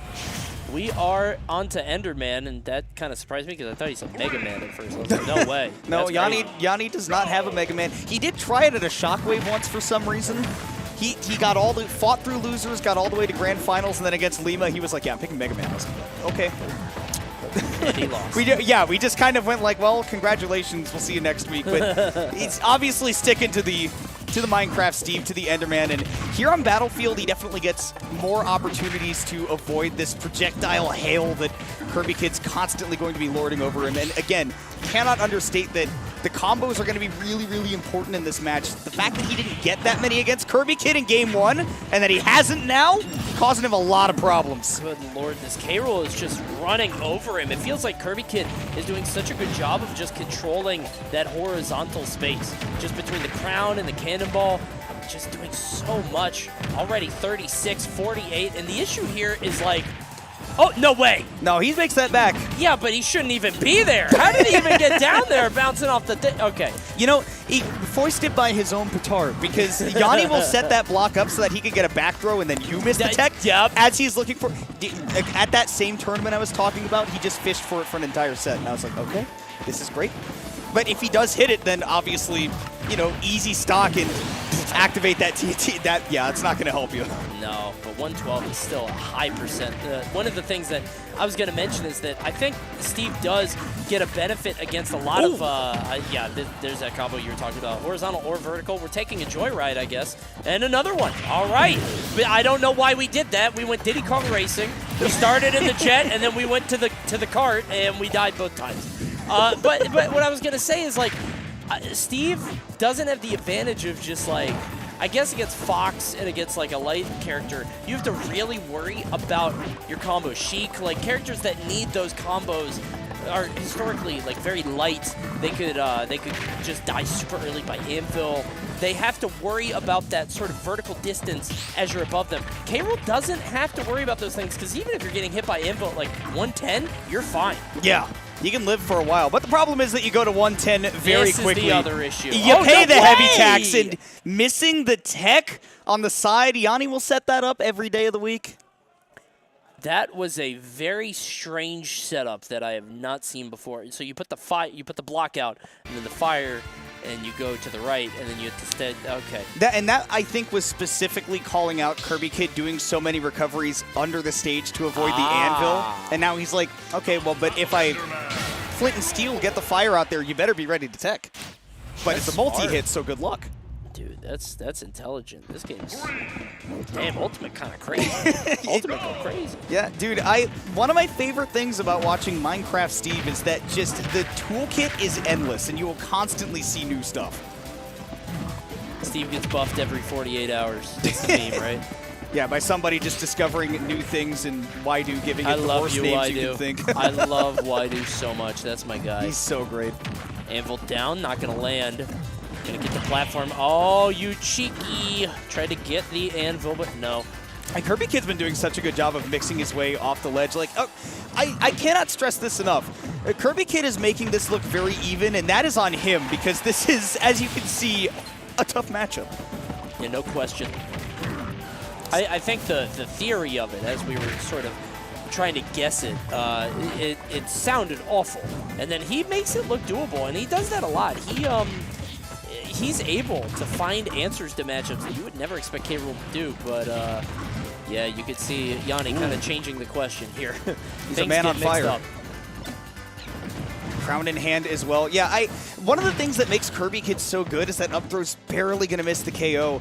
He's just so good at formulating game plans and then kind of shifting what he had in mind to what he actually has to do. Yes. And you can see the things that are working out, right? He says, okay, Anvil, I'm going to challenge that. If he starts building blocks, he knows where to space the crown so that it will kind of hit Yanni on the way back while he's mining, force him to stop that. Like, he's got a lot of great ideas as to how to approach this matchup. It is just that you're a big body against Steve, and sometimes things will happen.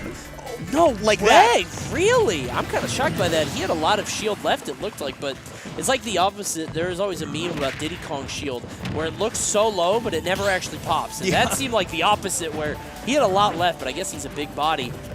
Well, that's the heavies, right? Is that, like, everybody has the same amount of damage that a shield can take, but it just, visually, it goes down so much quicker for a heavy because there's more shield to go down.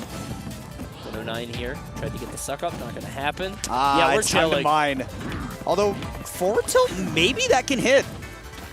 Who knows? I actually have not seen what K-Rool's tech for this specifically is. Oh, you haven't labbed it out?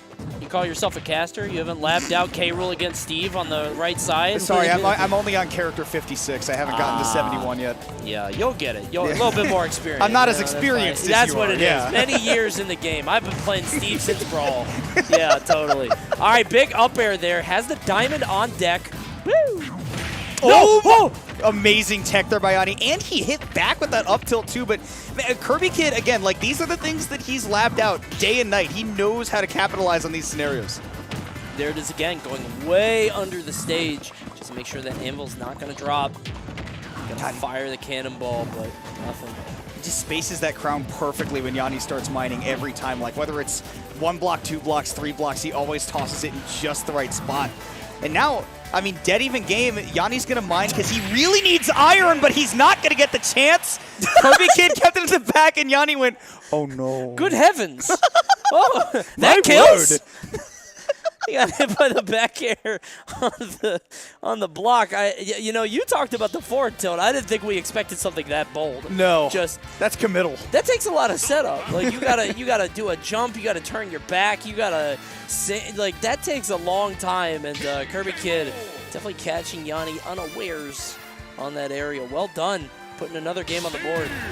And I think that realistically in my head, that goes either two ways. For either the first time Kirby Kid just didn't know how to hit him off of the ledge and then had to theory craft that back air. Right. Or he knew the entire time and he conditioned him to just feel safe the second time. Sure. I don't know which amount. Both give him a lot of credit. I just don't know which one's right.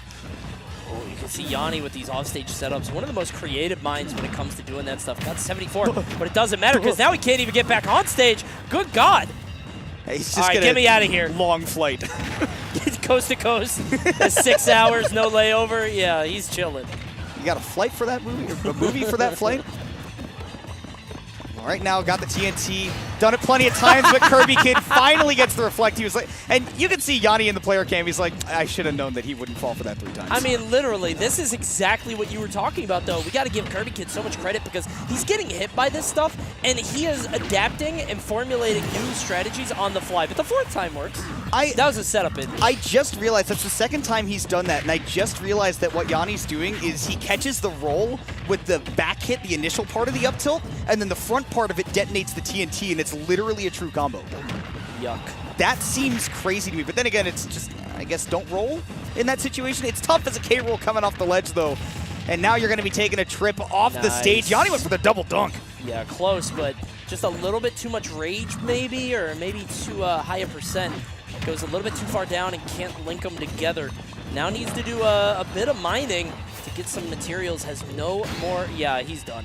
Oh, I thought that would kill him. Shocked it didn't. I did too. Maneuvering around the cannonball as well. And yeah, waiting to maybe see if Kirby Kid would set up for the back air again. Made his way back on stage, but he has not gotten a lot of iron to play around with. No, he's not getting the opportunity. K-Roll kind of rushing him down. Every time that he puts up that wall to block the crown, it is going to take some resources. The gold forward air will land. Has a full bar of resources now, which is perfect for him. But, okay, all right. That was like a skate park. I don't know what that... He literally just like slid up the stairs. It was like a speed bump. He went like up and then back down. That was kind of cool. I like that. I don't think I've ever seen that, but the hurtbox shifting always surprises me. Oh, he needed it. It's a little bit too late on the throw. No! What? That okay? That actually kills, and we talked about before how Kirby Kid seems to have these tricks and ideas in his mind which are like redeeming free stocks. Like, I feel like he has these coupons. And he's just like, oh yeah, you're going to go below the stage in mine. I could actually back air that, and I'm going to redeem that now. You think that's safe, but it's not. Oh, this card? Yeah, I could counter that, but I'm going to save that for another day. And yeah, there he is. There's with Kirby Dad, yeah. Yeah, Kirby Kid and his father so supportive there, giving him a lot of love. Well done to Kirby Kid on that one. That's a huge victory for him. But it felt like Kirby Kid, like he had these in his back pocket a while. He just didn't pop them. Yeah, and I mean, to hold on to it until the very end, and I mean, when you needed them too, he had the mix-ups on the down throws as well. K-Rool is a character that just slowly, just over the past 2 or 3 months, has really started to garner some really huge wins, and Kirby Kid's one of the people you have to give the most credit for what this character has been able to do, and I mean, given this caliber of win, I would not be surprised to see him nationally ranked sooner rather than later. Yeah, on K-Rool too, a character that, I mean, everybody abandoned, right? We all wrote him off. I just can't believe Kirby Kid. Yeah, there was the back air, just going a little bit low on that. You could see him just trying to make it work. And there's the counter at 39. Look at, yeah, Yanni's face. He was not ready for that. And it's crazy because, like, any character with a counter, we see that as the counterplay. Most famously, Sephiroth. A lot of people say that Sephiroth is the guy that beats Steve. And I was talking with Tweak and Myron, some other people at Summit. And the thing is, it's just like, okay, well, what if Steve does a minecart? Then you can't do the counter.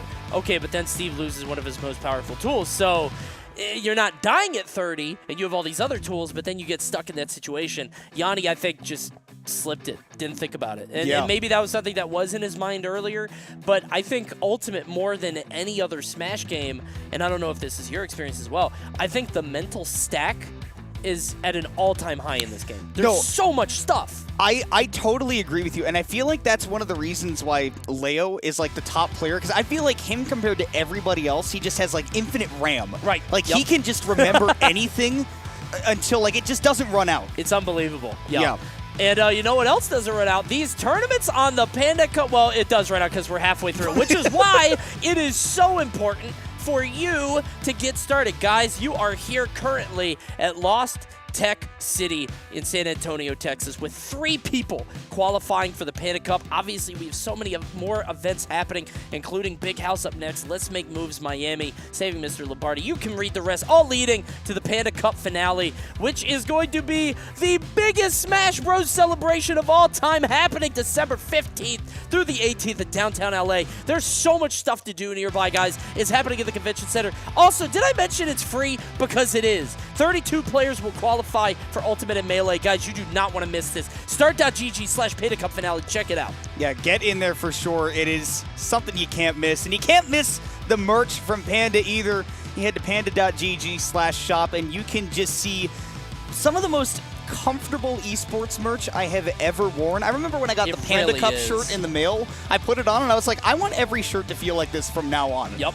Yeah, obviously the designs are really good. I'm wearing the varsity baseball jersey, which you're doubled up. You got the varsity and the new the BCRF. I'm wearing gray pants, so it looks like I'm a baseball player entirely, like head to toe today too. And hey, if you enjoy content as well, you can't miss out on the fact that out of any esports team I've seen, Panda easily has just some of the best content that they've thrown up on the YouTube channel. I mean, daily uploads. You're getting top-level professionals either doing gameplay or guessing who's the character with the rolling down tilt or whatever. A lot of guessing. A lot of guessing. You got top 10s. You've got all kinds of lists, quizzes. We take interviews of people on the floor at events.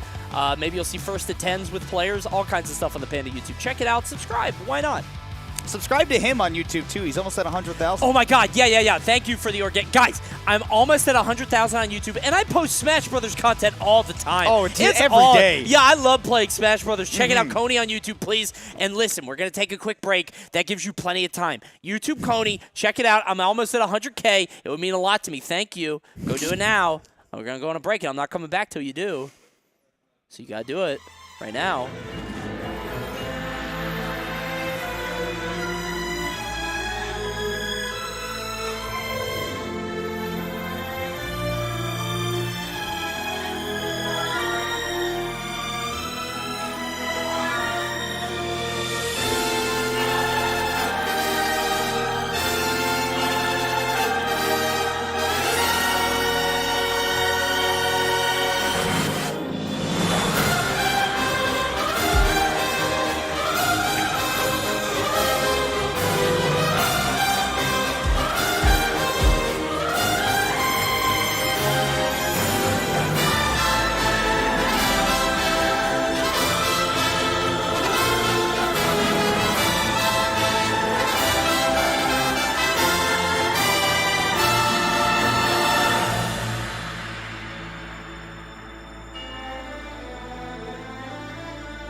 Sheldon, we here at Wonderful Pistachios take your concerns about our no-shells ads very seriously. Uh-huh.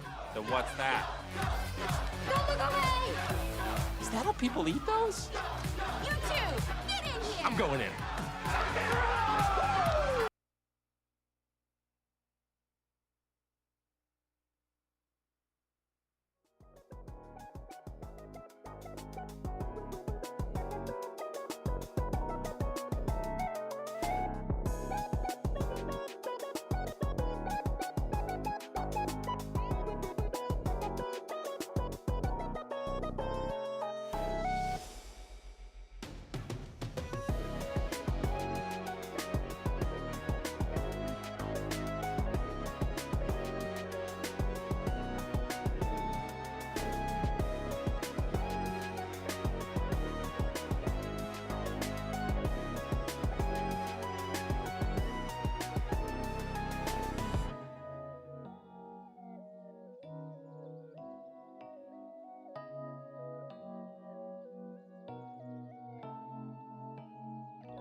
Having a wonderful evening, and welcome back to Lost Tech City 2022, a key stop on the Panda Cup. We are getting into the deeper parts of Top 96, setting up for that Top 32 that'll start off the day tomorrow, and of course, leading up to the finals. I am Kimona. I am here with Coney. I almost said that I'm Coney and that you're Kimona. No, I'm Coney. That would be a mistake. You're Kimona. I'm Coney. It is hard. It's my YouTube channel now. It's my YouTube. Almost at 100K. We were about to hit 98K. Thank you guys. That's so a lot much. of subs in a real quick bit. That's crazy. Good job, chat.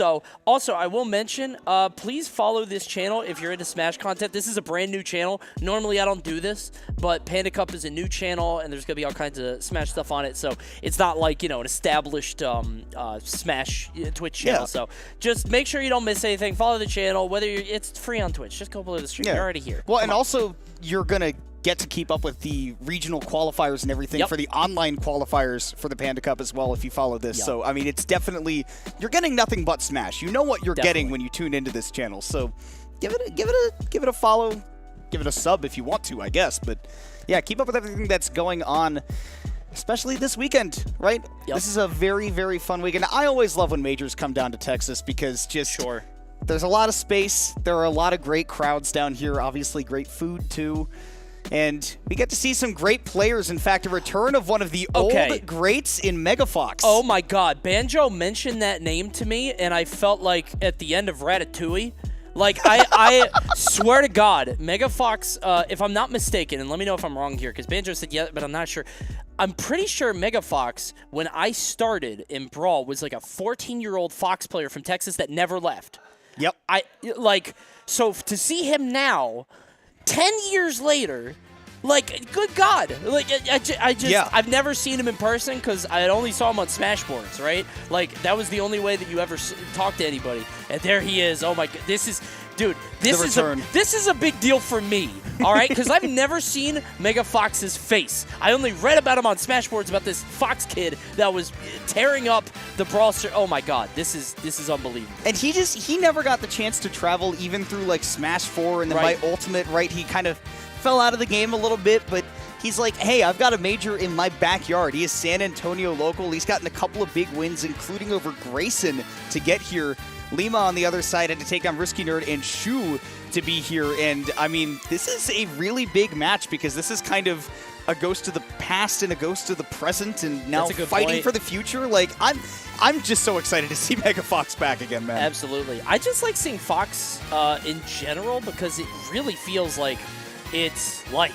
Like light and then Comet, right? I mean, like those are the two. I mean, Passeri Man obviously playing him, but it really does feel like just light. And we'll see how Mega Fox does here. How it's going to be a different style and just a different Fox color. If I'm being honest, I'm so sick of that green jacket. So here we are, Mega Fox against Lima, starting off game one. I love that all the Falcos use the green too, because it's like Tilde and just it's like. Everybody loves the green, but that's fine. We get the mix and match here. Oh, Tilde loves the green. Tilde loves that green more than anybody. The money, obviously. The money. He loves making the money. Hey, he won a tournament. He can absolutely say that for sure. Mega Fox right now, though, actually getting off to the percent lead, which I'm a bit surprised by, but percents are not as important in this matchup. Mega Fox going with that high angle, though, knowing that once you go off stage as Fox in this matchup, you can very nearly kiss the stock goodbye, but man, he just whips out that forward smash to take that first one. It's so fast. It's very punishable, but if you could just pop that out, especially just out of nowhere like that, almost like instinctive, it's so strong and well done. Mega Fox taking that first stock rather, and that should do it. Yeah, her jab is so strong. And Fox, obviously one of the lightest characters in the game, like even underneath that platform, certainly gone. So we're back to even keel, but Mega Fox showing some creative defense even. I was about to say really good defense, that he's not getting completely blown up by Lima's just the impressive combo game that he brings. It's something that no other Bayonetta is doing, but Mega Fox sticking around longer on these stocks than I would expect. It's a level of specialization, I think, with the Bayonetta, because he's been playing this character for so long. And meanwhile, a lot of other Bayonettas either, just kind of dropped the character, said, no, not really for me. But he's really stuck with her. And you can see it pay off in the way that he's able to get these combos, but it really comes down to who gets this kill. Both these characters can struggle sometimes.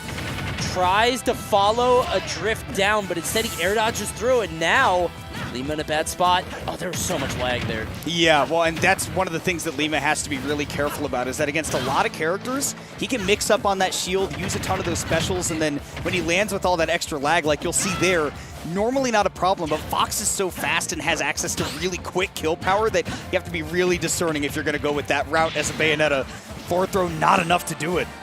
Kind of shocked he's not pulling the trigger quicker on like up smash or something. Just you've got Bayonetta just laying there with 3 specials worth of lag, but not happening as Fox is making it to 179 again on this next stock. Again, really speaking to that defense, which sent him so far. That's a weird angle. 193, like again, Fox, one of the lightest characters in the game. Mega Fox does not care about that right now. Got the quick up air, Lima firing right back before his invincibility was even gone. And once again, 2 stocks each time they've been taken on both sides. It has just been a complete immediate reversal, and we're back to even. Yeah, what a reversal there in that up air from Mega Fox at the top of the stage, just showing no fear against Bayonetta. And why should you? At that point, you're going to lose the stock anyway. And here we go, gets the grab. Understands that a lot of people are just going to be shielding against Fox at this point. Don't want to get strung up into the air. But it's so even, like all through this match. Like just completely back and forth. And that's exactly what I was hoping for between these two. Great reaction there by Mega Fox, putting Lima off stage. And we know that Fox's ledge trapping, that can be a really, really scary place to be. But Lima ducking under that back air now has a chance to take it. Oh, that stall actually might have lost him. Yeah, that stall. I love the idea of it, right? Because you want to find Lima swinging early, but Lima just waited. And after that, if you stall in that position, you're just stuck. He couldn't do the illusion because Lima was patrolling that and definitely would have popped a neutral air. So it just put him in a spot where he was off stage, nowhere really to go, and that is where Fox is at his most vulnerable. And when you're talking about somebody like Lima, earlier I called him a fighter pilot. The guy is just, he will do anything to chase you down off stage. Bayonetta has so many jumps and so many specials, he will find a way to down the bogey. And here we are, we're on the next game. Oh, wow, he changed up the color. We're seeing all of Fox back to outfits. default. I like that. I love that. Thank you, Mega Fox, for giving us some variety. Thank God somebody's doing it. I hate to... Ace Combat's my favorite series of all time, and I just feel like Lima is just he's an Ace Combat super boss is what he is. Like you think, okay, I've got him in my sights, and then he does an impossible maneuver to keep the story going, and you're like, okay. And that's kind of where we're at right now. I think what was crazy is that Mega Fox's defense was so good, and in a way that most Fox players aren't. Like I see Pasadimon do it sometimes, but everybody thinks about using speed as an advantage on offense, but Mega Fox really makes it useful on defense as well. Oh, is that enough? Yeah, I love how long he waited for that. And again, that's the expertise that we were talking about with Lima, because a lot of other Bayonetta players would just kind of let that go or like try to go for something, maybe not the kill right away or go for an up air or something, but no, he knows exactly when you're going to pop out of that witch time. He was able to get that back air. But right now, really stuck on the side. This is that ledge trapping from Fox you were talking about. And yeah, back air does it. As everybody never expects, but here it is, getting that KO, and it's just a matter of where you can space that. Lima going for the reset, got the witch time, and now, I mean, it's just a waiting game at that point. Didn't have enough time to actually intercept Mega Fox, but ledge trapping, again, gotta be a dangerous place for a Fox to be, and Lima trying to make every single bit of it count. Sorry about blowing into the mic there. I don't know if you guys heard that. I had the bottle of water up to my face, and my bad, everybody. Yeah, I one thing that I've noted, I'm normally not that candid, but I wanted to apologize. That was very abrupt. Every now and then I feel like it's worth raising the curtain a little bit. Yeah, just to let you guys know, my bad. But no, one thing that I did notice, though, is that Lima was waiting for the reset twice, and both times Mega Fox air dodged. If Mega Fox does that again, Lima could punish hard. Well, so I'm wondering if we're going to see that a third time. I was just going to say, I think the reason that we're seeing that is because the one time he did try to mix it up with that Shine Stall, you called it out, Lima just absolutely blew it up, and it's not something he feels comfortable with, and boy, a great DI on that combo to not get taken off the top. He took a lot of damage, but the fact that he got set up on that platform and didn't go down, definitely a show of defense, and he is still hanging on by a thread. Yeah, this is not looking good. There it is, the down tilt into the aerial, and yeah, we're stuck down here. He's able to survive, though, able to hug the wall a little bit, but even still, yeah, it doesn't pull the trigger on the up smash. Maybe didn't have it guaranteed.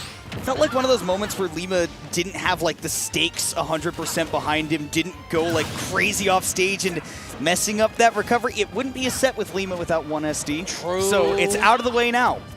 Surely we won't see another one. Hey, if you had to waste the SD, you might as well use it on the game that you've already won. Yeah, Lima is going to take that one pretty convincingly. And it does feel like you were talking about Mega Fox's defense and the way that he's using the speed to be able to make that work. But it's tough because Fox's power really comes in that offense and that smothering and being able to stay on top of somebody and sort of put them in that stranglehold of offense.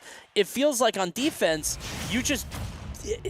you have to wait for the opponent to mess up more or play that more whiff punish style, which other characters are just kind of more well suited to. I feel like Fox doesn't really, unless your combos in punish game are like supremely on point. I totally see what you're saying about the more defensive style. It's not really working out because Bayonetta will always beat you in the combo game, right? Unless you're just super on point with Fox. Yeah, I mean, in this matchup in particular, for sure. And I mean, man, you see it right now. Mega Fox is having a tough time getting a ton of damage per opening, which is what we expect, right? When we get treated to watching light as often as we do, we expect those numbers to just go up and up and up. And I think that both players should make this back. We're going all the way under. The people in Smashville down there are like, oh my god, that's cool. They're just watching like a light show. It's like the Blue Angels up there on Town and City. That was beautiful. Didn't even need the R-Wing or anything. Yeah. He's out there just actually did. It's like the 2009 Brawl videos. Coming up with the Nair, though. Dude, every time I see that, yeah. Dude, as a kid, I was like, people are that good? That's crazy. I want to go to a tournament. That's so cool. You realize nobody could ever play that. It's so sad. But, I mean, then again, sometimes you see people, I mean, coming close. Yeah. I mean, right now, Lima definitely doing that. Like you said, bit of a fighter pilot himself, not getting taken off the top, but Mega Fox demonstrating a couple of really good reads, and that's what you got to do. I mean, a match against Bayonetta is kind of going to be like a fencing match where you're going to reset pretty quickly, so you got to be able to follow her through her disadvantage. It's a really good way to describe it, especially with a character like Fox, because like Bayonetta is so... She needs 3 interactions, really. Like, her combos will get you up to, you know, maybe 40 at least, 50, 60. And look at Lima just daring Mega Fox to make a commitment or try to go out there. Yeah, just tracking her so well. Lima didn't really, it kind of showed all his cards on that one, but Bayonetta really needs like 3 interactions, and then she goes for the kill, whether it's up air, or I'm sorry, back air, maybe it's forward air at the top, like we were about to see. No, wasn't able to string it. Again, the DI by Mega Fox too, yeah. Yeah, still got through. But it feels like if Mega Fox can't close that gap with hits of his own, that's going to keep happening, just dying to jab. And it's interesting that Lima's found so many stocks with jab too, because I think that shows that Mega Fox hasn't been really on point with like spacing the landing aerials, whether that's on shield or whether that's just position wise. Like Lima's been able to just play out of his defense and get the jab for the KO a whole lot more than I usually do, and now the forward airs off the top are gonna be enough. An explosive finish for Lima to close out a 3-0 that, again, like Mega Fox kept it competitive in a lot of those games, but that was like you were talking about, just those 2 or 3 interactions that Lima needed versus the 5 or 6 that Mega Fox would need for his stock. It feels like in some sets like those, the gap widens over time. It gets worse and worse, and like if that went to like if that was a best of 9, it might end up being 3 stocks, right? It felt like Lima really had it down what Mega Fox was trying to do, had the edge guards down, had the timings in terms of shields and stuff, and Mega Fox came out swinging. This first game, highly competitive, but just even less and less so as time went on. Yeah, Lima really just had his number.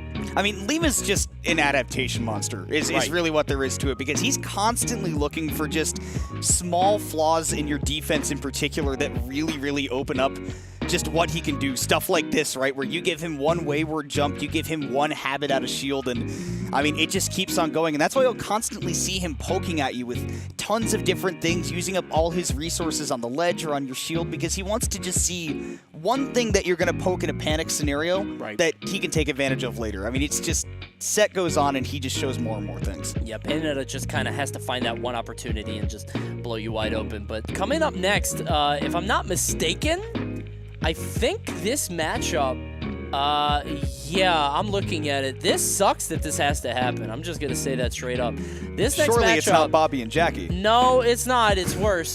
Is it worse? Yeah, Double's teammates, now bitter enemies. We got Louis Money up against Send in Losers. That's tragic. In Losers? Really? I think so. Am I making that up? Maybe it's not. You're making that up. Okay, It's never in mind. Winners. Okay, it's Winners. Never mind. I thought it was Losers because I thought that's what I saw in the thing. Okay, never mind. It's Winners. We're fine. 8 and but 11. Yeah, these guys are 8 and 11. They play together, quite a bit, obviously. And doubles partners all the way through. Yeah. So obviously, Send. I don't think we're gonna see the Piranha Plant. 100% on that from Louis. You say so. Maybe this is the day. Who knows? Dude, I saw him pull that out, I think, at Rise and Grind for a game against Lima. And I don't remember if he took the game or not. But I was ecstatic because we had a period of time, not that we're out of the period where Lima's winning every local in Dallas, but we had a period of time where some of our players were like, maybe I'll pick up Piranha Plant. This feels like the answer. And for like a week it was, and then it wasn't anymore. Yuck. But yeah, probably not the plant from Send. It will most likely be the Ness all the way through unless Luis shows off some of that experience. Again, like 19 sets played between players, generally you're going to get a sense of where the parity is, and at 8 and 11, that's very even. Yeah, absolutely. Especially considering they are doubles partners, too. I mean, they play each other. I'm sure they warm up all the time, too. So there's going to be a level of experience and a level of just sort of punishing each other. When you play with your friend for an extensive amount of time and they keep jumping off that ledge, you're going to keep blowing it up, but it doesn't mean they're going to stop doing it. Yeah. They're just going to keep doing it, and you're going to keep punishing it. Here we go, game 1, Send versus Louis. And we got Palutena Ness. No surprise there. I get the feeling, I'm almost positive that this is going to go to a Game 5. Not that these two have a history of that, but because I feel like these two just, not against each other, but just as players play a whole lot of Game 5s. Luis is literally Mr. Game 5, and I feel like, two immovable objects going up against each other feels like it's kind of a recipe for that, but we'll see. And now Send with a slight lead. I'm interested to see how this set shakes up over the long game. We talked about it a bunch during this block between the Lima set, between the Send set earlier. It feels like the better player kind of really peels away with more track. Once there's more runway, they're able to get sort of turn on the nitrous and get stronger. But I think you're right. I could see this one going to Game 5 just because of how much these two have played together, because of how even their set count is. Wow, double up air trying to lead into more. He just blew my mind with that movement. Like, you have to practice that kind of thing, right? Like, obviously it's inspired and on the spot, but that just shows you how much Smash Send does that nobody else is doing that kind of movement. No question. Ooh, down tilt though, perfectly timed to catch that PK Thunder 2. And like we said, I mean, these two, when it comes to this matchup, are going to be leagues ahead of almost anybody else playing it, and they're going to know timings on 2 frames and what they are and aren't allowed to punish out of shield. All those things are going to be airtight between these two, and there's Send knowing that's the perfect time for a backdoor. Let's even this game right back up. I don't think there's going to be any goofiness of like, oh, I didn't know Yo-Yo could hit me there. I didn't know Palutena down tilt did that. I think it's just, this is going to be so clinical and textbook because they know each other's characters just inside and out after all this playing. So definitely a good resource if you want to play on either side of this matchup. Oh my god, look at the movement there. Using the magnet to get a little bit further out from the ledge and then get that flash. Just the way that Send thinks about the game is different, to say the least. I mean, he's unlocking sort of, I mean, people kind of view like different skill trees of what they should invest in with their characters, particularly one like Ness, where it's like, should I look at the crazy combos or the movement? And Send is like, look, I think this movement is going to be crazy helpful, especially in a matchup like this where Palu's going to outmaneuver Ness most of the time. And even off stage, it's going to be tough for him to make it back because Luis is just smothering him with these explosive flames. Even if you air dodge through that, you would have been in a terrible spot. Just cut off all the resources. There's nowhere to go. And you see that Send just kind of stuck out there without a jump and without a prayer. 79% now. Luis going to get under him and start this Palutena train of just aerials. Ness can have trouble landing if he expends that double jump. You can see Luis just really exploiting that. Man, and just the ledge trapping has been unstoppable from him, too. He techs that as well with the recovery, which I love. And not only that, maintains the ledge trap even further. Send going for the most custom recovery I've ever seen. That was hot. Yeah, that was gorgeous because I was like, wait, he's dead. And then he looped it around and I was like, oh yeah, he can do that. I thought he was so far out. We got baited by the last set we saw him play where he did it all the way out there and didn't use the recovery. No. Okay, yeah, forward air. Yeah. Okay, my brain was like, oh, him dead. Luis dead. PK Thunder 2. Him and Rocket. I really got caveman on that. But no, Luis taking that game. And this is the number 7 and number 10 seed. Damn, only 7 and 10. This tournament's early, pretty, too. That's crazy. Yeah, that's shocking. Winner semifinals in this bracket. But yeah, you can see Luis and Send, just the level of experience between these two. Oh, that's where. Okay, so this is top 32 as far as winners goes. Oh, okay. And they are playing to get into top 16 winners side. That makes a lot more sense now. Sure. So that means that, I mean, 2 sets away sitting in this set from top 8 winners side. So this is a really, really important one to nail down. Because, I mean, both of these guys are ones that I kind of have high expectations as in terms of making top 8. But I haven't seen Luis in winner's side of top 8 in a while, and I really want to see how he plays getting to start the day from there. Definitely. Some players just are better in that kind of position. You know, you always... I don't know about you, but sometimes when I see a player in winner's side top 8, I'm just like, that's a 5th. Like, I don't know if he's going to be able to have the juice. Yesterday, he was playing super hot. Sometimes you see somebody in 7th, like Leo, and you're like, oh, he's winning. Yeah. He's just going to tear through it. So that's a very highly coveted, valuable spot at a tournament like this. So especially, particularly, you know, I mean, it's a tournament where a lot of the heavy hitters are not here. There's no Spargo. There's no Leo. Jeez, and Luis. I'm going to make it all the way back there. He's definitely one of the favorites to be able to do it, and he's another one of those guys that still needs to get one of those big wins under his belt. Great opportunity to do it, and I mean, Send, I mean, how tragic it is, right, that he has to fight his longtime teammate to be able to do it. They won an award for being teammates. Like, that's how far these two go back, but Send right now, firing back. He's down 1-0 in the set, but he is up 1 stock in the game, and now we're going to have to see if he's going to be able to run away with it or if Luis is going to be able to close that gap once again. We know Ness's combo strings can be lethal. Yeah, going to suck up a little bit of that, get some health back, but it's actually kind of negligible. It's not that big. Yeah, the thing is that, like, okay, the whole thing connects. Yeah, it does like 12, 13%, but you're only absorbing a single hit because once you get 1 hit, the whole thing disappears. So you're actually not healing that much. It's the same thing you'll see with like Game & Watch Bucket, for example, too. So that sucks. Yeah. And Ness would love the whole thing to go off because then he probably wouldn't have died to that Nair. But here we are with him onto that 2nd stock. Luis trying to batten down the hatches a little bit. So, I mean, Send really made up a lot of distance. Oh, we're going all the way up. 85 now. Oh, a panic air dodge down. He got away with it, too. That's kind of uncharacteristic. I feel like we don't see Send go just like well, really any character just go for a straight down air dodge. You usually see in or out, but Send got away with it. Now has even more of a lead than he did on the last stock. See if he can convert it. And he starts that stock with Luis at the ledge too, but read the jump perfectly. The problem being that Town and City Blast Zone very, very tall.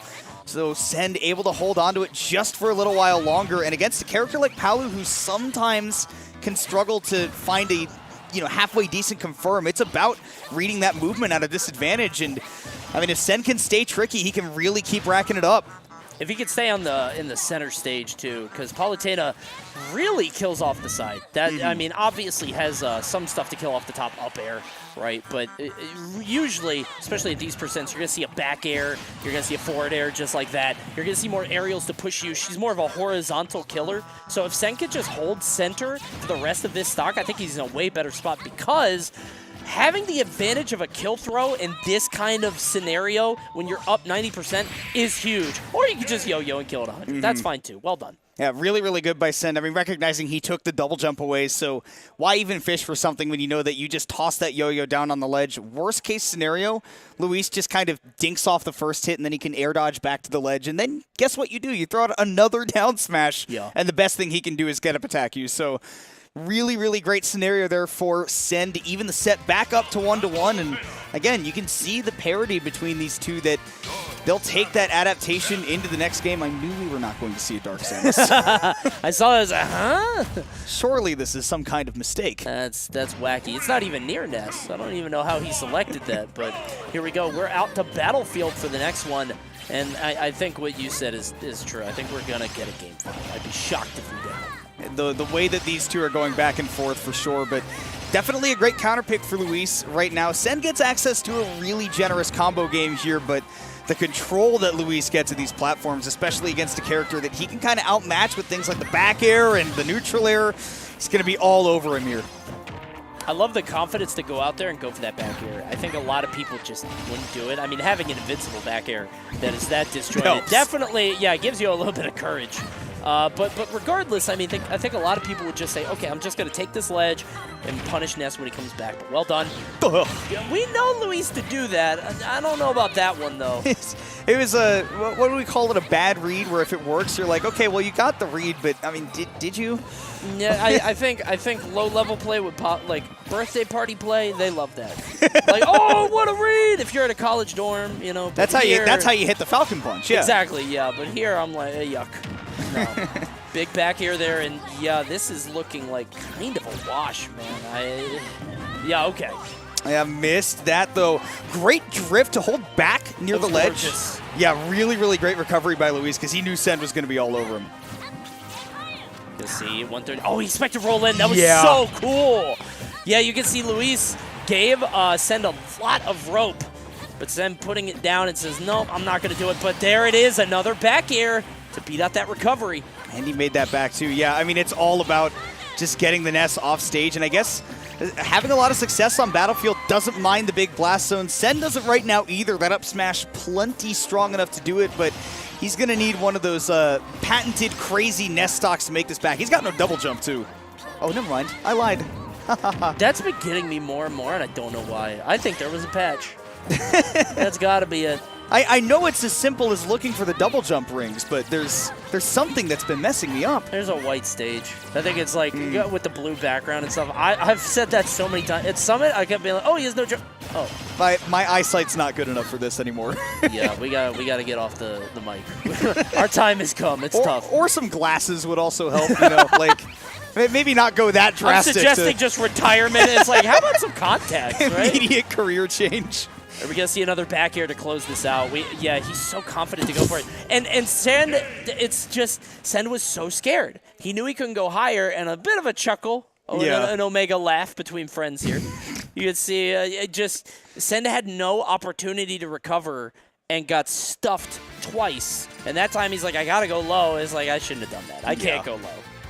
It's going and edge guarding in this game is such a risk because you have a lot of avenues back to the stage, and not only that, ledge trapping and reversals because of, you know, re-grabbing the ledge, you don't get your invincibility back anymore. And yeah, you have ledge trumping, but it's such a risk to go off and put yourself in that compromising position where there's so many things that are intuitive to getting crazy reversals in this game. Get some double neutral air into back air. Yeah, now trying to extend it too much. That's a little bit too high for that. We're going to see trading back and forth these aerials, but Luis coming out ahead. And he's got the Ness at the ledge right where he wants him to, but I like that Sen has not really lost the vigor that he normally plays with, right? That sometimes somebody will lose a game like that and they'll just be a little bit down on themselves. You can kind of tell with the gameplay in that next one, but Sen right back to business as usual. And I love that he tried to catch that landing, but Luis has often been coming off that ledge with an aerial. I think it comes down to the set count. I mean, when you played somebody this much, right, 8 to 11, you understand that sometimes games just go like that. It doesn't feel like your one opportunity at beating a top player or your one chance encounter. It's like, yeah, I might win or he might win. Or Luis might make a mad dash to the blast zone. Yeah, definitely. So what happens there, technically, and it'll happen to you too if you go for high recoveries, is that he was holding down, and that means you don't grab the ledge because he was trying to make the downward angle. It happens sometimes, unfortunately, but not for a guy like Luis. That is rare to see. One here. We going off stage. Yeah, trying to get the back air set up, but can't quite. Oh, Sen just, wow, man, just dominating this game now. This is looking like a total reversal of what we saw the last game. And again, really pushing forward that idea of a Game 5. I'd be shocked if we don't get it. This is the way I kind of thought it would be, too, is that it's not like it was going to be back and forth every game. It was mostly going to be blow-ups. One guy gets a pretty solid game 1, and then the game 2 goes pretty solid. It's a pendulum between those two. Right. And then when the nerves hit you in game 5, that's when anything can happen. But we're not there yet. Luis, obviously, even on stocks, just got to avoid that nest grab, obviously, because Palutena's not the heaviest, and well, that could have... Maybe he was too high to grab? You didn't have to do that. I mean, Palutena's a tall lady. Probably could have got her ankles or something, but I was kind of shocked by that, too. I thought up air even, yeah. Yeah, something, but doesn't matter, and he paid for it heavily. We should have been talking about that Game 5. I knew we cursed it on that. I'm sorry, Sen. If you go back and watch this set, that's on me, It's our fault. My bad. All right, neutral air. Okay, never mind. We're getting Game 5. All right, Game 5 it is. Game 5 Game 5 will go there. Wait, hang on. Here comes the Sen stock. Wait. Sen about to go crazy. And using a lot of this PK Fire, too, to try to catch, either the 2-frame on the ledge or a low recovery from Luis, who's now chasing him all the way into the skies. And that gave Sen some great position to work with. Couldn't get the crazy follow-up off of the up airs, but look at how quickly Luis is taking center stage from him. Sen gave that up quick. Yeah, Luis is pretty good at playing the stage game, just trying to play for positioning. I like the mix-up there. I don't think Luis is going to get hit by that. I have a feeling like he hasn't been hit by a PK Thunder Rocket in a while, right? Like, just Quite the a good level time. of the respect that he gives Send is palpable. And now 99%. You're going to see a back throw? No, right? No, not quite. Not enough to take it, but now he's got to contest with the yo-yo. Sen doesn't go for it again. Didn't want to risk maybe a rising aerial off the ledge quickly. And now it's time for Luis to maybe turn things around. Sen, some great movement to get back to the ledge. Yeah, but then Luis just gave it up. He just gave ledge back to him. There's the yo-yo. Pops it at the wrong time. Neutral air will land. And Game 5 it is. We told you. We said it right at the outstart. And now we can rescind the apology to Sen because it's not necessary. We got it. And this is... You earned it. This is where the fun begins to me. I was sitting here just waiting for the Game 5 because I knew that we would get 4 games of back-and-forth action, but what it really all leads up to is this. Yeah, being frank, we were talking about this before, and we were talking about how Summit had so many Game 5s, but it was so exciting. There's some sets where you kind of just feel like it's a waiting room for the Game 3 or the Game 5. It's like, yeah, you guys are going to go back and forth. We're destined to go there. Yeah, there's no way that it doesn't. This feels like one of those sets. And now is when the heart really starts beating because this is when it gets real. Somebody's going to get into top 16 and somebody's going to have to fight a little bit harder. Let's go to Game 5 now on PS2, and he just healed nothing. It was just a flex. If you start off the game like that, you say, hey, don't use that against me anymore. I'm going to see it coming, Boo Boo Bear. That move is off. I flipped the switch. And honestly, I mean, it should be from the start, right? That's just, Luis looking for some cheat. That sent him perfectly to the ledge. Forget what I was saying. That was just... that was gorgeous. I want a gif of even. that. Yeah. It looked like a CGI cutscene, but right now, Luis playing like a task bot. You see all of this damage he's racked up while taking none on his own. See if Sen can respond quickly. Nah, throws out the forward air a little early. Yes, Sen going to have to deal with Luis just walking away out of that PK Fire. Not set up to be able to get the tons of damage. This is going to be a KO back throw right at the ledge. You better believe it. That is a really big early lead for Luis. That's a bad start for Sen. Yeah. It just only doing 30% at the start. And it's not like Ness has that crazy, at least not against Luis and not against people who are experienced against Ness. Exactly. Yeah, I think that Ness does have that ability between PK Thunder Rocket, between yo-yos, between even PK Flash setups and weird stuff. True. Ness can do that, but I don't think Luis is getting caught by that. Not after, 19 sets? No way. And that's only in tournament. Good. You have to imagine the amount of times they played each other not in tournament, too. Like, he knows the full bag of tricks, right? Like, Sen has run the gamut on him at this point. Now, it's a matter of Luis to just keep this momentum going and remaining Mr. Clutch that he is, right, to not drop this set because it's in his control firmly. Oh my god, I love that. You saw that he just stood there, had a feeling that Luis, I guess, was going to go for a pivot grab or maybe just waiting for him to do something, and Luis coming out of that fire with a pivot grab. That was so smart on both sides. Man, these recoveries from Luis, I can't praise them enough, too. with Send constantly trying to cover the ledge with nairs, with fairs, never getting hit by them. The stocks go back to even, and this is, I think, what Send was waiting for that last time. It's what we've seen every time he hits that grounded PK fire.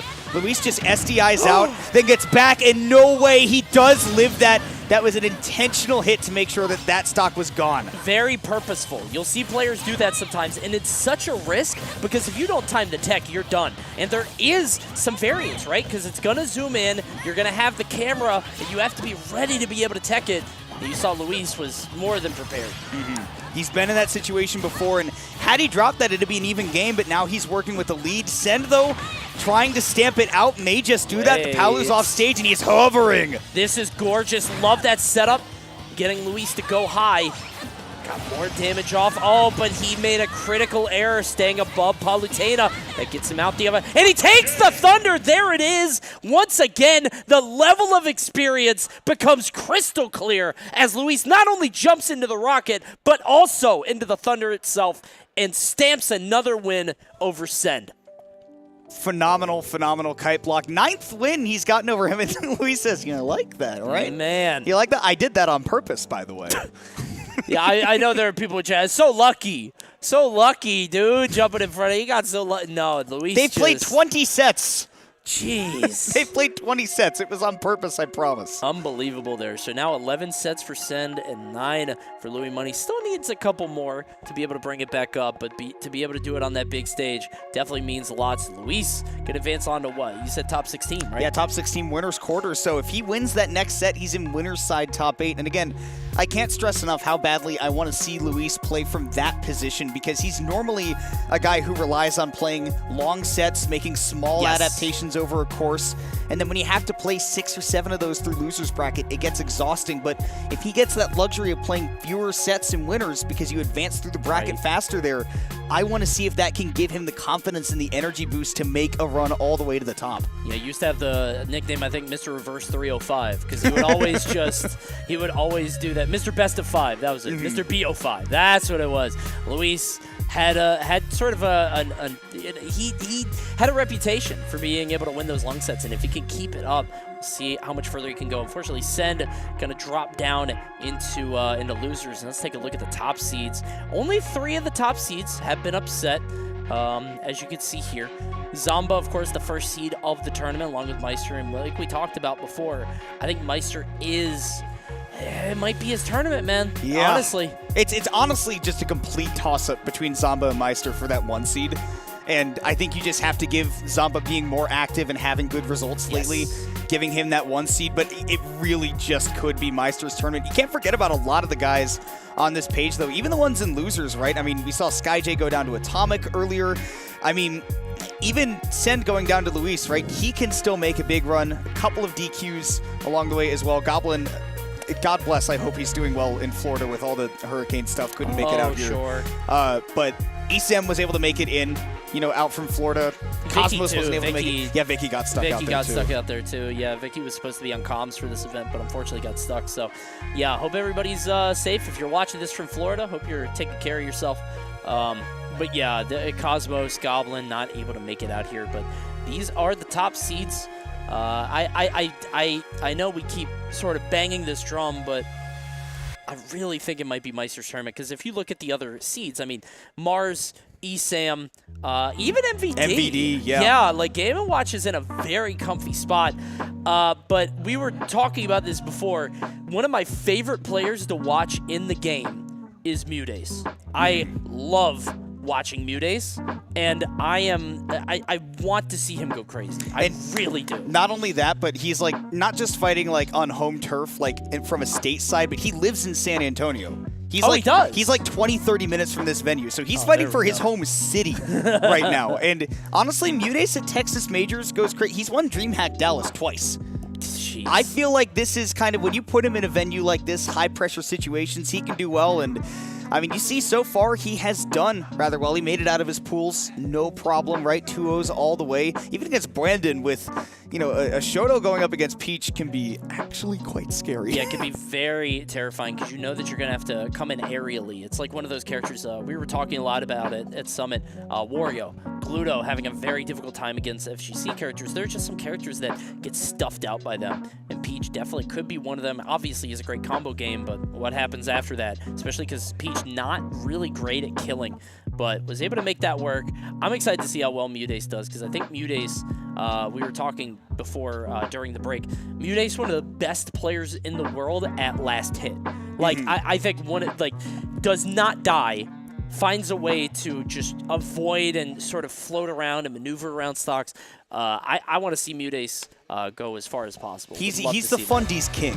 Yes. He is absolutely the CEO of Fundies. Like, if you ask him sort of like, what are the general ideas that I should learn to build the blocks of my game plan on, he's going to be the #1 guy to be able to tell you what to do. And playing a character like Peach is just a perfect fit for that. Because you have so many different ways that you can maneuver and play very small micro situations that most characters don't get to do micro. They have to do macro, but Peach just plays in so many small areas. And you know Peach is pink. Great. She is pink. Just like this jacket that I'm wearing. Do you want to get one? It looks nice, doesn't it? That's me on the right. I know you might not be able to tell because you can't see my face, but it is me. Yeah, you can tell because it looks like I've eaten a basketball. But this merch, the jersey and the new track jacket, both super comfy. And if you get that purchase, you're not only getting some fire merch, but you're also helping the BCRF, the Breast Cancer Research Foundation. This is the second wave of BCRF merch. You can go to panda.gg/BCRF to get it done.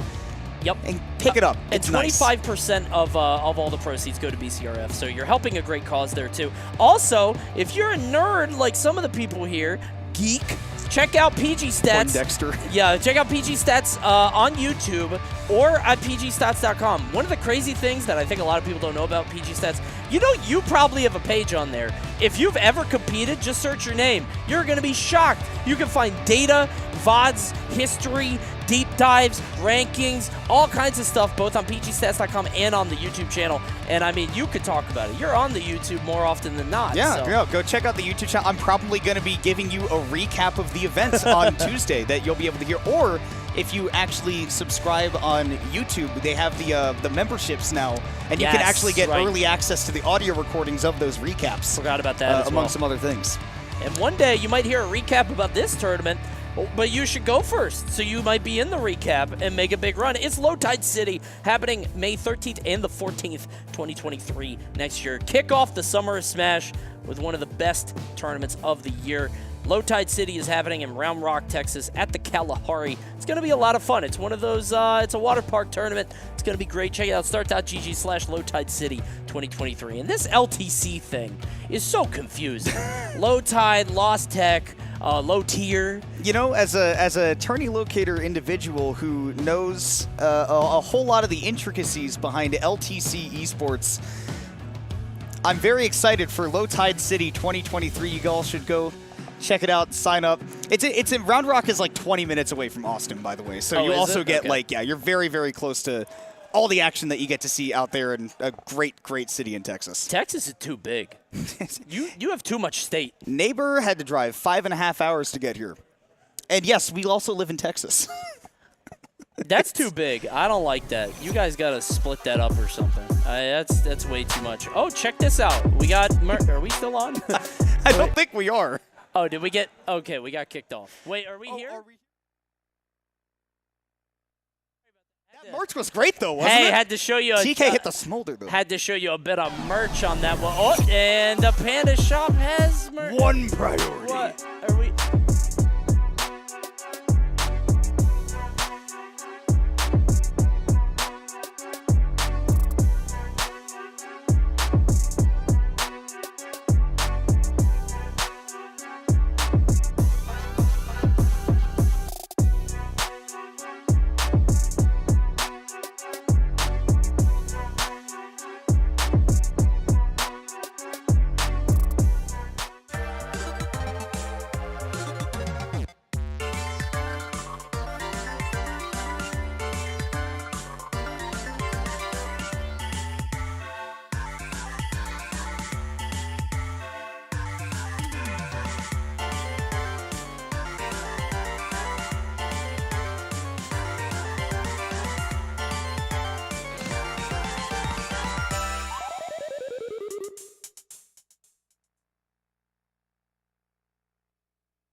Hey everybody, welcome back to Lost Tech City 2022. We are waiting on our next match, and we're here in beautiful San Antonio, Texas at the Techport Expo Center. What is it? Techport Center. Techport Expo Center may be more accurate, maybe more precise. That's it. If you look up Techport Center, you can see the beautiful venue that we're in. It's very advanced. You walk in, and there's screens everywhere. It's gorgeous.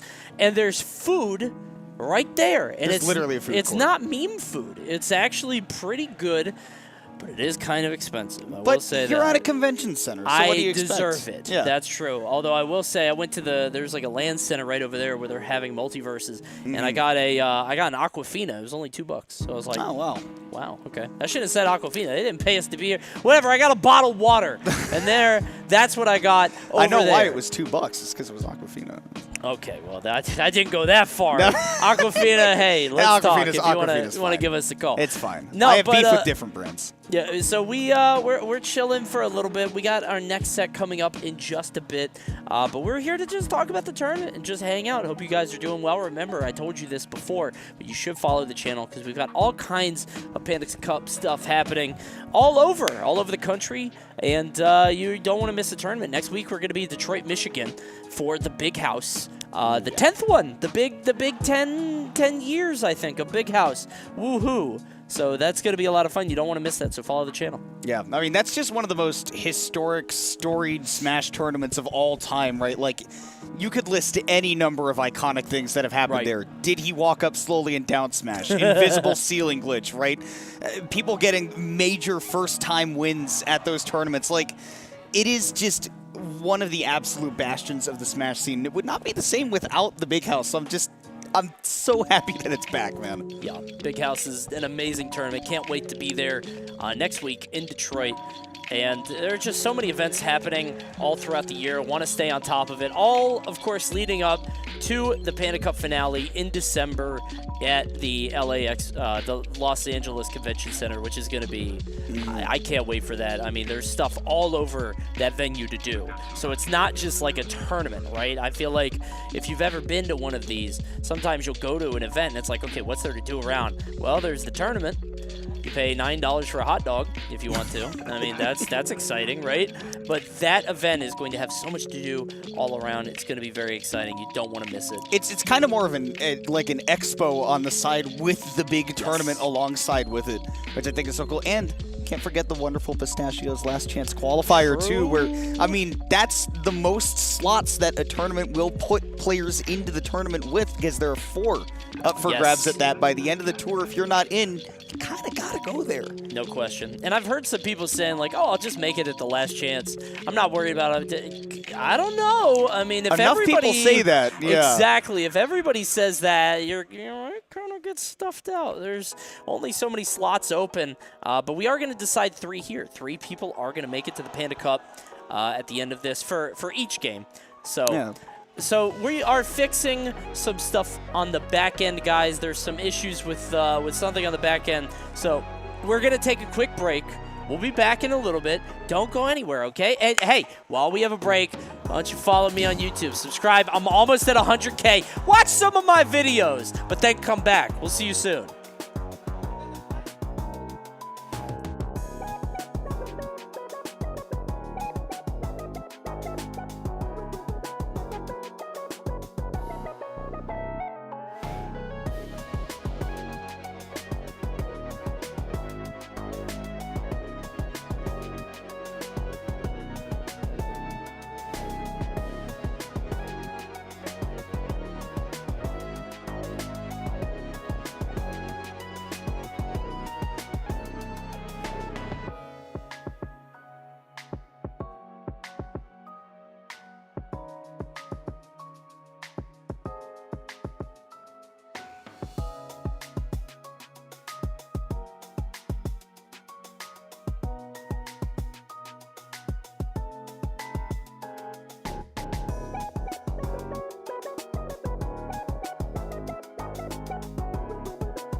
Why is it?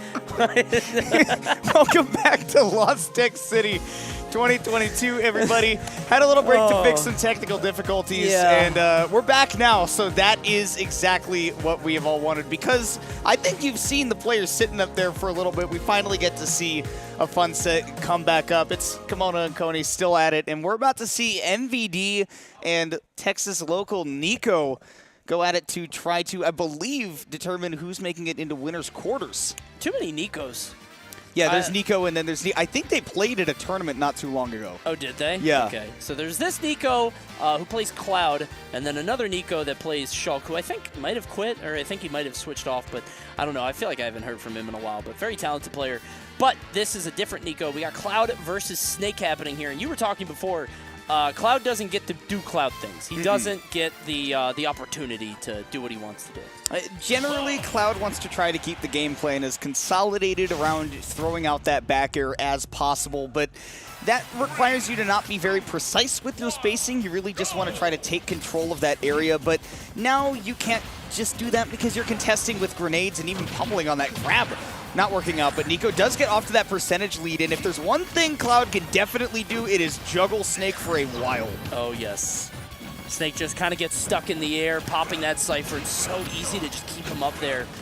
And MVD, oh my goodness.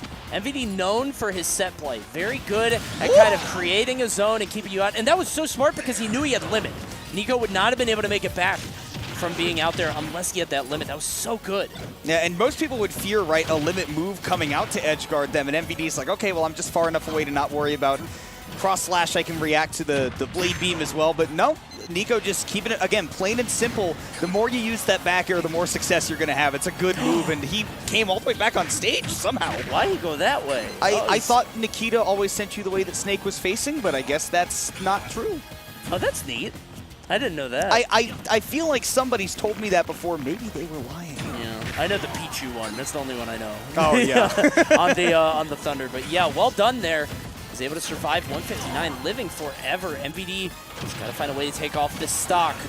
This is normally Snake's attitude, is to live to 169 and not let you get your confirms, but Nico, I mean, definitely somebody with a ton of Snake experience, definitely can't go understated. He's obviously played a lot against people like Ronnie Chu, local to Texas, Renegade as well, and even back in the day, like Brawl veterans like Ultimate Razor came and played this game for a while, and Nico had to play against them a whole lot. He's at 194 and still chilling. And this sucks for Snake because, like, he wants to be the one, like you said, sort of setting up shop and making the opponent come to him. And again, in disadvantage, get hit off the Cypher.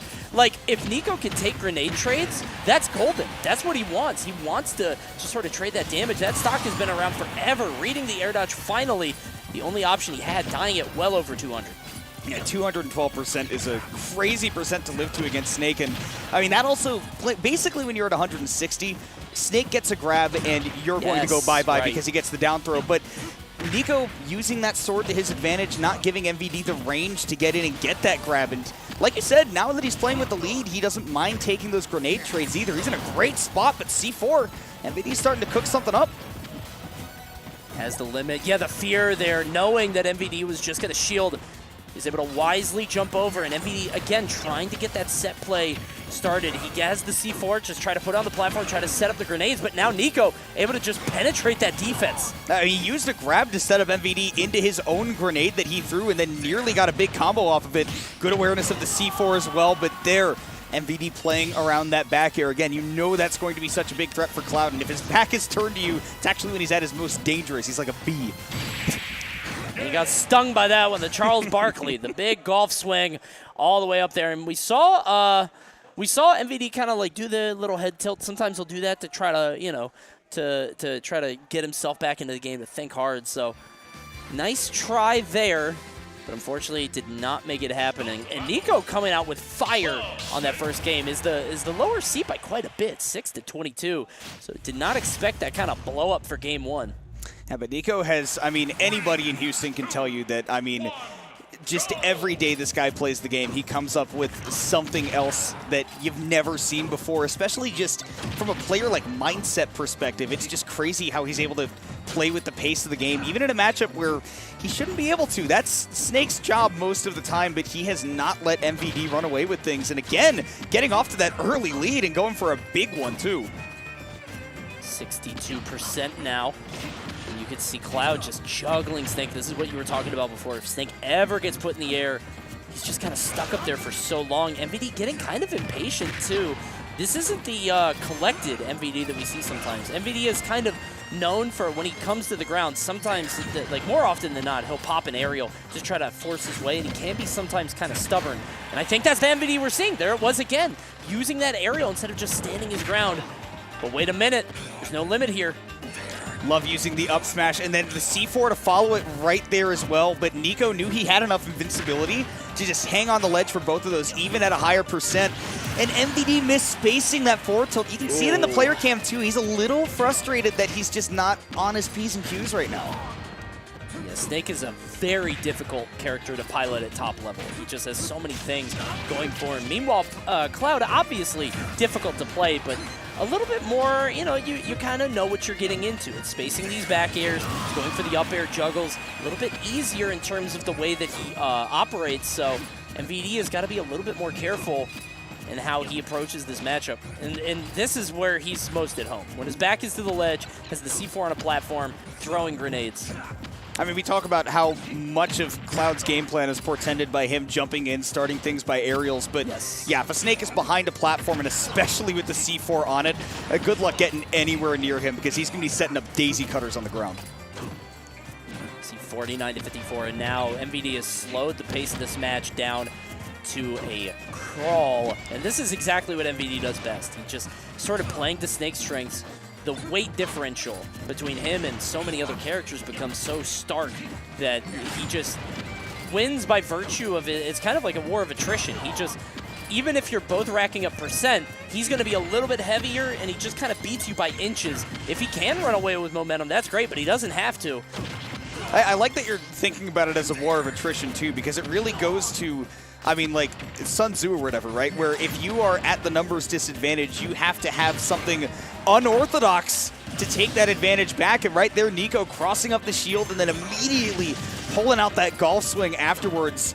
I mean, he is just on top of things when it comes to catching MVD in situations where he's normally not expecting Nico to be. It just keeps hitting. I mean, that up smash has consistently knocked MVD out of the blast zone. That's the third one in a row, actually, in terms of stocks. And now, we'll see if MVD can hit this Nikita. It's not happening. Provides a lot of pressure. Mortar's still not killing. I'm kind of shocked by that. That move does not have a lot of punch behind it, honestly. And if it does KO early, it's because it's hitting at the very top of it. It's Nikita you got to worry about a lot, and that has been MVD's best friend since day one of this game. Definitely.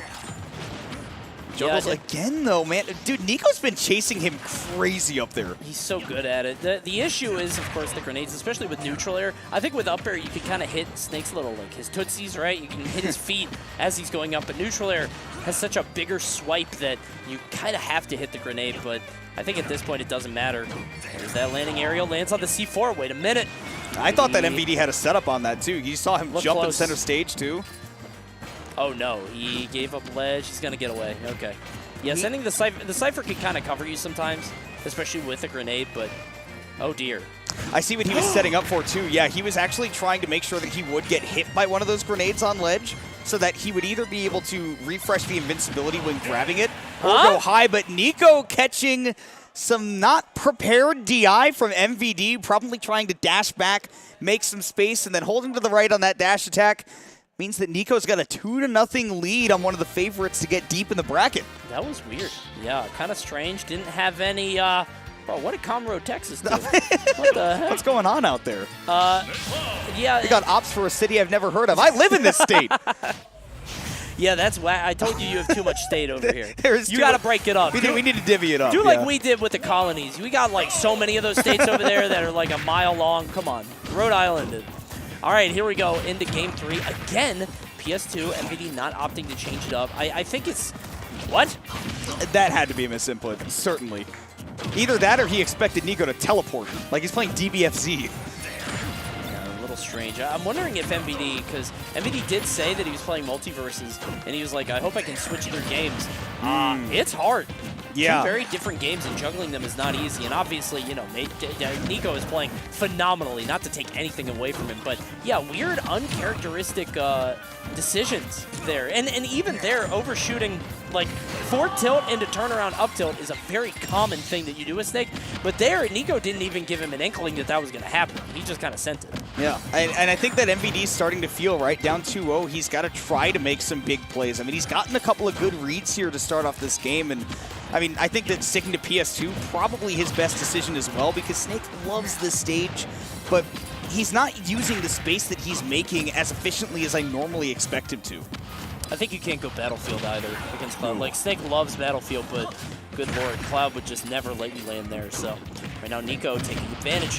Has to find the stock there. There's the up smash. Not enough to kill just yet. Double C4. Gonna be able to weave through them, but I mean, that's just a barrage right on landing. And the fact that Nico has been able to avoid situations like that, where sometimes you lose your focus for just a second against Snake and then you take 50% in the blink of an eye. We haven't seen that from Nico. It's had to be slow and steady from MVD this whole set. See the double back air. I think he realized that he was going to roll in, but didn't quite have the punish. Pretty common, you know, once people eat a couple back airs on shield that they'll roll into stage. And that's exactly what MVD does right there too, right? Takes the back air, and he's been playing very efficiently with the shield health that he has, right? Where he's viewing that more as a resource and not as like a move that you use. And he goes, this is going to buy me this amount of stage, or this is going to buy me, you know, one grenade that I can use to try to take some space or to start something. And it's been working out really, really well for him. Although 165, yep, that only takes one more aerial. And Nico immediately getting up that limit to try to rack on some extra. 139 is so high, and yeah, the thing is, Nico's been getting a lot of kills with up smash. He's catching MVD jumping, he's kind of catching him in the air, but really, they're kind of gifts, right? I mean, you have to catch MVD making a pretty critical error. Meanwhile, Snake just kind of pops it up to him, right? He air dodged. He baited MVD into detonating that. Okay. That was terrific, because obviously if the C4 hits, I think that's a free up air, depending on where he DIs, obviously, but right now, oh no, he's on the platform. That's a down throw. Leads into the grenade, but yeah, MVD's just kind of playing his game now. This is the classic MVD I expect, right? Just, he is controlling so many different parts of the stage in different ways, and Nico can't go to any of them. He has to choose a place to fight, and MVD is ready for him in every single one of those spots. Can't even get a grab in that kind of scenario, so well done to MVD winning that game. And we're going back to PS2. I saw sort of a run-back motion from Nico, so maybe the whole set playing here. MVD is at his best when he's able to play his game at his tempo. When he has to play at somebody else's tempo or somebody that rushes him down or really gives him hell, it can be very difficult for him to sort of get his footing. And I don't know how much of that is an MVD thing and how much of that is a Snake thing. Obviously, it's a little bit of shades of both. But Nico was at his best when he got MVD in the air and did not let him back down. Let's see if he can do it again. Well, definitely off to a good start in that way. Played around the C4 beautifully. And again, I just can't speak to it enough, just how well Nico is playing the matchup. He's had so many good game plans in terms of approaching MVD and even that, keeping him in the back. Like, he has this matchup on lock. Juggling the grenade there and throwing the grenade, getting the grab, and using the throw so that he gets the knockback and the like, that was so smart from Nico. He's playing phenomenally. MVD at 125 within 30 seconds. Against a character like Crouch. Jeez, what a call out there, using the rage to his advantage. But this is what I'm talking about. MVD could kind of just pop that. He pops an up air, pops an up tilt or something like that, and Cloud is in a lot more danger. He has to catch MVD making a mistake, and MVD, good lord, he's making a lot of mistakes, if I'm honest. He's giving him a few. Yeah, he consistently is getting hit by that up smash when he can just sort of hold shield for an extra second. He's not getting grabbed too much, and I know that's what you're worried about when you're Snake, because when you get grabbed, it's kind of it's a death march, right? You kind of get grabbed to the edge of the stage and then thrown off. But it does feel like Nico is just landing more of these up smashes than he should be. MVD not really making him work for it too much. One thing he is doing is playing around the limit really well, right? Wasting the time and tossing a lot of grenades on the ground so that Nico can't just go, oh, it's about to run out, I toss it on the ground, because then it hits a grenade and then you get nothing. he has not been letting Nico take advantage of that at all. And despite that, right, Nico has actually still been playing this game very well. He's got it back to even and maybe a juggle, but MVD mixing up the landings really well and caught him with that up tilt too.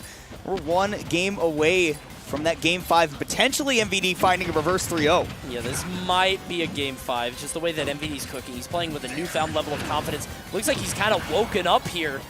And, oh my goodness, already 89%, 99%. The grenades just don't stop coming. Did he sneak that into his pocket?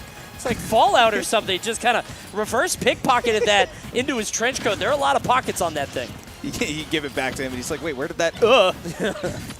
He's at 99% too, so we're getting real close to these setups that MVD is famed for, right? Where he knows a down throw, a forward tilt, right? He can do the forward tilt to the right, sometimes not to the left on a skinny anime character like Cloud, but we're getting to this point, man, where Nico, yeah, he's got to rack up the damage quick, and he's doing so. One more big read could put him into winner's quarters. Remember what I was saying about MVD not making Nico work for it. This is where you have to hunker down. Because if Nico is able to get maybe one more neutral win, one more interaction, and get you, yep, just like that, he's going to take you up, tries to get the climb hazard, can't do it. MVD landing with an aerial, what did I tell you? Right now, 157, MVD cannot get hit by some Cloud stuff. Oh no, he goes low, that's the C4, why did you do that? That's crazy, it worked anyway! Why did he do that? Oh my God!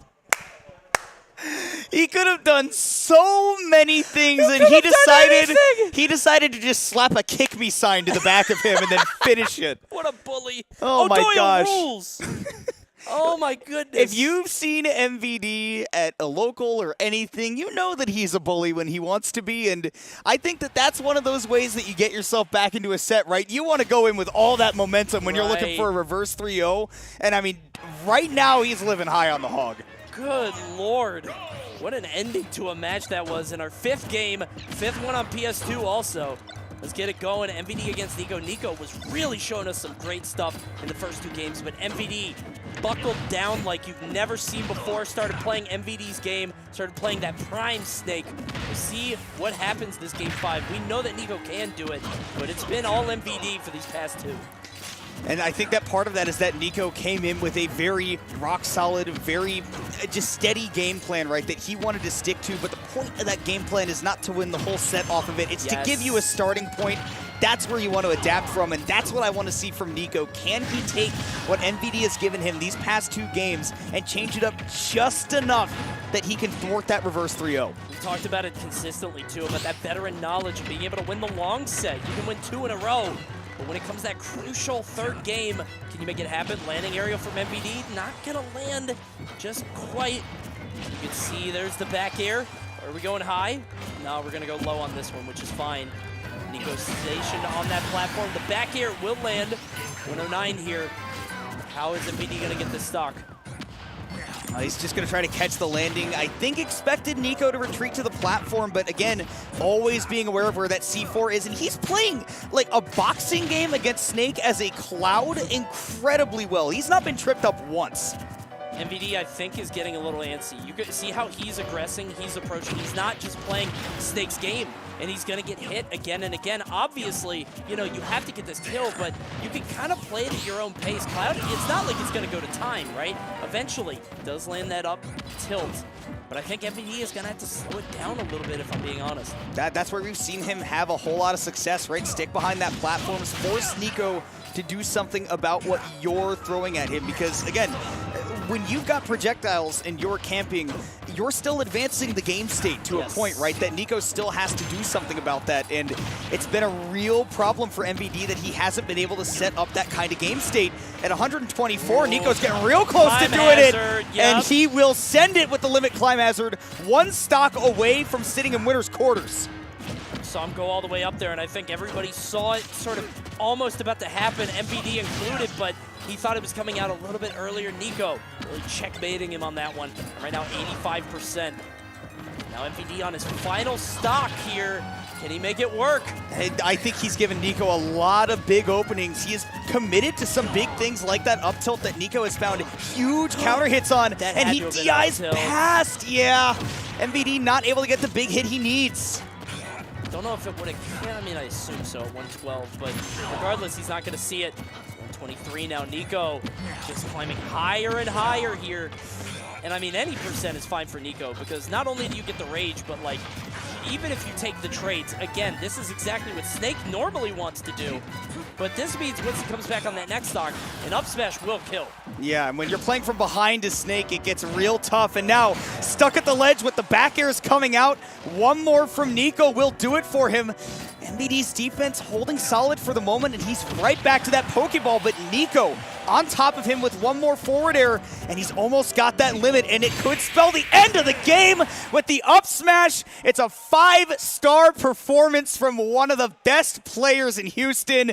Nico has made his stamp on Lost Tech City with another big upset. He is moving on. And you wonder how it's going to go as the set goes on, because it felt like maybe we were kind of running out of gas there, right? Maybe the tricks have been exhausted. How many up smashes can you land, right? That has been Nico's bread and butter, and it feels like one of those things where eventually you got to start killing with back air, right? Eventually you got to do something else. Apparently not, as he was consistently fighting MVD out of jumps, out of shield, just did a phenomenal job. And there, finding him through the roll, with just hunting him down, waited for MVD to make a classic defensive mistake, and caught him with that up smash there. Well done. What a set. I mean, I feel like that was totally defined by that defense from MVD too, right? Where we saw in those games 3 and 4, it was really solid. He was doing great, but in those first couple of games and in that last one, Nico really dismantled particular habits that MVD was giving him. Right. And like you said, I mean, one of the best sets we're going to see today. Houston definitely excited. It's awesome to see Texas this deep in the winner's bracket as well. Yeah, there's so much Texas talent here, guys, and we're going to catch more of it in just a bit, but that's going to do it for us. Kimona and Coney, we're done for right now. We'll see you guys in a little bit. We're going to kick it over to, I believe, Neighbor and Jackie Peanuts are going to be taking the mic. Don't go anywhere. We'll be right back with more Lost Tech City.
Hey, what is up, everybody, and welcome back to some Top 96 action here at Lost Tech City. Oh man, we've got a good one for you here. Yeah. And this is going to be a Top 16 qualifier before we head back to some Top 48 action. But this is, this is to see who makes tomorrow on winner's side. It's going to be Meister and Kirby Kid. Meister and Kirby Kid. I don't know if these two individuals have ever sat down across from each other, but I can tell you these characters are wild to see interact. Yeah, absolutely. And this is a matchup you don't see all the time, honestly. No, I mean, Game & Watch is a really good character, but not one that's particularly present. Right.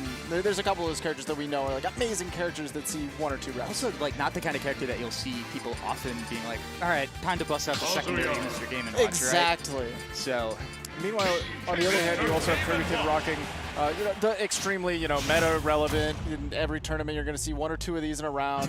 It's King K. Rool. Yeah, right. We don't have to say too much about that. So. Yo, I remember week 1 when forward tilt was the best move in the game. Honestly, day one, King K. Rool was nuts.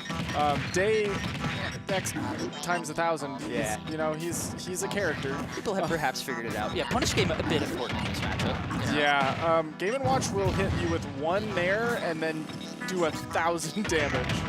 Yeah, Kirby Kid trying to use the whole fastball through the ledge mix up there, but Game & Watch has options for that.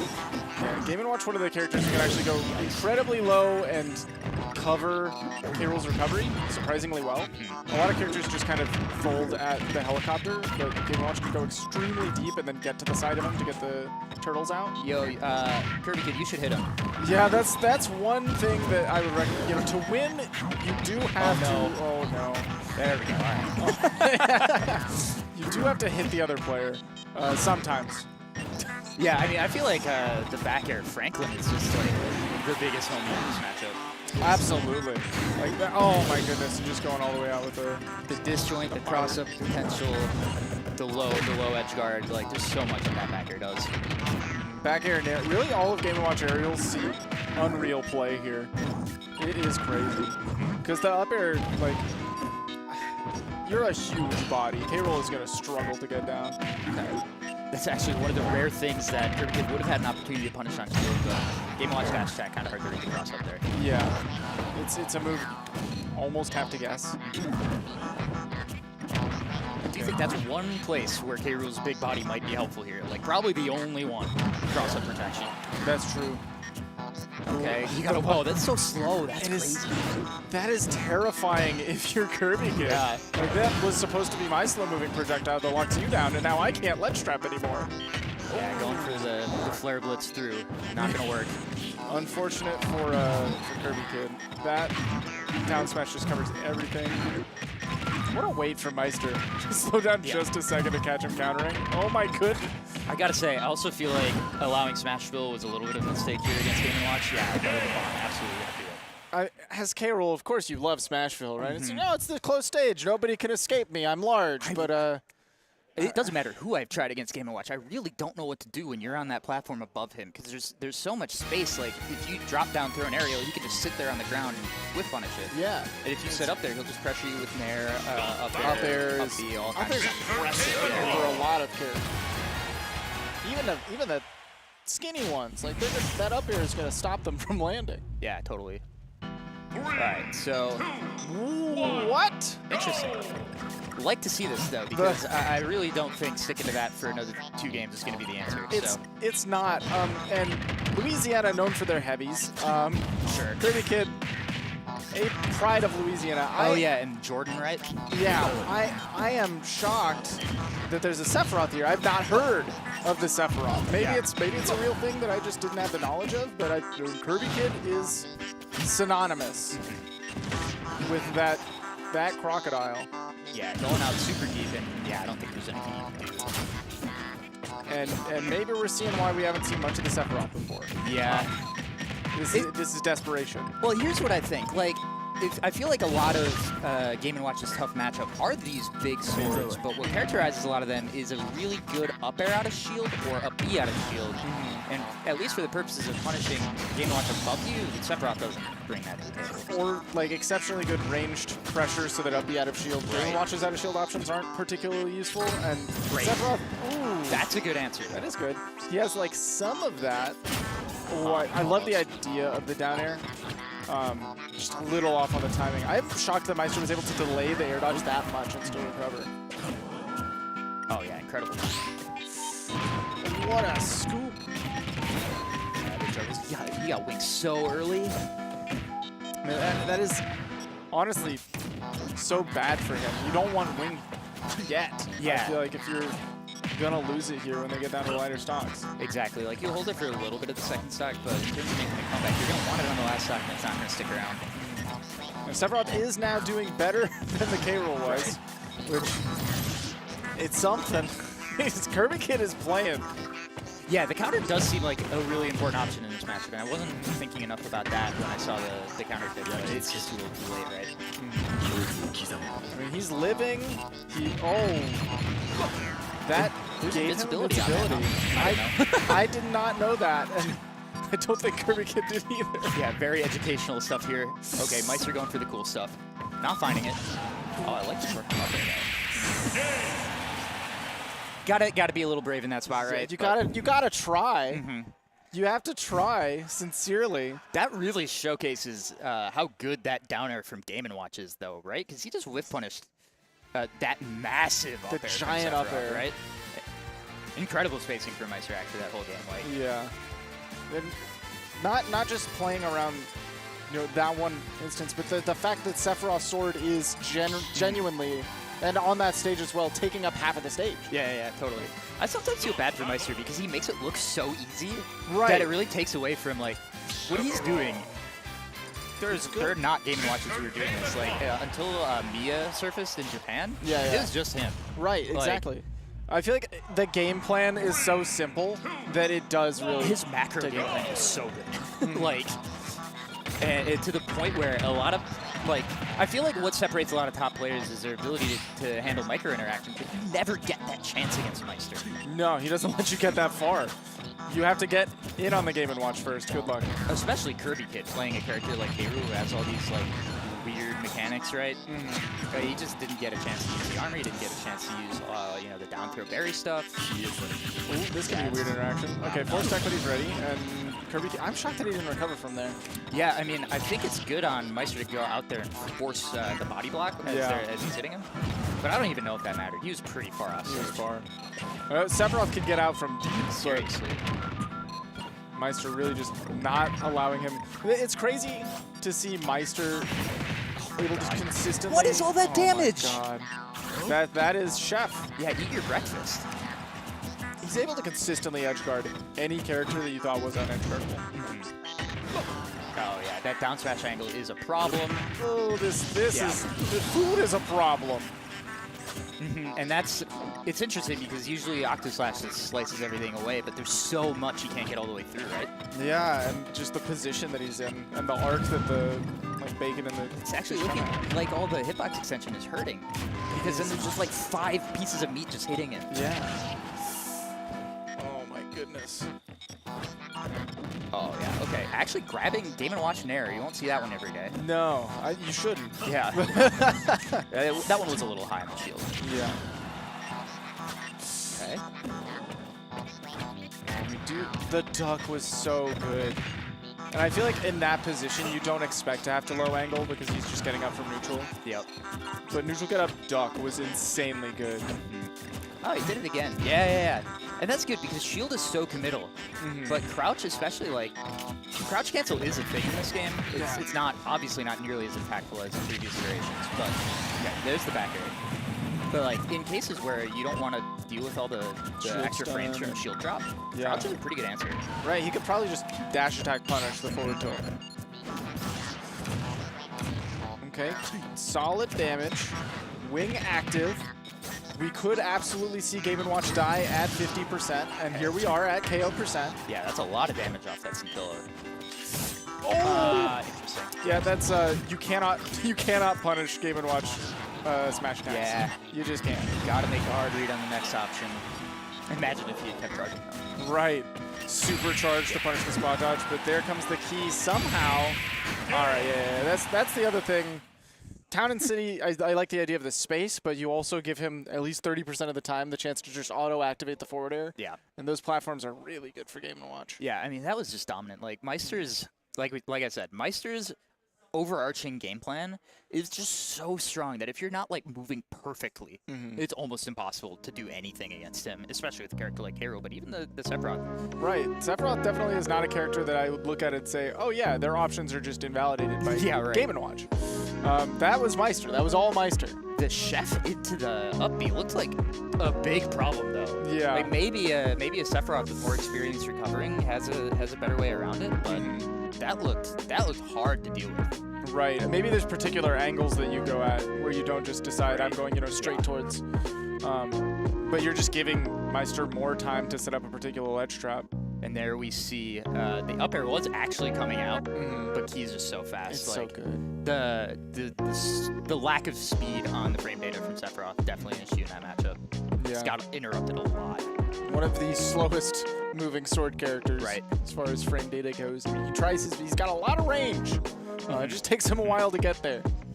Absolutely. But Meister is seed number 2 for a reason. He is consistently showing just the simplest game plans, but executing masterfully. Yeah, and I mean, he's really good at finding the holes in your game plan, too. That's super important. And, like, congrats to Meister making it on to tomorrow, already advancing to top 16, which means I do believe we are going to head back to, we got one last wave of pools here for top 96 into top 16. And I'm pretty sure the first matchup we're going to be getting is one Liquid Hungrybox. Ooh, Mr. Content. Absolutely. I mean, hey, it's looking like a little bit more than that lately. Right. Got Managed to take out his own coach in Base Mage in the Jigglypuff Ditto. Yeah, honestly, if I was Base Mage, I would have been hawking my Metaphy immediately after that. Right. Because, like, if you want a sign that his coaching works, there it is. Yeah. I can make you so good, you beat me. Base Mage, by the way, is in this wave in loser side. So, of course, still qualified. He is pretty darn good at the game. Yep. You'd expect to see him moving deeper and deeper into the bracket. Yeah. So we've got 3 matches that are playing off stream and winners. Mars and Giddy, some Texas rep. Esam and Ronnie Chu, again, more Texas rep with Ronnie Chu. And Mude Stackpo, another Texas player. But the one that we're going to be getting on stream against Hungrybox is a player who plays in Texas a lot, but he's from Arkansas, right? Danby? Yeah, so Danby has moved to Texas. Okay. Represents still Arkansas, from Northwest Arkansas. Right, I assume that's what the NWA was saying for there. Yeah, you can't take the Arkansas out of Danby, but you can take Danby out of Arkansas. Gotcha. But he is still also a Texas boy, 100%. Sure. So we both get to claim him as a unit. Very convenient. Yeah. And so I think this is going to be a really interesting matchup in terms of just the mechanics of these two characters. And I mean, HBox very experienced with this in the melee side. Yes. But Ultimate Yoshi a little bit different, it turns out. Right. In melee, it becomes like a timeout fest and a lot of non-interaction. And I think maybe a lot of Jigglypuff's strengths in that game benefit him more against the double jump armor. Whereas in this game, double jump armor is really, really strong. And Jigglypuff is a lot less potent per hit. Yep, totally.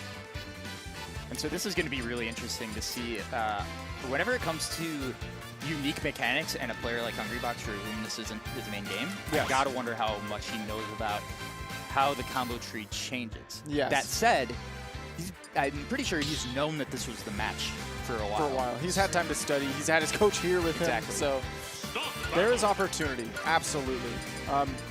That doesn't make it less difficult. That just means he has to grind for it, right? Yep, totally. So being that Jigglypuff is a character that just specializes in the edge guarding, the offstage game, the pushing you off, not letting you recover, against Yoshi, it'll be insanely difficult. Yoshi is one of few characters that can almost match Jigglypuff's air drift and air speed. And offstage, because of the double jump armor, may genuinely just ignore some of the edge guarding. Great point, yep. So we're going to have to figure out where HBox is going to make up for that. Maybe he'll have mad damage combos even through the double jump armor, or be able to find some nice setups on these platforms, but he's got to find them because, oh my goodness, off stage? That's a problem. Yoshi is absolutely going to bring it to Jigglypuff. can't you keep up? And I love seeing Danby bust out that nair that hits shield and then just completely retreat, right? What is Jigglypuff going to do about that? She's not fast enough to get up there. Danby is extremely good at switching tempo, whether he's going in or whether he's sitting back. But he's very good at like having specific modes of I am aggressive or I am chilling and shifting between those gears. Yep, and like there's been a few trades right now and they are going intensely in Yoshi's favor. It's not terribly surprising. But yeah, there's the back air. He's consistently... I feel like HBox is playing with a very particular movement or game plan where Danby is able to just wait for him to do something and then set up that back air. Or he's not like... It's not ambiguous where HBox is going to be right now. That's making it pretty easy for Danby to set up his particular combo starters. Yep, and Yoshi Nair is such an incredibly good option. Like, look at that. All you get off that is that little soft tap nair. Little baby bit. Hey, great grab. There we go. Yeah, that was good movement from HBox, committing to drifting all the way back. Oh, the footstool, he mashed that second jump. But I like that option. The footstool does grant you a little bit of invincibility too. Alright, oh, mistake, that's scary. You cannot let that happen again against you. No, because now Hungrybox is frothing at the mouth for that opportunity again to set up a sing trap.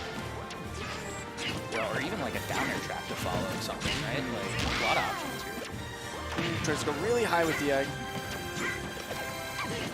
Yeah. Oh, I love the idea. The other thing is against Yoshi, it's so much harder to set up frame traps. So you can actually match the air mobility, right? Right. Where it's harder to bait by moving one way and then moving back the other way. So you can just, if you switch up your momentum, Yoshi just won't be there. That back air hit insanely hard. Danby fighting his way back up and is able to catch Hungrybox off the top. That up air is such a good move, and that's going to be a problem in this matchup too, because Jigglypuff loves to land with Nair, right? Yes. That up air is going to win pretty much every time. Oh, and here we see the heavy hits at the early percents. Danby's swinging. Yeah. That's great though. Like you have to take advantage of your advantage in the matchup, and the advantage is you have much better range on your normals as Yoshi, right? Absolutely. Ooh, oh my down. goodness, that is Nasty. Disgusting. Yeah, that back air is the can opener. Low percent sets up for your forward tilt, sets up all the combos. High percent, it could just set up straight into kills or rock kill itself at high enough percent. Right. I don't even know if that was actually a tech situation. I think it just kind of like no, so depending non-tumble hit, right? Yeah, it depends on which hit. I believe like the second hit will just combo, but the third hit will set up into a tech chase. I can't remember which of the hits. One of the two between 2 and 3 hit will just like force you into a tech situation, and one will just drag you down and let you combo. Exactly, yeah. And definitely got the good one there. Yeah. And sometimes you'll have like that set up into an up smash, or depending on stage position, forward smash. I do think it's also worth noting that Danby does have a pretty good Kirby. Like, pretty unlikely that we're going to see this in competition this weekend. Yeah. But just having the knowledge of how these multi-jump characters work is really important, because I think a lot of people miss how exploitable the double jumps are for these characters, especially when you get them into double jump 3, double jump 4, double jump 5. Absolutely. You think, oh man, they have this many more jumps, but not like, yeah, they got a jump, but it's like 10% of a real jump. Exactly. Ooh. Yeah, Danby also familiar with the fact that, hey, I've got a really good double jump, but once it's gone, I am vulnerable. So, gotta be extra careful. What I really wanted to see there is Danby hit the tech on the platform. Yeah. Ooh, that long lingering there did a great job of stuffing out Danby. Gonna use the egg to keep it safe. Oh, that air dodge is a problem too. Getting all the way back. Oh, seriously? The spike? All the way out there. Yeah, it... Okay. Okay, Hungrybox answering back pretty quickly this time. Keeping things even. Yeah, seeing the fair kill there really makes me understand why he picked down. And look at this. All right, yeah, just too slow to chase that tech, but that's fine. This is a really good start for HBox. Absolutely, he's got good damage. Even with the parry. Yeah, he's figuring out the rhythm. That's scary for Danby. That is terrifying. The thing is, you really don't have to be that close to Jigglypuff. And no, we'll see. You can drift in so far. Yeah. We'll see how much safer Danby plays this going forward. But honestly, the HBox looking great. Yeah, and normally Yoshi can play from a particular range where he's definitely outside of your range, but he can drift in. He's not used to playing against, or not normally playing against other characters that have that trait. Totally. Or they can match his distance. Hedgehog is getting hit a few times by these down Bs through the platform. Definitely something he's got to be aware of. Oh, scary. Terrifying forward air. And yeah, that back air can kill here. Ooh, yeah, definitely on the correct stage position. Danby's got to be extremely careful. Right, down throw this time, yeah, going up. Forward throw, yeah. Look at this pressure. That is the throw you want to set him up off stage. Great use of the eggs from Danby. Oh, the drag down. There we see. Tremendous weight. Yeah, force tech opportunity, and then the forward smash. Beautiful from Danby to react to that situation. Yoshi has so many options in that space, though, because he can also run up down B. Really fast option. Hey. The back air not really setting up a lot, only getting the last hit. And that back air absolutely is going to do what H-Box needs. Little baby pop off. Oh, yeah. You're preparing for the larger one. He's charging up, yeah. Yeah. But that was key because Danby was throwing out a down air there, and Yoshi down air, if you can space correctly to get the last hit in the pop-up, that could have been nasty. Insane combo potential, and also if you're getting a lot of the hits along the way through, it's like 30% by itself. That move is insane.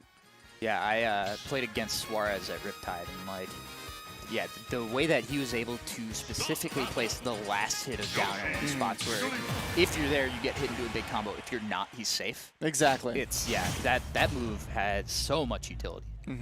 So it's good on a move H-Box avoiding it. I feel like you put that move on another character with less air drift and it doesn't do much. Sure. Which is crazy to say, but like, no, I feel it. It is the perfect move for Yoshi's kit. Yep. There we go, starting off once again, the back air is what he wants, but not really getting a lot off of it here. Yeah, I mean, I love the way that H-Box changed up his rhythm, really, in Game 2. So we'll see if the adaptation comes back this time from Danby. Again, getting the wrong hitbox. No way did that connect! Yeah, you're lying to me!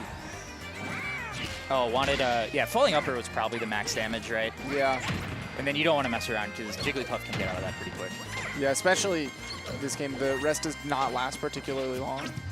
Okay. Oh, yeah, and H-Box mashing there out of that, I like that. Yeah, I mean, if they fall into it, free combos. Yeah. Another big-time parry from H-Box. I mean, Jigglypuff gets so much out of it. It's so important. Also, being able to nullify shield damage with this character matters a lot. Yeah, normally, swapping timing is something that Danby is very, very good at, so the fact that Hungrybox has been able to really hone in on it is extremely impressive. Oh, great whiff punish with the pound. Yeah, nice. That backer is so good at just, like, destroying whatever you want it to do. Oh, that was a huge downer, but double jump armor once again coming through. Very clutch. Oh my god, they're scrambling. Yeah. Simple little turnaround, good. It's sometimes the hardest tech in the world. Man, H-Box is juggling Danby here. Wow, and didn't even need the parry that time. That's knowledge. That's good to see. Yes. It's so important to know you're out of shield punishes. It can be really hard, especially coming from multiple different games. This one has a billion characters to learn, and literally in this bracket, H-Box is juggling this and Melee at the same time. That movement was so good. Getting the pound He has with no punish. jump. I feel like H-Box set up the perfect situation there and didn't capitalize. Like, he understood this dash attack is going to take away the double jump armor. Yeah, I wonder if he could have gotten like a little down tilt off the ledge there. Down tilt, whatever. Down smash maybe. Yeah. Okay, big damage. Again, he's in a great spot. One more parry will do this. And Danby again playing from pretty far behind is still struggling to find a hit that might not even kill. Yeah, now we're in a spot where, you know, the trades were working out. Okay, yeah, great up smash. Not something you see too often from Jigglypuff. I would have been looking for that. The level 2 pop off. You get the fists pumping. He's revving it up. Oh my God, are we gonna see Hungrybox? Well, he's 2 sets away from top 16 here, to be clear, but Hungrybox trying to get the Sunday. He's charging. Yeah. He says, I want the 2-game 2-time. I want to make it all the way. So we actually just put out a video at PG Stats about H-Box's kind of rise in Ultimate lately. Not only did he have the big run recently at Riptide. Yes. He also beat MPG at SmashCon, a big win over a Mega Man, a very tough matchup. Yes. Beat T3 Dom at, I believe that was Wave Dash. So, like, this is not exactly unprecedented. I think people sometimes just sleeping on H-Box because they think content mode. Definitely. He's a player. And I think especially like after game 1, you watch that and Danby kind of ran away with it a little bit. I feel like you cannot discount just as a competitor Hungrybox's ability to adapt and change his strategies and playstyles. Yeah, and I also think sometimes people forget, like, adapting mid-game is way different from adapting between games. Yes. Sometimes you need that time to breathe, let things set in, and then you're like, oh, I see the rhythm now. And you died to rollout. That's not where you want to be. That is Danby being antsy. There's nothing else that lets rollout connect there other than being antsy. And that is, I think, a lot of that competitive history for H-Box where you can recognize that kind of thing in players. But hey, Danby finds his way back on the board. He needed that quick. He did need that quick. Down there, oh, the pressure of the double jabs. Good on Danby's patience to wait that all out. We've seen that exact down B whiff punish on the forward smash twice now. But honestly, if I'm H-Box, I don't think I'm stopping. What's 15? Right. Ooh, that air dodge so low to the ground. Almost gets the up tilt. That would have been huge damage. Yeah, now we're seeing Danby's rollout, that egg roll. Unpunishable. Completely. Don't at me. Honestly, best move in the game, if you think about it. Slide off, use that double jump. I don't know if he wanted that double jump. Right, Danby has really tightened things up. I feel like he tossed one egg, said this is a good idea, then immediately abandoned that plan and said, I'm going to jump in. Great punish on the spot dodge. You need this. I like the idea. Oh, yes. Going extremely deep. Yep, H-Box not respecting the lack of end lag on the aerial fair. I feel like eggs really would benefit him at a distance where he's consistently like trying to set up these back airs, and while he's good at mixing that in, Hungrybox is calling out his timings a little bit here and there, and that is what is hurting him. Interesting. I assume there's got to be some fear of the air mobility from Puff punishing the egg, but the egg's so big. It is big, and the explosion hitbox of it is massive. There's definitely something that I don't know. Yeah. Okay, yeah, the up air does catch. Yeah, I think that was just like an egg for movement, but again, Jigglypuff can get there. Crosses all the way over. Hungrybox not expecting the cross. He wanted him to cross back through.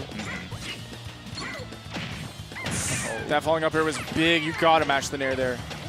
All right, the Ed kill percent on his winner's stock here. Yeah, it's a little spooky. You don't want to fall into a rest, and there's definitely a couple of opportunities. This is also, yeah. I was gonna say it was drag down percent, but now it's a lot of percent. Oh, and he just raw does it right on top of Danby, expecting him to land with one of those, and that is, he charged up for that moment. Oh yeah, he was ready.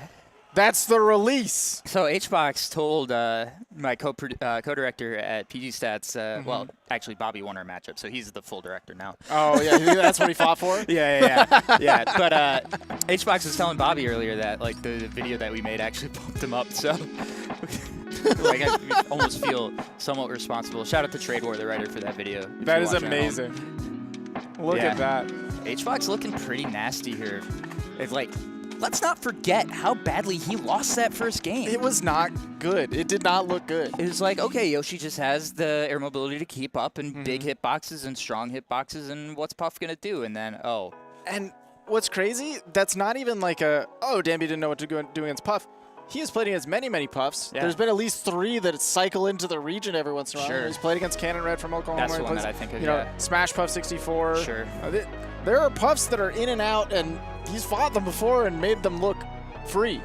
I really think H-Box has a great understanding of a few things. 1, how to exploit your opponent's fears. Yes. And 2, how to like take advantage of the fact that as a character like Jigglypuff, you need to take risks to win. If you try to play optimal against an opponent playing a better character who also plays optimal, you will lose. Yes. So you got to do some stuff like raw rest when you're at kill percent, right? Who is going to expect that? Yeah. Certainly not Danby in that moment, right? It's a perfect measuring of risk reward and deciding, hey, this is heavily skewed against me, but now is the time that I need to do it. Yep. And this is one of those things where H-Box has been competing for, what, like 15 years now? Yeah. He's not going to care if he gets punished for that. He's not going to be the kind of guy who's worried like, oh, man, people are going to think I'm such a moron if I miss this rest, right? I mean, he's dealt with some people thinking things about him for a while. It does not matter. Yeah, total of cumulative upset factor of 7. So that's solid. Upset factor is, it's an objective measurement. How how much farther the player who wins was supposed to make it than the player who got upset was supposed to make it, right? So Base Mage was supposed to make it 4 rounds farther than HBox. Danby was supposed to make it 3 rounds farther than HBox. Like, those are huge wins. Like, not supposed to happen like that, but hey. No, I mean, HBox Base said, Mage, I don't care about what. a top 16 seed. Yeah. Danby was looking to inherit that. You know, he's like, the juicy HBox. Now my bracket is freer. Yeah, not quite. Little did he know. Not quite, man. No, it's the same guy. It's actually just Base Mage in a suit. Same guy. Right. Well, it's tough to seed HBox too, because like, let's not forget, when he beat MPG at SmashCon, that was part of a huge losers run because he lost almost right away. Right. And it's like, part of that is just the character, and part of that is, you know, you can't necessarily assume that this is the event that he's preparing for when he comes to a tournament, right? And so that is just hell on the seeders, and like, man, I feel bad for anybody who runs into him at this point. It's difficult to consider that, especially when right here he's also playing in Melee and very clearly, you know, focused on doing very well at that, as he is. And I know he's in winners. I don't know if he's already qualified for top 8 for Melee or not, but I would assume. I would assume that he is there. Yeah. Yeah. He's pretty darn good at the game. Right. Yeah. But that's awesome. He was definitely just catching on to timings and rhythms extremely well. The kind of thing that you don't need intimate, like, specific game knowledge to take advantage of. Did you hear that? No. What's next?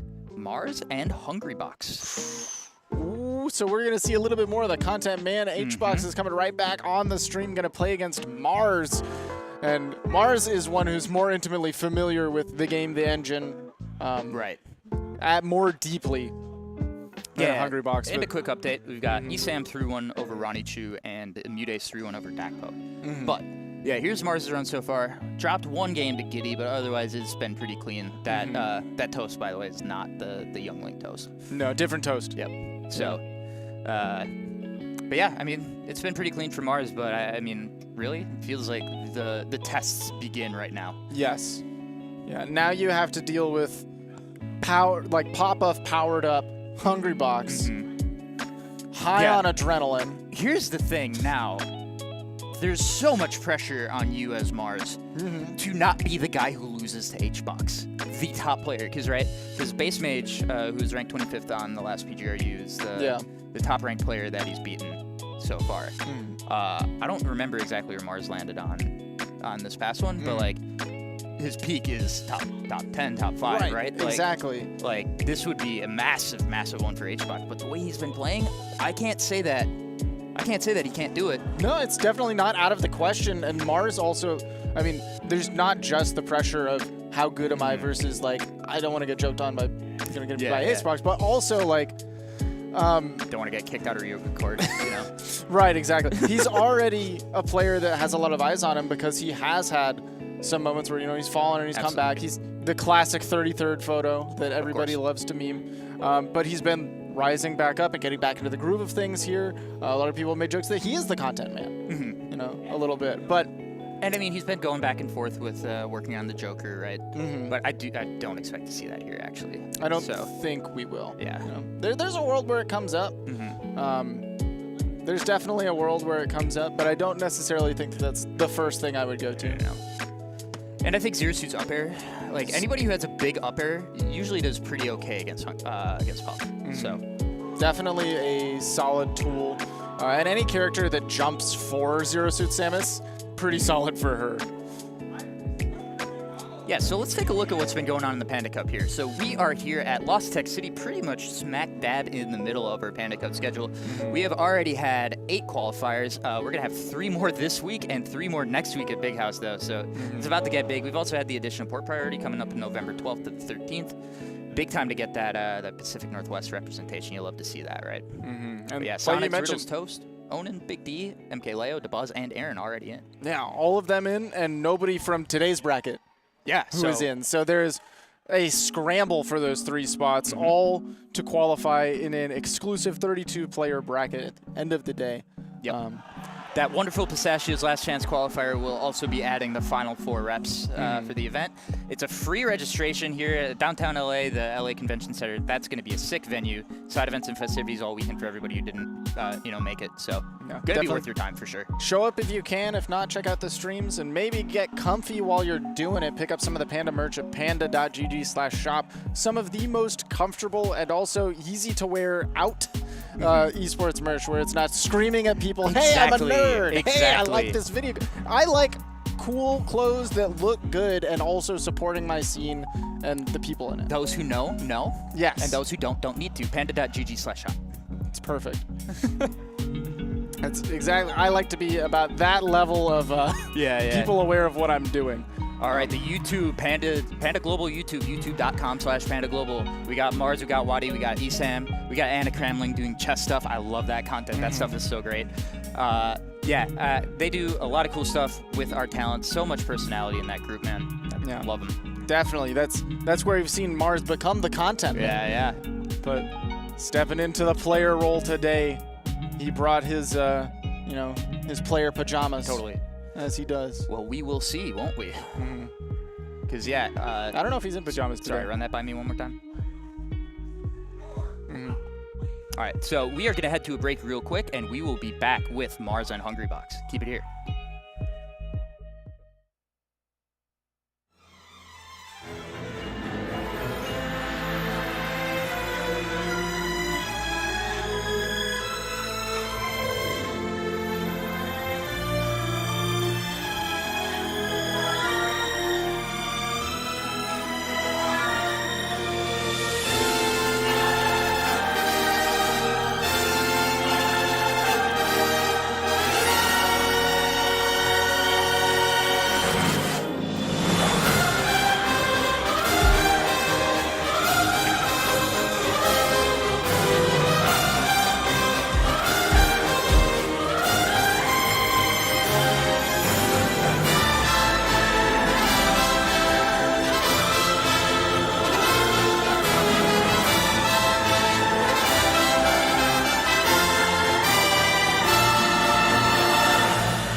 back, everybody. More of the upper bracket of Super Smash Bros. Ultimate here at Lost Tech City. I am Neighbor. And I am Jackie Peanuts, and I lied to you. It is not going to be Hungrybox Mars just yet. That is going to be second in our queue. Yes. Before we get to that, we've got another hot set, though. It's going to be Esam and Mudace. Yeah, you might have seen them warming up at the stage. Esam doing some high kicks, looking prepared. Yeah, Hbox had to cool down a little bit after he fired off all the jets on that pop-off. Used a lot of energy there, no doubt. Yeah, got to rest up. So don't blame him. So interestingly, I was curious if Esam was going to stick to the Smashbox for this whole bracket, but I definitely saw that on the table. It looks like he's gonna go he's for committed. it. Yeah. So if anyone's been watching or keeping up and didn't realize it, yeah, he's still on the box. Yeah, and he was playing that earlier on stream against Superberry. This is a set that has been in Mudace's favor in the past. It's 4-2 over their lifetime. It's been pretty back and forth lately, though. So this is going to be a really, really interesting one, especially with, you had this combination of Esam with a little bit of an experience with the box. Like he says, he's still just SDs sometimes because of missing some stuff that's just a little bit different with, what order inputs have to happen when you're doing this stuff, right? But he should, in theory, be a little more precise if he's on his stuff. That's true. And so I'm very curious to see how this works out. And also, I think Esam will be able to present some forms of movement, especially like, I was talking with them, it's the special movement with wave bounces, V reverses, etc. that can be so strong and so much easier on the Smashbox. That, in addition to like the angles he has access to with his quick attack, is going to be something that might be difficult for Mudace to adjust to really quickly. Totally. Or recognize even that is an option that Esam has. Yep, and it's been pretty clean for Mudace all the way through here. Had the 3-1 against Dakpo to get here, so yeah, pretty smooth sailing. This is as seeded, this 5-12 matchup. Everybody is where they are supposed to be. All right, let's see what happens. The question is, are we going to continue moving forward that way with Esam as the higher seed? Yep, so one thing to watch is Esam's quick attack angles, because there are some custom angles programmed into that box that are very specifically tuned towards the angles that Pikachu wants to take. And there's a lot of different things. I didn't fully process all the various button presses that he can do. That's a Stitch Face, by the way. Stitch Face, and it's gone. Oh, and he's going so deep. Great patience by Mudace there. No panic. It's really easy to panic there and just pineapple yourself. Yeah, specifically, the angle that I'm going to be looking for is one that's not straight down, but just like slightly angled off of down. Those are the ones that like kind of tough to do on stick, but if you got that angle programmed in, you should be good on the box. Absolutely. Ooh, wow, high back air, so he was able to get the grab as a punish. Normally, you kind of just let that fly. This is another thing he was talking about, is that there's a situation off the Thunder where doing nothing used to be good because of the way that you had to move. I don't know exactly why. I'm sure Eric's gonna hear this and be like, "You explained it wrong." But like, yeah, there's a way that he can cover some forms of movement that you couldn't before. That's really important because like that thunder off of the throw has never been like the most consistent thing in the world, but it's always been the present threat. Oh, the back air from Mudace. That was a really interesting idea, trying to take down Esam with him. Yeah. But instead, 3-1 for Esam. Esam looking dominant. Back air does connect. We do see. That was one of the worst times for Saturn. Yeah, just take a visit to the blast zone. Okay, get out of there. That's the angle. That was the one right there. Slightly. Yep. Slightly down. down. Or slightly in, mostly down. Yeah. Okay. Turnip in hand. Trying to set up the trap. Oh, big parry, but no punish still. Okay, doesn't matter. But yeah, this is a mountain. Sure. Yeah, that too floaty.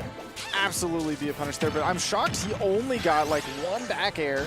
Yeah. And no real follow-up. Normally you see like the down air, or down tilt rather, connect into a huge follow-up. Ooh, that turnaround. Yeah, not quite, but chillin'. That would be the place where I'm scared of the box SD, right? Yeah, absolutely. He knows where to throw it.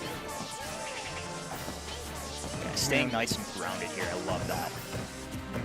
Wants to make sure that Mudace is the one jumping first, setting up that float. Okay. Big up smash call out on the landing. That's that angle again. It's so very weird. Forward air, okay. Esam looking really, really solid. Yeah, it did look like Mudace was starting to get the handle on like the spacing and the rhythm and all that at the end of that game, but that Esam's got to be feeling really good. Like you said, this was 4-2 in Mudace's favor. Historically, Esam has historically had a little bit of a Peach problem.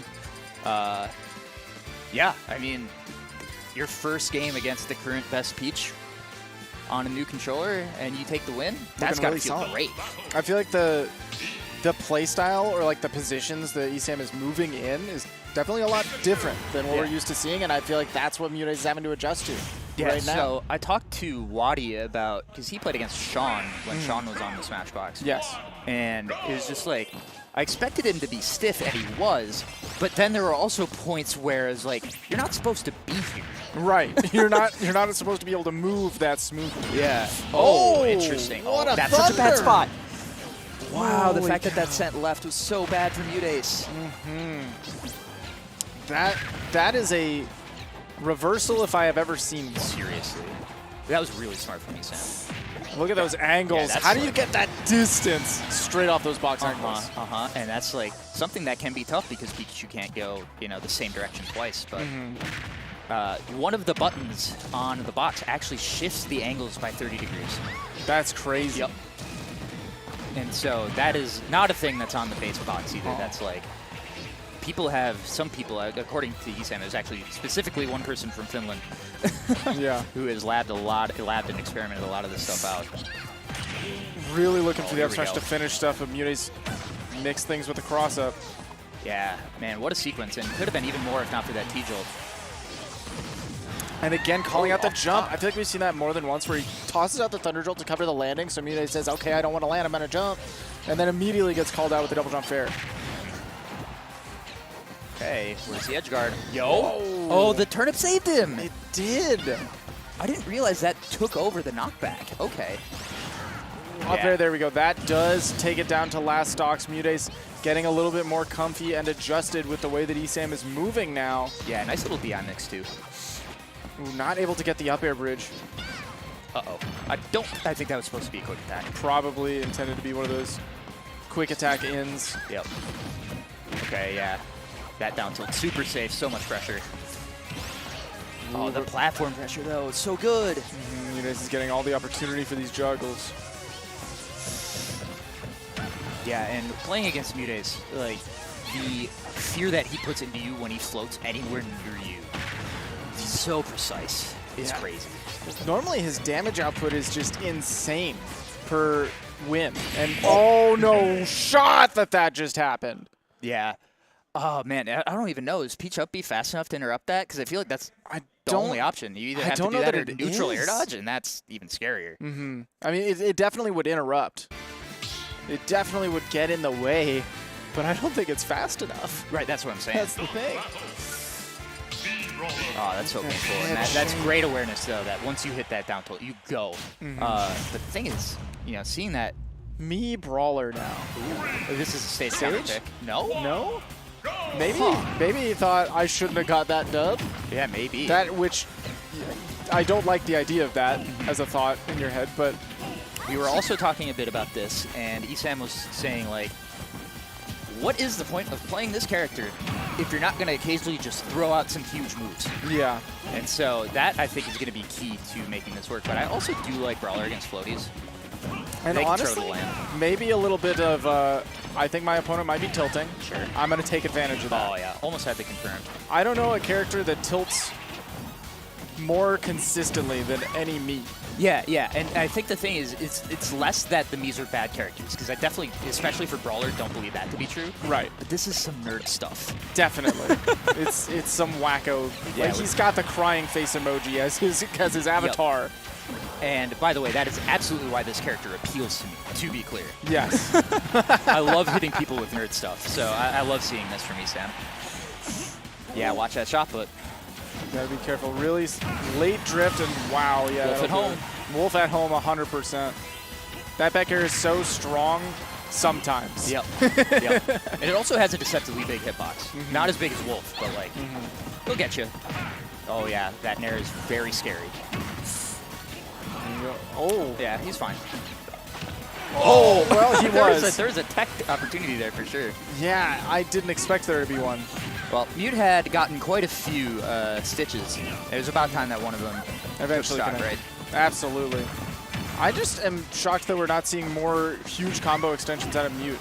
Like, something feels off there. Where normally he gets these big chains, and he's just not found them. So one nice thing that I like about playing on box is if you are holding left and you want to switch your DI to right, you don't have to go through center.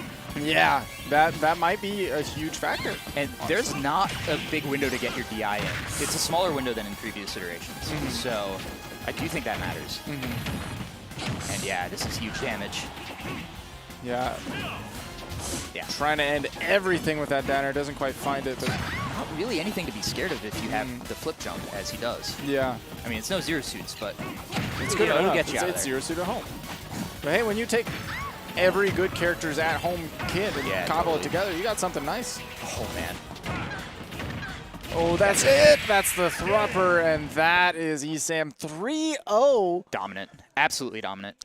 Absolutely. And in the past, you know, like you said, it's been a little bit back and forth. It's, you know, 2-4 lifetime, and recently. Right, and it was win-loss, win-loss, win-loss when we saw that last 5. But like that dominant? I would not have guessed that. No way. If I didn't already know a little bit of the history. If you just snapshot that set and ask me, who do you think has won the last 3-4 interactions? You'd say, well, shoot, has Mutace ever had a chance? Yeah, no. Well, the ESAM box looking very, very, very strong. Really good. The thing that I feel like I hadn't really seen him, that angle, that one, the flat so one, where good. it's, and I can just see that it's like you do the up one, then you hit that mode button, which is the one that that basically dials the angles 30 degrees in the other direction. That was when so he was talking to me about that earlier, I was like, I don't get it. Yeah. I get it. I get it now. Yeah, that's crazy because you basically just get an insane amount of distance straight to the side with your quick attack that normally the only way that you're recovering from those situations is making yourself really vulnerable with a Skull Bash. Or just like drifting down. So now I'm also curious if he uses the same setup, to the same profile on his brawler. Because I don't think the angles would do the same thing for you, but these boxes, they actually have, you can save 3 different profiles to them. Really? Yeah. Which the idea there is so you can switch between games. Yeah. Like the way that they build it is one's for Ultimate, one's for Melee, and one's for Rivals. That's right? awesome. But theoretically, if you want to play 2 different characters and use 2 different angle sets, you can do that. You just have to flip your box from position 1 to position 2. So that's so cool.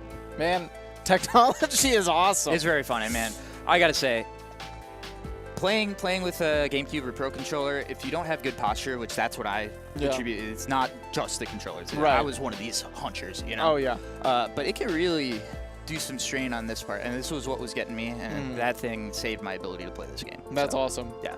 I love the idea, just the fact that we have accessibility options like that. It's cool. Keeping more people involved in the scene, keeping them doing the things they want to do. Honestly, I feel like I've learned a lot about the game through the things that I had to change up about the way that I was thinking about, like, the actual physical aspect of playing the game, too. Right. It's like, oh, I never thought about how important it is to get smash inputs here versus how important it is to not get a smash input here, stuff like that. And because when getting a smash input is as easy as pressing a button, that's what those red buttons on the box do. Yeah, it really changes the way that you see things. It's fascinating. Love to see ESAM succeeding with it. Definitely. Moving on deeper into the bracket, repping that 5th seed well, and I think now going to see one of his brethren soon in Panda's Mars. Hey, potentially. Yeah. Yep. Going to be going up against Hungrybox, walking up to the playfield, not wearing pajamas. That's crazy. I never. Yeah, we're in would've Texas. thought. They're pajama shorts. That's fair enough.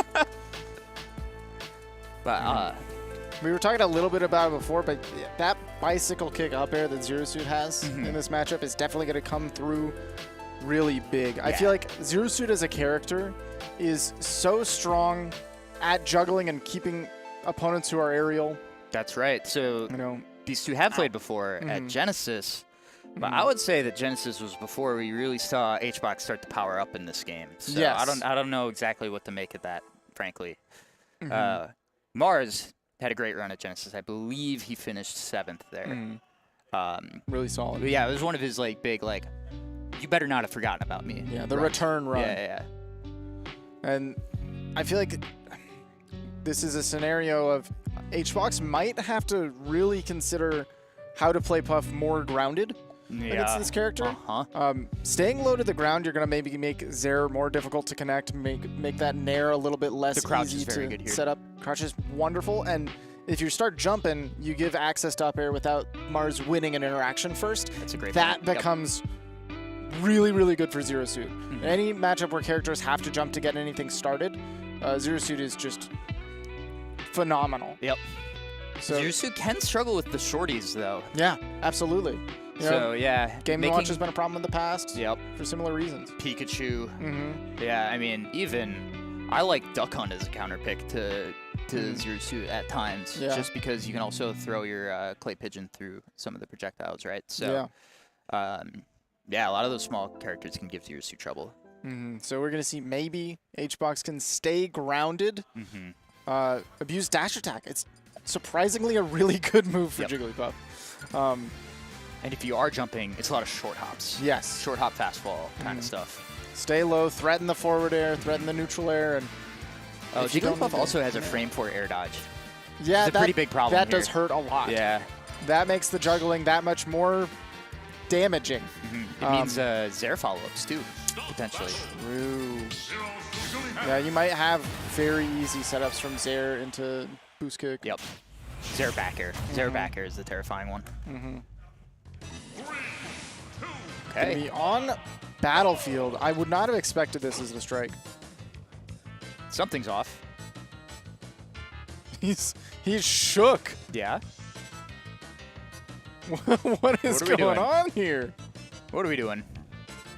They're wiggling and wobbling, and that's banned. Wobbling is banned. So what? All right. I got nothing. I don't have a clue what they're doing. I love this song, though. Something with a TV song. It's a good song. Yeah. I feel like the song is appropriate for the scenario. Are they right. playing? Are they playing? Are we in? They're playing. Yeah, Let's go. Yeah, this actually does look like gameplay. Let's and go. I don't think there's any chance of this going to time. So, like, yeah, it doesn't Yeah, matter. no, That they'll be doesn't all right. matter. Which is not to say that HBox won't, right? No, 'Cause he will. I've definitely seen it, but it's just not the way that this matchup's going to go. No, I don't think Mars will take it there. Exactly. Okay. Mars would sooner lose to himself. Yeah, and there's the up air interrupting. That's so huge. Yeah, Boost it's a kick, but platform. this is why I'm kind of shocked that we let Battlefield rock. Sure. I feel like there's maybe other stages that Jigglypuff could strike to that's more neutral. But on Battlefield, I feel like Mars will get to pick when the interaction happens. Great. That's really good there. That was a really good drift after hitting the shield with the back air. Okay, yeah, you really don't want to play from behind in this matchup. No, because now Mars doesn't have to take risks going for like the low airs and the low nairs, even if you are playing really grounded. And when you see Mars let that dare rip a couple times in a row, he's just saying, stop jumping. Yeah. You need to stop jumping. I will make you stop jumping. What a catch. Yeah. Back air. Dominant. Yeah, there's not a lot of airspace that Hungrybox can occupy that Mars will not take advantage of. And I am curious how much experience HBox has in this matchup. I wouldn't have known for sure that that's where she's going to come out of flip kick. Yeah. It's a tough one. Not great visual cues for that. Oh, yeah, almost had the berry or just the raw hit. Just the hit. Yikes. Dueling back air's not working out very well for Jigglypuff, and then the plasma whip, that was quick. Yes. And we will, I feel like I have to point out that I feel like game 1 versus Danby also looked. Yeah, it wasn't quite like it that. wasn't but quite like yeah, that, yeah. but it was not good. It was very much a, all right, HBox is here, time to lose. Oh, he woke up. Yeah, actually, So he's here, let's hold on here for a little game 2, huh? Game 1 is just for data. Let's Right. hope that Hungrybox downloaded enough. And Yeah. in game 2, he will play. Yeah, let's see. Yeah, he's got to stay more grounded. I think that was the big thing. Like, As soon as you jump and you let the up air start flying, you're playing from behind. but it's Jigglypuff. Your grounded moves are bad. Yeah, well, yes. Correct. But the thing is, your goal as Jigglypuff staying grounded here, I don't think is to get things started. It's to force Mars to get things started poorly. Yeah, I like that. You want to catch him like messing up a nair low or zaring right over your head, or just going for moves that don't function as well against your crouch and your position. You really need to make him make a mistake. It's like he's relying heavy on that Zair. If you're crouching low and making him not connected, it goes right over your head, you have an opportunity there. Right. Yeah, but HBox just wants so badly to get anything going. He wants to play. Yeah. I can't blame him. And I'm also like, you know, maybe more grabs, but I'm watching this like, when is he going to get grabbed? Yeah, you're not going to get through the Zair with grab, but I think dash attack, Yeah. maybe if you're able to duck under one, we'll get things started. The thing is, she's never on the ground. Yeah. Oh, okay. Yeah, no reset there. Unfortunate. Falling up Okay, there? Okay, and you have to take that risk. I agree with the idea that you want to full go charge for damage. Yeah. That's it, yeah. That was a very rough risk to lose out on, but I think a good risk to take. Yeah, it looks like her box is kind of hard to hit. Yeah, she is slim. Definitely some skinny privilege happening here, yeah. Okay. Man. Oh, interesting going for the back hit up air, though. I like it. Mars is just able to play from such a riskless distance, Yep. riskless position with those airs. And it's interesting, like, I feel like the nerfs have kind of forced Zero Suit to play this style Yeah. a lot harder because you can't do nair pressure in the way that you would have wanted to. Yeah, you cannot force the same amount of offense. But yeah, I mean, Mars is starting to adapt really well to just what this Zero Suit forces you to play with. Okay, yeah, we'll take that trade. Sure. That's fine. He said, I have an opportunity to take the stock, and I'm not worried about my next two, so Yeah, let's get it done. I do think that's kind of a scary proposition against a character who kills this early, but I'm not that worried. No, I mean, we're at a Phantom closer. Footstool, sure. We're at a closer game. Yep. I would be worried. But there's a drill grab. Man, This it facing is so good. I feel like he's just not allowed to be in the air, Hungrybox, and that is a horrible thing to tell. Oh, I just recognized his tag as 1090 matchup. Yeah, and it's kind of looking a little bit like that might be the case. Yeah, demonstrating. Yeah. Certainly. Usually you'd like to prove it the other way. Mm-hmm. Mars is playing very clean right now, though. Yeah. Like, just it's one of the most important things when you see if you play the 90-10 matchup. It's not 90-10 unless you know why it's 90-10. Right. And Mars is like, all right, you simply cannot be in the air anywhere near me. I'm either going to Zair you or you're going to whiff. Exactly. He is executing appropriately. Yep. Steve! Yeah? Do it. Content? Do it. Oh, the head shake. Nope. King I believe DDD. in the Steve. He is really What- puzzled. So what else does he have, though? He had a Mario for a very brief period of time. Yeah. Maybe he pulls out the Ness. Oh, that's right. You know, I don't know Yeah, if good he's call, ever good had call. Ness outside of Melee, but Sure. maybe. Very thoughtful, though, regardless. He's thinking about Steve a lot.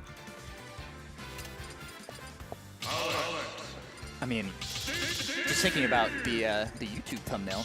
True. I'm all right with Steve. Hey. You've got Hungrybox on the name. Yeah. And Steve in the thumbnail. You're getting clicks. That's a winner. Yo, is my Steve the answer? I feel like Xbox people YouTube? are giving him some recommendations in the crowd. A player for the people. Oh yeah, here we go. The crowd here is we go. Here we popping go. up Here for we go. the Steve. All right, I'm a little sad. Oh yeah. Okay, But that's let's fine see. though. What do you got, HBox? What is your Steve able to do? All right, step one, please start mining. Okay. Please. No, just mash jab. That's fine. And you know, that works You too. don't have to walk with it. You can just mash it. So, yeah, that's it. Oh, okay. We're living. The resources weigh him down. Yeah, he's gotta get rid of him. Not accurate. I love to spread misinformation on the internet. Yep. Oh, yeah. Good, he ran through. All right.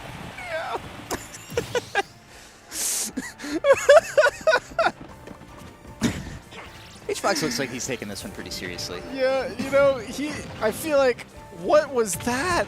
I have never seen that hitbox Yeah, me before in my neither. life. Yeah, the other kind of funny thing about this is that a lot of the Steves think that this is also not a good matchup for Steve. Right, because she could Zair. Once Yeah, again, it's actually just really good at interrupting your block play. Okay. Yeah, we got a ceiling. Up air me now. I don't know what that means, but we got a ceiling. It's safe here. Is it though? No, it's not safe. This is not where you want to be. Yo, we got some mining though. He is Game mining. plan? Well, he's got 30% iron. That's pretty good. Yeah. Oh no. Minecart. Oh, he doesn't know. He needs powered rails. Yeah. Oh! Oh, Mars held his shield after the Mine, up smash for like a frame. please! Yeah, that's true. He didn't even kill! Oh, because he didn't have... It should have been down smash, I think, actually. Because it doesn't matter about the materials. Oh, that's funny, though. They even charge up smash when he killed him. I really don't know if there are any appropriate words for what is happening. Steve is killing the game. Steve is killing the game. Just watch. Oh, the up smash was coming out there. It was so close. I mean, it's intensely possible for HBox to take a stock here. He sure can and should, I think. I don't know. No iron. Yeah. Oh man, he sure is out of iron. Oh, Mars is toying with him. That back throw was a joke. Oh no. Really? Up throw, please? No, he is having fun. Mars says, I can farm content too. Don't even up. He's not gonna up throw. He wants to down throw. Oh, and he has no sword now. So like, he actually can't play the game. This is like Olimar with no Pikmin. You can craft. You have a Minecraft. Oh, there we go. Oh. Yeah, he does always have the fishing rod. That's true. I feel like there's a world. No, not where, like this. The smile on Mars's face. Hungrybox will SD. There it is. Let's go. He did it. He's popping off. Look at him go. Oh, and somehow he died. All right. And Hungrybox is your champion. All right, and that's some high-level gameplay here on twitch.tv/Panda Cup for you. Mars will be moving on, advancing to top 16 tomorrow. Yeah, he sure will. He did it. And nobody can take that from him. Oh, man. He Yo, that Steve hits the lab, though? If that Steve hits the lab? Look, that Steve starts mining. Maybe we see diamond. I'm just saying there's a chance. Maybe we see stone or, like, iron tools. Like, and then on the other side, you see the most serious melee set. The most serious and optimal gameplay you will ever see in your life. Oh, my goodness. Yeah, and so, like, it's slightly serious for a second. Like, Jigglypuff really, really struggles to land in any sort of way against Urisu, right? Like, Mars expertly showing, like, this air is mine and you can't do anything about it. That's so unnecessary, too. Yeah, completely unneeded. Yeah, that you know, when there's when there's about 80 plus characters in the game, you might run into a matchup like that every once in a while. And he didn't die to the full charge wood up smash. You can pick a second character. Here's the thing. I think HBox could have spawned crafting table, crafted a better tool, and fully charged the forward smash. And he could have mined. Yeah, He had time to mine. Well, but I don't think he wanted it like that. I think that's a fair assessment. I think he got exactly what he wanted. He got exactly what he wanted out of that game. I think Mars did too, though. So. All right, let's... That was some Super Smash Bros. Ultimate for the Nintendo Switch. Oh, so true. So true. Boy, I love to have seen it. All right, let's run down some of what's going on in this bracket. Danby 3-1 over Trey 5. Okay, that doesn't shock me. Knowing those two locally, Danby is like the Steve Slayer. Yoshi has been like a good option, like worldwide against Steve. Obviously, I'm thinking of Yoshidora and Nicola, but no, but Yoshi does have a lot of really good tools against Steve, and Danby also plays the matchup incredibly well. Sure. Trey 5, a phenomenal Steve locally, but Danby. We talked a bit about Base Mage. He did fall to HBox earlier. Is still chilling in this losers bracket. BB1 or B-Bone, not sure. Smirk and Dakpo. And is now waiting on the winner of Ronnie Chu Blandon. So, and setting up the potential run back. Yikes. Okay, it will be really difficult, depending on. I feel like if Ronnie Chu makes it through, then Snake Puff is so hard. So hard. Again, it's not impossible, but it's characters with good up moves are usually pretty good against Puff. Yeah, you have grenades to disincentivize Puff from existing, and you have up tilt, which is really strong. Absolutely. It's gonna be hard, but. We'll see if he even gets there. He's got to play against Blandon as well. And even if Blandon makes it through, I feel like Ryu has some nasty stuff. But Jigglypuff can handle that, I think, a little bit better. Totally. But looking in You've seen Mars as one of the top seeds has shown that he is pretty capable of moving on. Esam, pretty capable of moving on. We've seen today checking in on. That's a lot of some red. of the other, yeah, that is a lot of red. That's actually a lot of red. Which does mean that all these players are still in, by the way. They go gray when they get knocked out. Yes. But, we've got a couple guaranteed ninths.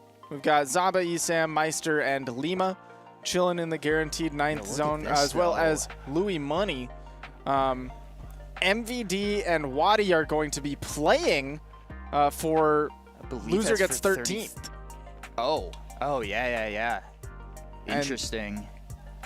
So got- they have both advanced tomorrow then. Like anybody you see at guaranteed 13th is advanced tomorrow. Mude still has 1 more to go. Base Mage still has 2 more to go. Yes.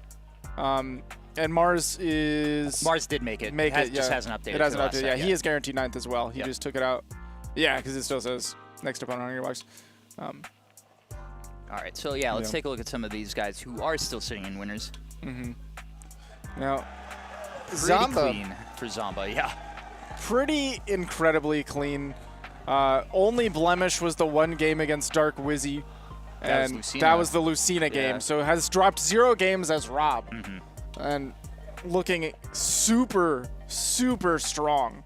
And you're telling me all about Cosma Godlike Rob Dittoer. Good in the Rob Ditto, but not enough at the end of the day. Turns out Zamba, as probably definitely the best Rob NA. Yeah. Has played that match a few times, it turns out. You would think, Rob is, he's not that popular a character. He's only in multiple top 8s.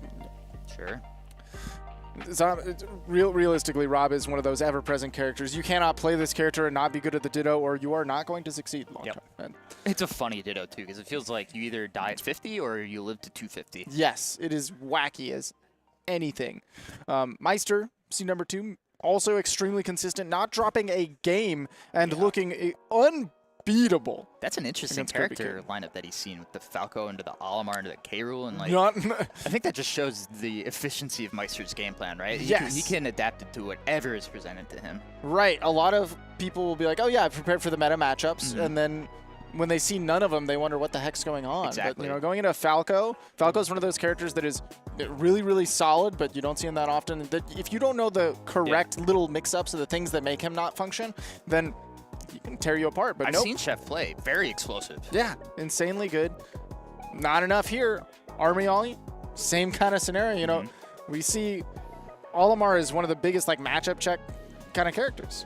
But all right, yeah. So let's take a look at MVD, who is one of the top seeds who fell earlier, falling to the 22nd seed. Nico, another one of the super talented Texas players. Yes.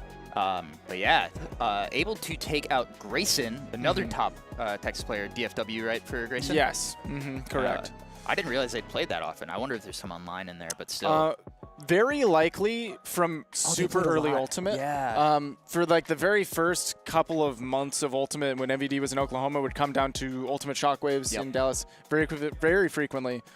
Believe it or not, a shorter drive than I made to get here. Oklahoma to DFW. So that's South Oklahoma to northern Texas, right? Yeah, sure. Less far from Oklahoma City area than for me to have driven down to San Antonio from DFW. I mean, Rob Snake, that can be really back and forth. So it's definitely a wild matchup. But not terribly shocked to see that one going the distance, even though MBD did pull it up.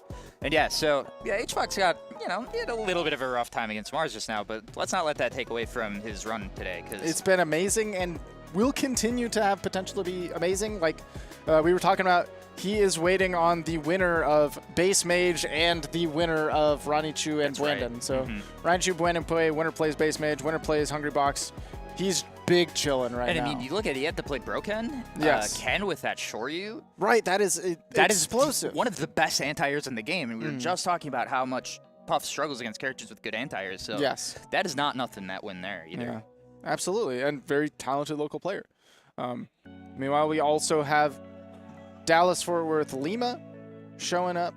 One of the premier Bayonetta players. I feel like I cannot in good faith say the only one anymore. There's a lot of Bayonetta players who keep popping up and are doing really well. Though, I would say the only one who's still making it work before she got all these buffs that she got over the quarantine period. Because now you can just run up and up-tilt their shield, especially the characters that don't have good options out of shield behind them. Yes. And yeah, when you give a tool like that to a player as creative as Lima, it's really scary. It is, and it shows how well he has been able to get everything done. Mega Fox actually performed very well. He was the other player who beat Grayson. That's right. So Grayson eliminated by Mega Fox and MVD. Still showing that he's got that stuff, but Lehman was able to take it over him. Now Waddy was able to take out Mega Fox as well, so now we know Mega Fox's whole bracket was Liba and Waddy. Still, really solid performance for him. Yeah, and that's good to see Waddy pick it up after suffering a pretty tough Game 5 loss to Nico the Cloud. Also at the hands of Nico. Nico is just slaying top 16 he's having seeds. a big run. He's definitely having a good run today. Taking out wins. Vanguard looks like he made a really deep run as well, too. Oh, that's interesting because that means he must have gotten 25th, yeah. Yeah, he must have got really far. And after he was playing earlier today, we actually saw him play Grayson at the very start of the day, lose to him. Was looking extremely solid. Yeah, Waddy and MVD. Big wins. That's a tournament that makes a career for some people, man. Yeah, and it's definitely far from Nico's first Ultimate? big win. Yeah, he literally won Ultimate. But yeah, no, realistically, this is not anything new to get, a good win for Nico. Yeah. He's got the Cosmos dubs in the past as well. And but the thing is stringing multiple of these in the same tournament? Same tournament, and then still in winners with more opportunity to keep doing this. Definitely outperforming as seed and looking to continue to do so. Reppin' Texas big here, looking solid. Oh, I think Shiny was the Bowser Jr. that I was trying to remember. Ah, that would make sense. That makes a lot of sense. That was driving me crazy earlier in the day. Try to remember who plays Bowser Jr. Yeah, there was a Bowser Jr. who showed up to Low Tide from one of the middle of nowhere Texas regions. Yep. And people were like, who is this Bowser Jr.? And it slipped my mind until just now. I'm pretty sure that was him. I know there's also Nationwide, who was out of nowhere. But that was not But it's not the that one from that tournament. I would have remembered that. It's a very memorable tag. Especially when he's driving that cart. All right, update. Blandon 3-2 over Ronnie Chu. Ooh. Blandon, I know, plays Shotos. Yes. But is it Ryu primarily? Primarily Ryu, to my understanding. Sure, and I definitely think that's the better play against Snake. Yeah, absolutely. The fireball zoning is so good for Ryu. Yeah, Shogunetsu is kind of nuts. Yeah, we might be... Speaking of upsets, let's display a few of those for you. Yeah, give you a little bit of the details of what all has happened, what has transpired throughout the day. There has been a lot of upsets throughout the day. Yeah, and I mean, I know it's not the biggest number on there, but for my money, the biggest upset of the day is actually Atomic over SkyJ. Atomic over SkyJ was, first of all, one of the sickest sets. A reverse 3-0. Yep. Insane adaptation between those two, and love to see Atomic moving forward. Yeah, it was wild. Because that first game, it was like, Atomic just didn't seem like he had any idea of what Incineroar's counterplay to Rob was. He kept leaving the gyro on stage to get revenge and all this kind of stuff. And then all of a sudden, it's like, he just kind of absorbed the information over 2 games of kind of getting his stuff kicked in, and then just went to town, won the set. It was great. Yeah. You love to see it. Obviously, Hungrybox over Base Mage, upset factor 4. That was a pretty big one. Jeep had a huge run and multiple upsets. Yeah, Jeep actually made it all the way to 33rd. Lost to Bobby Wasabi for 33rd, which is a crazy run. That is a good run. Because I was watching that set, and that went to Game 5. Luigi Villager, by the way. Wow. Yeah, and then Jeep and Bobby are talking, and Jeep's like, yeah, this is my first major. Like, what? Hello? Well, that explains the lack of seeding and knowledge of who this guy is, but he shows up and just does work. Yeah, and he was like, yeah, I went to CEO 2018 for Smash 4 and went 0-2. All right, yeah, sure, you got it, bro. Yeah. I feel like there is a certain level of not stress that you have to be for that to work, and Jeep is running it. Yeah, That's awesome. awesome. And I mean, like, you could tell. He was still super happy even after losing a Game 5 set against, against a character that you probably don't have any any knowledge against. Like, who plays Villager anymore? Come on. No, yeah, it's not the most popular pick anymore. Yeah. But it is Imagine what it losing is. to Villager. Yeah, could not be me. I didn't do that today, for sure. Yeah. And I don't know if there's anybody on the stream right now who could say that they did that today. Well, it's been a good run. I'll be seeing you all later. And, man, it has just been such a good set of matches that we have been able to see today, not just on this block, but the other blocks that we've had top together as 16 well. is going to be so There's lit. some good Super Smash Brothers here. It's a perfect combination. If you got established top players, people making runs for a little bit unknown, local heroes, making waves. You love all of it. Exactly. If you want to support some of that, You want to support some of That guy. Support that guy who may or may not play Villager and may or may not have a dub over one of us sitting down right now. Panda.gg/BCRF. Get that good pink stuff. Again, like, I think this stuff looks really cool in the photos, but I'm telling you, In looks even person, better it's in even person. better. It's so nice. You do pick it up, support the scene, and support the Breast Cancer Research Yeah, Foundation. because this is October, Breast Cancer Awareness Month. So, yeah, we're benefiting the Breast Cancer Research Foundation all month long. It was actually, we got a bunch of stuff planned with them. But, yeah, I believe a very good chunk of the proceeds for this will be going straight to them. So, Check it out. Panda.gg/BCRF and get yourself some sick merch. You might also be able to get yourself a little bit of knowledge, some storytelling through the stats. This is your thing. absolutely. So, yeah, we've got the website, pgstats.com. You can go ahead and look up your records. You can use it to bully your friends. It's a great time. Oh, that's wonderful. And then on the YouTube, you've got youtube.com/thepgstats. We've got our recaps every Tuesday. We've got our deep dives every Friday. Usually, you know, we've been having to mess around the schedule a little bit because everybody's always traveling so much. But, you know, that's typically what we're going for. We've got Melee on Thursdays if you're into that sort of thing. We work on long forms like our Legend of Game for Leo. We've got some really cool stuff talking about the history of items on tournaments. Really? Yeah, it's gonna be. I'm really excited for that. Like we're going deep into the archives for this. So. Yeah, that is deep. Yep. Deep into the archives. Speaking of, we're pulling one out of the archive here. Low Tide City coming back up. You know, right now, the LTC, we're at Lost Tech City. Coming up next, Low Tide City 2023, May 13th through 14th. Once again, at the Kalahari Resort in Round Rock. You definitely want to mark your calendars so that you can be involved. It is always a sick run. You know, like you mentioned, you know, there's the Riptide events as well. Any of those Kalahari events are good ones to be at. It's just such an incredible social experience, right? Yeah. And I think that's one of the I think that's one of the coolest parts about like these kinds of events is like gives you just a totally unique tournament experience. But I do believe that is going to be it for us here on twitch.tv/PandaCup.